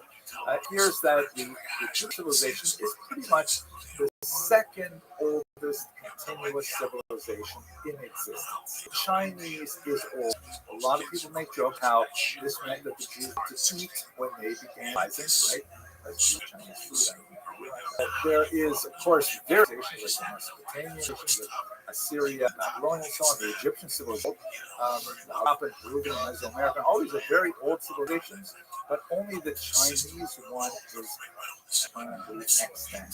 So the Jews and the Chinese have a lot in common. They have been sort of neighbors in time for over 3,000 years. But the Chinese have, I have to say, a huge advantage here.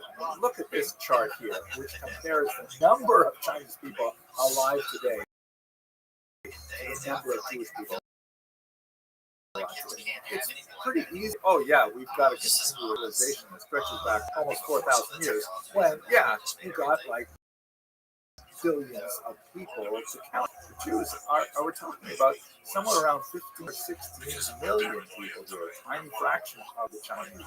If you look at this chart, you see that, Chinese people are actually just about 20% of the world's population, 1/5 of the world's population. Jews don't even make a single percent, 0.5%. So that, it's a remarkable thing that the Jewish civilization lived long with such a tiny population.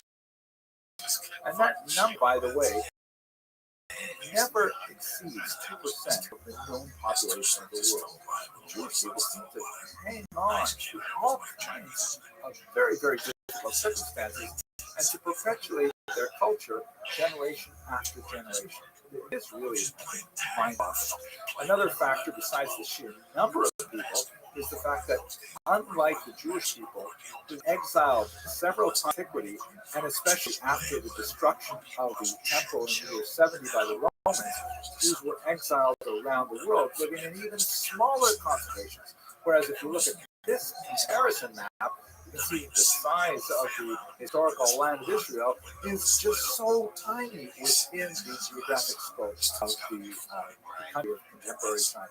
And as it indicates, Israel is 437 times. It boggles the mind Jews are still here, that they survived so much with a tiny little territory from which they have separated for the 2,000 years until 1920 when it was reconstituted as a state. And they're still protecting the same civilization. It really is. I mean, how can I say it? I don't know how to understand it myself, even though so much of my own time studied it. Okay, so that describes the ancient civilizations that were around the Jewish people emerged from the historical scene. If we were to look at empire since then, we would see that there were so many of them. The Jewish people had to witness the rise and fall of so many empires, including the Babylonian, Persians, although Zoroastrianism, the Greek still around, but they're the period of the Periclean age with Socrates and Plato and Aristotle. The language is modified significantly, and of course they're largely Christian now. They're not pagans of that era. And the Roman Empire, of course, very significant in terms of Jewish history as well. And this is the same thing that's true of empires outside of the land of Israel as well, like the civilization in North and West India, or the Peruvian civilization, the Nazca peoples, the Mesoamerican peoples, like the Aztecs and so on. They're all gone. All these empires rose and fell. Guelph, which destroyed the temple and much of Jewish sovereignty in just a few hundred years later, and then the Jews see the rise and fall of the Muslim empires, Safavid, the Umayyad Ottoman, I should also find the Mughal Empire, so Muslim, a whole slew of European kingdoms fall during the modern period, including France, and Germany. Russia even falls twice. Not counting the modern, the Jews have gone through all of this. It really is astounding. And if I were to deliver a single message about Jewish history to my children and my students, I realize how Judaism has proved its ability to last through such vagaries of the human tradition, historical circumstances, different languages, and the Jews are still here celebrating the same kinds of things that they've been doing for centuries, engaging in conversations with rabbis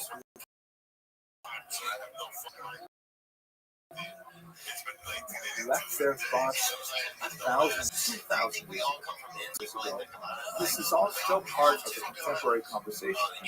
So if we look at it in a timeline, so just get a simple graphic view of the bar here represents Jewish history. This is very schematic, and basically I took an Excel spreadsheet and each box is in 500 years more. So this is Jewish history. If we overlap that with Roman history, you can see that it's a big chunk of Jewish history, but Jewish history predated it and certainly postdated it. You compare it to other major faiths, other religions of Judaism, Christianity, is roughly half Jewish history, but you have a Jewish history that extends way before Christianity started, even more so. Contemporary theology, the United States has been around for over, place that against the breadth of Jewish history, it's almost like a hiccup on the landscape of the history of this. Okay, so that's just a very quick look and answer the question, just how awesomely long is Jewish history. I hope you enjoyed this short video, and I look forward to speaking next week. Thank you very much for watching. She wasn't a little girl. She had hair, I did. Wow. First time I hear. I used to sleep over with the almost fucking died. I sniffed it. Down there, a young fella. No, I didn't even. I just sniffed it. Right away. Yeah. First smell is pretty strong. Real. I don't know. We gotta talk about smells.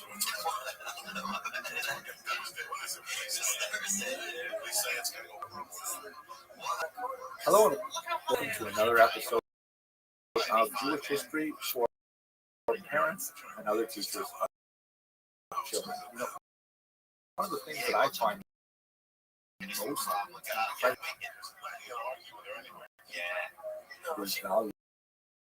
about Jewish history is not only that it gives me personally my place in space, in my community, in my family, and so on, also my place in time. With just a minimum of historical awareness, I have a sense of like where my family comes from. One for a ridiculously long time. We've always spoken in previous lecture about how awesomely old Jewish history is. And so precocious children may ask the question, how did we get here? And that's my goal in this short video, to give you a very quick look at the overarching patterns of Jewish migration throughout the centuries and help you answer that question when your child or your student asks you, how did Jews end up there, or how did I end up here? So let's start with the ancient period, and we're going to go blindingly through all this. But I hope in substitutes to spend a lot more time in many of these periods. The very beginnings, as we discussed last week, begin in what will be southern Iraq.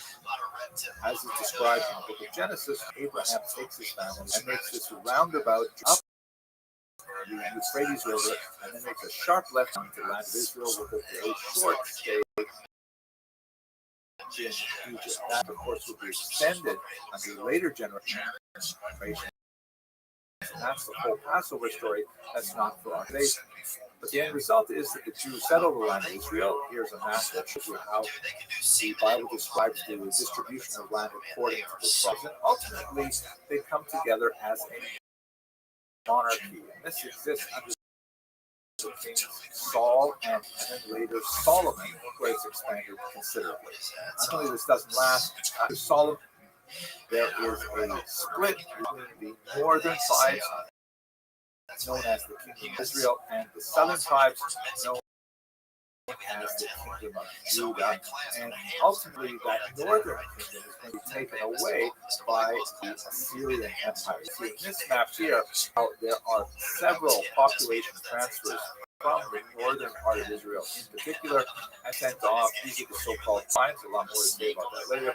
In the 8th century, in a contemporary map like the boundary of Lebanon and Syria, and then a little bit to the north between Syria and Turkey, and then to the east to them in eastern Iraq and Iran. That's where these men ended up.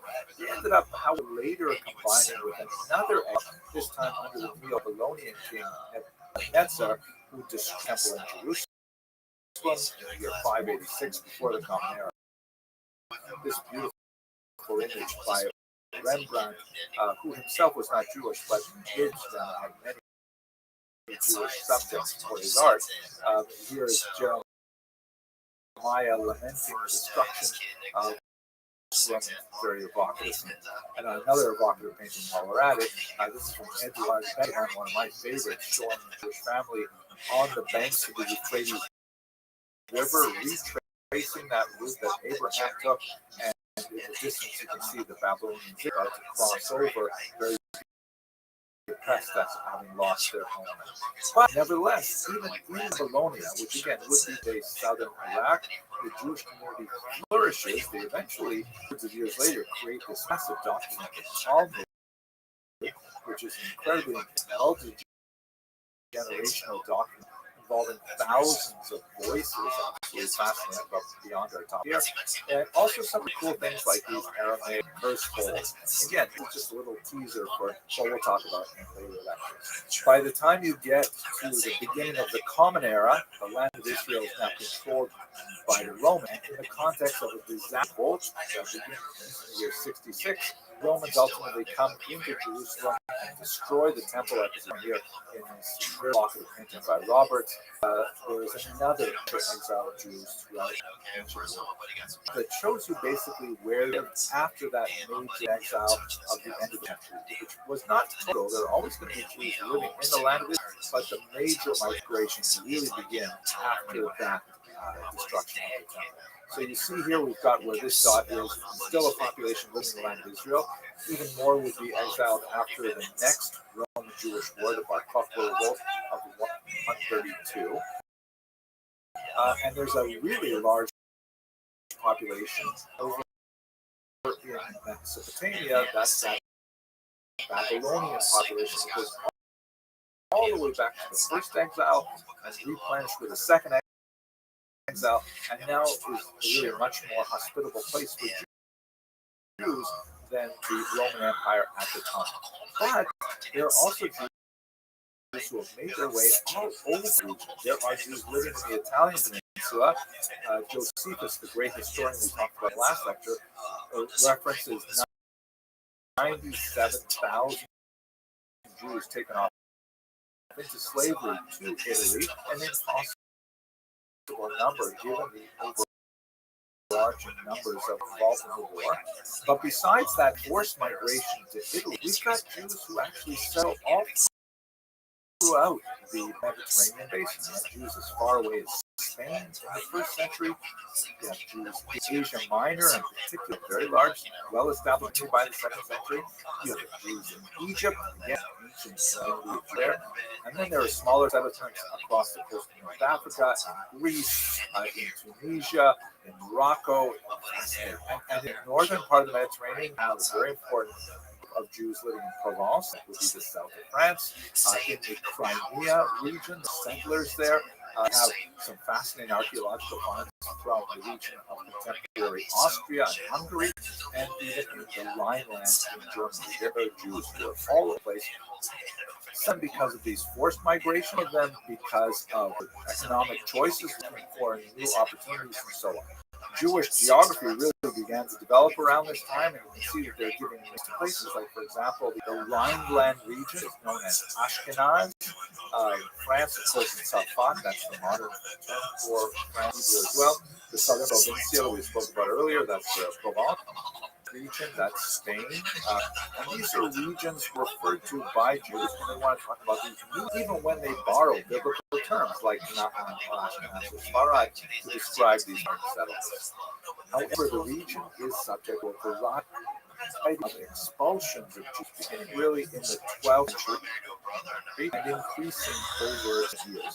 Now, the reasons for these beyond are now primarily economic. A certain amount of anti-Semitism as well is very significant, but it basically begins to drive Jews eastward. We'll pick that up in 1 second. But the most important of these expulsions is the massive expulsion from Spain and Portugal, which sends Jews throughout the Mediterranean basin backwards, really along the trajectory that they had first traveled to these regions, but also taking them out to the New World, taking them to South America, taking them to North America, and in fact, the foundations of the United States Jewish community is related to the Portuguese expulsion.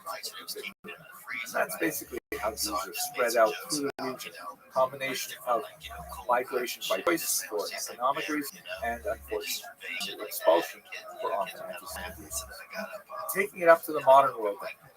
So basically, the big chunk of European Jews throughout the 16th and 17th century in particular begins to move towards the east.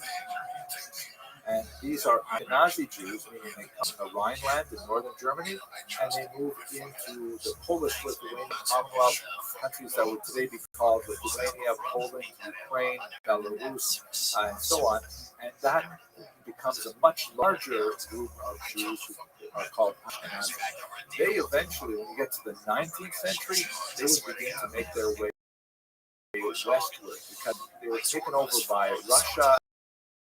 There are a lot of really discriminatory policies in place. So this map here shows you the movement of Jews between 1882 and 1917. Those dates are significant, but we're not going to talk about them here. And you can see that from that red section there, 250,000 moved to Western Europe, 1.750 million moved to the United States, 70,000 to Canada. Smaller numbers to the land of Israel, 45,000, and the same number to South Africa, and tiny numbers to places like Australia. By the way, I haven't talked very much about movements within the Middle Eastern world or North Africa, the so-called Jews, sometimes they're referred to, sometimes they're called Sephardi. Which is true, especially for those Jews who were exiled from Spain, but later are identified with Jews, such as Syrian Jews, for example, who were never in Spain, but nevertheless the communities began to move. The population moved there were similar in type and in nature, but were much smaller in scale than, for example, the relationships in Europe. The major exception after World War II, there is a huge exodus of Jews from Arab countries, sometimes a forced expulsion, even in the 20th century, to the land of Israel, sometimes a voluntary migration to the land of Israel, which of course was established as a state in 1948. So you have a massive concentration of Jews in the land of Israel from these North African Middle Eastern territories.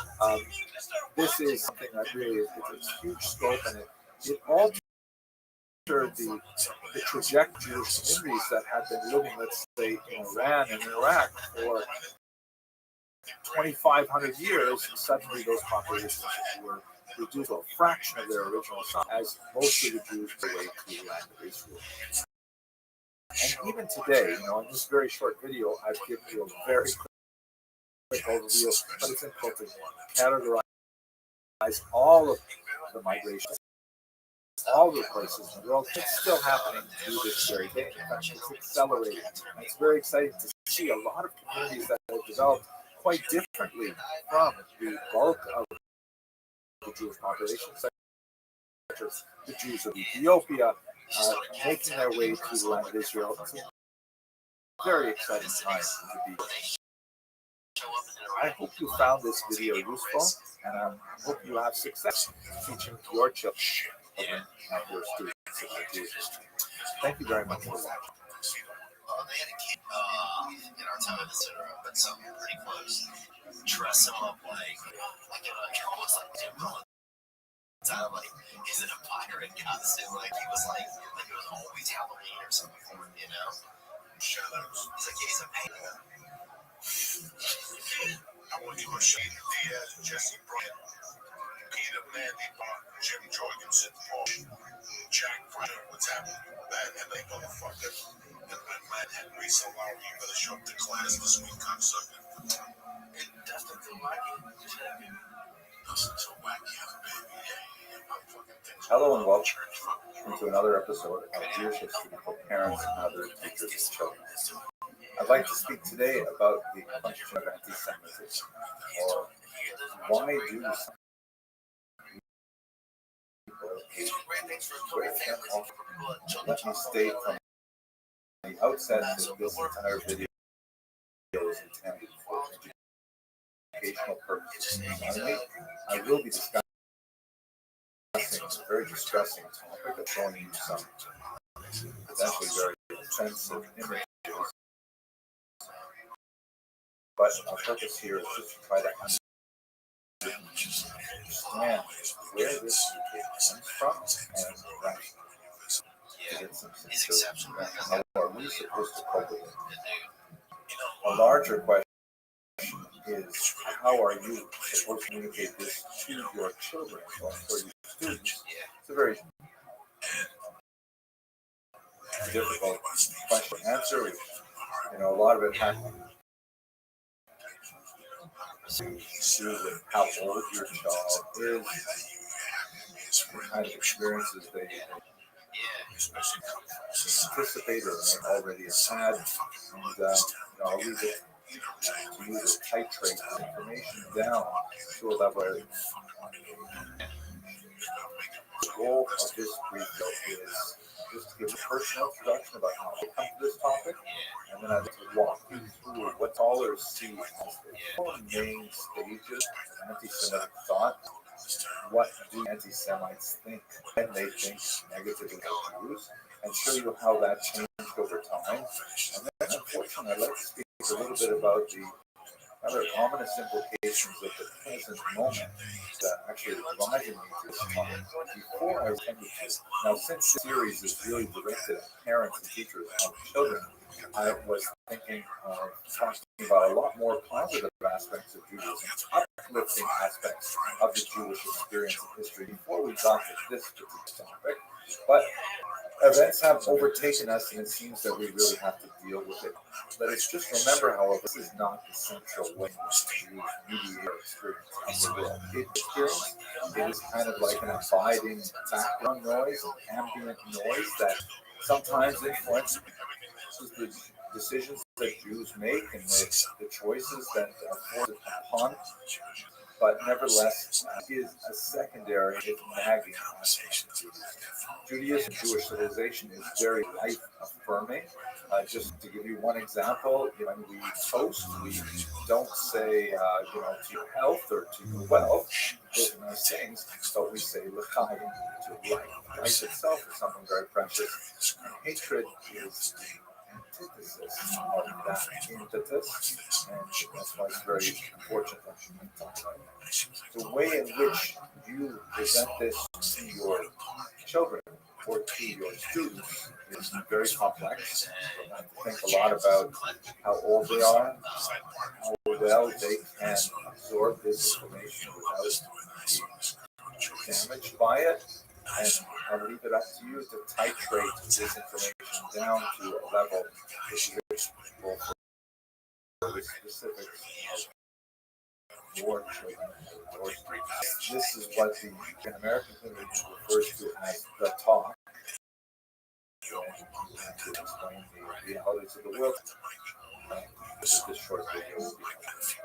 So, let me start my own personal experience of this. I grew up in a very northern community, and we were the only Jewish family, and I lived there really quite happily, playing with my Anglophone and Francophone friends until I was 10 years old, at which point my parents decided I needed to move to a larger community so I could get something of a Jewish education, which they did. My mother went down and lived with me in Toronto for 4 years, so I could get a little bit of a Jewish education, could have my bar mitzvah, and then I went back up with my mother to live full time with my father. During this time, my father commuted every 2 weeks to be part of the time with us, part of the time managing his business. So, what happened to me when I came back was really amazing. When I left, when I was 10 years old, I had lots of friends, and played hockey, and skied, and all kinds of things like that. Like a normal 10-year-old kid from Northern Ontario.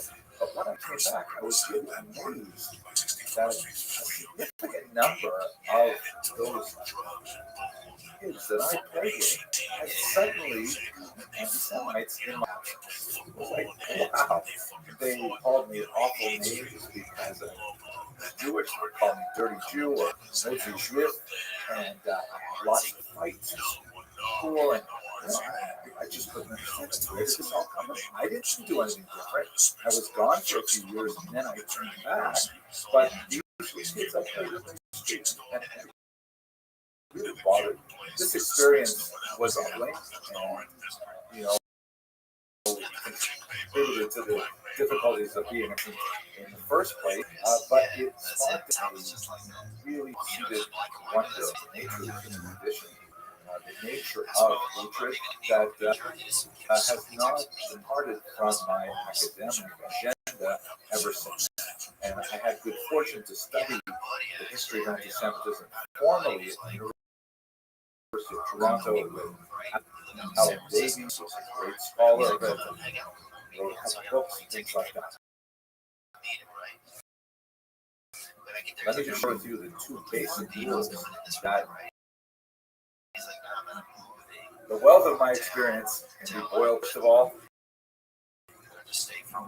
anti-Semitism does not make sense to work for those who believe in it. The hatred has a word. Will find the rationale for itself. Jews are accused of being communists at the same time they're accused of being capitalists. It doesn't matter if those two are on opposite sides of the political spectrum. Accused of being rootless cosmopolitans, being, like very urbanized and not having any specific connection to the land. And they're also accused today of being settler colonialists, which is the bottom line is, it's not about the Jews. It's about those who hate the Jews. Assad, very important scholar who did a quite insightful small book on this right after World War II, wrote, Si le juif n'existe pas, l'antisémite l'intérêt, which means if it did not exist, the anti-Semite would invent, meaning the way to channel that, see the hatred. And then it doesn't have to be a very plowed furrow that he can slide right into, and it explains his entire world and explains all sorts of horrible feelings that the Nazi has and so on. Now, more substantive things to talk about this. We're going to stay historical today. But that's the first big rule. Anti-Semitism does not have sense for it to work for those who believe it. Here's the second rule for all of you. Anti-Semitism finds its way to adapt to widely divergent circumstances.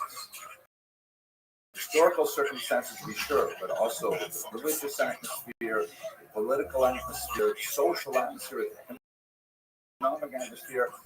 Anti-Semitism finds a way, a virus, to kind of trim here and expand there until it becomes relevant to the anti-Semite no matter he or she may live in place or in time.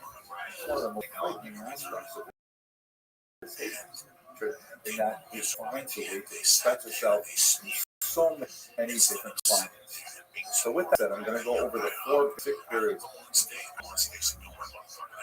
of anti-Jewish hatred very briefly. I have a lot of videos on my channel that goes into greater detail in each of these periods. All right, now let's just skim over them because I'm focused on which may be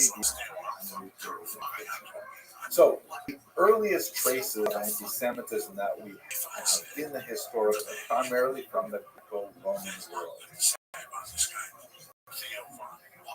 We have, of course, biblical accounts of Egyptian servitude and things like that, but let's focus ourselves primarily on those sources that come with that. We don't have, until the Hellenistic period, for example, Egyptian sources on how they feel about the Jews, minor exceptions, but we have a lot of writings from the Greek and the Roman authors. And when they say negative things about the Jews, which is, perhaps pervasive would be too strong a word, but there are definitely some very negative things said about Jews in ancient world. It's primarily because Romans and Greeks are trying to come to terms with a society that is very unlike their own. It's really a kind of xenophobia, meaning fear of strangers. For example, Jews are accused of clannish fear because in order to become a Jew, you had to be circumcised if you were male, and that they would only eat kosher food. So that, precluded their participation in other rites. They were accused of being atheistic, ironically, because they refused to participate in faith. Basic acts of sin at the time, bowing down to idols, to the Jews. They were accused of lazy because they took off one day a week to recognize the Sabbath. So there are, distortions of the ways in which the Greeks understood Jews, but they were actually observations of actual Jewish behavior. So it's more of a normal kind of like two cultures bumping up against each other, not necessarily getting along, and expressing it in writing, where you might see it, for example, in a graphic format. Here you see a picture of the great Arch of Titus, which was a commemorative arch constructed in Rome after the defeat of Judea in the Great Revolt in 66-64, when all the Romans were able to assert their authority over the rebellious provinces. And it's really like a war monument. They have this one little section. You can sort of see, look towards the bottom right of the arch, the image of it. It shows Jewish captives carrying away spoils, most famously the threads, the ritual, and things like that. Now, interpreted this as anti-Jewish animus from it and some kind of anti-Semitism. It's definitely, a complimentary portrayal of Jews, but it is something that we can understand as a war monument. When one country beats another, they will put up various public edifices that proclaim their victory, and that's we don't like it maybe, but that is basically normal. It's not a pathological kind of nature. So that's basically the character of the anti-Jewish hatred, or primarily in the ancient world.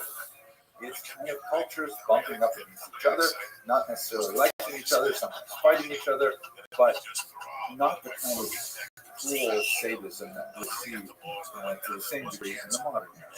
When we move to late antiquity through, let's say, the High Middle Ages, ending around the year 1300, let's say, we really see a very different characteristic of anti-Jewish antiquity that is specifically related to the birth of Christianity. Unlike the regular Romans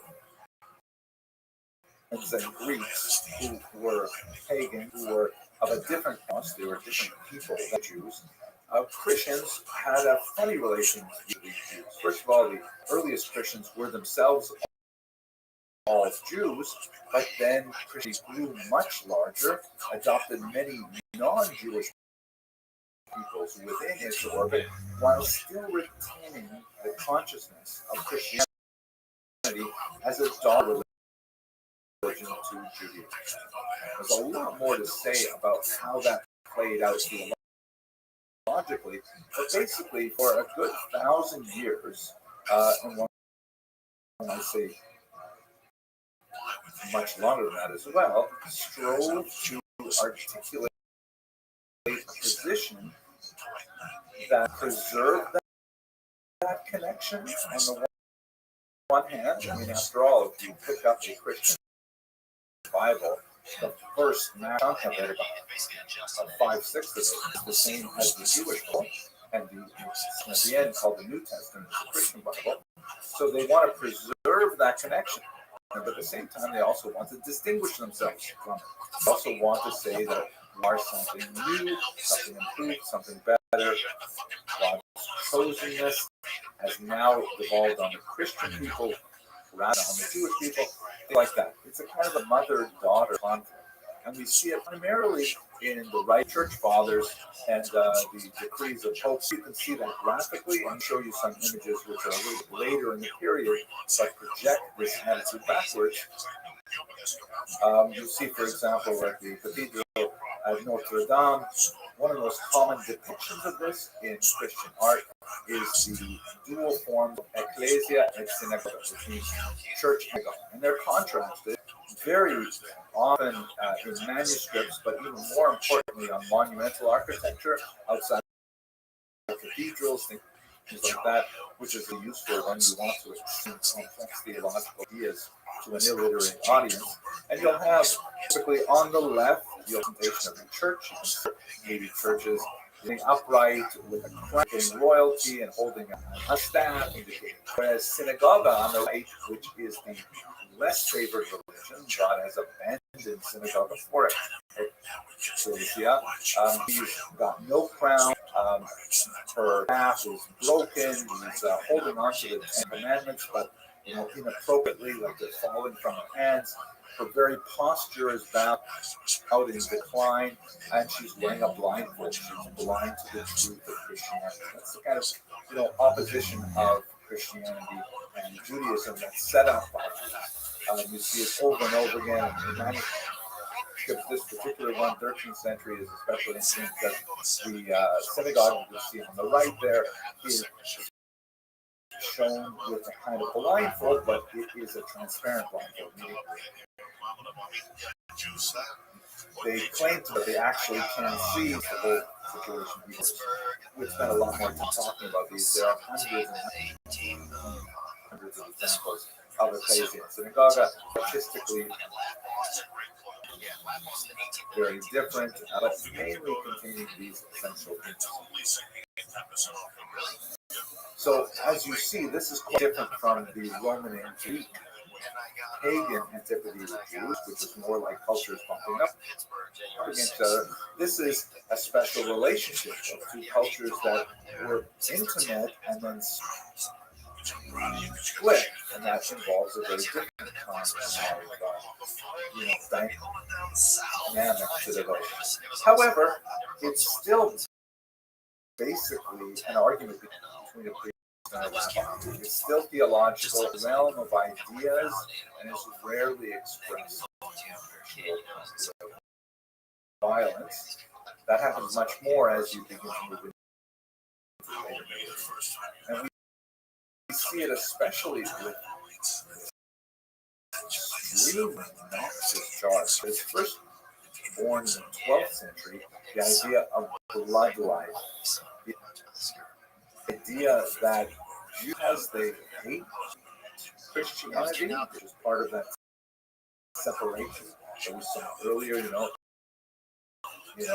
Judaism is turning away from Christianity. As the argument goes, they hate Christianity, they must want to reenact the passion of Jesus, the crucifixion of Jesus, which is also another element of the story, the deicide. Jews are accused of killing Jesus, killing him alive. So the argument of blood libel says, well, you must want to reenact. How do they reenact it? Typically around the holiday of Easter, which falls right around Passover time.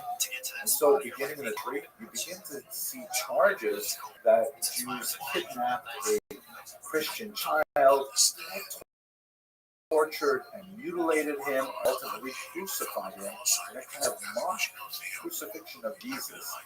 This idea, which is just goes up in the 12th century, just spreads like wildfire throughout Europe. It has like a unique hold on the mind of the medieval Christian, and it actually has reverberations right up until the 21st century. This is a horrific depiction, for example, of the martyrdom of Simon of Trent, which is a late 15th century example of it. You can see the Jews here are all so labeled by the artist with the ruelle they were forced to wear from the 13th century onward. And of course, young Simon is in the center of this, and he's being bled to death. And so on. I'm sure I have to say this, but there was no truth to any. There were some of the occasions where, in fact, there was no missing child reported. There was no body found, and yet there was a whole blood libel incident that blew up out of it. For example, so this is when anti-Semitism really goes off the rails. It has some we saw earlier period, but it is the deeply pathological, pornographic in intent and its expression. It has a slightly different version of that of post-desecration. The charge of post-desecration is about 100 years younger than the charge of blood libel, in which if Jews want to torture Jesus, then certainly they would want to torture first. They're used in the Catholic communion ritual, and so there are all these charges of Jews go into churches, steal the communion away, they bring it back home, they torture it like in this medieval image that miraculously bleeds, and then of course results in an uprising, some of the pogrom, and Jews are hung or burned alive, and things like that. These are the kinds of anti-Semitic things which are characteristic of much of the later Middle Ages and actually quite often. The last element, which begins to bleed into the modern period, is specifically associated with the Black Death. This is a horrific plague that swept across Europe in the late 1340s, and Jews were accused of somehow creating this plague, specifically by being in league with lepers, and together by taking their organs and limbs and poisoning the aquifer of Europe, they spread this horrific disease. That's the charge that was very popular in the 14th century. You can see a 16th century English rendition. At this time, there were no Jews allowed in England at all, but they stopped the artist. You can see a Jew who with like sort of quasi-oracle outfit, and he was putting a couch with the skin of leopards in it into a web, and then at the same time a demon sort of spins out of it and urinates back into the water, poisoning it.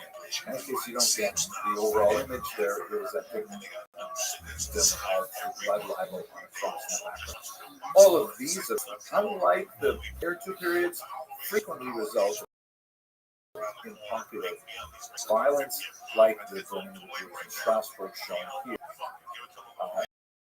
in connection with the Black. So by the time you get to the Middle Ages, anti-Semitism has really rooted itself in the popular mind, and unfortunately, when we get to modernity, here you see a really dramatic break with prior traditions. I've noticed that the pagan tradition of xenophobia was not religious at all, not in a monotheistic sense. Then you get some kind of ideology coming out of Christianity to just xenophobia is not a religion. And then certain elements of that religious tradition are passed into the medieval period. But by the time you get to the modern period, you have a general decline in religion in Europe as a whole. Then anti-Semites sort of abandon the whole religious argument and really focus on two basic ideas, essentially secular.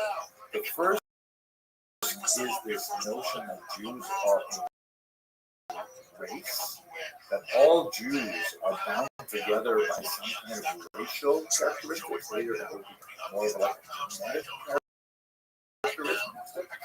And what is it that they do together as a race? They are engaged in a conspiracy to dominate the world. The classic text that explains this is a document known as the Protocols of the Elders of Zion. It's a turn of the 20th century forgery composed by a Russian monk named Sergei Milos, in which he claims to have discovered the minutes of the world Jewish government, who are doing all kinds of things like building these secret subway tunnels that connect the various capitals of the world that are engaged in a plan to dominate Christians. Here's a 1930 of an edition of the Elders of Zion published in Mexico, and the text is the invisible world government, the Jewish program to subjugate the world. You can see certain racial characteristics in the stereotypic iconography of the Jew with a large nose and a fleshy lips, and he's overweight. He's got like this capitalist sort of look at the watch fob and so on, and he's got these claw-like hands squeezing the world of his blood as he believes and smiles at the Jew.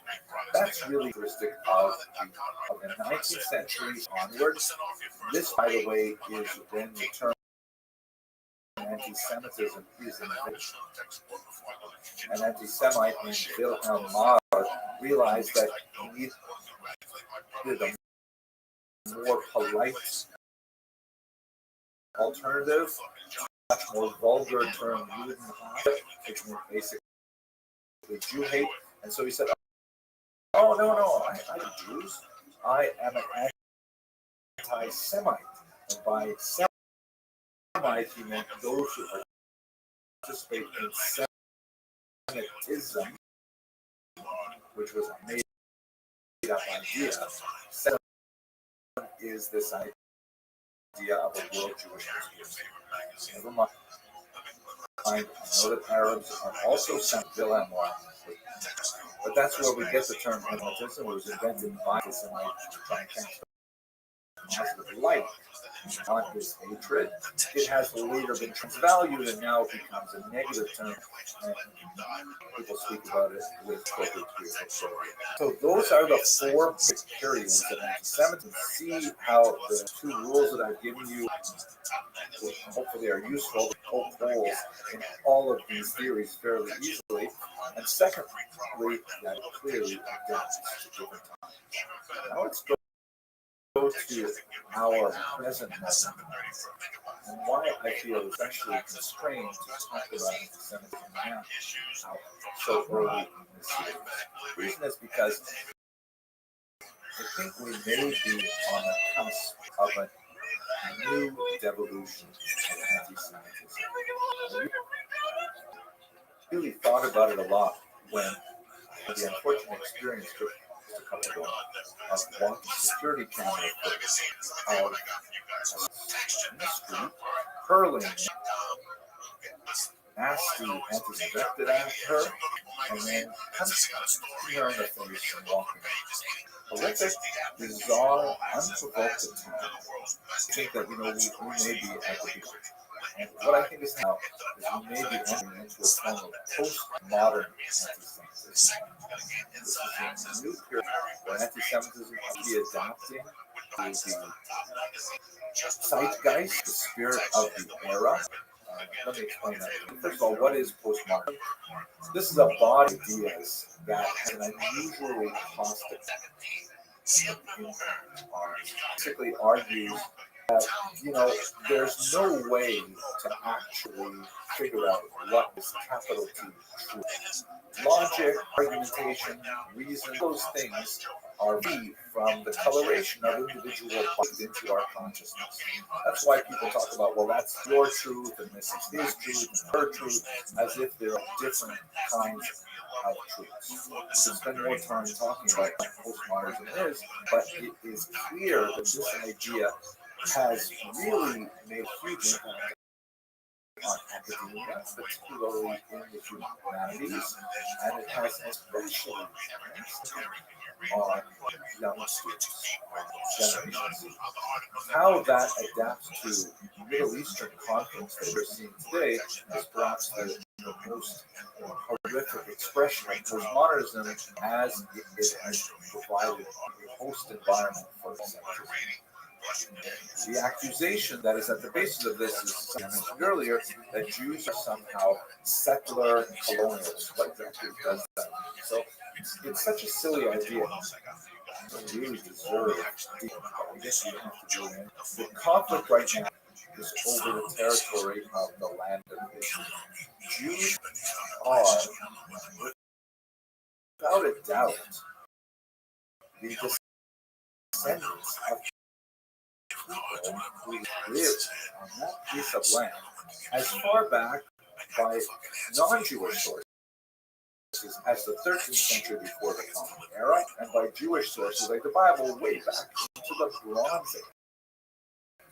If anyone has a pedigree being the original inhabitants, refugees from those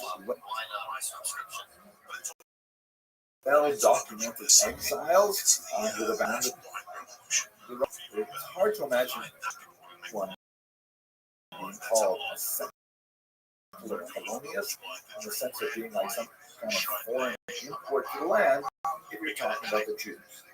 Let me just step back for 1 second and remind you that our goal in this video is really to track the nature of anti-Jewish. I am not on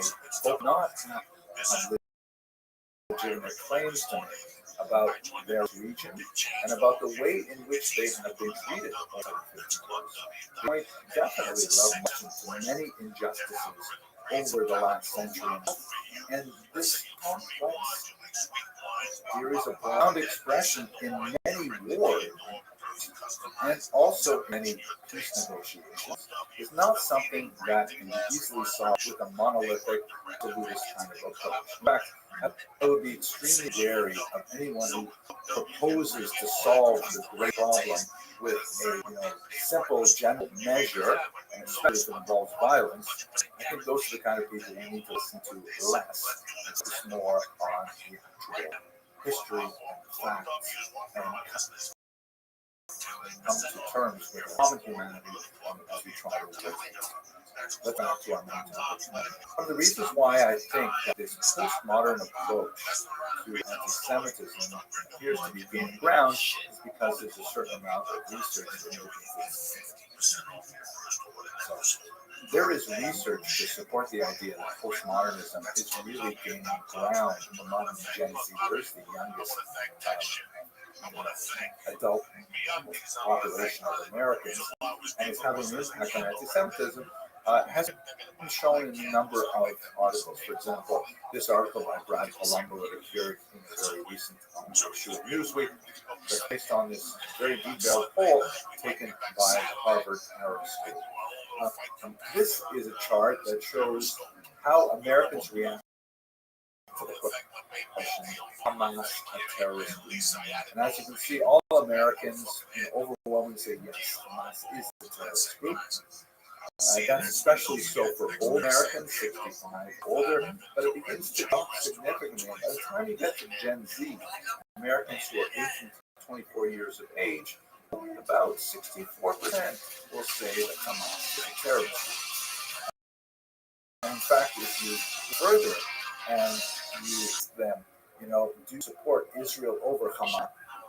Once again, you see that over 65 years of age, Americans are 95% likely to say yes, and that number is pretty steady. But by the time you get to the youngest Americans, only 52% are willing to support Israel over Hamas.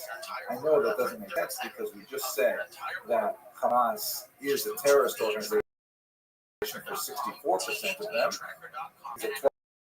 12% of them are willing to support Hamas over Israel, even though Hamas is a terrorist group. Another question. But see that the clarity is clearly lacking among the generation of Americans who are currently in college. This is frightening for me, worse horrific for anyone.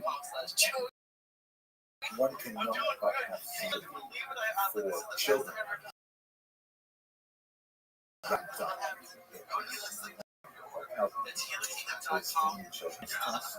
That separates legitimate political disagreement with a military decision by either the Palestinians or by the Israelis from anti-Semitism. So I'm going to offer two basic tests. First of all, how do you feel about attacks on civilians? Disputes over territory worked out by negotiations or by protests or by war. But it is not worked out by the intentional targeted murder of civilians. That is called terrorism. You don't solve a political debate. You don't solve a territorial dispute by kidnapping someone. Certainly beyond the pale, of course.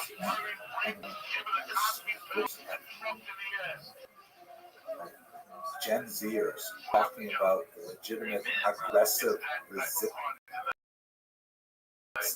of Hamas, Orwellian twist to the English language that is so deeply rooted.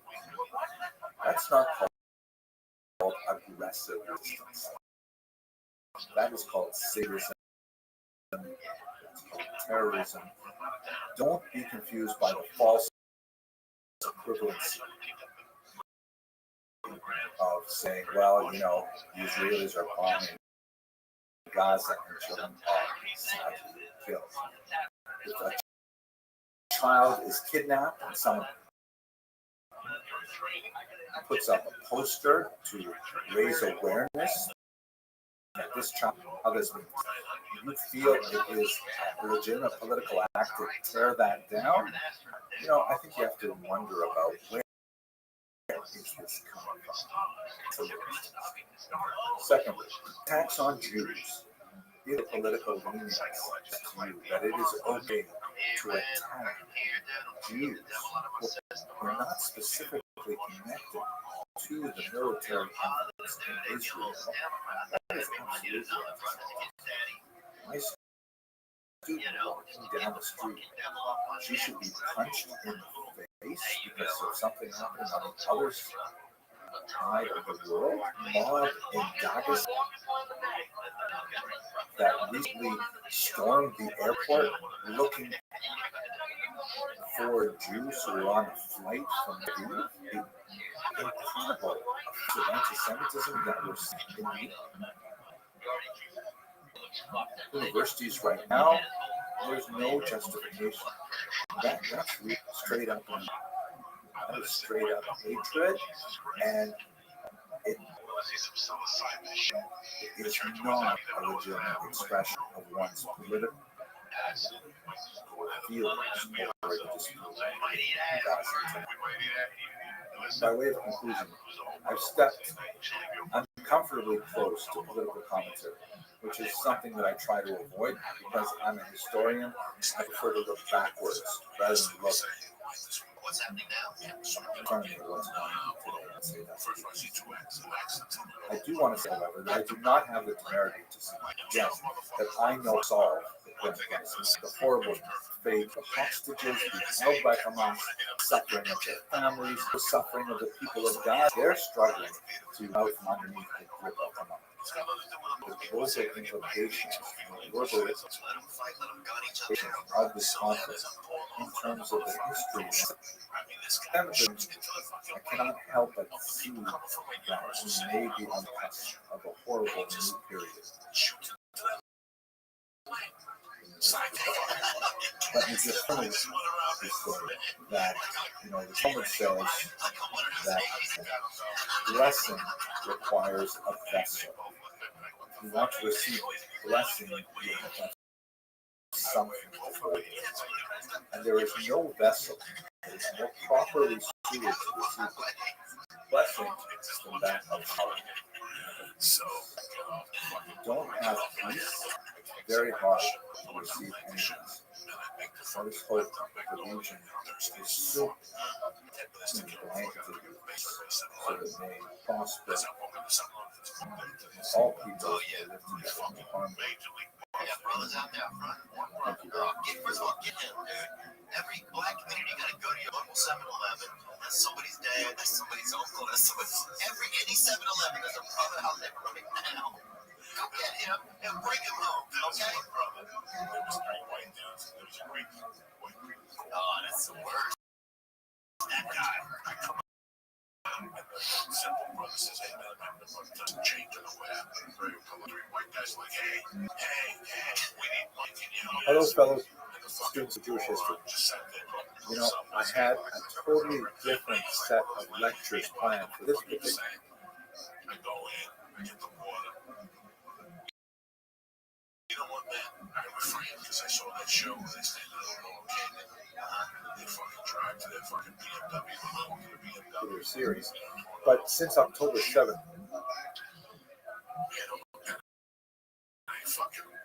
so many things have changed, and so much of the world's attention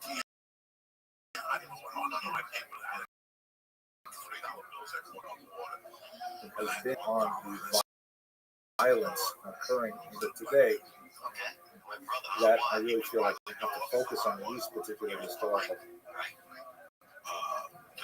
topics to provide hopefully some light for intelligent people of goodwill to discuss historical facts and hope to come sort of peaceful conclusion to these horrible events. To that end, I'd like to begin with a discussion of the Jews of Palestine invasion of 638.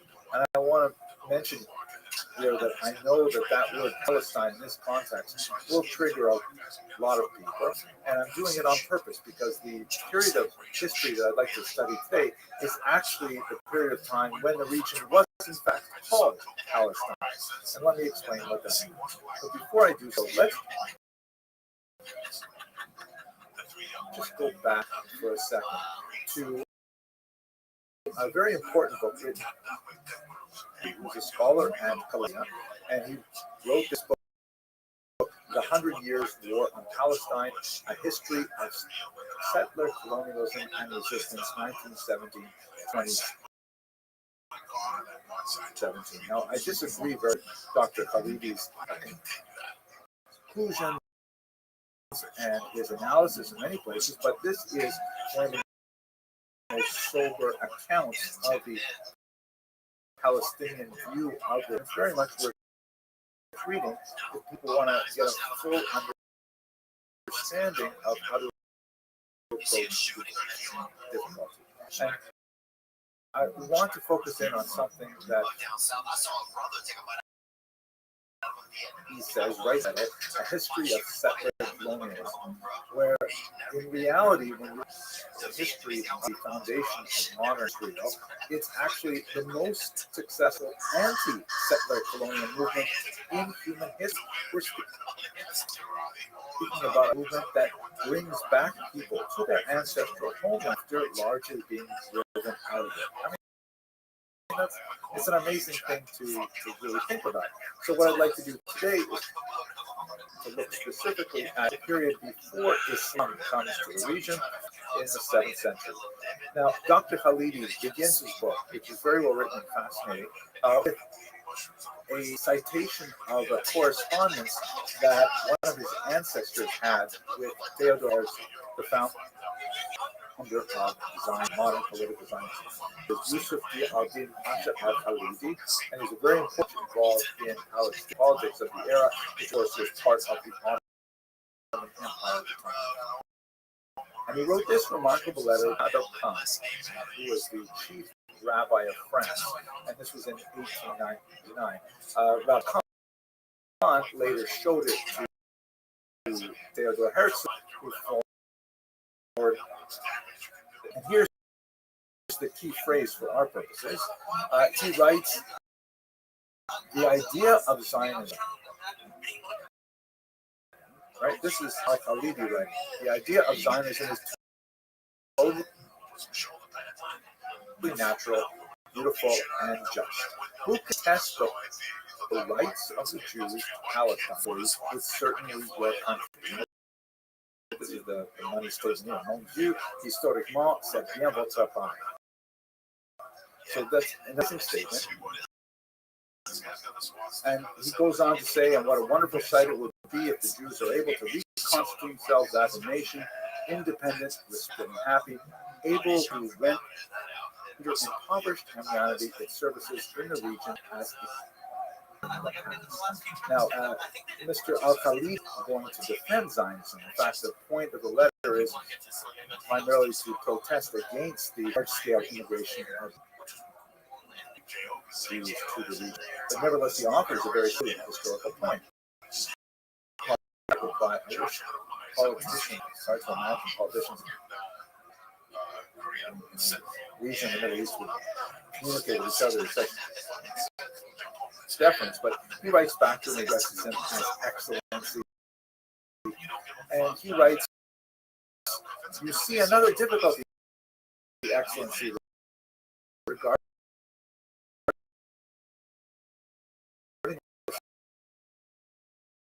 of the Jewish population in Palestine. But who to remove them? Right?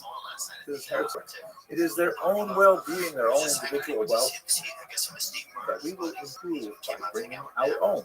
Do you think that an Arab owns land or a house in Palestine with a value of 3,000 or 4,000 francs would get angry to see the price of this land increased in short time, and to see it increase 5 or 10 to value perhaps in a few months? That will certainly happen with the arrival of the Jews. Now, I think is especially fascinating about the little exchange is that they're speaking beyond each other.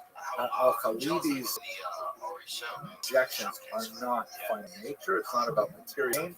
And Theodore also thinks that material improvement, prosperity, solve all the problems. In my humble opinion, I think for the next 10 decades, this would be one of the big problems that Israelis and Zionists would have with Palestinians, that they're not speaking directly to each other's concerns. But nevertheless, this is the exchange that I want to share, in particular, the mission of Al-Khalidi that this is true. So where does the Palestine come from after all? Let's just do some very quick history. Obviously, the land of Israel was the national homeland of the Jews as described in the Bible. are biblical references, of course, that go way back to the 15th century before the Bronze Age, but extra biblical references date from the 13th century, and Meneptah, Staley, and others that speak about some entity of Israel living in the region. The presence of the Jews in this region is very, very well documented for the next millennium. By the time you get to the first century of the Common Era, that's when, of course, you have these Roman Jewish wars. First one, which lasts from about 66 to about the year 74, results in the destruction of the temple in Jerusalem and much the dispersal of many of the Jews, the rebels at this point, to Italy and slaves and elsewhere throughout the region. However, contrary to popular misconceptions, this was not the complete exile of all the Jews in the land, not at all. There definitely was a diaspora pre-existed this destruction in the year 70, but there were lots of Jews who were simply displaced within the land of Israel. I'm going to speak of that. In the next 60 years, Jews rebelled more times. First, called Tito's Rebellion, and then significantly in years 1 to 2 under a leader named Bar Kokhba, who actually had, for about 3 years, significant success.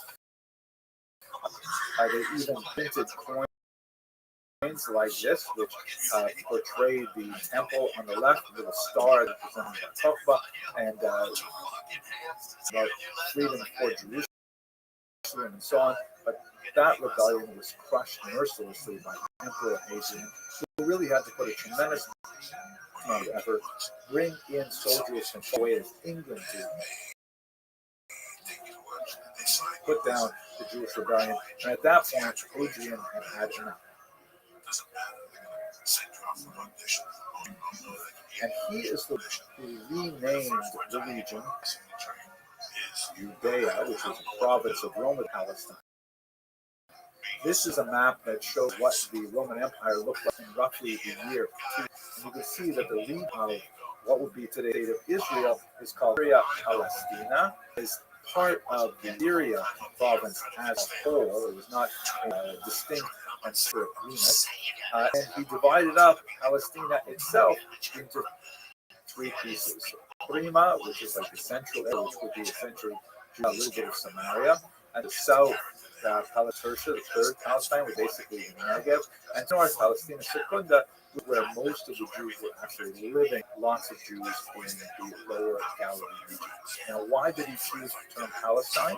Well, this term had been used about 500 years earlier by the great Greek historian Herodotus, who refers to the Phoenicians who lived on the coastline. The region where the Phoenicians lived was called Palestine. Now, where did Herodotus get that name? Most likely he got it from the Akkadian name that was used to describe the Philistines. The Philistines, this term was entered into the English language as well, they occupied what was called a pentapolis, 5 specific cities listed here. Ironically, Gaza was one of them. Also, Ashkelon, Ashdod, Ekron, and Gath. Those are the 5 cities which were especially associated with the Philistine. And you can see from this map that they controlled the area around it, and they frequently had wars with the ancient Israelites. David, in particular, fought with them. David also sought refuge with them for a while and destroyed. So it's quite likely that Hadrian's thinking was, let us wipe out the memory of Judea in this area, and let's rename it after the Philistines. Let's call it Palestina, borrowing from Israel. And that's how we get that name. So this region, part of the larger Syrian province of Syria, was called Palestine from about the year 136 till about the year 630. It was not an independent country.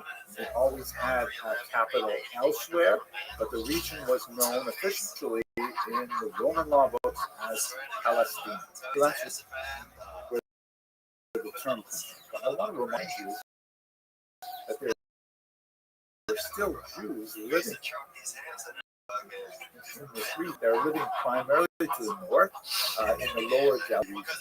There, they successfully transferred the core of what would be the future religious leadership. In particular, the body known as the Sanhedrin, which was their great court of 71 judges. They had a leader called the Nasi, or the patriarch. One of the most famous of them is Rabbi Yehuda Hanasi, who lived at the turn of the 3rd century, and his rabbis, centered in the city of Tiberias, which was founded in the year 19, were especially concerned with trying to figure out how they can cement the future of the Jews.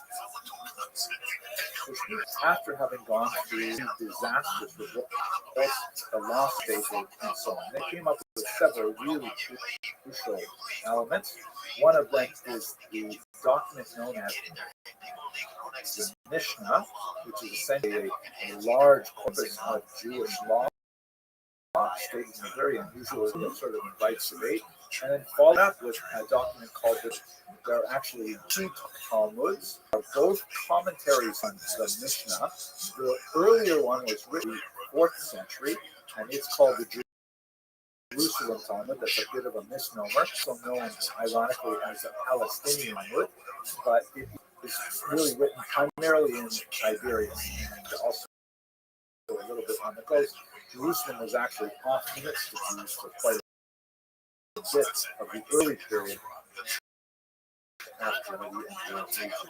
So really what's going on for the next few centuries, the patriarch is very busy. He has a lot of rabbis surrounding him. They're trying to figure out how can we make Judaism survive this post-temple, post-disastrous age, and ultimately they succeeded. Jews did survive, albeit increasingly in the diaspora. Here's a look at the Jewish diaspora around this time. Boundaries of the Roman Empire are shown with a kind of purplish lines, and you can see that the concentration is significant in the land of Israel, but you've got lots of Jews along the coast of North Africa, in what would be Egypt, Libya, also in Morocco and Algeria, and you have Jews beginning to make way into the Iberian Peninsula, certainly the Italian Peninsula, which is a major center, the Balkans, the Greek Peloponnesus, and of course Asia Minor, which was a major concentration of Jews, moving in Mesopotamia, which would later write the Babylonian Talmud. But nevertheless, Jerusalem remains the sort of spiritual center of the Jews in this far-flung diaspora existence.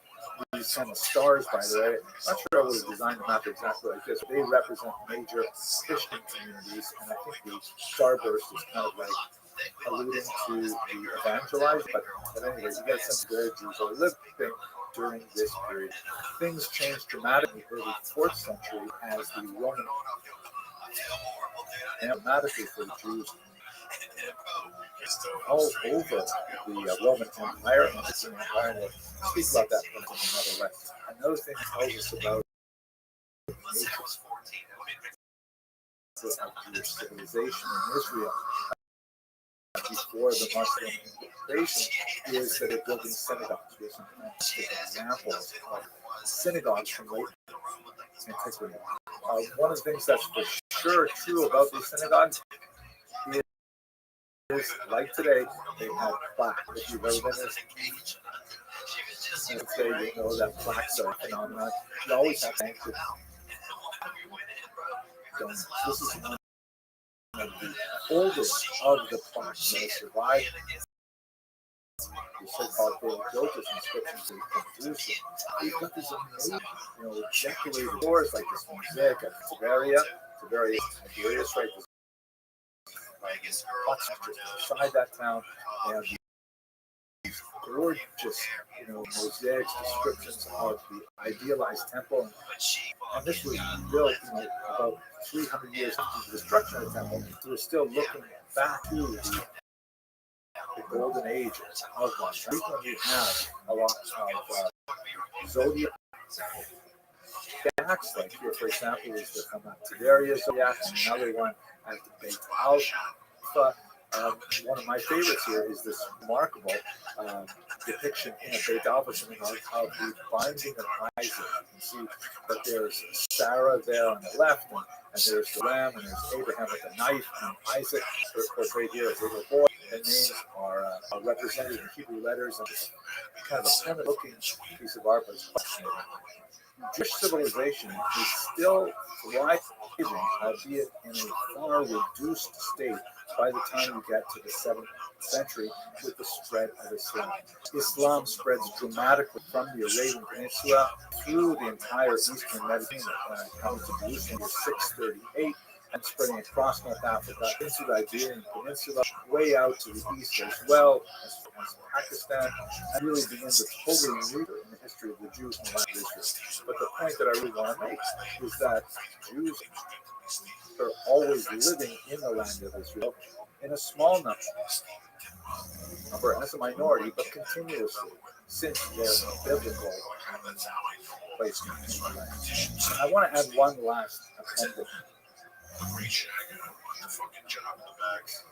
I learn a lot from a lot of the comments I receive on my YouTube videos, and I really appreciate those of you who say nice things, and I'm especially grateful for those of you who offer useful correctives.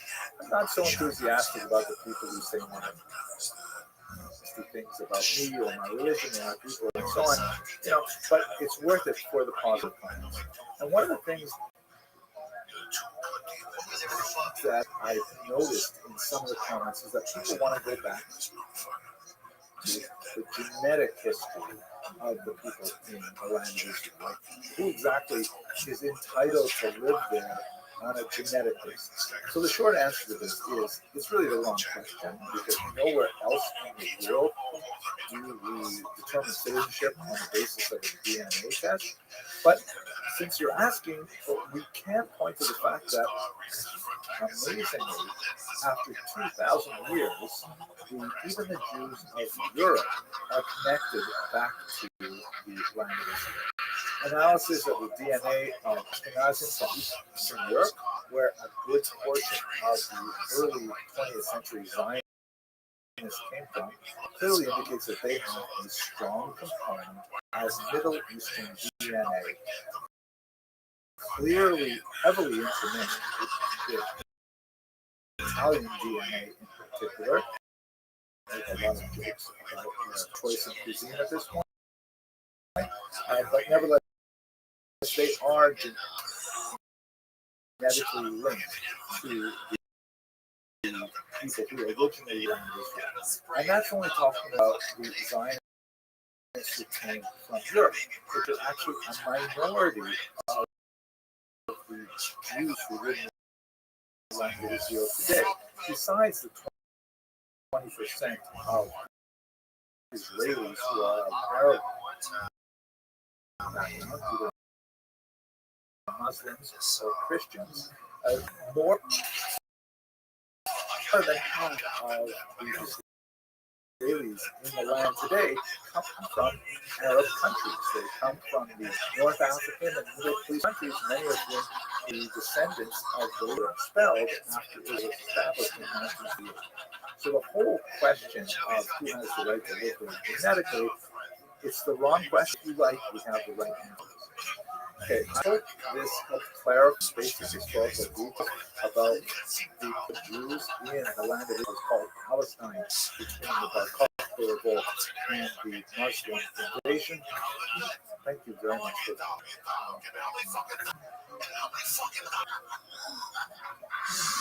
Dude, I remember this.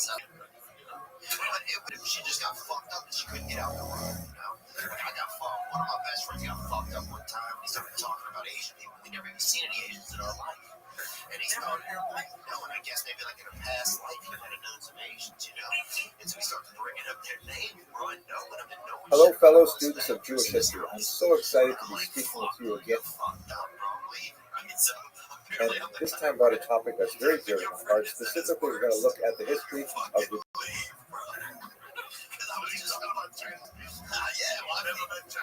We never known any. What is he saying? He's just saying, Jews of Ashkenaz. I'm delighted once again to be invited to speak to the amazing students of the Ashkenazium, an institute that is in Budapest, Hungary, a little later this summer. And so these videos are kind of like my advanced preparation and research for the course I'm going to teach here.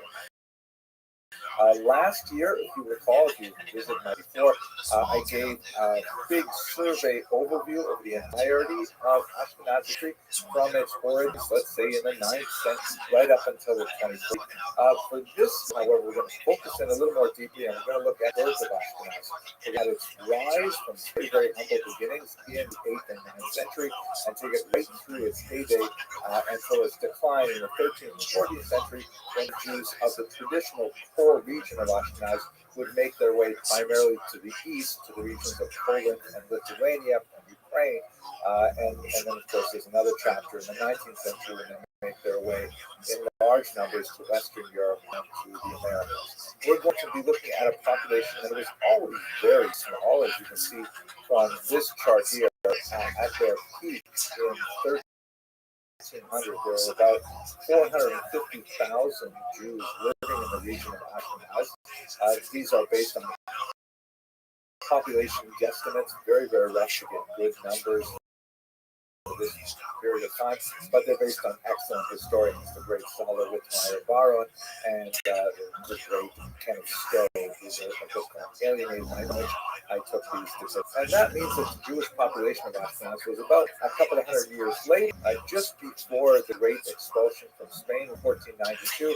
The Jewish population maybe grew around 0.1%, so we're only talking about a very tiny fraction of the population, but nevertheless a very, very significant one in so many ways. But for our purposes, today we're going to look specifically at the very beginning to try to understand what is Ashkenaz? Where is Ashkenaz? What is it all about? So first of all, let's try to understand, where does the name Ashkenaz even come from? So if we look at period sources from around the year 1000, we see that the term Ashkenaz is bandied about. For example, the Chuvot of the Gaonim, this is a collection of responsa written by the great Babylonian rabbis associated with the latest period of the Talmud of that era, basically answering questions that come to them from really around the known world. Rav Hai Gaon, one of the greatest of the Gaonim, these leaders of the yeshivas, this one in particular is Kundadita, not too far from Baghdad. He has a phrase in one of his teshuvot, his responses, that reads, from all lands, from Yemen and the east, and from the north, and from the land of Ethiopia, or Kush, and Ashkenaz. Doesn't define exactly what Ashkenaz is, and then France and Spain. Now, the position of the word Ashkenaz gives you the sense that it's somewhere between Ethiopia, which is like in Eastern Africa, and France, which is in Western Europe. So that's not especially helpful at giving us a sense of where Ashkenaz might actually lie.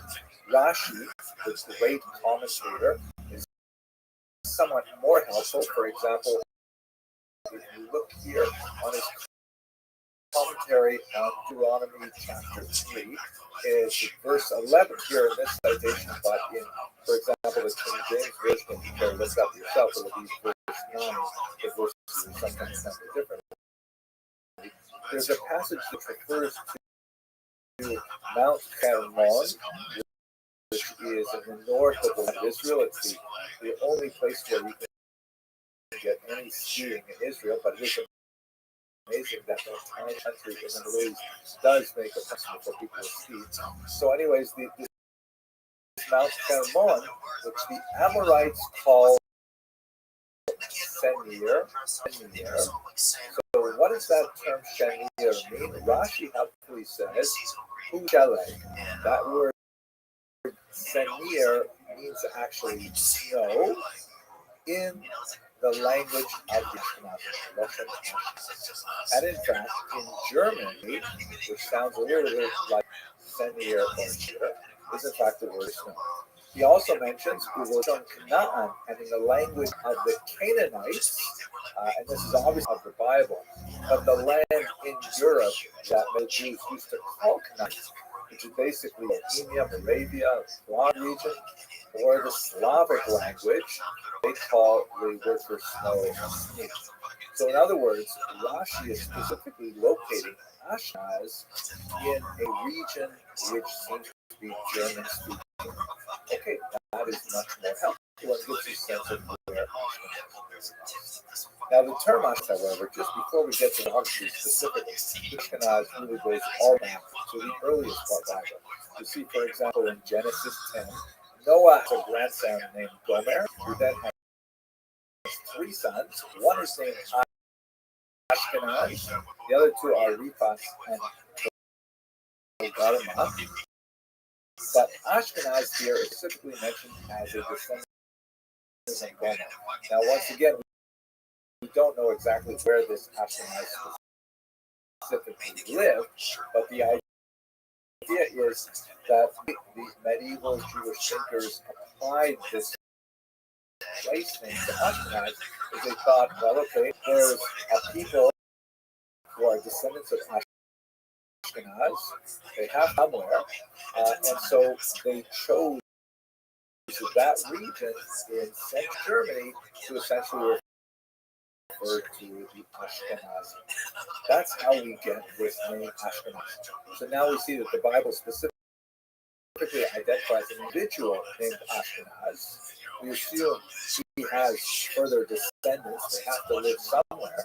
But where exactly would this land of Ashkenaz be? So there's one more hint also from the Bible, this time from the book of Jeremiah. There's a discussion in the verse 27 of chapter 21 that says, assembled against her Ararat, Min, and Ashkenaz. So we don't know exactly where Mini is, but the famous mountain upon which Noah's Ark landed. And that's usually identified as being somewhere in Asia Minor or temporary Turkey. So that would mean Ashkenaz, if it's located near Ararat, because of its proximity in that particular verse, it would be located somewhere as shown in this particular map here.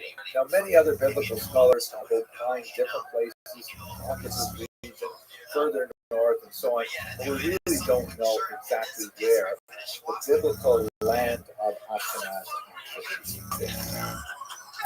However, what we can say is what Jews later defined as the land of Ashkenaz, necessarily connecting it to those specific people. Ashkenaz refers specifically to the German region of the Rhine in particular.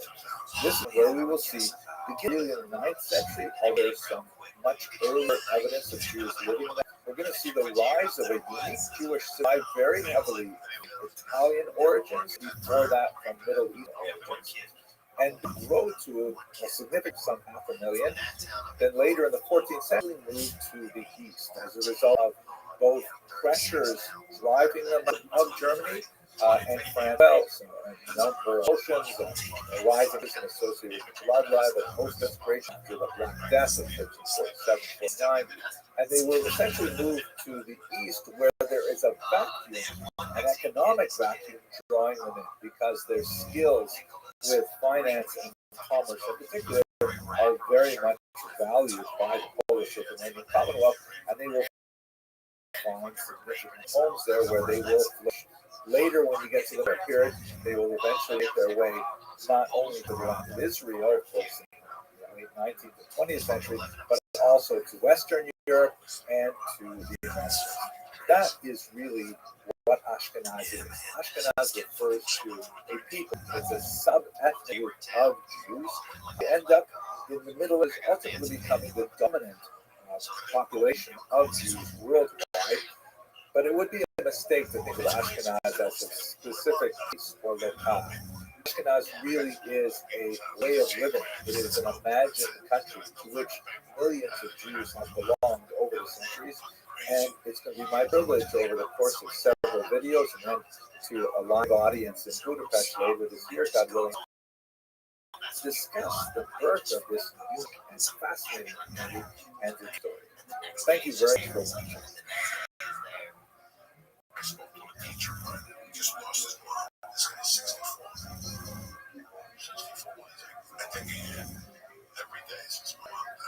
can't imagine how you did. Man, it's being like both. What's going on? That catches up. All that shit catches up when I caught up with 5 years later. Really? Yeah. Listen, you're young. You're involved in activities. You have so much going on. Yeah. That it never really sets in. It sets in like level 4. And then through the years, you still have to pay for that. You still have to do that work. You know, talk to somebody. For me, it was just fucking. Let us continue our discussion with a quick look at the population status of Jews in the Mediterranean basin before the birth of Ashkenaz. So have a look at this. This is basically the basin looked like at the fall of the Roman Empire at the end of the 5th century, right? You've got all kinds of little sort of countrylets filling up most of Western Europe. You have the Byzantine Empire in Benin, which is largely the Greek-speaking eastern half of the Roman Empire, and this is before the Muslims who come on the scene in the 7th century. Ashkenaz is located here in the north, in the Rhineland. That's the heartland. Of course, we will have a lot of Ashkenaz in larger France, and we'll see about them in the next couple of lectures, but the heartland is really the Rhine River Valley, in particular places like Köln, Mainz, Trier, Bonn, places like that. Now, there were Jews in this region in the ancient period. Amazing, for example, there were apparently Jews from the region of Iturea, which is the northern part of Israel, reaching into Lebanon and Syria, today's map.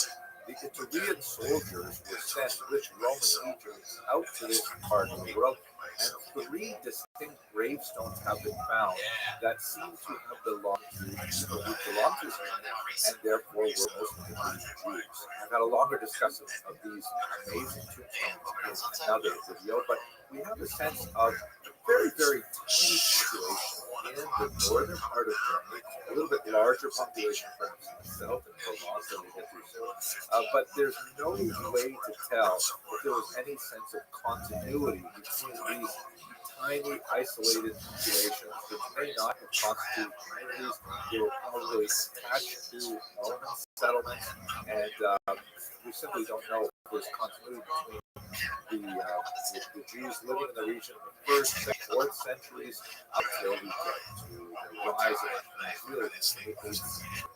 So, and it's really important to note that Ashkenaz was like Yehudatville, to use the Shalom Aleichem term. It's so far away from everything. The great centers of Jewish population were primarily way off in the east, in what was the Persia, the Mesopotamian region between the Tigris and Euphrates rivers, places like Baghdad, the great yeshivas of Sura and Posadita. That's really where most of things happened.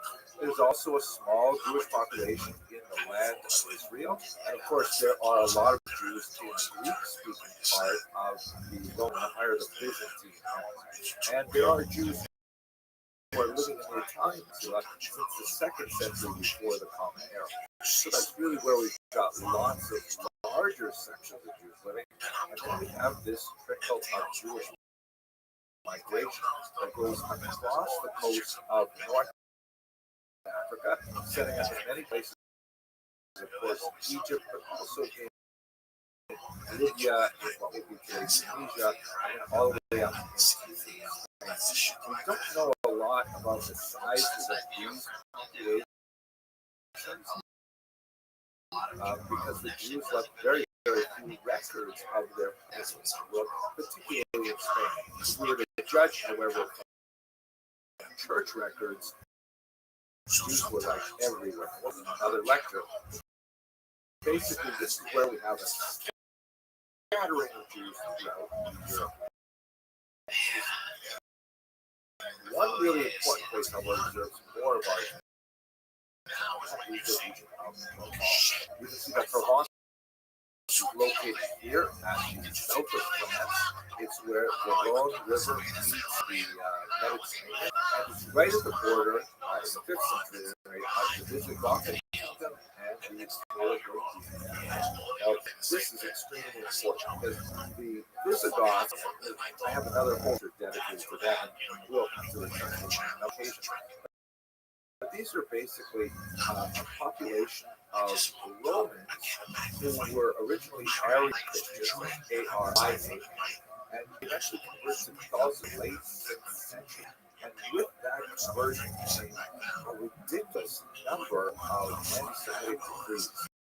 For about 120 odd years, the Jews in the Visigothic were incredibly persecuted, were chased from town to town, suffered all kinds of forced conversions, which were going on with tremendous frequency in the region.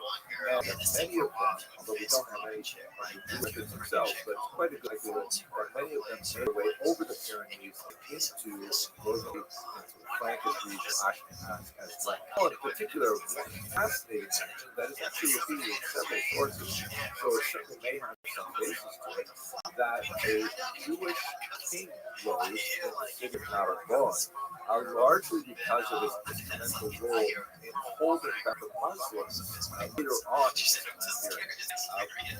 There are many scholars who feel that the entire episode is legendary, but nevertheless, even if it's a legend, you get some sense of the complexity of the situation, particularly the Muslims have become involved in the conflict between Christians and Muslims. So anyways, this is where Jews live, basically, by the time we get to the birth of Ashkenaz. That's what we're going to look at next year. Where do these Ashkenazi Jews live? Thank you very much for that.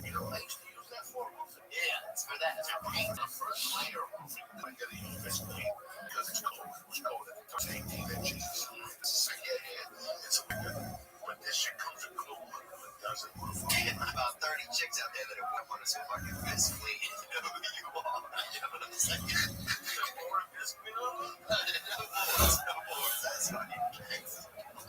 At this point, we should really ask the question, where did these Ashkenazi Jews actually come from? So first of all, we have a literary tradition that basically dates from the 12th century, so several centuries after these communities were founded, that the earliest Ashkenazi Jewish communities were made essentially of Jews from northern Italy. The Rokeach, which is a very important rabbi who lived in the 12th century, we'll return to him and his work when we talk about the Hasidic Ashkenaz. He describes his family history, which appears to be supported by other sources, having originated with the colonymous family leaving northern Italy and coming to the region of Ashkenaz. Additional legends, invitations from King Charlemagne, and so on, those may perhaps be discounted, but we will return to a discussion of the founding of those countries in a later video. But what's especially fascinating now is how modern genetic studies have contributed to our understanding of this literary account in a rather rich case that it seems like it's really quite well, that's exactly how it. I'm going to look at two studies with you very quickly. This article discloses a rather disturbing discovery that was made during the construction of this shopping center in North. While working, they came across this medieval well, and piled into the well were corpses. They were exhumed and studied. Why were so many people thrown down in the well at the time? Clearly was not a normal burial. Evidence that some of them may have been killed before being. Scholars suspected that these may be the victims of a riot associated with the Crusades in the 12th century. In fact, that turned out to be the case because with modern genetic analysis, these bones were shown to actually belong to Ashkenazi Jews. In fact, with this DNA evidence, they were able to reconstruct what some of these people must have looked like, including the children who were thrown as well. Some of the DNA also point to their hair and eye color. Some of them had red hair, blue eyes, for example. They were all very closely related to contemporary modern-day Ashkenazi Jews. In England, in the 12th century, we have some dated remains that clearly indicate the presence of Ashkenazi Jews. But it doesn't tell us too much yet about the actual origins of those Jews. That was left for a much more complex study related to a cemetery in Erfurt, Now, unlike the remains that were discovered in Norwich, so people didn't know how they got there, who they were, and things like that. It's a much better sense of what happened in this city of Hereford. Here is a photograph of an excavation of a site that was discovered in Hereford, Germany. It was correctly identified as a Jewish cemetery, and several scholars led by Waldman from very prestigious institutions approached some rabbinic authorities for permission to study these remains. Normally, in Jewish thought and Jewish practice, it's forbidden to disturb the remains of the dead. They have to be reinterred and so on. But they were able to get permission, for example, to look at the teeth, which were already detached from the body, which did not have the same status in Jewish. And they studied the bones of the people buried in this particular 14th century German establishment. They were able to turn some amazing things with contemporary technology. This is, by the way, an article that appeared in 2022, so it's really quite interesting. And what they were able to identify is that Jews in Erfurt were the product of a genetic bottleneck, which is something that corresponds quite closely to the literary accounts that we have. How it was. I'll give you a layman's interpretation because that's really all I understand. So if we look at this particular graph, you see that on the left you have time moving from the past to the present. And then at the bottom you have Jews in ancient Israel right before the first war of the and then at the top you have modern Jews. So how do we get from there to here? Looking at the ancient period, you have all kinds of Jews who are marrying with non-Jews or people who are not really Jewish. Some of whom may have converted. We certainly have conversion stories. For example, the story of Ruth marrying Boaz. We have more recent events, the European people. The last lecture we talked about Lithuanians, so on.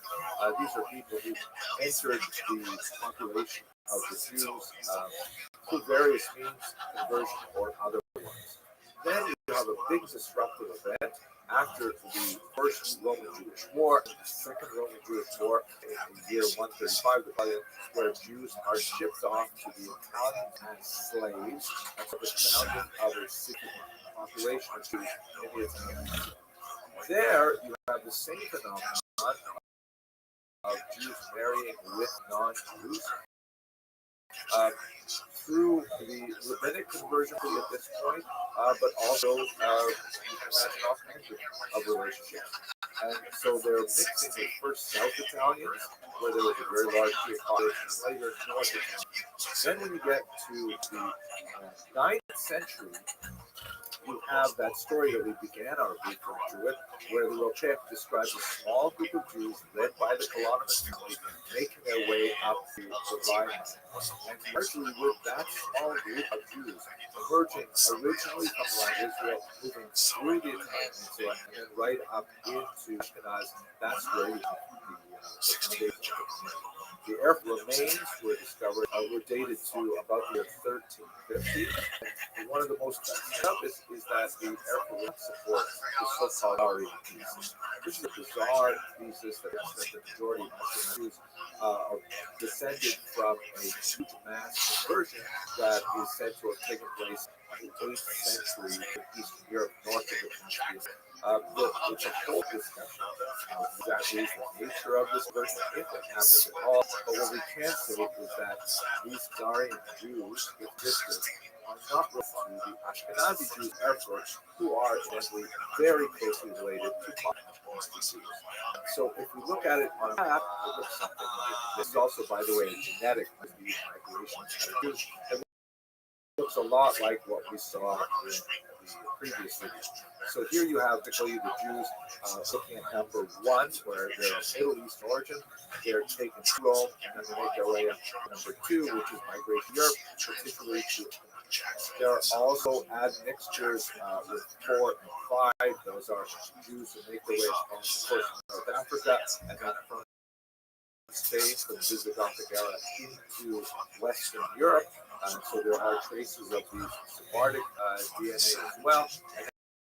And later, as we shall see, in the 14th century and beyond, you have a large movement of these Ashkenazi Jews, Poland, Lithuania, and so on. What about the DNA? The status of the DNA in the remains shows that they have Middle Eastern states, about 50 to 45%, and about 45 to 70% of their DNA is actually Italian.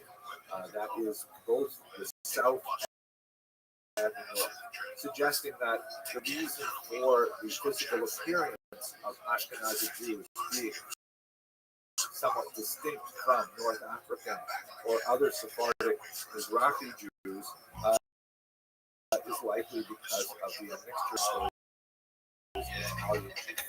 So that's basically the story how the Jews got to Ashkenaz, where they came from. We'll continue with some more discussions of their status, legally, their economy, and so on. Thank you very much for watching. 95 degrees. New York City. I'll never forget jeans on, white t-shirt and sneakers. It's the first time I remember that. Even when I got home, it tells you my pants were drenched, my socks were drenched, my sweat. Like I had sweat so much in this concert, jumped up and down so much. I think I feel it. Let us continue our discussion of Jews law. This is a term that I believe was coined by Google. We'll look at in a short lecture to distinguish it from Jewish law. Jewish law is that's used to refer to, the greatness of Jewish thought around Jewish things. It's recorded in the Bible, the Mishnah, the Talmud, the Shulchan Aruch, the Maimonides, and so on. That's Jewish law. And, typically Jewish students spend a lot of time studying Jewish law. Jewry law, on the other hand, is the study of laws which relate to Jewish behavior, so to speak, from the outside. This is an entire body of law that has, some sort of antecedents, like in the Theodosian code, but it really begins to develop in Germany and Ashkenaz. Period that we're discussing. So we're going to spend the next few lectures really long and trying to understand exactly how this would work. Let us take a little bit of time to break ourselves out of our 21st century mindset, which is especially prevalent for those of us who live in democratic societies, which are, generally speaking, what we call direct, or a society which is governed by law. We have this sort of mindset that I grew up with, that the law is like this body of thought that's written down and it applies to everybody. The idea is, you live in a particular place. There are laws that you and everyone else must obey. This is enshrined in this statement, which actually has the phrase, the law of the land is the law. In Aramaic, exactly how Jews are supposed to behave. In Persian culture, and the argument made by the Rabbi Shmuel is the law of the land is the law. We conform to the dictates of the local. We also have this phrase, no one is, again, it's a very modern democratic system, that when the law is written, whatever exactly it means, however it gets it applies to everybody.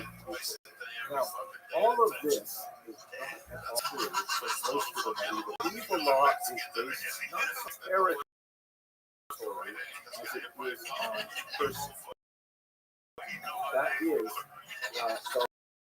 the law applies equally depending on your status as a Jew. Where do you live in the ecosystem of human society? Are you a nobleman? Are you a slave? Are you a churchman? All kinds of different things will have implications for which set of laws apply to you. And we have several overlapping sets of laws that are called the bear. For example, there's still the vestigial Roman law, even though the Roman Empire has been destroyed, yes, right? The Roman Empire, the Western Roman Empire, the Eastern Empire, Byzantium is on, but Ashkenaz is part of the leftover wall, which is under Rome. There's still some sort of this people to whom Roman law applies that would be from the Jews, because from the 3rd century on, Jews are Roman citizens. On the other hand, you have classical feudal law in which there are all kinds of bizarre things like trial by ordeal, trial by combat, like the way you figure out who is right, who can survive horrible catastrophes. For example, two claimants arguing over something, and they say, well, we believe A is probably correct. B, if you want to prove your innocence, you must reach into this boiling oil and take out the in fact you are innocent, then you will be protected by the gods or by the god later. And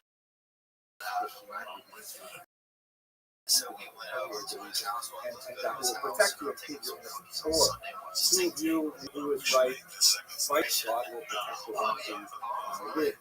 So facto who is exactly right. So these are kind of weird systems of laws that have a lot to do with personal status and whether or not you're in a conflict with someone who belongs to a different set of laws, that can make a difference for how to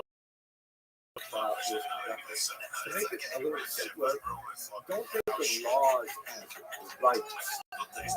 Everyone has rights in American terms of Bill of Rights, and the law protects those rights. No, law is all about privilege in the world. Law has to do with what privileges apply to you specifically based on your religion, your gender, age, your status as a free person, your peasant, your son.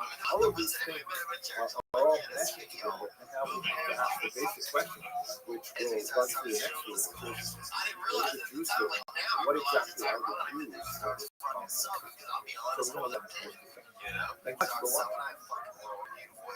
Strong, fucking chest and shoulders like a fucking strong French bulldog you ever seen.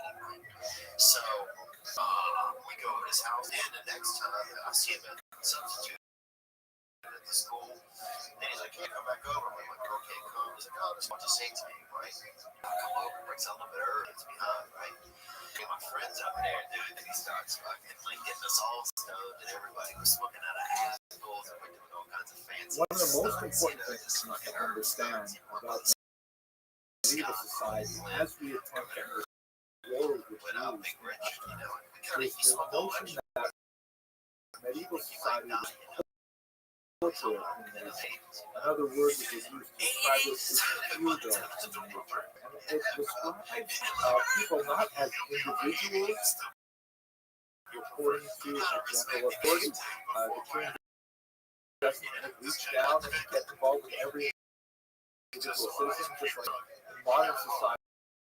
The prince can say, "Hey, what's Abraham's social security number?" He can have to appear himself in his identical records, right? That's kind of how we deal with these things in a modern society where there's no space between the president of the society and the individual citizen. But in medieval society, people were organized in groups, sort of like classes, not exactly, and they had mutual relationships with each other, responsibilities and privileges vis-a-vis each other. So let's look at a very rough, sort of primitive schematic map of how feudalism is. So to begin with, you'll see that you have at the top of the slide you have the king, and then below that king you have a series of nobles, dukes, and who knows what else. And then at the very bottom of the slide, the peasants. Or the serfs. Note, by the way, that I make all these boxes the same size. If you'll be more accurate, say them as a really flat triangle, which had a massive amount of peasants at the bottom and a much smaller country.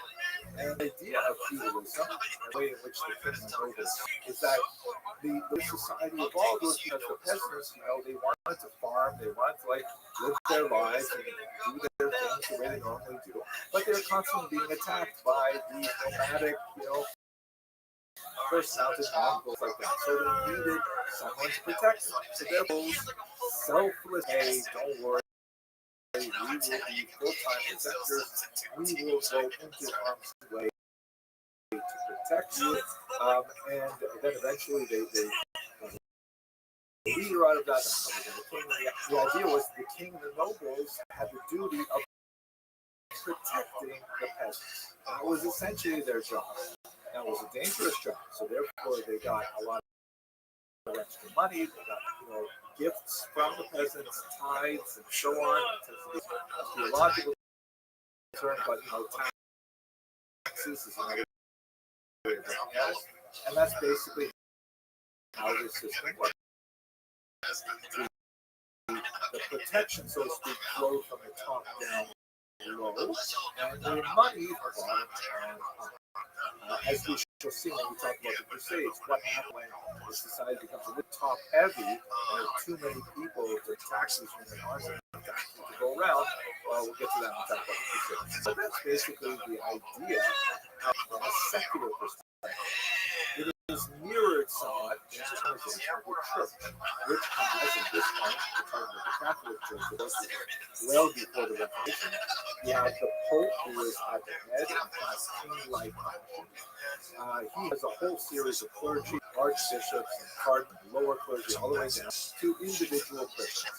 And the Pope and the clergy act in a way in which they provide, acts of salvation, confession, communion, like that. And in return, Christians provide tithes, Christians provide tax money, sometimes in the form of labor, but it comes to destruction. If you're paying attention, you wonder, wait a second, who is actually in charge of the whole thing? This is a really important question for the medieval period. And because of the Pope's argument, this was a special case when it came to the Jews. Because where Jews fit in any of the Jews, certainly Pope, although their family was actually produced natural, but not really. And the Jews are not nobles or Christian clergy. And the Jews are also the urban, they're not peasants, they're not regular Christians, so they're Christian systems. That's part of what we're going to discover over the next couple of months. Thank you very much for watching.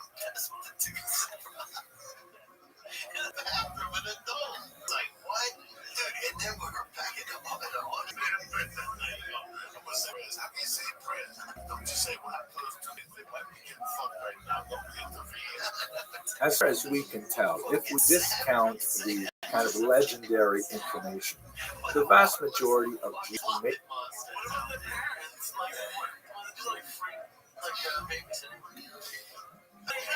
made their way up to Ashkelon.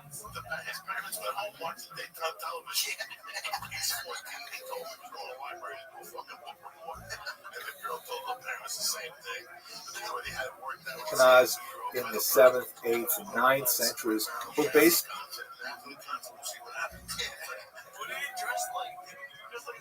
typically migrants, lots of them coming from northern Italy, primarily for the purposes of economic opportunity. The Jews had a unique set of skills, although they were still quite involved in agriculture, and we'll speak about their agricultural effort in another class. They're very skilled in trade because they are literate, they are numerate, they have contacts with Jewish Jews all over the known world. So a lot of reasons why they have a lot to do with being sort of the yeast of trade. They can start trade going. They have lots of fossil collections and so on. And with their literacy, interesting kind of loophole in Christian doctrine, which we will also explore later, they're able to engage in credit. So there's lots of reasons why Jews would be wanted in a particular territory. Bearing our overall discussion now, which is Jewry law and the idea of law as privilege rather than a right, what exactly do you do with the Jews? Where do they fit in that feudal structure that we discussed in the last video? So the answer is that Jews were basically given sets of privileges which vary from place to place. These were often called charters. Let's have a look at one of those charters, for example. That of Rudiger of Speyer, dated 1084. Now, this is probably, post-dated from the Jews' actual presence. And there are some interesting things about, Rudiger actually issuing these privileges for the very first time, or was he in a reality, hoping to attract more settlement? Hard to say, maybe in greater detail later, but the introductory paragraph is quite interesting. Rudiger, who is acting here in his feudal capacity as the Lord of Speyer, he writes, "When I wanted to make the village of Speyer into a city, I thought it would increase the honor of a place 1,000-fold if I were to bring in Jews." Wow. Sounds so nice. Flattered. And then the charter do a whole series of Rudiger will do for the Jews if only they move in there. Again, it's quite possible that they lived there before, and this was kind of like designed to firm up the relationship and intentionally backdated. But let's read what it says. First of all, Rudiger says the Jews have the right to have a separate walled. He explicitly refers to the Jews to self-defense, and that the wall around their community, kind of like those gated communities in Boca Raton, is designed specifically to protect the inhabitants.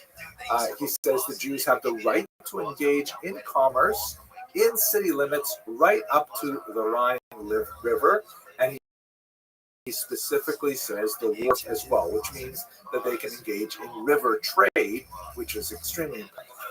And note that you might be thinking in a 21st century manner, like we're moving to a town and then you can open up a business. No, not like that at all. This is a medieval society where businesses are controlled by guilds, and not everybody can become a shoemaker. You have to, spend time. First, you have to be accepted as an apprentice, then you have to fulfill a number of years as an apprentice, and then you have to go to a place where you're allowed to set up a shingle on your own. People just can't start a business on their own. They have to have legal rights. I don't say the word right. They have to have legal privileges, right? They have to be granted this privilege to do so. Rudiger gives the Jews the rights to establish a cemetery. Very important, right? You need to have several institutions within a reasonable amount of space and set up. They will not be charged a head tax on guests. Meaning, if a Jew is traveling from place to place and shows up in Speyer, they won't be held up at the gates. Not one of our Jews. You're not allowed, or you must pay a tax and so on. Lots of places, many centuries in the future, actually, will ban Jews from traveling through their places. Will set like really limits, like Venice had the artificial limits on how long a Jew could remain on the island. Rudiger says that the synagogus, which are meaning the leader of the synagogue, has the same authority among Jews as the mayor of Speyer has among Christians. It's very interesting. Essentially, he's saying you guys can run your own affairs with your own leader. And he specifically stipulates that the archy synagogue can actually judge cases, again, according It's a Talmudic law because they're judging within themselves. We'll speak a little what happens when you have a Christian in a loose suit. What happens then? Where do you go for redress? He specifically says that Jews may employ Christians as nurses or as servants. This was a very hot issue for at least 200 years. We're going to talk about that later. Look at how the church viewed the Jews. And also, Rudiger says that they're to slaughter their own for their own consumption, and they're allowed to share parts to non-Jews. This is a very basic Ashkenazic practice that the sciatic nerve in the thigh of a cow is forbidden to Jews. You read the section in the book of Genesis where Jacob is wounded in his wrestling with that mysterious angel. It says specifically in the Bible that for Jews no longer eat that sciatic nerve or that particular, I'm not sure what exactly it is. Gid HaNasheh is what it is in Hebrew. So removing that particular sciatic nerve is very difficult, and it's much more convenient and has become widespread Ashkenazic practice to simply take that whole section of the cow and sell it to non-Jews because it's too hard to remove that nerve to make the rest of the meat kosher. So he says, no problem, we will buy that meat from you. He outlines some possibilities of the Jews. They have to, for example, pay a certain amount of money, coined in higher currency, to compensate the church for some of the land that was used for the cemetery in particular, and they are in charge of guarding their own walls, so the burden of protecting them does not fall on the civil. But when you look at the entirety of these charges, it's actually pretty attractive, and you can see why Jews would say, hey, there's actually a place for us here. We have a nice carved out niche for our privileges. We can live and work here in security. And in fact, this is, during the period of the golden age of Ashkenaz, certainly before the Crusades, at which point it begins to go downhill. But for now, I hope you enjoyed watching this video, and thank you very much for watching.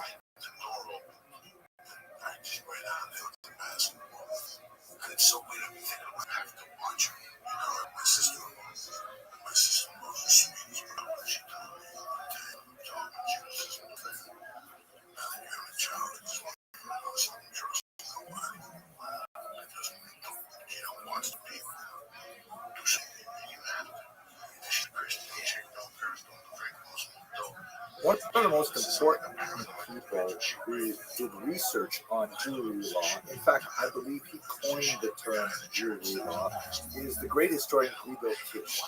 Fascinating individual who was born in Prague, and he taught at the University of Halle until the Nazis forced him out in 1933. He taught for a little while the Jewish Theological Seminary in Breslau, but eventually he left Europe for the United States of America in 1935, and that's, of course, how he survived the war. He did tremendous studies of Jewry law in Germany, and we're going to look in particular at something called the Sachsenspiel, which is basically a 12th century sort of codification of customary law in Germany, which was his life's work for about 20 years. He ended up, when he came here, he published in 1949 a remarkable book used in medieval Germany. It's a brick of a book. It's really quite dense and absolutely fascinating. But I want to point out to you one fascinating. I just came across page 66. He buries this, and it helps me, think about that heroism of his generations of historians. We really got to just look a second. So, what did he do?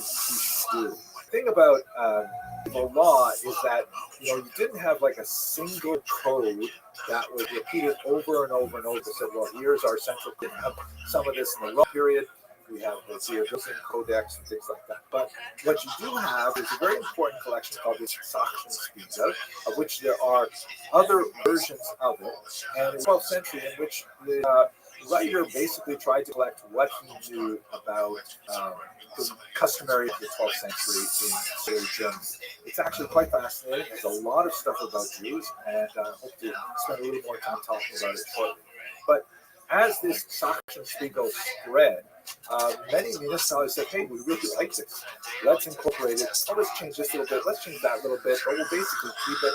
And so it sort of reverberated throughout the regions. Perhaps the most famous iteration of it is something known as the Magdeburg Recht, the law of Magdeburg, which was a particular city that established a version of the laws that were codified in the Sachsenspiegel. Now, and this had lots of implications for Jews, as we shall see in a while. So, what Guido Kish did in the 1910s and 1920s is he went all over Germany and went into local archives, local town halls, said, show me your oldest records. And he painstakingly went through all of these old court cases, thousands upon thousands of them, and noted how they were related to the Sachsenspiegel to be able to write up a massive compendium of how law spread throughout Germany. Huge amount of effort. Then, of course, in the 1930s, when the Nazis came to power, they confiscated all of his papers. He just mentions this, by the way, in passing on page 66 of his book. By the way, I worked on this 20 years, and then the Nazis just took it all away. After the war, he writes, because this book was published in 1949, he tried to get back some of his documents, but it was all gone. He did know, however, that the Nazis did publish 2 volumes based entirely on his research, without any attribution to it, because of course he was a Jew. So what goes around comes around, however. The entire institute that had stolen all his materials was heavily damaged in the last months of the war, and everything was lost, the entire institute, all of their papers and things like that. But what's kind of fascinating is that, you know, Kish was primarily working as a German legal historian, but he's also a Jew and also interested in Jewish history. So as he's going through his material, he would make separate set of notes specifically about how do these various legal decisions reflect upon Jewry law. And he ended up collecting a tremendous amount of material, which he didn't turn over for publication because, you know, he was working, this was his side gig, so to speak. But he was able to side notes and then come up with this massive book, The Jews in Medieval Germany, a study of their legal and social status, which has proved to be an incredible resource for students of medieval law and the Jews. Absolutely fascinating. Thank you very much for watching. Because for the last 16 hours, body parts and smell of it on fire. That fucked her. I think that story is on a motherfucking barbecue.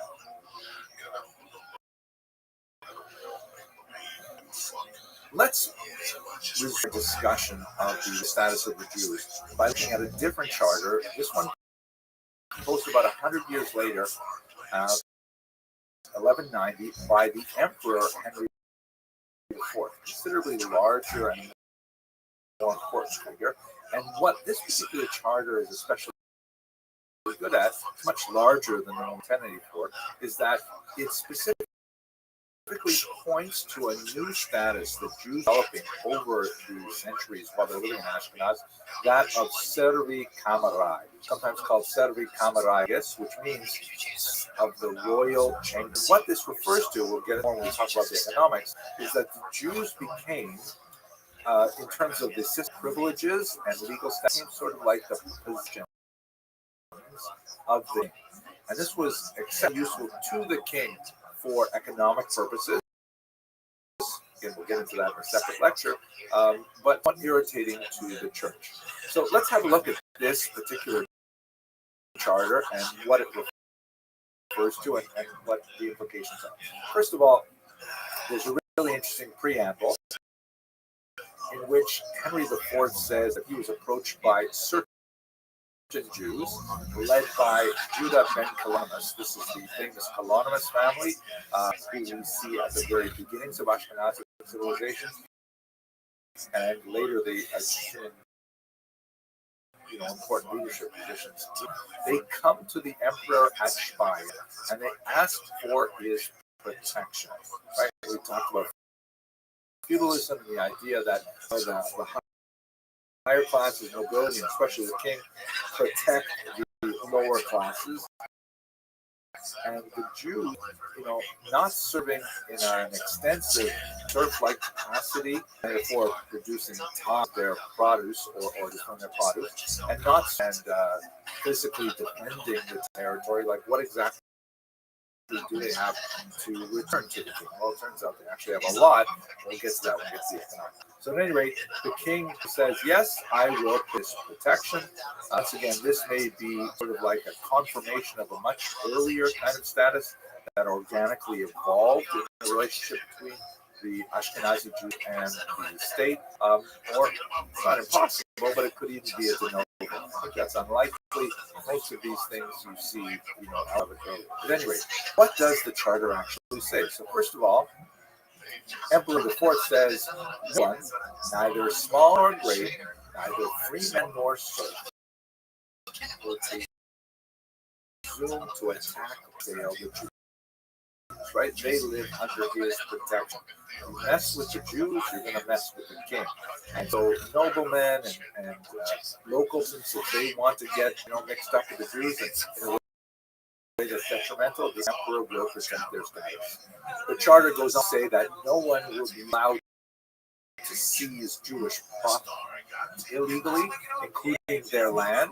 This, by the way, speaks to the widespread misapprehension that Jews were not allowed to own land in the medieval period. And in fact, while there are some places where this was the case, the vast majority of Jewish history, Jews were allowed to own real estate. It just turns out that it may not have been a very wise investment in the Middle Ages, particularly because there's a lot of expulsion. You see that the Jews were expelled from France 3 times in 1 century. I mean, that's ridiculous. And so, it's hard to run with holding on to your house, right? So, therefore, real estate turned out to be not necessarily the best investment. At any rate, the charter will say that no one can seize property, neither cattle nor real estate. And what happens if someone tries to do that? Well, first of all, they'll have to pay what the Bible would call a kofar payment. It's a double payment. So if a man were to steal $100 worth of Jewish property, he would have to pay the Jew back $200 after being caught. And secondly, pay £1 in gold to the treasury. So in other words, it was definitely in the interest of the to enforce this, because they would get that £1 of gold from the Jew. The charter goes on to say the Jews have the right of free trade. They were not to be charged any tolls. So in other words, traveling from region to region, which is something which is really important for the growth of trade. They used their easy pass to get through all of the turnstiles, and they never had to pay any tolls. The local authorities would never be allowed to billet soldiers or other people in Jewish homes. This was, interestingly enough, one of the reasons that the American Revolution happened, because local New Englanders were very upset that the British were constantly billeting, meaning like housing their soldiers in private homes. Now, there's a really interesting section here about what happens if a Jew is caught with stolen goods. So this can go in 2 ways, I think. First of all, it's possible that the Jew was involved in illicit activity, as the colloquial term would be offense, right? Where someone steals, let's say, steals the household pots from Peter, and then John sells them to, and the Jew puts them there to sell to, let's say, Leon. But Peter comes and says, hey, these are my pots. They were stolen from my own. Right? So that's definitely not a good thing. You would think that the Jew should exercise some due diligence to make sure that the pots are not in fact stolen. But maybe we'll get into that when we talk a little bit more economics of it. At any rate, if he bought it in good faith, meaning John said, these are in fact my pots, I did not steal them from anyone, and the Jew pays for them in that case. So Peter has the right to take back his pots, but here the Jew, I should give the Jew a name, right? Let's call him Avram, those pots. So what happens? It's interesting to note that this phenomenon must have been significantly common, that it merited being included in the charter. So under these circumstances, the charter says that Abraham, the Jew who bought these goods in good faith, has the right to be paid for the value that he expended for them. And furthermore, the Jew would be able to regular oath say that, yes, I paid for them based on faith that John said they were not stolen. So it's interesting that the Jew oath is accepted here. There's a lot more discussion later of specific oaths that required the Jews to take if they were not trusted. But this particular charter of 1190 seems to give the Jews quite a bit of credit. The charter goes into a different direction to say there will be no forced baptism of children. And again, like the last case, the idea that this was sufficiently common would be raised as a concern to others before the emperor is suggestive of the kind of challenge when we discuss the church. But what if it happens? So what if a child is taken from the Jews, kidnapped, and then baptized? So as we shall see, the church regarded those baptized children as in fact Christians. The church, especially the upper levels, like the Pope, Peter the Great, and others, specifically said it's not permitted for Christians to forcibly baptize, but if it is, they're kind of stuck, are in fact Christians. So what the charter specifically says is it reiterates the papal discussion on forced baptism, but it says that if it happens, then the person performed the forced baptism paid £12 to treasury. There's no word on the status of this baptized child. That the state did not want to take a stand in this particular issue, and perhaps would just hope that the problem would go away. What happens if a Jew came forward and went for willing baptism, which was, of course, a phenomenon in the medieval ages, as it is today? So basically, there was a 3-day quarantine where the new Christian would be required to be separated from everyone in order to make sure that he really was doing it of his own free will. It's a fascinating kind of discussion here because, well, hopefully we'll get into it. There's also a fascinating discussion with regards to the baptism of slaves belonging to Jews, which is going to be incredibly important to Agobard, the bishop in Lyon. We'll talk about that next lecture. But Jews are not allowed to buy any slaves who are currently Christians. If slaves, don't forget there are lots of pagans around this point. They're primarily from the east and sold in the slave market in Prague, and slaves are a major part of the workforce, and Jews employ them just like anyone else employs slaves. So they would be originally paid. If they were to convert to Christianity, then there's a whole discussion we'll get to shortly. The charter says that the slaves would remain in the employ of the Jewish owner, and the person who converted them to Christianity would be forced to pay a fine to the treasury. Okay, we're going to continue by looking a little bit closer at this in the next video. What did the church have to say about it? Very much so.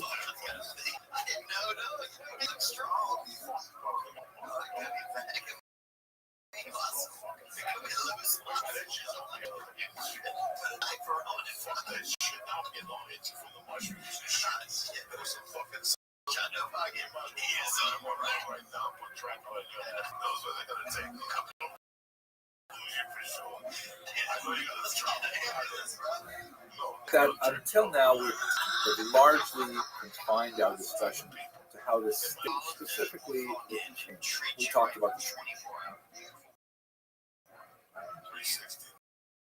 There you go. sections being what the evolution of the status of the Jew within Ashkenazic medieval society. Note, however, that there's parallel structures that will achieve tremendous heights at the end of the 11th and especially in the 13th century, which is the church. Right? The church was kind of like a parallel structure that in many ways was competing with the state authority. How did it regard the Jews? So we will come back to some of the theological discussions a little bit later and look more at antiquity. But it's very important to note that while there certainly was a significant amount of anti-Judaic slang from the medieval church, as one of my teachers once pointed out, the reality is that the church also preserved the Jews for about 1,500 years. How so? Specifically because early in the church fathers, St. Paul, which became known as the doctrine of witness.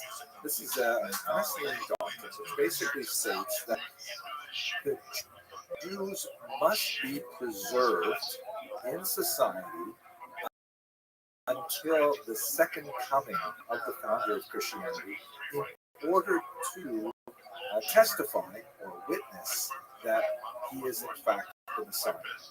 If all the Jews are wiped out, God forbid, or even all expelled, then there's nothing around who will be able to say, you were right all along. Since the Jews were there originally, since the Jewish, then the only way that new tradition of Christianity can be validated is if its originators were able to say, yes, in fact, we were wrong, you were right, let's move on to this new faith. This is a complex kind of theological relationship that is really baked into Christianity. It's not nearly strong in Islam. Islam developed a couple of notions that allowed Muslims to regard Jews who were kind of like their intellectual grandparents rather than their parents. It was more of a distance with the Jews. There are similarities, but it's very important to Christianity. And in fact, it colors much of Catholic relationship with Jews and with the state of Israel to the present day.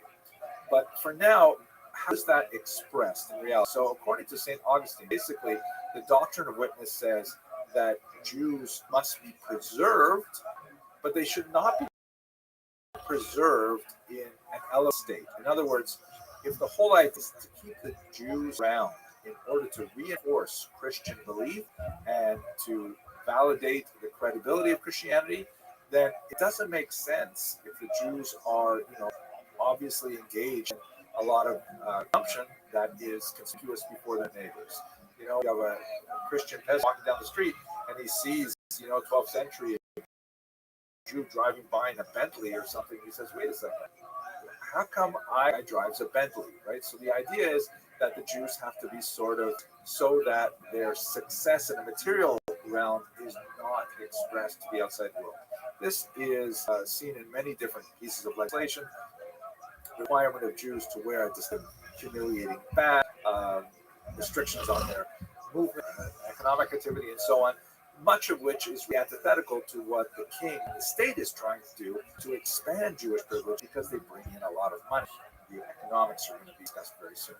So this is something that's sort of like built in, and we see it, with medieval legislation from the church canon law. Now, where this is perhaps most strongly seen in canon law with regards to Jews is a whole bunch of legislation that specifically bans fraternization between Jews and Christians. We see it in the Council of Elvira in Spain in the 4th century, where the Jews and Christians are specifically banned from, conducting meals together and drink wine together, things like that. Note that Jews, by the way, are also engaged in pretty similar kind of legislation that emerges from the Talmud. For example, the ban on drinking wine touched by non-Jews. Whole discussion about that. So the idea was to try and keep them separate in order that both Jews and Christians maintain their distinct traditions. The Christian legislation seems to be very concerned that Jews will, in fact, affect Christian belief and would erode it in a very significant way. So we see these kinds of things. It's also fascinating, by the way, to note that they have to pass laws like Christians are forbidden to attend religious ceremonies in synagogue, something that apparently was quite popular in St. John Chrysostom's Antioch and elsewhere. Now, but when we move to medieval Europe, besides the fraternization issues, which will receive a lot of attention in the 12th century, 13th century as the church grows stronger, one of the things in the early period that is especially important, we discussed in the last video, is the idea of slave ownership, and specifically slaves who become Christians. One of the most important voices on this is a bishop named Agobard, who was based in Lyon, on the Rhone River in France.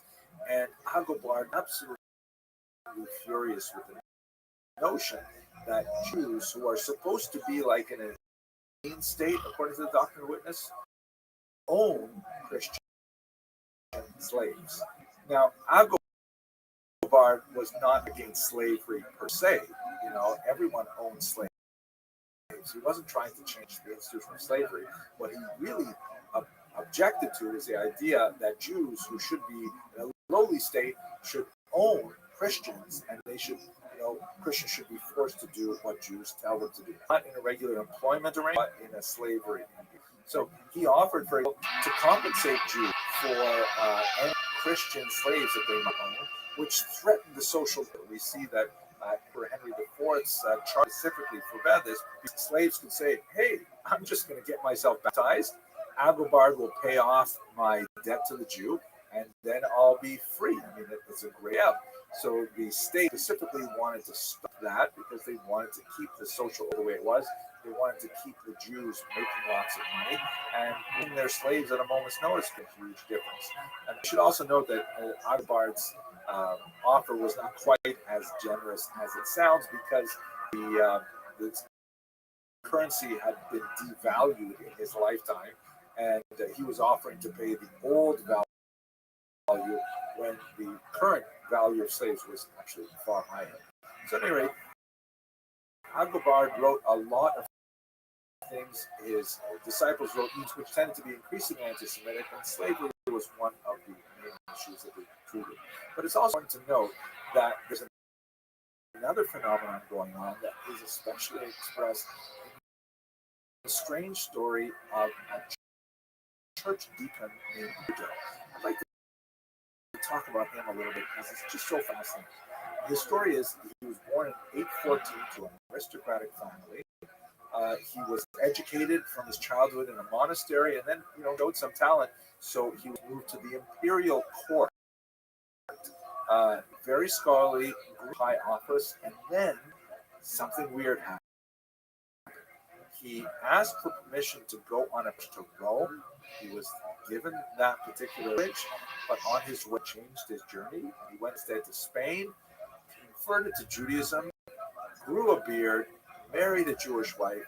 The whole thing, it's absolutely fantastic. And it was like a shana, to use the English term. This was like a scandal. And what was even worse is that while he was in Spain, in the Muslim-controlled part of Spain, where Jews had a lot more freedom at this time, he engaged in debate with a Jew who had converted to Christianity. And a lot of that correspondence has in fact been preserved. So the whole discussion of his conversion is absolutely fascinating.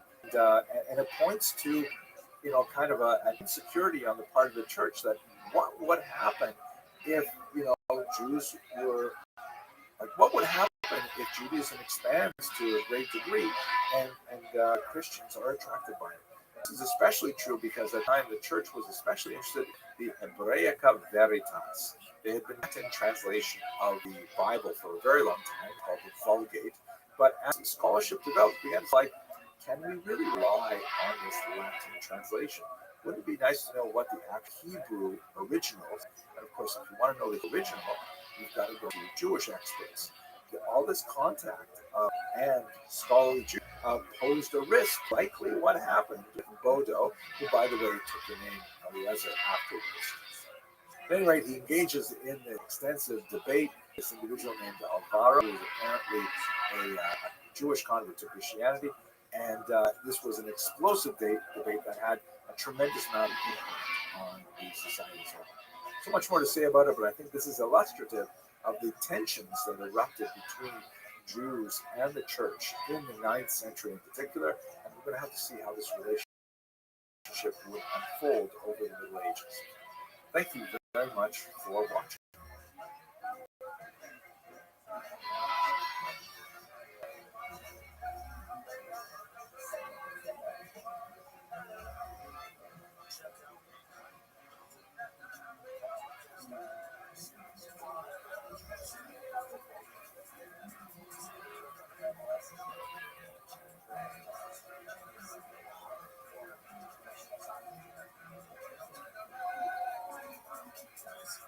Hello, fellow students of Jewish history.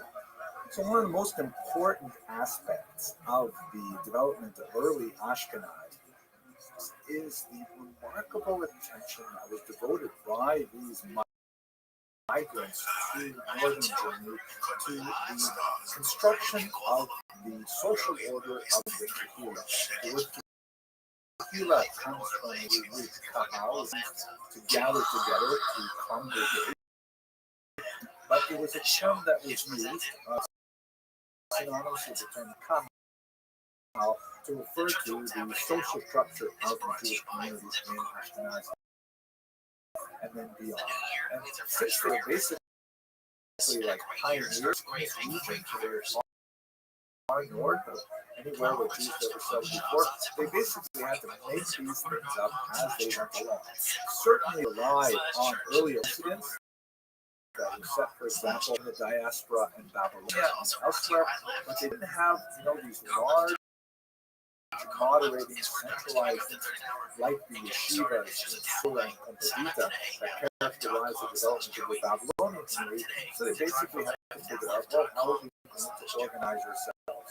And this structure of the Kehillah was something that really got them through the next 1,000 years of diaspora in a very profound way and continued to affect the way that Jews organize themselves in the modern period. But before we approach the medieval understanding and the function of the Kehillah, we have to realize where we stand today in the first century. We now are 250 years out from the French Revolution, which marked a dramatic change in the structure of the Jewish community and the relationship of individual Jews only to their community, but to the society beyond. Let's just have a moment to look at France and understand what that change was, so we can go back and try to understand the Ashkenazic Kehillah really was. So in 1789, one of the major changes of the French Revolution was, a way that these Jews who lived in France as actual French citizens, rather than sort of like temporary resident people who were passing through for hundreds of years, living in exile from Israel. How were they to be dealt with in this modern nation state? So it didn't happen right away. The revolution occurred in 1789, but the founding principles of that revolution basically argued for the equality of all citizens of France, at least all men, at least all white men, but that begged the question, were we going to consider French women as citizens? They said initially no. Were we to consider French Jews as citizens? And that took a little bit more debate. So basically in 1790, the French extended full emancipation to the Jews of Bordeaux and Bayonne, the Sephardic Jews who were living closer to the Spanish later, and that's largely because they were far more adapted to French culture. They were much more likely to be French speaking, to live in this tightly concentrated, to have a broader demographic profile, especially an economic profile, and so on. But the Jews of Alsace-Lorraine on the eastern border with Germany, they were much harder, dressed very differently, they were Nazi and so on. But after a year, in 1790, they were also admitted. This resulted in a certain level of outcry from the non-Jewish populations of that region, because all of the anti-Semitic regulations, which had restrained Jewish economic activity in particular, were lifted, and suddenly there was a rush of Jews into all parts of the economy that many other non-Jews had threatened by. So they appealed to Napoleon. Napoleon is characteristic of, why don't we ask themselves what their intents are here? What's the major deliberative body of the Jews? There must be kind of like Pope, or must be some sort of Vatican for the Jews. And his advisor said there isn't, at least in the last 1800 years since it met. The Sanhedrin is a great sort of Jews that destroyed with the Roman Jewish. Napoleon first away said, it doesn't matter anything to me. Napoleon, let us resurrect and we'll have a representative body of the Jews of Europe, and they'll tell us how they really feel about citizenship. Are they going to be loyal to the state? This is a whole story we spoke about in other videos. We'll get back to it now. But it was an amazing situation. Sanhedrin, first called the Assembly of Jewish Notables, did exactly what Napoleon wanted to hear, and they gave him the answers to 12 questions that he posed, and he said, okay, after hearing these answers, I'm going to validate the situation of the Jewish citizens in France. I know the story, but if you have a look at this, a sense of how Napoleon must have viewed it. Here he is onto these tablets that say Ruah on them, and he's lifting up the fallen maiden who represents Judaism. There is a positively biblical kind of background. It looks like somehow a temple, and in the distance, the Judean desert and the menorah, things like that. The caption reads that Napoleon the Great rehabilitates the Jewish religion on the 30th of May, 1806. The Jews, for their part, although there were certain pockets of resistance who felt like this was very, very dangerous, and it would in fact be quite dangerous to the structure of the Gila, they basically welcomed this affirmation of emancipation, and they put things like this remarkable medallion that celebrates Napoleon's gift of emancipation to the Jews. On the left, you see Napoleon's profile, and on the right, you see Napoleon, once again, not someone to fall for false humility.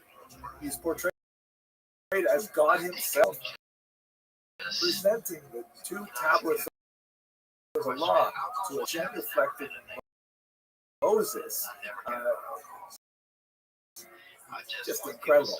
At any rate, that's another change. And what that means for Aquila is that ever since that moment, when Napoleon affirmed the decision of emancipation, basically Jews in modern states, it took 100 years for the rest of Europe, but Jews in modern states are equal citizens with everybody else, which deals with Jews as individuals, not as communities. It's not like the medieval period where the king didn't deal with people as individuals. He dealt with corporations. He dealt with the peasants as a whole, the nobility as a whole, the church as a whole. And it's a big change because now Jews have a voluntary relationship to their communal affiliation. If they choose, they may simply abandon the community and assimilate, or simply choose not to affiliate without assimilating into the general body politic. Everything now becomes quite voluntary, as opposed to the medieval, the modern period, where the Gila had actual coercion, where it was an arm of the state that vested in the Gila, in the Jews, some authority to force Jews to actually according to their dictates. So that's kind of like the dark side of it. On the one hand, it's quite forced to essentially behave according to its dictates. This was a very salutary element of the Gila because it was very hard to assimilate. The only way to assimilate to the general population was to switch religion, to actually become Christian. That's actually a very high bar, and so very few Jews were perfectly willing to leap over it.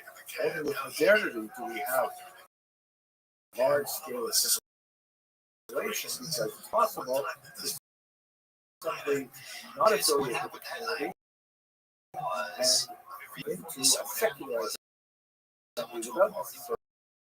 The Kahila also had tremendous powers of taxation, and they could use the funds that they generated from the Kahila to provide for a very extensive self-government social safety network that was unparalleled in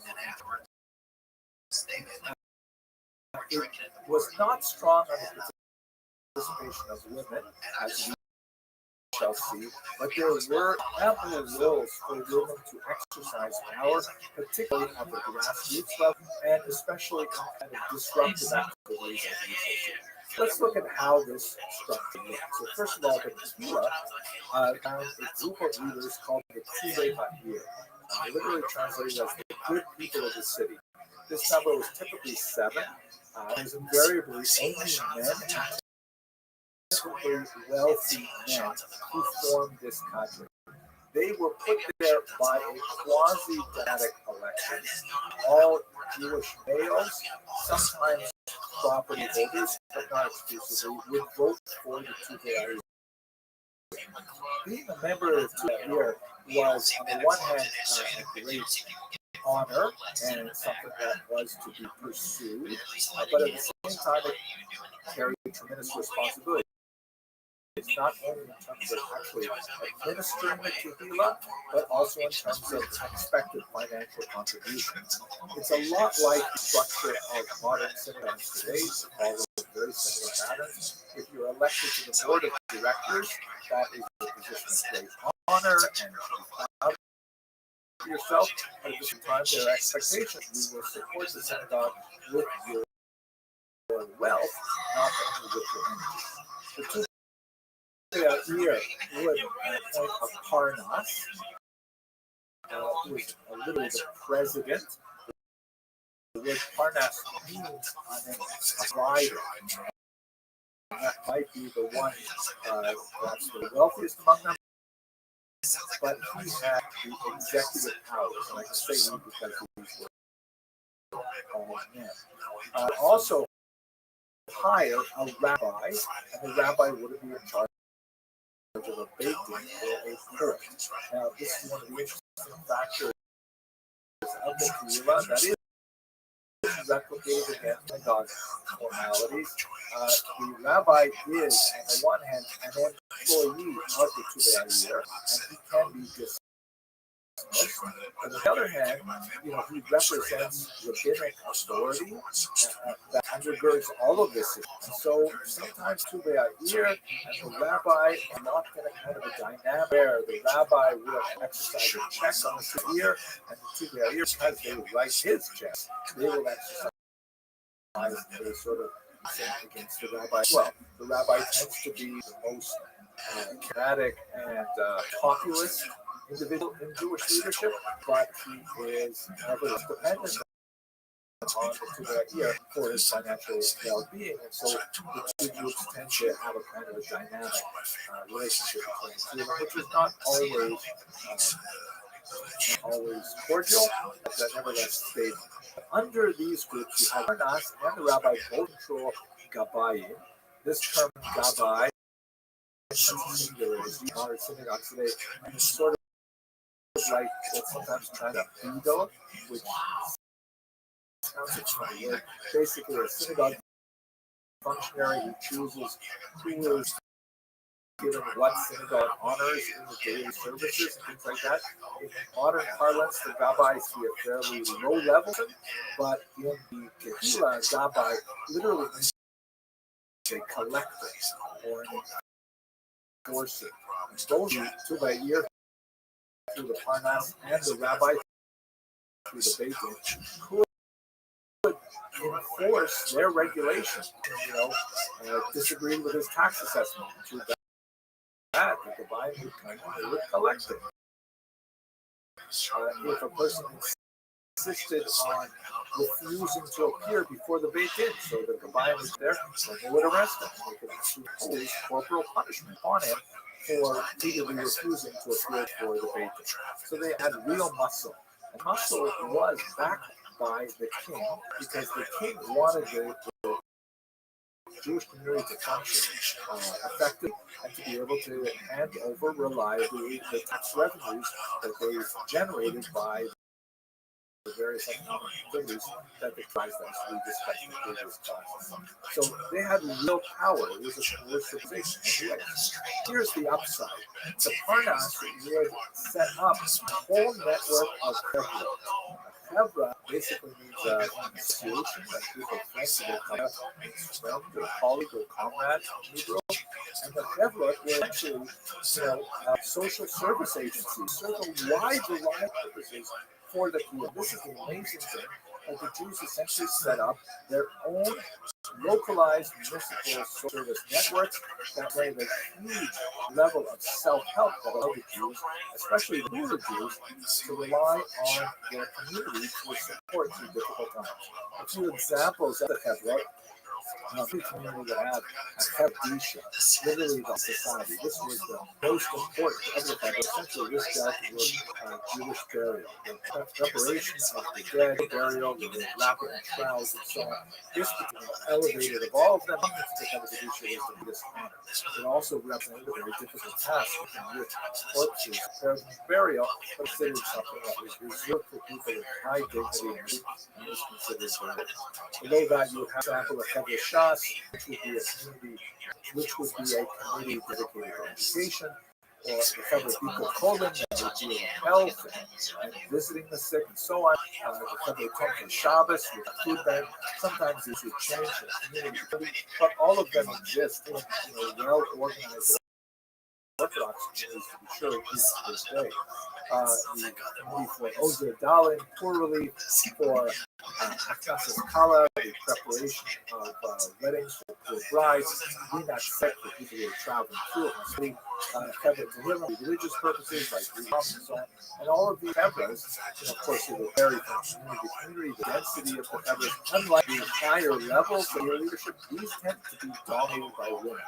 Women tend to perform a high degree of volunteeristic tasks with the support, and they would receive funds from the taxation that was executed by the Surveyor in order to make sure that their functions continue to progress.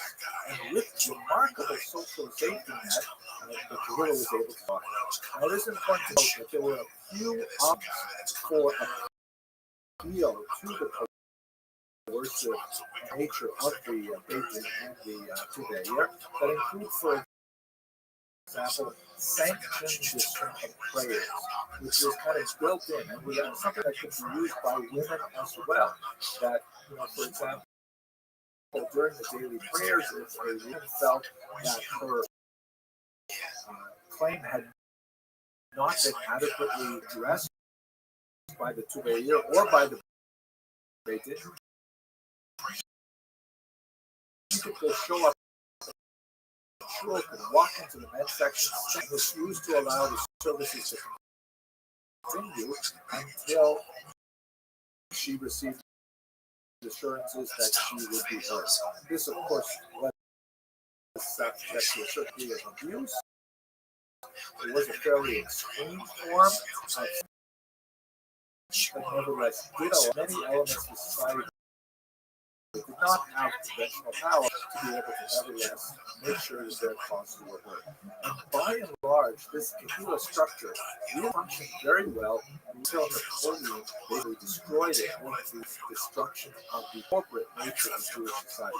A lot more to say about what that actually meant and how it fell apart in other countries like in Germany and in Russia, but even today's American society, the Kahila, has a huge influence on admitted militaristic organizations like the modern cinemas.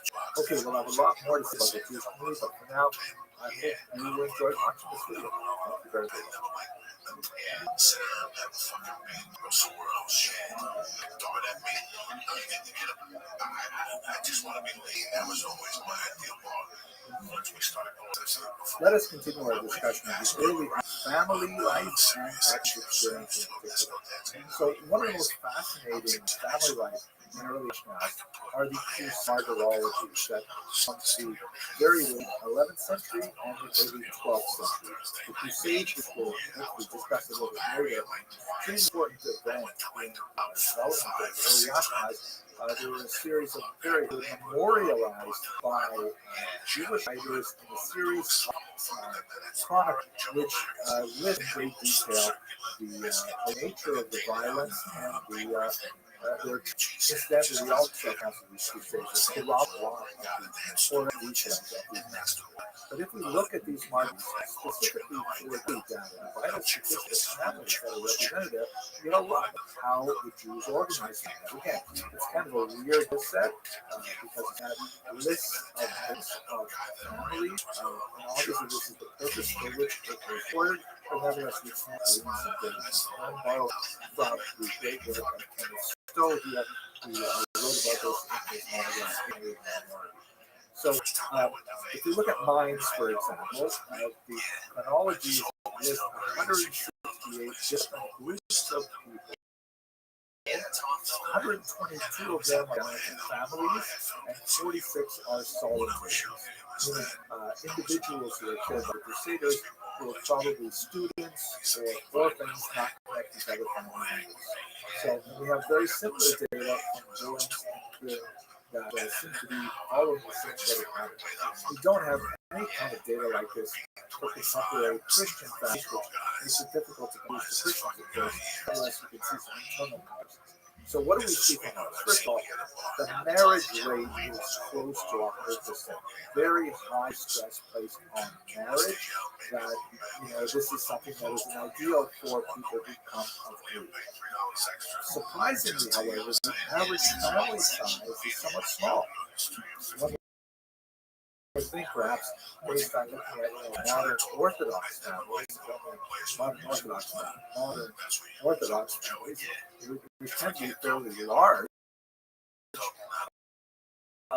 These families in early Ashkenaz have on average only 2 children, and only 15% of those families live in multi-generational households. And again, remember the data set is looking at people who are victims of crusader violence. Maybe there is some special reason why certain groups were able to avoid that violence and are not listed in the martyrologies. But if we assume that it had nothing to do with the size of the family or the generational of the family, this seems to be a reasonable assumption about the nature of all Jewish families, not just those who were killed by the Crusaders. It might have a lot to do with urbanization and with the economics of families in urban environments. Whenever Jews become urbanized, like all people, organized, they tend to have smaller amounts of children as opposed to rural economies, which are based on having more hands out in the field. So the larger families is much more economic benefit. And it also probably relates to the use of birth control, which was discussed among the scholars at the time, specifically something called a MOF, which was discussed a little bit. So fascinating kind of insights. I think the family size was actually surprisingly small, and 3 children at these households were not multi-generational. If you look a little bit at the lives of women during the medieval period, there's so much to say here. I'm going to find a space of time. There's one really important thing that comes from the nature of how Judaism traditionally regards the activity of women. And this requires kind of a chart to explain. I think an easy way to understand how men and women experience Judaism from a different perspective, a gender perspective, a sex perspective. The easiest way to look at it is to consider how the commandments are considered from the perspective of man versus woman. They are viewed differently. Basically, we can divide all of the commandments in the Torah and the Rabbinic tradition, which there are 613 according to the tradition. We can divide them into positive commandments and negative commandments. That is, those commandments which are thou shalt do, go out and do something, and those which are thou shalt not, refrain from doing. We can also divide those horizontal axis as those which are defined by time. Go do this at a time, or not do this at this particular time. And the commandments which are not defined by time, meaning that you always do these commandments anytime, and you must never do these during these particular examples. A positive commandment, which is defined by time, would be the command to sit in a sukkah, right, which is an outdoor dwelling that is only for the holiday of Sukkot. A negative commandment defined by time is do not eat bread on the day of Passover. You can eat bread every year, but on Passover, do bread. Right? So it's positive and negative defined by time. And not defined by time would be like honor father and mother. That is positive, it has no time. There are perhaps some other use of parents in that much more discussion today, but the commandment to honor your parents is always regardless of time. They do not murder against self-defense, war, things like that, but it might be not defined by time. There's never a time when murder is acceptable. Again, discussing in broad strokes, just to give you an example. How does this relate to women? The distinction for women is that women are exempt from one category of commandments in traditional Judaism, those which are positive and defined by time, which means that a whole host of activities, such as, for example, going to synagogue to pray with a minion, is something which is positive and defined by time, because it's the morning prayer, the afternoon prayer, the evening prayer. Women are exempt. Women still have the obligation to pray, but they don't have to be locked into a communal time structure.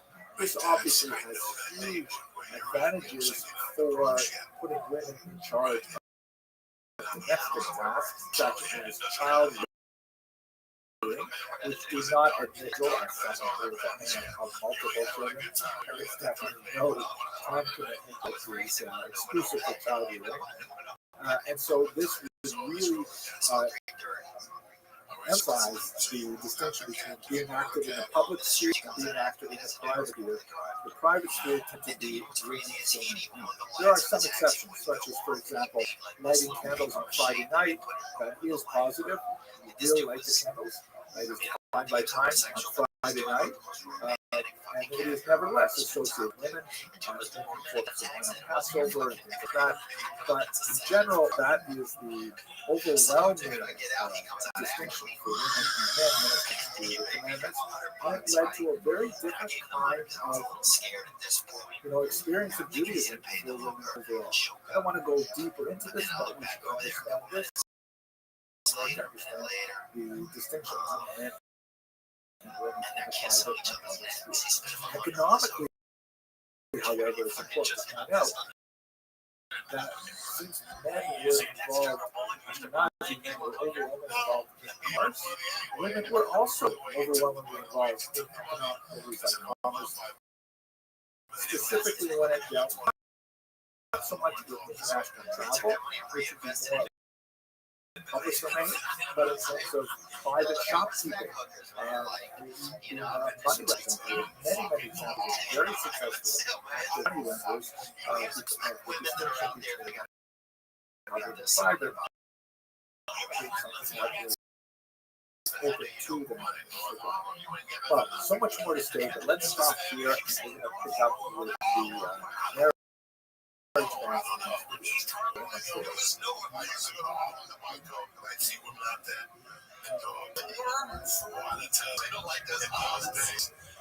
was, I remember all of those days, the Bronx, it was open fucking corral in the 90s. The Russians came. Oh, yeah. Let us continue our discussion of the early Ashkenazi family and women by looking at the activities of the Gershom Meor HaGoyim.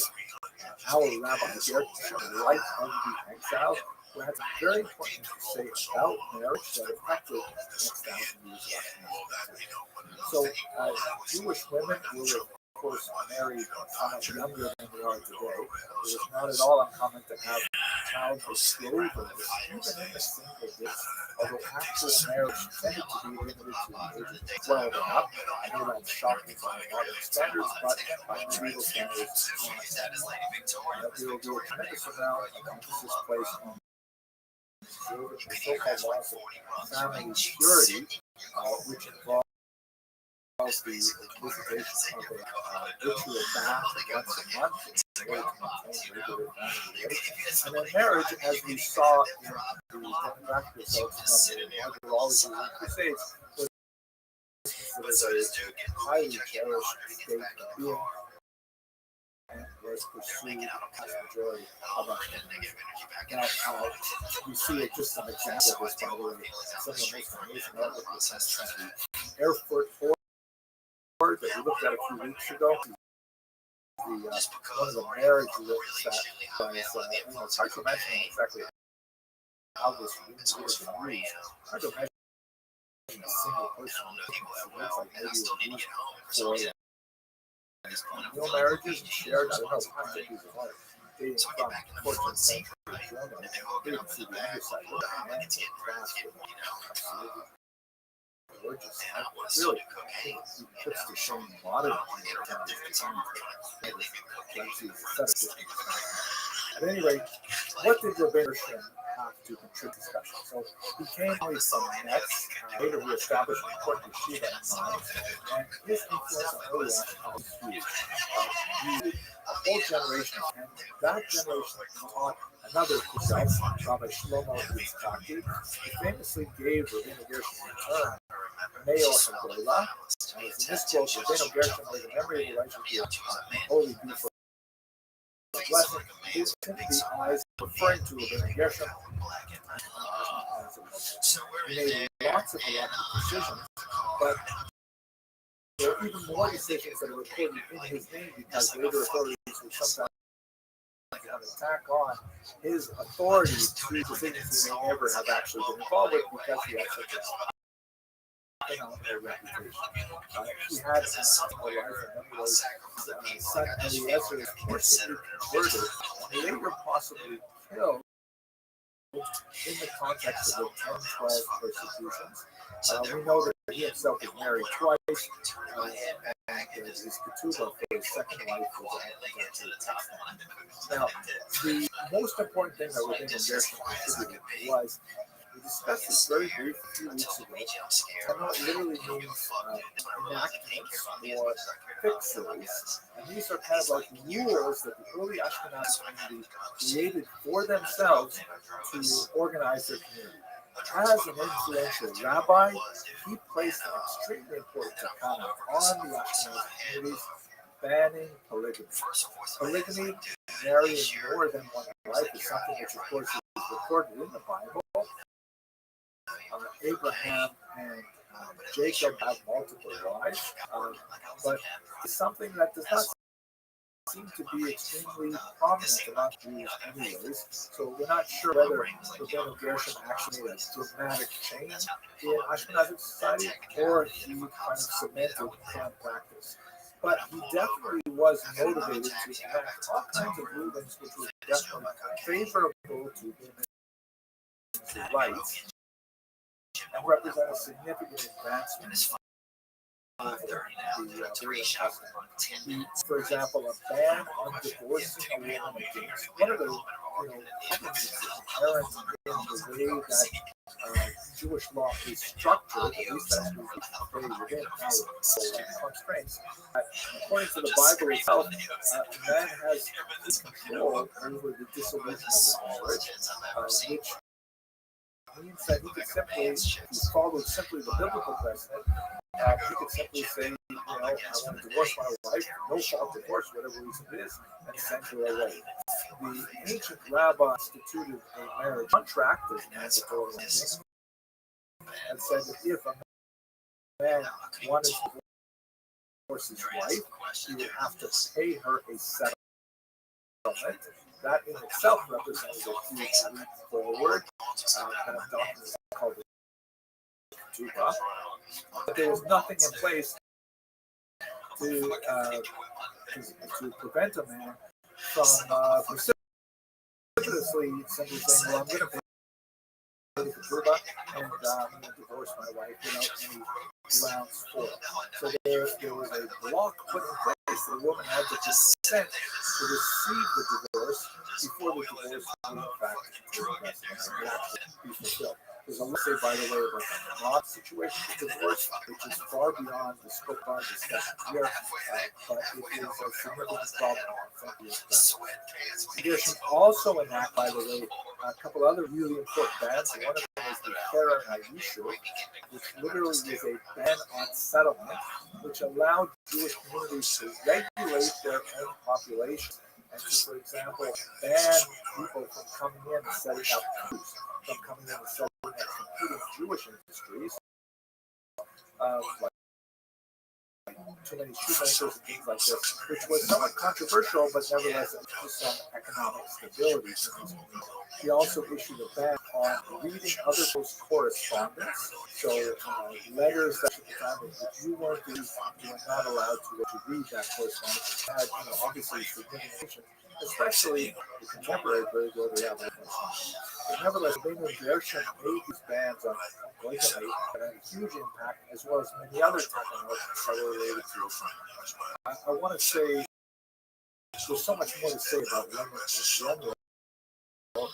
Use some of the earlier lectures I did on this topic if you like.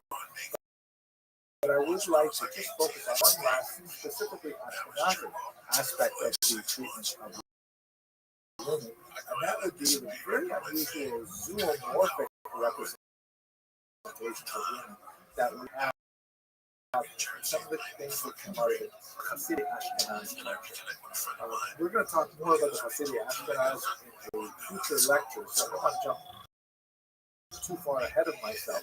But basically, this is a movement very prominent in Ashkenaz in the 12th and 13th centuries. It seems to have been something of a reaction to the occurs of the Crusades that we briefly alluded to earlier. And they also, kind of be a social mirror of what was going on in the Christian world. Franciscan monks who were also developing this kind of Hasidic community at the same time. But specifically looking at women, we see some of the treatment of women, and there's a lot more to say about this than that. The literature of the Hasidic Ashkenaz movement. But if you look at the representations of women, and that is reflected in the very few pieces of art we have from that period, largely illuminated manuscripts, overwhelmingly created by her Jewish clients. You see something really unusual, and that is the zoomorphic representation of women. For example, if you look at this Matzah, which represents, on the left you see Moses wearing the hat that is associated with Jews from the 12th Lateran Council. I'm not sure whether Jews actually wore it, but it appears in a lot of, so it's useful for art. And maybe a way for the artist to label Jews, even though it was conventional more than reality. You do know that Jews wore the badge. That was a creating article that they railed against, but I'm not quite sure about. So on the left is Moses receiving the Ten Commandments. On the right, you have his brother Aaron, who is wearing a particularly Catholic-looking fish hat, but that's just because he is a high priest. Then they are followed by a group of Jews, who see once again with the Jewish hat. And then look at this, they don't have Jewish limbs, but they have distinctly animal-like heads. Important to note that animals on video look like they are sort of cute, puppy-like. They have their head, which is associated with cute animals, things like that. So it's not meant to be repulsive, but there's a distinct hesitation to represent women's faces in this Hasidic Ashkenaz artwork. It is something that we'll see in other pieces with men as well. The Hasidic Ashkenaz seem to be hesitant to portray men, humans in general, but the women in particular. So here's another example from the period. You can see on the left, there's a female figure, second one on the left. This is the figure of Solomon on his throne, his dreams, things like that. But notice all of the men are also represented, except for Solomon himself, who is represented without a face, which is also something of disfigurement or a hesitancy to portray a human figure.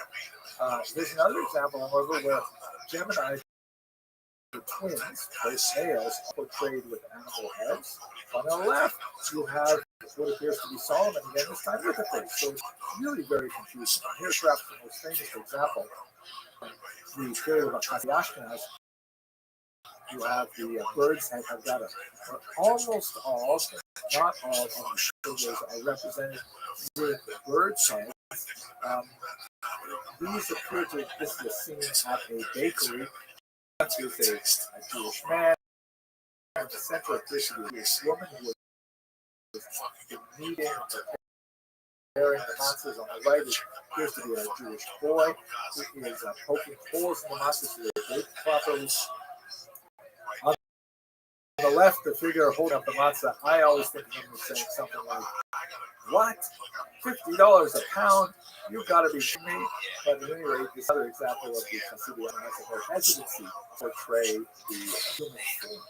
Okay, so much to say, but I've got to move on. I want to thank you, Will, very much for watching this video. Towards 2006. I get this audition. We've had a chance to look at the community structure of the early Ashkenazi community, and we looked a little bit about that. His mom supports can't get a job, has a shame, and they were looking for anyway. Family structure and gender in Ashkenazi society. Let's now look at the intellectual, spiritual, religious life of Jews and Ashkenazis in the time of So in order to do that, let's first place it into a larger context. One of the most basic ideas of Jewish intellectual history, traditionally speaking, is this notion of the decline of the generation. Theologically, there is this concept that there was a high moment of sensitivity and closeness to God at the revelation of Sinai, and then every subsequent generation represents kind of like a step down as we move through time away from that great event. And for the purposes of scholarship, rabbis have tended to divide these generations into kind of big chunks that corresponds more or less with the major works that they engaged in during their lifetimes and the major kind of activities that they did. So let's look at it, for example.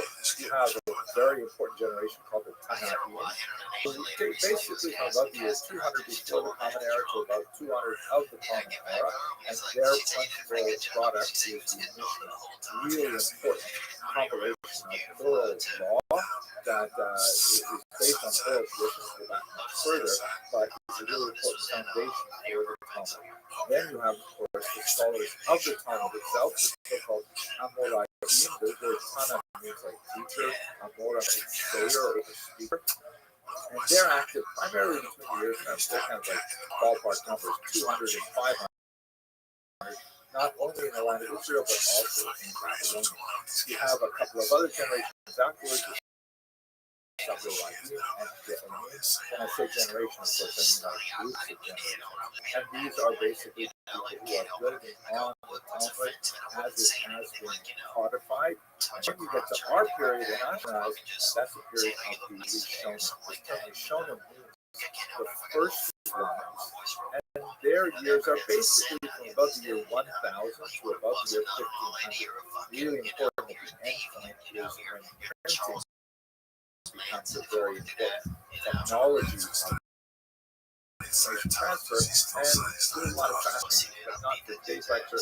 We're going to focus on printing while we're still in manuscript culture. So there's the first ones, they're followed, by the way, by the Roman, the later ones, and basically up until 1900, to show that we all people after 1900, let's focus on the Rishonim. What primarily were these Rishonim who were very heavily invested not only in Ashkenaz but also in Spain and Italy? What exactly were they doing?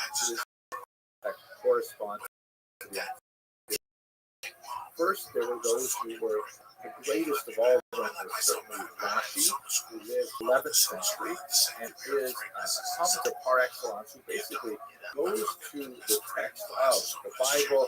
He also wrote a massive commentary on the Talmud, and he tries to sort of move through it. There are two main things that he does. First is he explains difficult passages in very beautiful, pithy prose, very, very compact, and it's studied by children, Rashi's commentary, because it's very accessible. And secondly, especially in his commentary on the Torah, he integrates the oral Torah with the written Torah, brings in Midrashim, kind of like an anthologizer sort of function. Very, very important. You can't go anywhere without Rashi. People say that you need to learn the Torah with two fingers, one in the text of the Torah itself, and one in the commentary of Rashi. That's why he's so important. But there are many other commentators besides Rashi, although he was famous Rashi, the first among people. Then you have a very interesting thing that's associated with Rishon, so-called counters. So the counters of the commandments. That's because there's this passage in the Talmud that specifically states that there are 613 commandments included in the Torah. So that number was like, was taken for granted for a long time until the Rishon along and started saying, well, we've got a number. Let's go back and count them. And so you have many comments. One of my favorites is the from Spain, who essentially wrote a beautiful counting of it, which not only describes what the commandments, very brief discussion of who does it, and then very why we have this commandment. There's many of the Rishonim shy away from this discussion. Why is not a relevant question. When it says jump, we say how high, right? We don't say why. But that's another discussion. It's more theology and history. Anyway, the Chinook is one of them. Maimonides is a very important one. The Smog counters. You go through and compile it, and you may wonder, why do we have multiple counters? Why do we have this one counter and we're done with it? The fact is, because when they actually got around to counting in the period of Rishonim, they came up with different counts. Some commentators or some counters said, here's our list, and another counter was you skipped over 6 that I was including, and you have several that I don't even think it's spoken, not even and so there's a certain amount of dispute between the counters, and that's why we have multiple lists of counts. But they're not hugely different. If I had to say a ballpark figure, I would imagine a difference, probably 3 or 4% of our list is 13, but the vast majority of we agree on is a commandment not to murder, for example, or is a commandment to honor your parents. But there are maybe distinctions in maybe just multiple commands. First, and this is kind of something that flows out of the counters, are the codified. Because until this point, Jewish law was basically scattered throughout the Talmud, and then later decisions called responsa that are compiled by later rabbis. And if you wanted to know the answer to a question in Jewish law, you basically had to know the entire thing. You had to know all of the Talmud, which is 2,711 folios. That's 2 sides of 1 page. So we're talking well over 5,000 pages of text. Very difficult, totally analytical text. And you had to what people have written after that. Is to know anything that you saw, you really had to have a massive training in Aramaic and in the Talmud and in the response, whether or not it was posted something. So around the time of the Rishonim, after the counters begin their work, some of the counters actually became part of it. Let's organize all this material. We're going to put it into chapters, numbered paragraphs. We are going to make a code out of that are embedded in the Talmud and elsewhere. It's an extremely important activity. Within important early codes, we have others like Maimonides, we'll talk later, and they culminate in the great Shulchan Aruch, the prepared table of Rabbi Yosef Karo at the very end of this period of Rishon. So these are the key basic areas many shonen were quite active. Specifically in Ashkenaz, we should also add one more really important thing, which I think if we had to put it into those three categories, I'd include them in commentators, but it is an especially important group of commentators because it was so basic to Ashkenaz and beyond, and it had such a massive inquiry to the very school called the book, which means basic addition. These are specifically commentators on the Talmud, and similar commentaries. Look at this page here, and see I've sort of broken down a color-coded page of the Talmud. This is actually the first page of the Talmud, and it deals with the laws of the particular prayer, at what time may it be recited. You have the Mishnah, you recall that's associated with the Nine, the earliest generation. And then below it, in sort of goldenrod, you have the Talmud itself, also known as the Gemara, and it is a commentary on the Mishnah. So the Mishnah is set to writing sometime around the year 200. The Talmud takes another 300 odd years, and it is a commentary on the Mishnah. Basically, you turn the page, and you'll always have in the center either a bit of Mishnah or more likely a long discussion of that Mishnah that is the Talmud.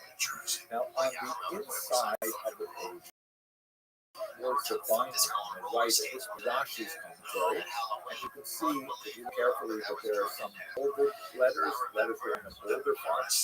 Those are the opening words quoting from either the Mishnah or the Talmud, and then in the lighter font, that's Rashi sort of helping you through the text. This is what this means, this is what this means, and so on. That's kind of like the basic commentary. Tosafot, on the other hand, they're in a green big column on the left, and this is a huge school of several hundred rabbis active throughout Europe, all the way from England to Ukraine,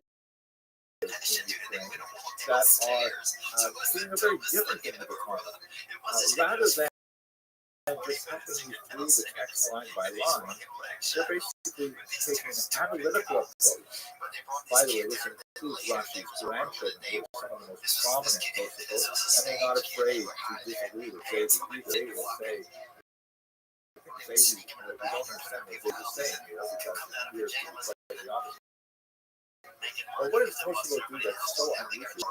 But basically, they take an analytical approach where they say, okay, this is what it says over here. This is what Rashi says it means. But if you go 600 pages later in the Talmud, you'll see something that apparently contradicts it. How can this be? How can you have a contradictory passage in the Talmud? So they were endeavoring to try and reconcile them, or discuss that perhaps there was some differentiation. So basically, they take a very holistic, analytical, critical approach that was exceptionally important in advancing the intellectual life of Ashkenaz Jews, because it took the Talmud from basically a kind of text that you would read and slowly absorb it to something which was really subject to searing investigation and held up to a very high standard of analytical rigor, and I think it's a major impact on the Ashkenazi mind. Okay, let's stop here. I want to, in the next video, look at one of my favorite parts of Ashkenaz. That is in the south, Provence, which is far from the Ashkenazic center, but shares a lot of elements. Thank you very much for watching. This podcast would have been fell apart. We would have been talking to me for fucking days in a row. Hello, fellow students. Thank you for coming back. I want more. So today I'd like to look at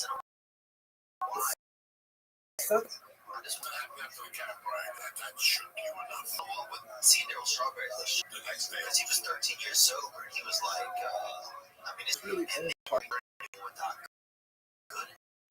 Good would kind of show up. And it basically follows the Rhone River. Life is in their lives, and it made me think, Down to okay, Marseille, I was going because I was looking to get content, and I went to the party. I was the southern crazy situation. coast of France on the Mediterranean. This is That's why what I it was was such thinking a about. But first of all, there's a certain amount of indigenous analytic culture, like we discussed during the class, and Kosovo in particular. That's kind of like the French school that's active in the region. But you also have a significant number of Spanish migrants who are making their way over the Pyrenees Mountains into this region, bringing with them a very different approach to community, quite distinct from Kosovo in a lot of ways, a great attachment to the legitimacy of the Deerson, of the text itself, and a critical method of saying, well, this must be a typographical error, or typographical scribal error, and things like that. And also some rather unusual wisdom from Arabic sources that they're familiar with. Aristotle, for example, comes into the region because of the Arab fascination with Greek culture that, of course, is familiar to the Jews in Spain as well. And then, as well, you have Maimonides influencing this region in the period of as a culture that turns out to be a huge controversy. So let's look a little bit at what's going on in Provence, specifically through Maimonides. So Maimonides is one of the greatest rabbis of the medieval period. He was born in Spain, but as a very young man, he and his family had to flee because through an unusual period of Islamic revival from previous generations. So he made his way across to North Africa. He ended up settling finally in Egypt, and he was pretty much set on being a Talmudic scholar, although he had also studied in university and elsewhere, so he had his medical knowledge. However, his older brother David died in a shipwreck, losing all the family wealth and leaving Maimonides alone. So Maimonides had to say, okay, well, let's go into some kind of business. He turned to his mind to medicine, where he ended up becoming an extremely successful physician. He was actually the chief pediatrician of the harem, and very much involved in work. And he's a fascinating individual. He's paradigmatic in the sense that he represents one of the greatest figures of French Jewish culture, being both fantastic as a scholar in Judaism and being very active in his chosen field of medicine. That was quite a bit with the Spanish figures, not so much with him. At the same time, he's quite exceptional. He's not afraid to disagree with lots of other rabbis. So what kind of things did Maimonides write? He wrote several types of books. First of all, he wrote in his youth a very valuable commentary on the Mishnah, which we discussed ago. He also wrote significant Arabic, lots of medical writings, which are still valuable and studied today. He wrote many letters to far-flung Jewish communities giving them instruction, because early on he was recognized as being the leader of Arabic speaking Jews. And then he wrote a fascinating philosophical text called The Guide for the Perplexed. I'm going to go into a little bit about that in a second. But what's especially fascinating for him is he wrote a massive work called the Mishnah Torah, to follow the lectures we just had a couple of episodes ago. We talked about the codifiers, so he was early counter and a codifier. He counted all the mitzvot in his Sefer Mitzvot, and then he codified all of them on a much larger scale than most other codifiers in this huge book called the Mishnah Torah. And this became a huge hit. He wrote it in Hebrew, a fairly accessible Hebrew, unlike his God for the Perplexed, which is written in Judeo-Arabic and very philosophical in nature. This Torah is really written at about middle school level, so it's quite widely studied too. Now, controversy that erupted when it comes out of Provence. Once the Ibn family settled in Provence, they start translating Arabic literature into Hebrew and making it available to French Jewish scholars, because the French Jewish scholars are not able to. And a lot of it is so valuable, like the great Muslim work, the great ethical work, Flavis, the Babos, and they also translate Maimonides as the perplexed. A lot of French scholars who look at this and say, what is this tremendous respect he has for Aristotle? Aristotle is not even Jewish. How can he relate him Greek author and so on? And they criticize Maimonides for being overly reliant on Jewish wisdom. Secondly, they're really quite upset because he wrote this huge book and it has no foot. Rabbi says this rabbi says the opposite, and Maimonides simply rules he thinks is correct. He has a system for deciding that, but he doesn't provide a background to the discussion. So people up in Provence accuse Maimonides of being arrogant, whereas Maimonides' defense was he wanted to make this accessible and transparent and popular for regular readers who don't necessarily dive into all of the back and forth of the Yerushalayim. He wanted to make it much simpler for them. And he was certainly not expressing arrogance, although he did have a very grand scheme for the mission book. So what ended up happening in 1232 is that somehow the Dominican buyers got a hold of the book. It's quite possible that they were denounced to the Christian group by Jews in Provence, and they were burned after incredible burning of books in Maimonides. 10 years later, of course, the church was find that Japanese Jewish books is actually a positive thing, and there will be a much larger impact burning of wagon loads of Talmud, precious manuscript versions of the Talmud in the year 1242. But this was all around Maimonides' works, which were now beginning to circulate in Provence at the time. And the controversy going for a while: was it okay to study Maimonides? Was it not okay to study Maimonides? And eventually, the rabbi came to a compromise where they placed a ban on studying philosophy until a person reaches the age of 25. That was considered the minimum level of maturity because a person would study these things like Aristotle or Plato in the 25th position. So that's basically the controversy that swirled around Maimonides in Provence. Thank you very much for watching.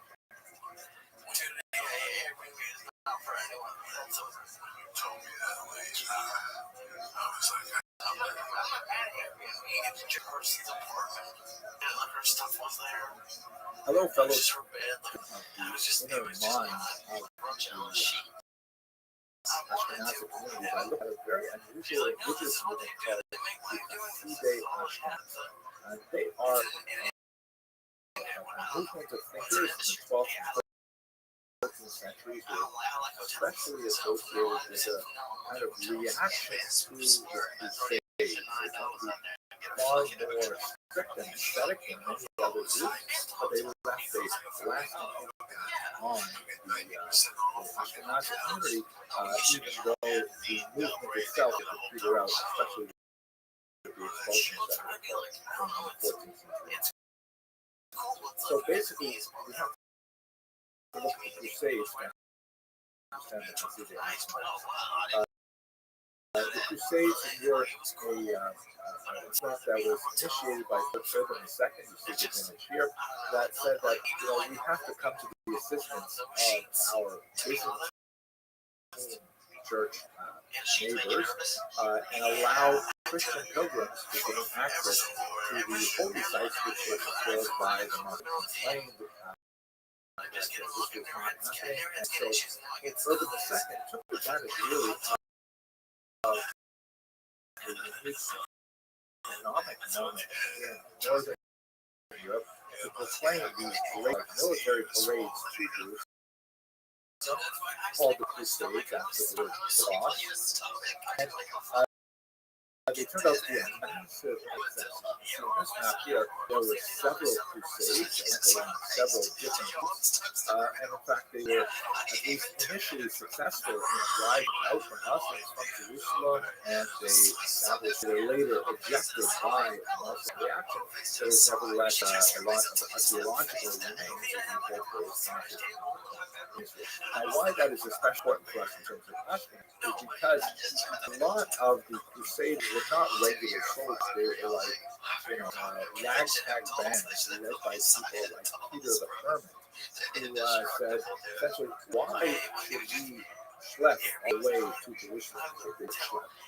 Why drag ourselves all the way to Jerusalem to fight non-believers? Themselves right here. And so rather than, focusing their energies on making their way all the way into Jerusalem, they act with Jewish communities like Speyer once in the summer of 1996. These were horrific, massacres, and there's a lot to say how they unfolded it in the previous life. I'm not going to go into great detail, but these were massacres that came out of the loop, and they actually had a real impact on the community with the stories of Jews committing suicide, of horrible entire family dying under these circumstances or burned alive and so on. And it's a lasting intellectual scar of Ashkenaz. Now, how it was expressed in terms of thought is what we see primarily in the activity of the Hasidic. Let's turn to that. I refer you to some of my earlier crusades into that specific aspect of it. But for now, let's focus on the right mind. What's the story of the Hasidic Ashkenaz are? So perhaps the most important thing of this movement is this one here, the word Hasidim, of the pious. The word Hasid, pious one, it actually has been borrowed all the way since the biblical time to refer to groups that follow an additional level of stringency in religious observance. Yehuda Maccabi, for example, in the Tachmanaim Maccabean revolt, his followers were called Hasidim. This unusual book, Hasidic Ashkenaz, is attributed primarily to the Chassid who lived between 50 and 1217. It's a fascinating and it would be great to go into much greater detail because that's like really cryptic stories that have a lot of realia in them about the life of Jews in Ashkenaz, relationships with non-Jews, some really significant things about what we did and trouble Jews got into sometimes and so on. The major themes in this book of freedom, self-denial, martyrdom, it really was part of the zeitgeist of that era, the spirit of the time, where a lot of Christians were also thinking in this way about the need to self-flagellate, the need to achieve atonement for sin, and so on. And the Ashkenaz would practice some unusual things, like, for example, atonement rituals after death, before burial. Like the person would say in his will, I would like for my coffin to be dragged through the street so that the humiliation atones for my sins in this world, and I can be buried and spend less time in these kinds of things. So it's very much a story of that time.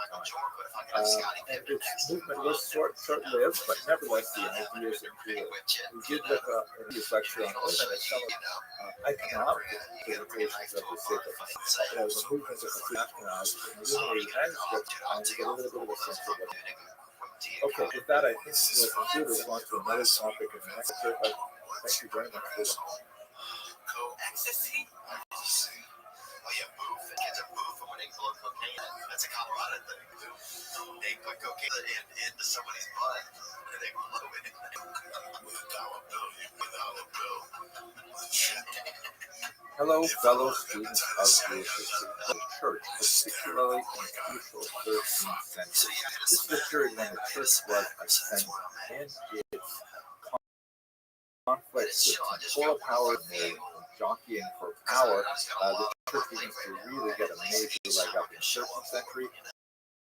The Crusades were a major step forward for the church's authority and power and its ability to unite all of Europe under a single cause. Of course, that's all of Christian Europe, which is all of Europe. The Jews were not necessarily so thrilled with Crusades, and then there were the other issues as well. But for the most part, the notion that the church should have authority over kings was something that really showed its peak in the 13th century. How does that relate to Jews? Well, let's just have a look at a couple of pieces of art to illustrate this, and then we're going to look at liberal theology and specifically look at the reign of Innocent III, somewhat ironically named Pope. Is a classic representation of what's called the Ecclesia et Synagoga, the church and this is an example from the Notre Dame Cathedral before it was burned down, and I wonder what it looks like. But basically, this is a piece of monument architecture, which was essentially a kind of visual text for illiterate students who would be able to come to the cathedral and would be able to understand something about the nature of the church and relationship to Jews and Judaism. This was in many ways a kind of a visual expression of something called the doctrine of witness that we discussed in previous classes, but let's go into a little bit more today. So you have two female figures, symbolic representing on the left the church and on the right the synagogue. The reason why the church is always on the left, which is normally the weaker side in Western thought, is because these images are often placed in the context of a view of the crucifixion and passion. So the crucifixion happens in the center, and the church with our left is actually on of Jesus. The synagogue would be on the left, so the left representing weaker and so on.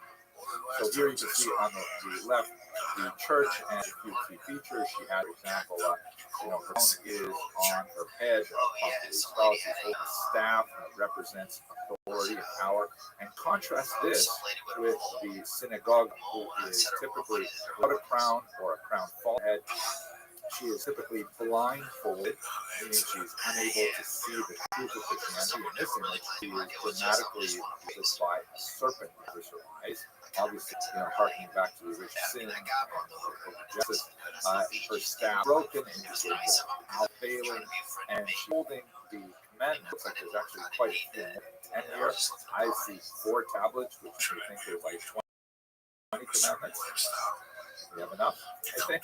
But she's holding them in a very weak way, indicating that she's not even holding on to her own religion, well, it's going to fall out of her hands. And there are literally hundreds of examples of this ecclesia in medieval art. You see a lot of it in the 13th century onward, when the church is especially strong and is broadcasting this message to say, in general, that the church is favored. The Jews, who you might have heard of them as the chosen people, forget that stuff. They are no longer chosen. It is the church that is ascending and belongs to your Lord. Here's another example, a powerful one. Spain is one that shows a very beautiful, clear, visionary left representing the church, and on the right, haggard old crone, once again blindfolded, with claw-like hands holding onto the tablet. It's meant to be one of appeal for the church and disdain for the synagogue. Here is one that is the most famous. Sometimes these are called the Schlossberg sisters. And it's interesting because the church is shown here kind of like looking daggers at the sister. And, I think it's a rather unappealing kind of image. Like, you don't like very judgy. So, and synagogue graceful kind of form, but she was in an absolute posture of decline. She was literally falling away from the rock, which indicates the collapse and all these things that make it very consistent. Just shocking. So this is a stained glass window from Verben, Germany. Here you can see the full system. And on our left, you see the church sitting on a tetramorph, a four-headed animal, which is kind of like evocative of the book of Ezekiel. And a hand descends from heaven, and this is a throne on her head. The synagogue, on the other hand, is riding a donkey or mule, a sterile animal, holding onto a ram's horn, which is on the one hand, a reference to the binding of Isaac, but in this context, it's used as a sign of the carnal nature of the Jews being trapped in a whole cycle of sacrifices of blood and things like that. It's meant as a criticism, and the usual symbols like the blindfold and the broken staff and the crown knocked off the head. I think what's most dramatic is that whereas the church hand descending from heaven, placing a crown on the head of the church, the synagogue gets a sword driven to the top of the skull, which is pretty nasty and hard to mistake the intention. So these images are really medieval expression of doctrines that were developed hundreds of years earlier, starting perhaps with Justin Martyr, shown in this image as Justin, the philosopher, who was in the 2nd century, and he has some dialogues with a rabbi named Trypho, not the form that is mentioned in the Avos. And there you see some of the basic themes of the carnal Israel, Christians as the true Israel, that the Jews are not the Jews, the Christians are now the Jews, that why don't the Jews convert to Christianity? Well, they're obdurate, they're stubborn, and so on. We see it also in St. John Chrysostom of Antioch, 4th century, who was one of the pioneers of the versus Judaeos tradition. That is the idea of using sermons to specifically the Jews and to kind of defend Christianity, especially for a lot of new Christians who aren't exactly sure what is Christianity all about. When you're trying to adopt a new religion, how do you do this religion? And if there's any awareness of the connection between Christianity and Judaism, so people say, well, you know what? The Jews rest on Sabbath. I kind of like the way they do it. I'm going to do that too. And Chrysostom in particular railed against these kind of practices. But it's interesting that from his complaints, the sense of what must have been happening in Antioch in the 4th century, that the Christians were going to synagogues, they were participating in Jewish Yom Tov, they were engaging in prayer with them, they were eating the holiday foods and things like that. And this was like, Chrysostom really wanted to stop to it and separate. But what I think is most important to understand is, we can talk about the conflict between the church and the synagogue.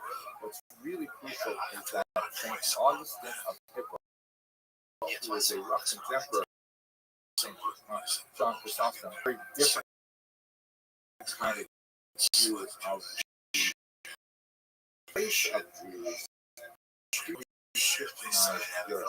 Specifically, viewed the fact that God had a relationship with the Jews as a sort of like foundation for Christianity, for to Judaism as the death of Christianity, right?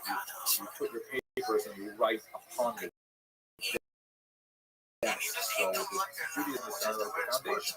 And in fact, the observance of the Torah by the Jews as a positive sign indicating their faithfulness and so on. Now, you did certainly believe that they were wrong for not adopting Christianity. but he said that it would be very wrong for Christians to somehow not to kill the Jews.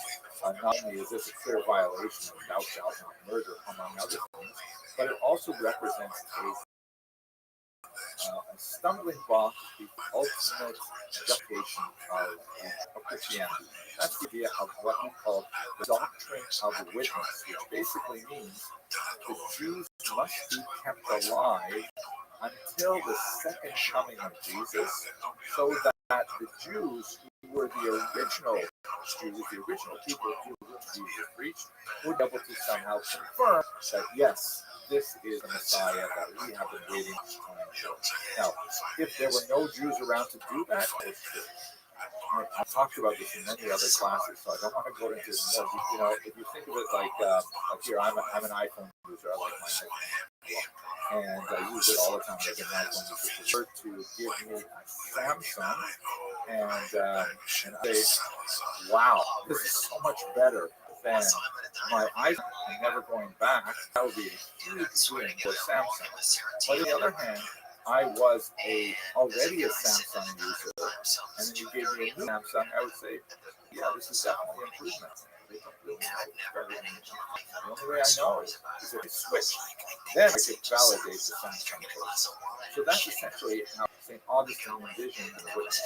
But there was a big downside to it, and you see this very clearly in the 13th century. The downside is that the whole system works.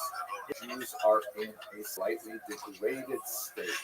Meaning, if the Jews are successful and profitable and prosperous and happy and all kinds of things like that, then constant presence while Christians who wait for the second coming is erosive to Christian faith. People would say, well, wait a second, why do we do this? Like, why aren't we eating meat during the Lent? I mean, so all kinds of things like that.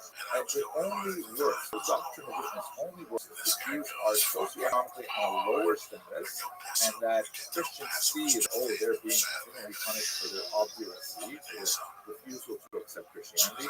And then when the Messiah comes, then they'll be able to confirm these things. Now, this is actually not sold today. It's one of my teachers, on Davies, who in many ways, the church served the Jews for 1,500 years because this allowed them a space in Augustinian doctrine to exist in Europe as a minority.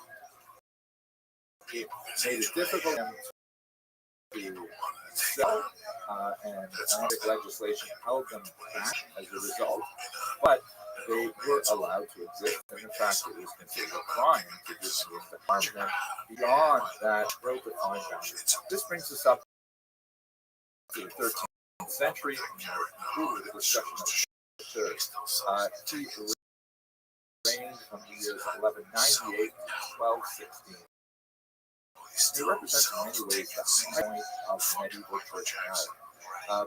One of the ways in which he expressed his power was through the Fourth Lateran Council that met in 1215, but issued a whole slew of anti-Jewish regulations because he felt that the Augustinian doctrine of this had kind of like ignored the prosperity of the Jews, and he felt that the Jews had put back in their and he instituted all kinds of negative anti-Jewish legislation in the church, perhaps the most significant of which was the imposition of the Jewish ban in order to prevent the communication of Jews with non-Jews and developing civic society in which they are all relatively equal. He said Christians have to always be aware that Jews are separate, and he demanded that they wear some kind of indication of separateness on their clothing. In some places, this was a round badge called a ruel.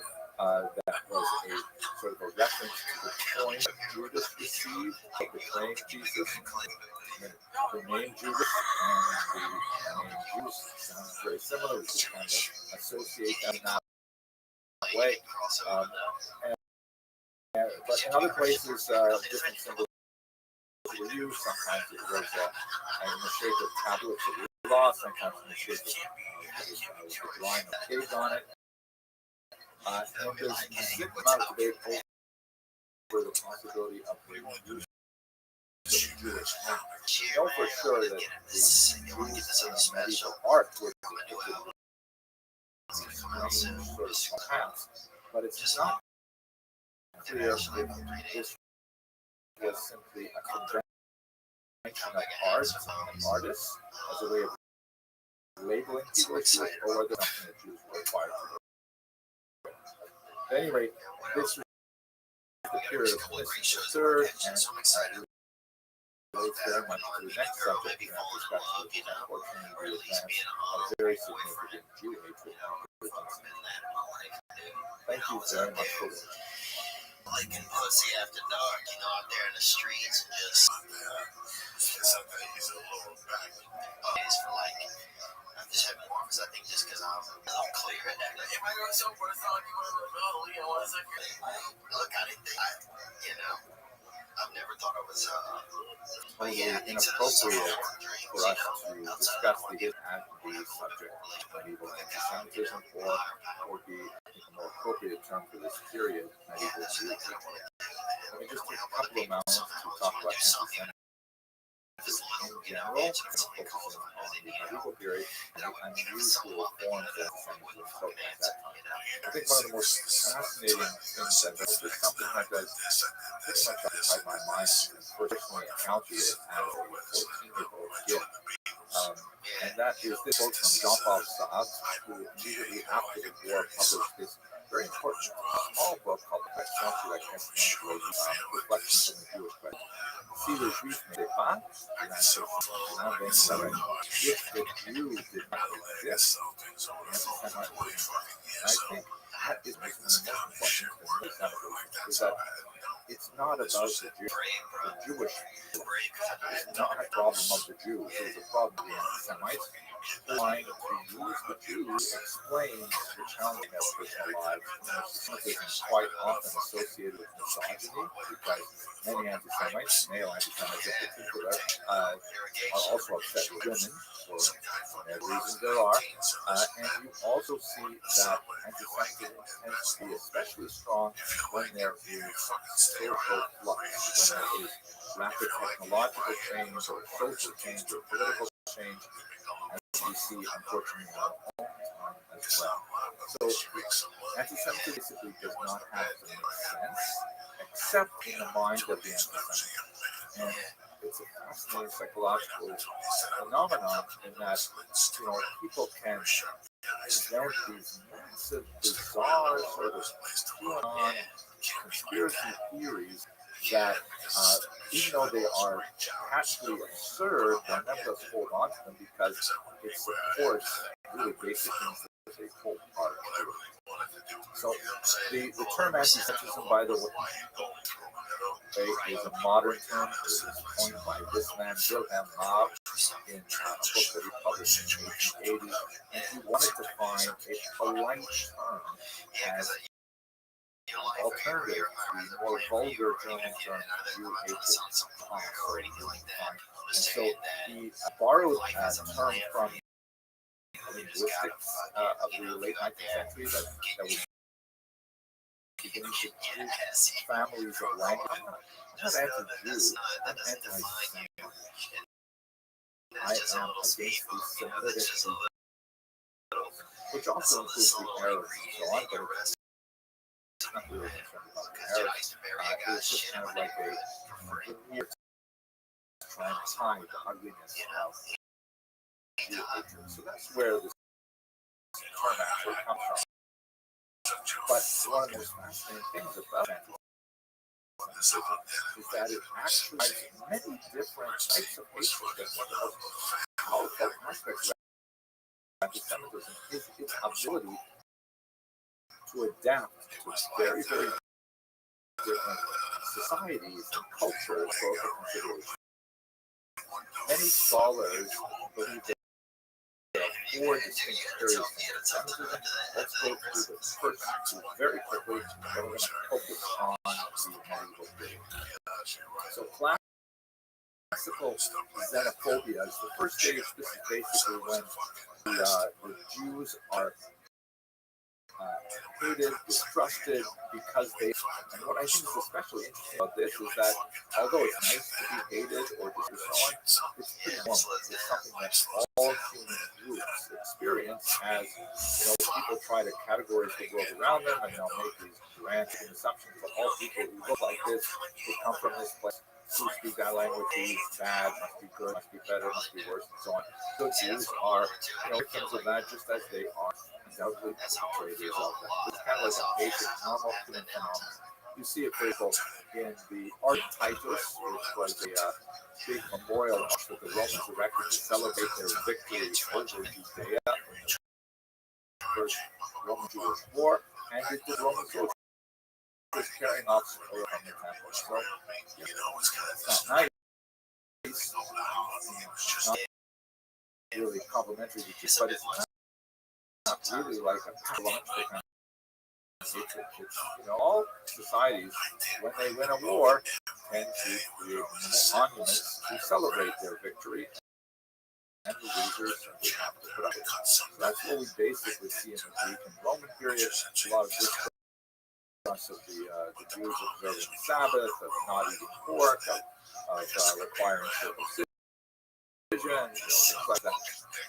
Then you get to the medieval period, which we looked at in the last video in a little more detail. This is where it's really more of a debate between churchmen and rabbis. It's kind of theological. It has real-world significance, actually, translate into violence, particularly when you get into the 13th century and on. But, particularly Christianity, or even Judaism, these were the reasons why, and Judaism pushing, this is what we see in the early medieval period of Christian Jewish anti-Judaism, although that's Jews or Ashkenaz in particular. This is the period of medieval anti-Semitism where absolutely bizarre beliefs that have no basis either in reality or even in religious texts for these bizarre behaviors that people attribute to Jews. Notoriously is the blood lie, which is one of the most hated and feared charges that were labeled at the Jews from the 12th century on. This was an absurd argument Jews somehow needed to consume the blood of Christian children for one of their purposes. Back to that in a second. I just want to take us to the modern period, and then let's go back to medieval. I want to mention that the fourth period of anti-Semitism, the period that we still exist today in the early 21st century, is called modern anti-Semitism. This is a period where we can use the word really what was invented for in the 1880s by Wilhelm Haag, and it has the characteristics of two basic things. The first is an idea of racism, which is a fairly new concept in Western thought. The idea that people can be divided not only by language and by color, specifically by a ill-defined sense of race. And that the Aryan races, which are associated with Northern Europe, lighter skin and so on, are superior. Darker races associated with Africa and so on are inferior. And the Jews have a unique role as a kind of parasite race that live off the healthy societies around them. Tie that together with another very modern element, and that is the notion of conspiracy. That the Jews are locked in world conspiracy to self-dominate the globe, and it's definitely a sinister conspiracy. And you can see that, for example, in some Nazi propaganda, and you see it also in modern propaganda with things like, Jews are accused of making 9/11 or making the COVID crisis, either make the or make the vaccine, it really matters, as long as it fits the mind of that person. So that's really what we are in today in modern society. Let us return now to the medieval period, which is the period of two really crucial aspects. The first is of the blood libel. This originates first in Norwich in the 11th century, 1144, and like many of these blood libels, there's typically, it begins with the discovery of a body of a sadly, horribly murdered. And this is something that occurs in our times as well. It's something that happens in all societies. Unfortunately, there are some people who predators who attack children who did and the population mind, the body of a child, they're justifiably upset and enraged, and they look for a victim. And quite often, in the period beginning in 1144, there was this charge that the must be done.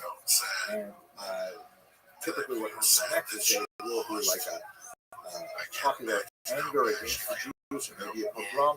There may be a judicial affair, some kind of trial that results in the punishment of Jews without evidence and so on.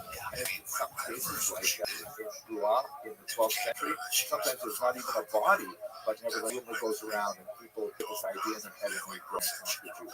But it proves to be an extremely sticky concept we use in modern markets. It's a term that people latched onto. People really thought about the blood libel and believed it. Judaism, this remarkable master man, the remarkable spread of this strange notion, which maybe we call like a urban legend.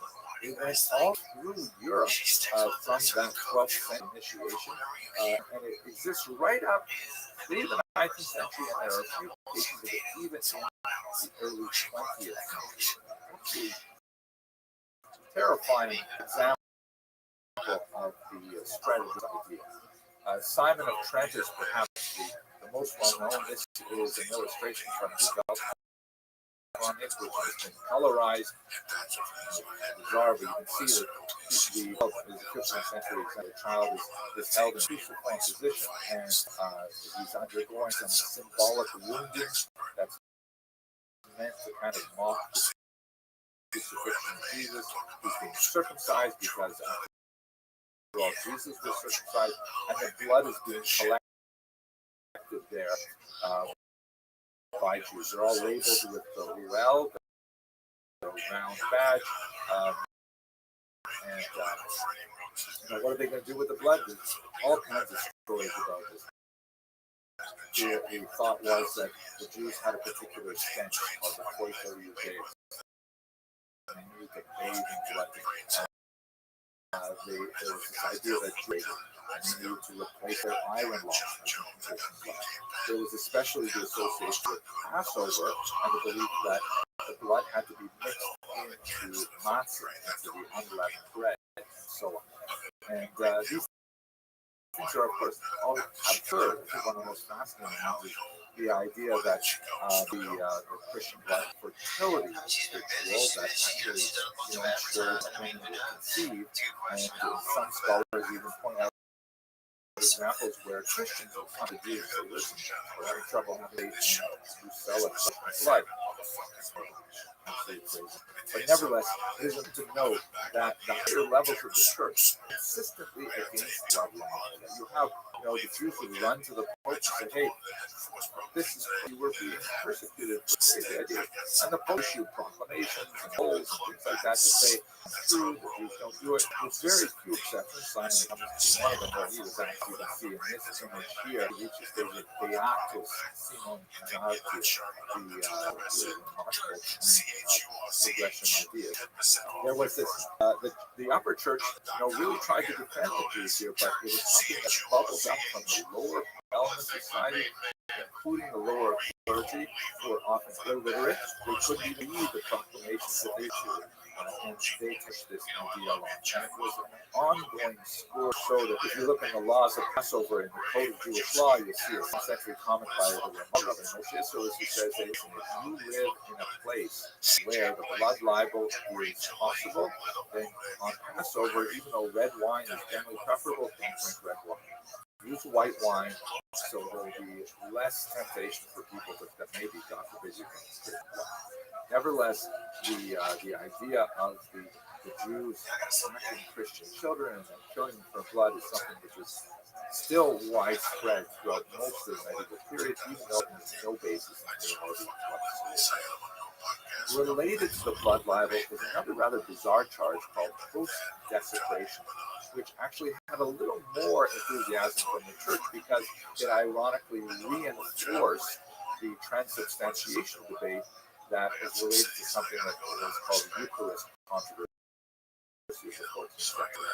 And this is basically the idea that Jews, if they can, God forbid, steal a Christian child to abuse the nature because of their vicarious and desire to be an outcome, then in fact what they would do is they would seize the communion wafers that are consumed during Catholic ritual, and they would torture those wafers instead. Here's an example from Passau, Germany. You can see it's kind of like this whole broadsheet sort of tells a story in comic book form.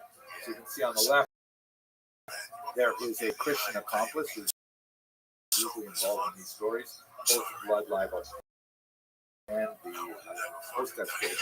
And he's gone into the church and he is scooping the wafers into his bag, and in the second panel he's selling them to the Jews. You can see the well there that clearly identifies them as Jewish. The Jews take it back to their synagogue, and then in the last panel they torture the wafers by stabbing them, and blood drips from them. In the background, an attempt on the artist to read the lettering of the Ten Commandments. Then, going second register here, a Christian police officer enters, hey, what's going on? The Jews attempt to get rid of the wafers. They throw them into the oven, and miracles happen. The figure of a small child appears in the flames, and doves fly out, and it's caught by waiting angels. But the next, all of that part is kind of like ridiculous. It doesn't happen, but the next part is important.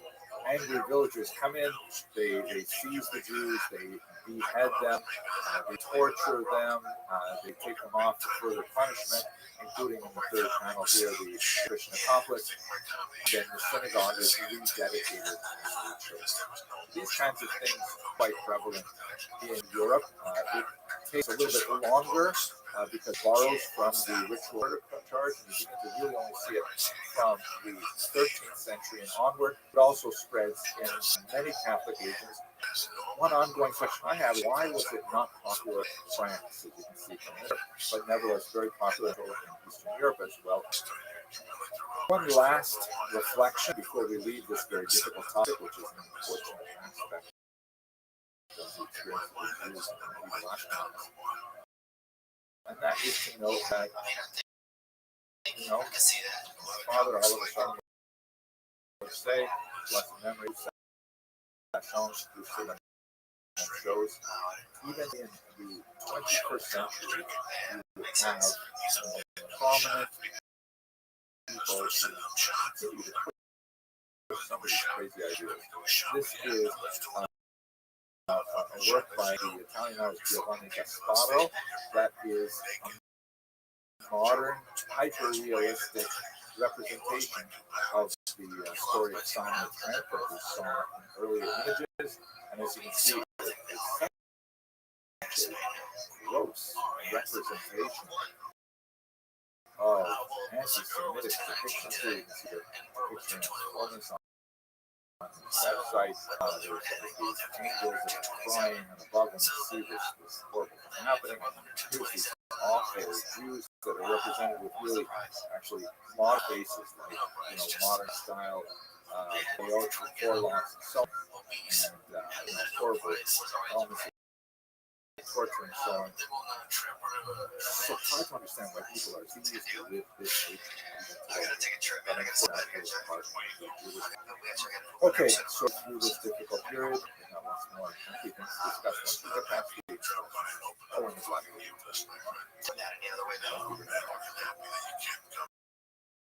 So there's a fire out there and shit. Fucking bright night tonight, my friend. That's what's up, dude. Well, listen, guys. It went well. I just let it go. Whatever's burning down. Baby Trump, baby. Let it burn, dude. Don't say that.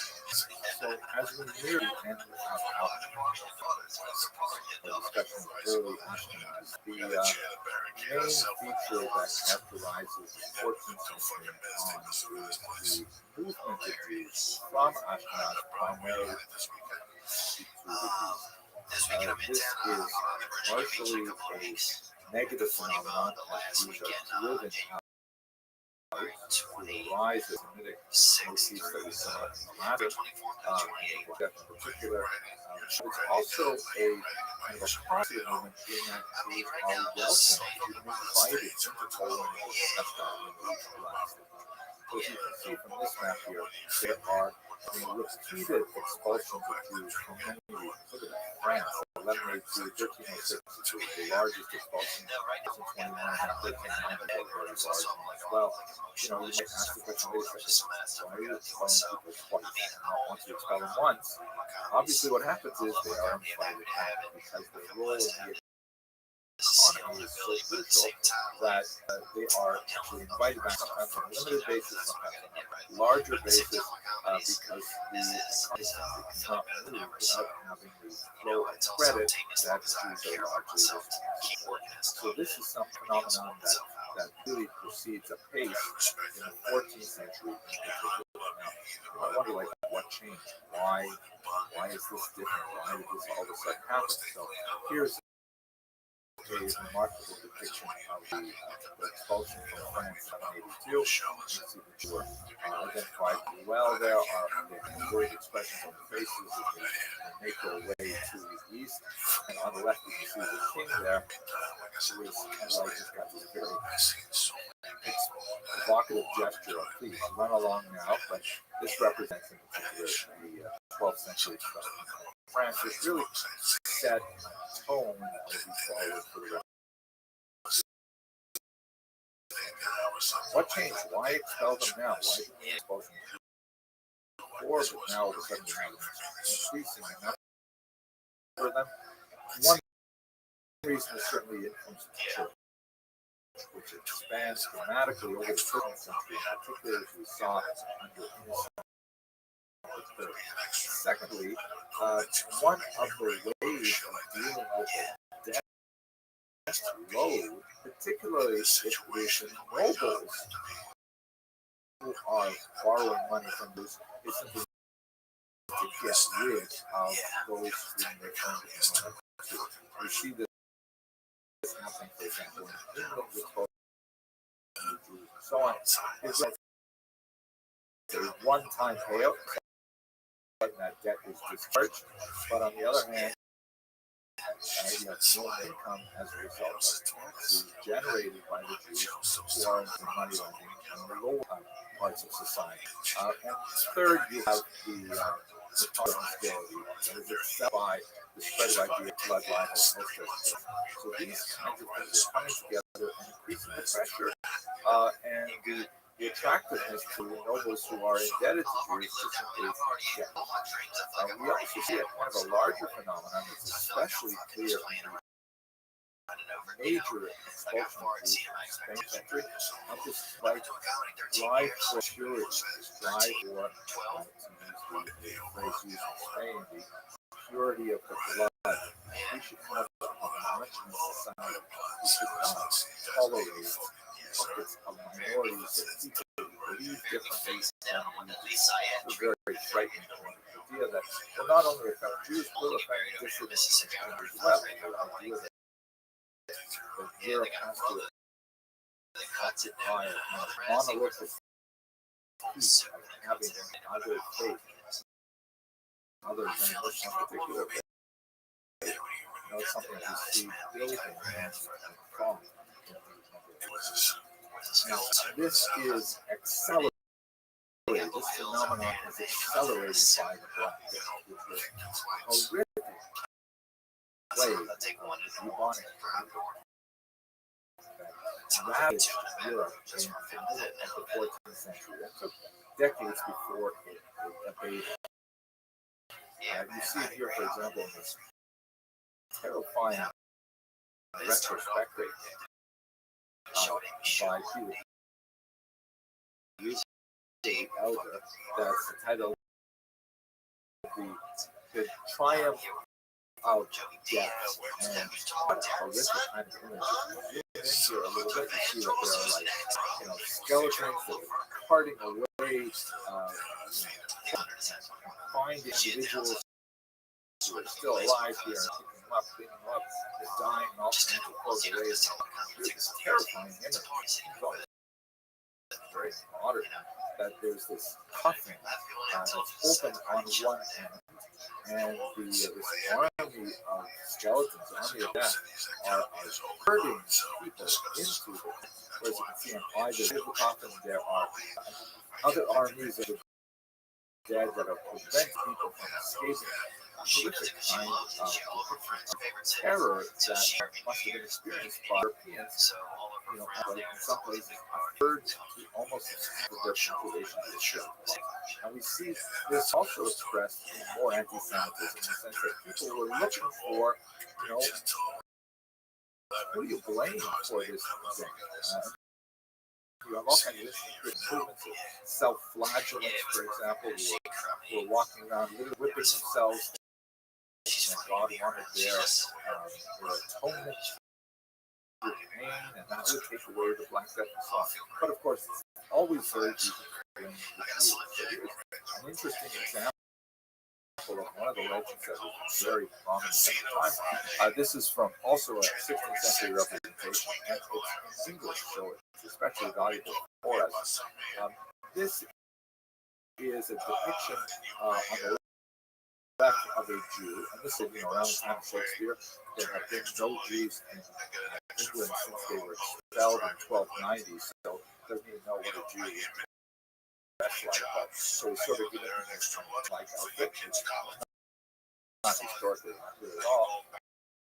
And what he says as this particular English depiction describes, he's made a pact with lepers to collect some of their diseased skin that's been shed through their Hansen's disease, and then he has gone to the aquifers of Europe and has dumped poison mixed with other things we shall see into the well, and that poison the drinking water, which of course that had nothing to do with the bubonic plague, was by particular village that was on a flea, was on a spread throughout Europe. But at any rate, spitting up out of the well comes this demon that urinates into the water and creates the poison. And of course, part of the basis of the concoction of this poison is the blood of the cow. As you can see, the cross there is at the next page where we actually read some there. It's quite fascinating. You see the shoulder note says a great action throughout all Europe. Was in poison. From the top line it says they allied themselves in concert with reverse lepers by whose succor ointment, kind of spelling, with a man's brine composed with certain venomous herbs wrapped in a little linen cloth, tying a stone to the same to make it sink to the bottom, tightly cast in the said infection into all the fountains and wells of the Christians, whereupon this corruption generated such contagious diseases in all Europe, and there died well nigh a third person throughout the same. Roughly 1/3 of the population dying. This is, you can imagine if you're living in the middle of the 14th century and people deaths happening all around you for something to blame, and there's a legend like this, in the medieval mind, there's certainly not a credibility that is associated with such an absurd statement, especially built on top of the blood libel and the legislation. And in fact, what we see throughout the period, collections of Jews, as one in Strasbourg, for example, and their public burning, seeking vengeance for horrible period. This is when you have an accelerated movement of Jews away from Western Europe towards Eastern Europe. That will be the final chapter of this particular series on early Ashkenaz. It's a positive chapter, but and always sit here in the stream nationwide. Just post once and watch you qualify. Believe me, for calls to your office. Quickly screen cap Western recruiters. so we to the end of this particular series of classes. The last couple of classes really look like it's supposed to black death, rights. But thankfully, because although Jews are being driven from their homes in Western Europe, Eastern Europe is turning out to be a haven for Jews. In fact, Poland, which is later united with Lithuania in the Nazi Commonwealth, especially in the Baltic States, will actually be like this beautiful home for Jews for several hundred years. And Jews will sort of riff on the term Poland, universal, you guys. I'm going to be in all these are American. Here we live Trump let me out of the country, son. You come doing it. Whereas in Western Europe, January 26th through 29th, there was a recognition value of Jews as to initiate the economy, so they were actually attracted into the Illinois and offered the possibility of settlement there, Asian various economic policies, largely our population was not well adapted. We see this, for example, here's a beautiful book of like, and his family really coming to the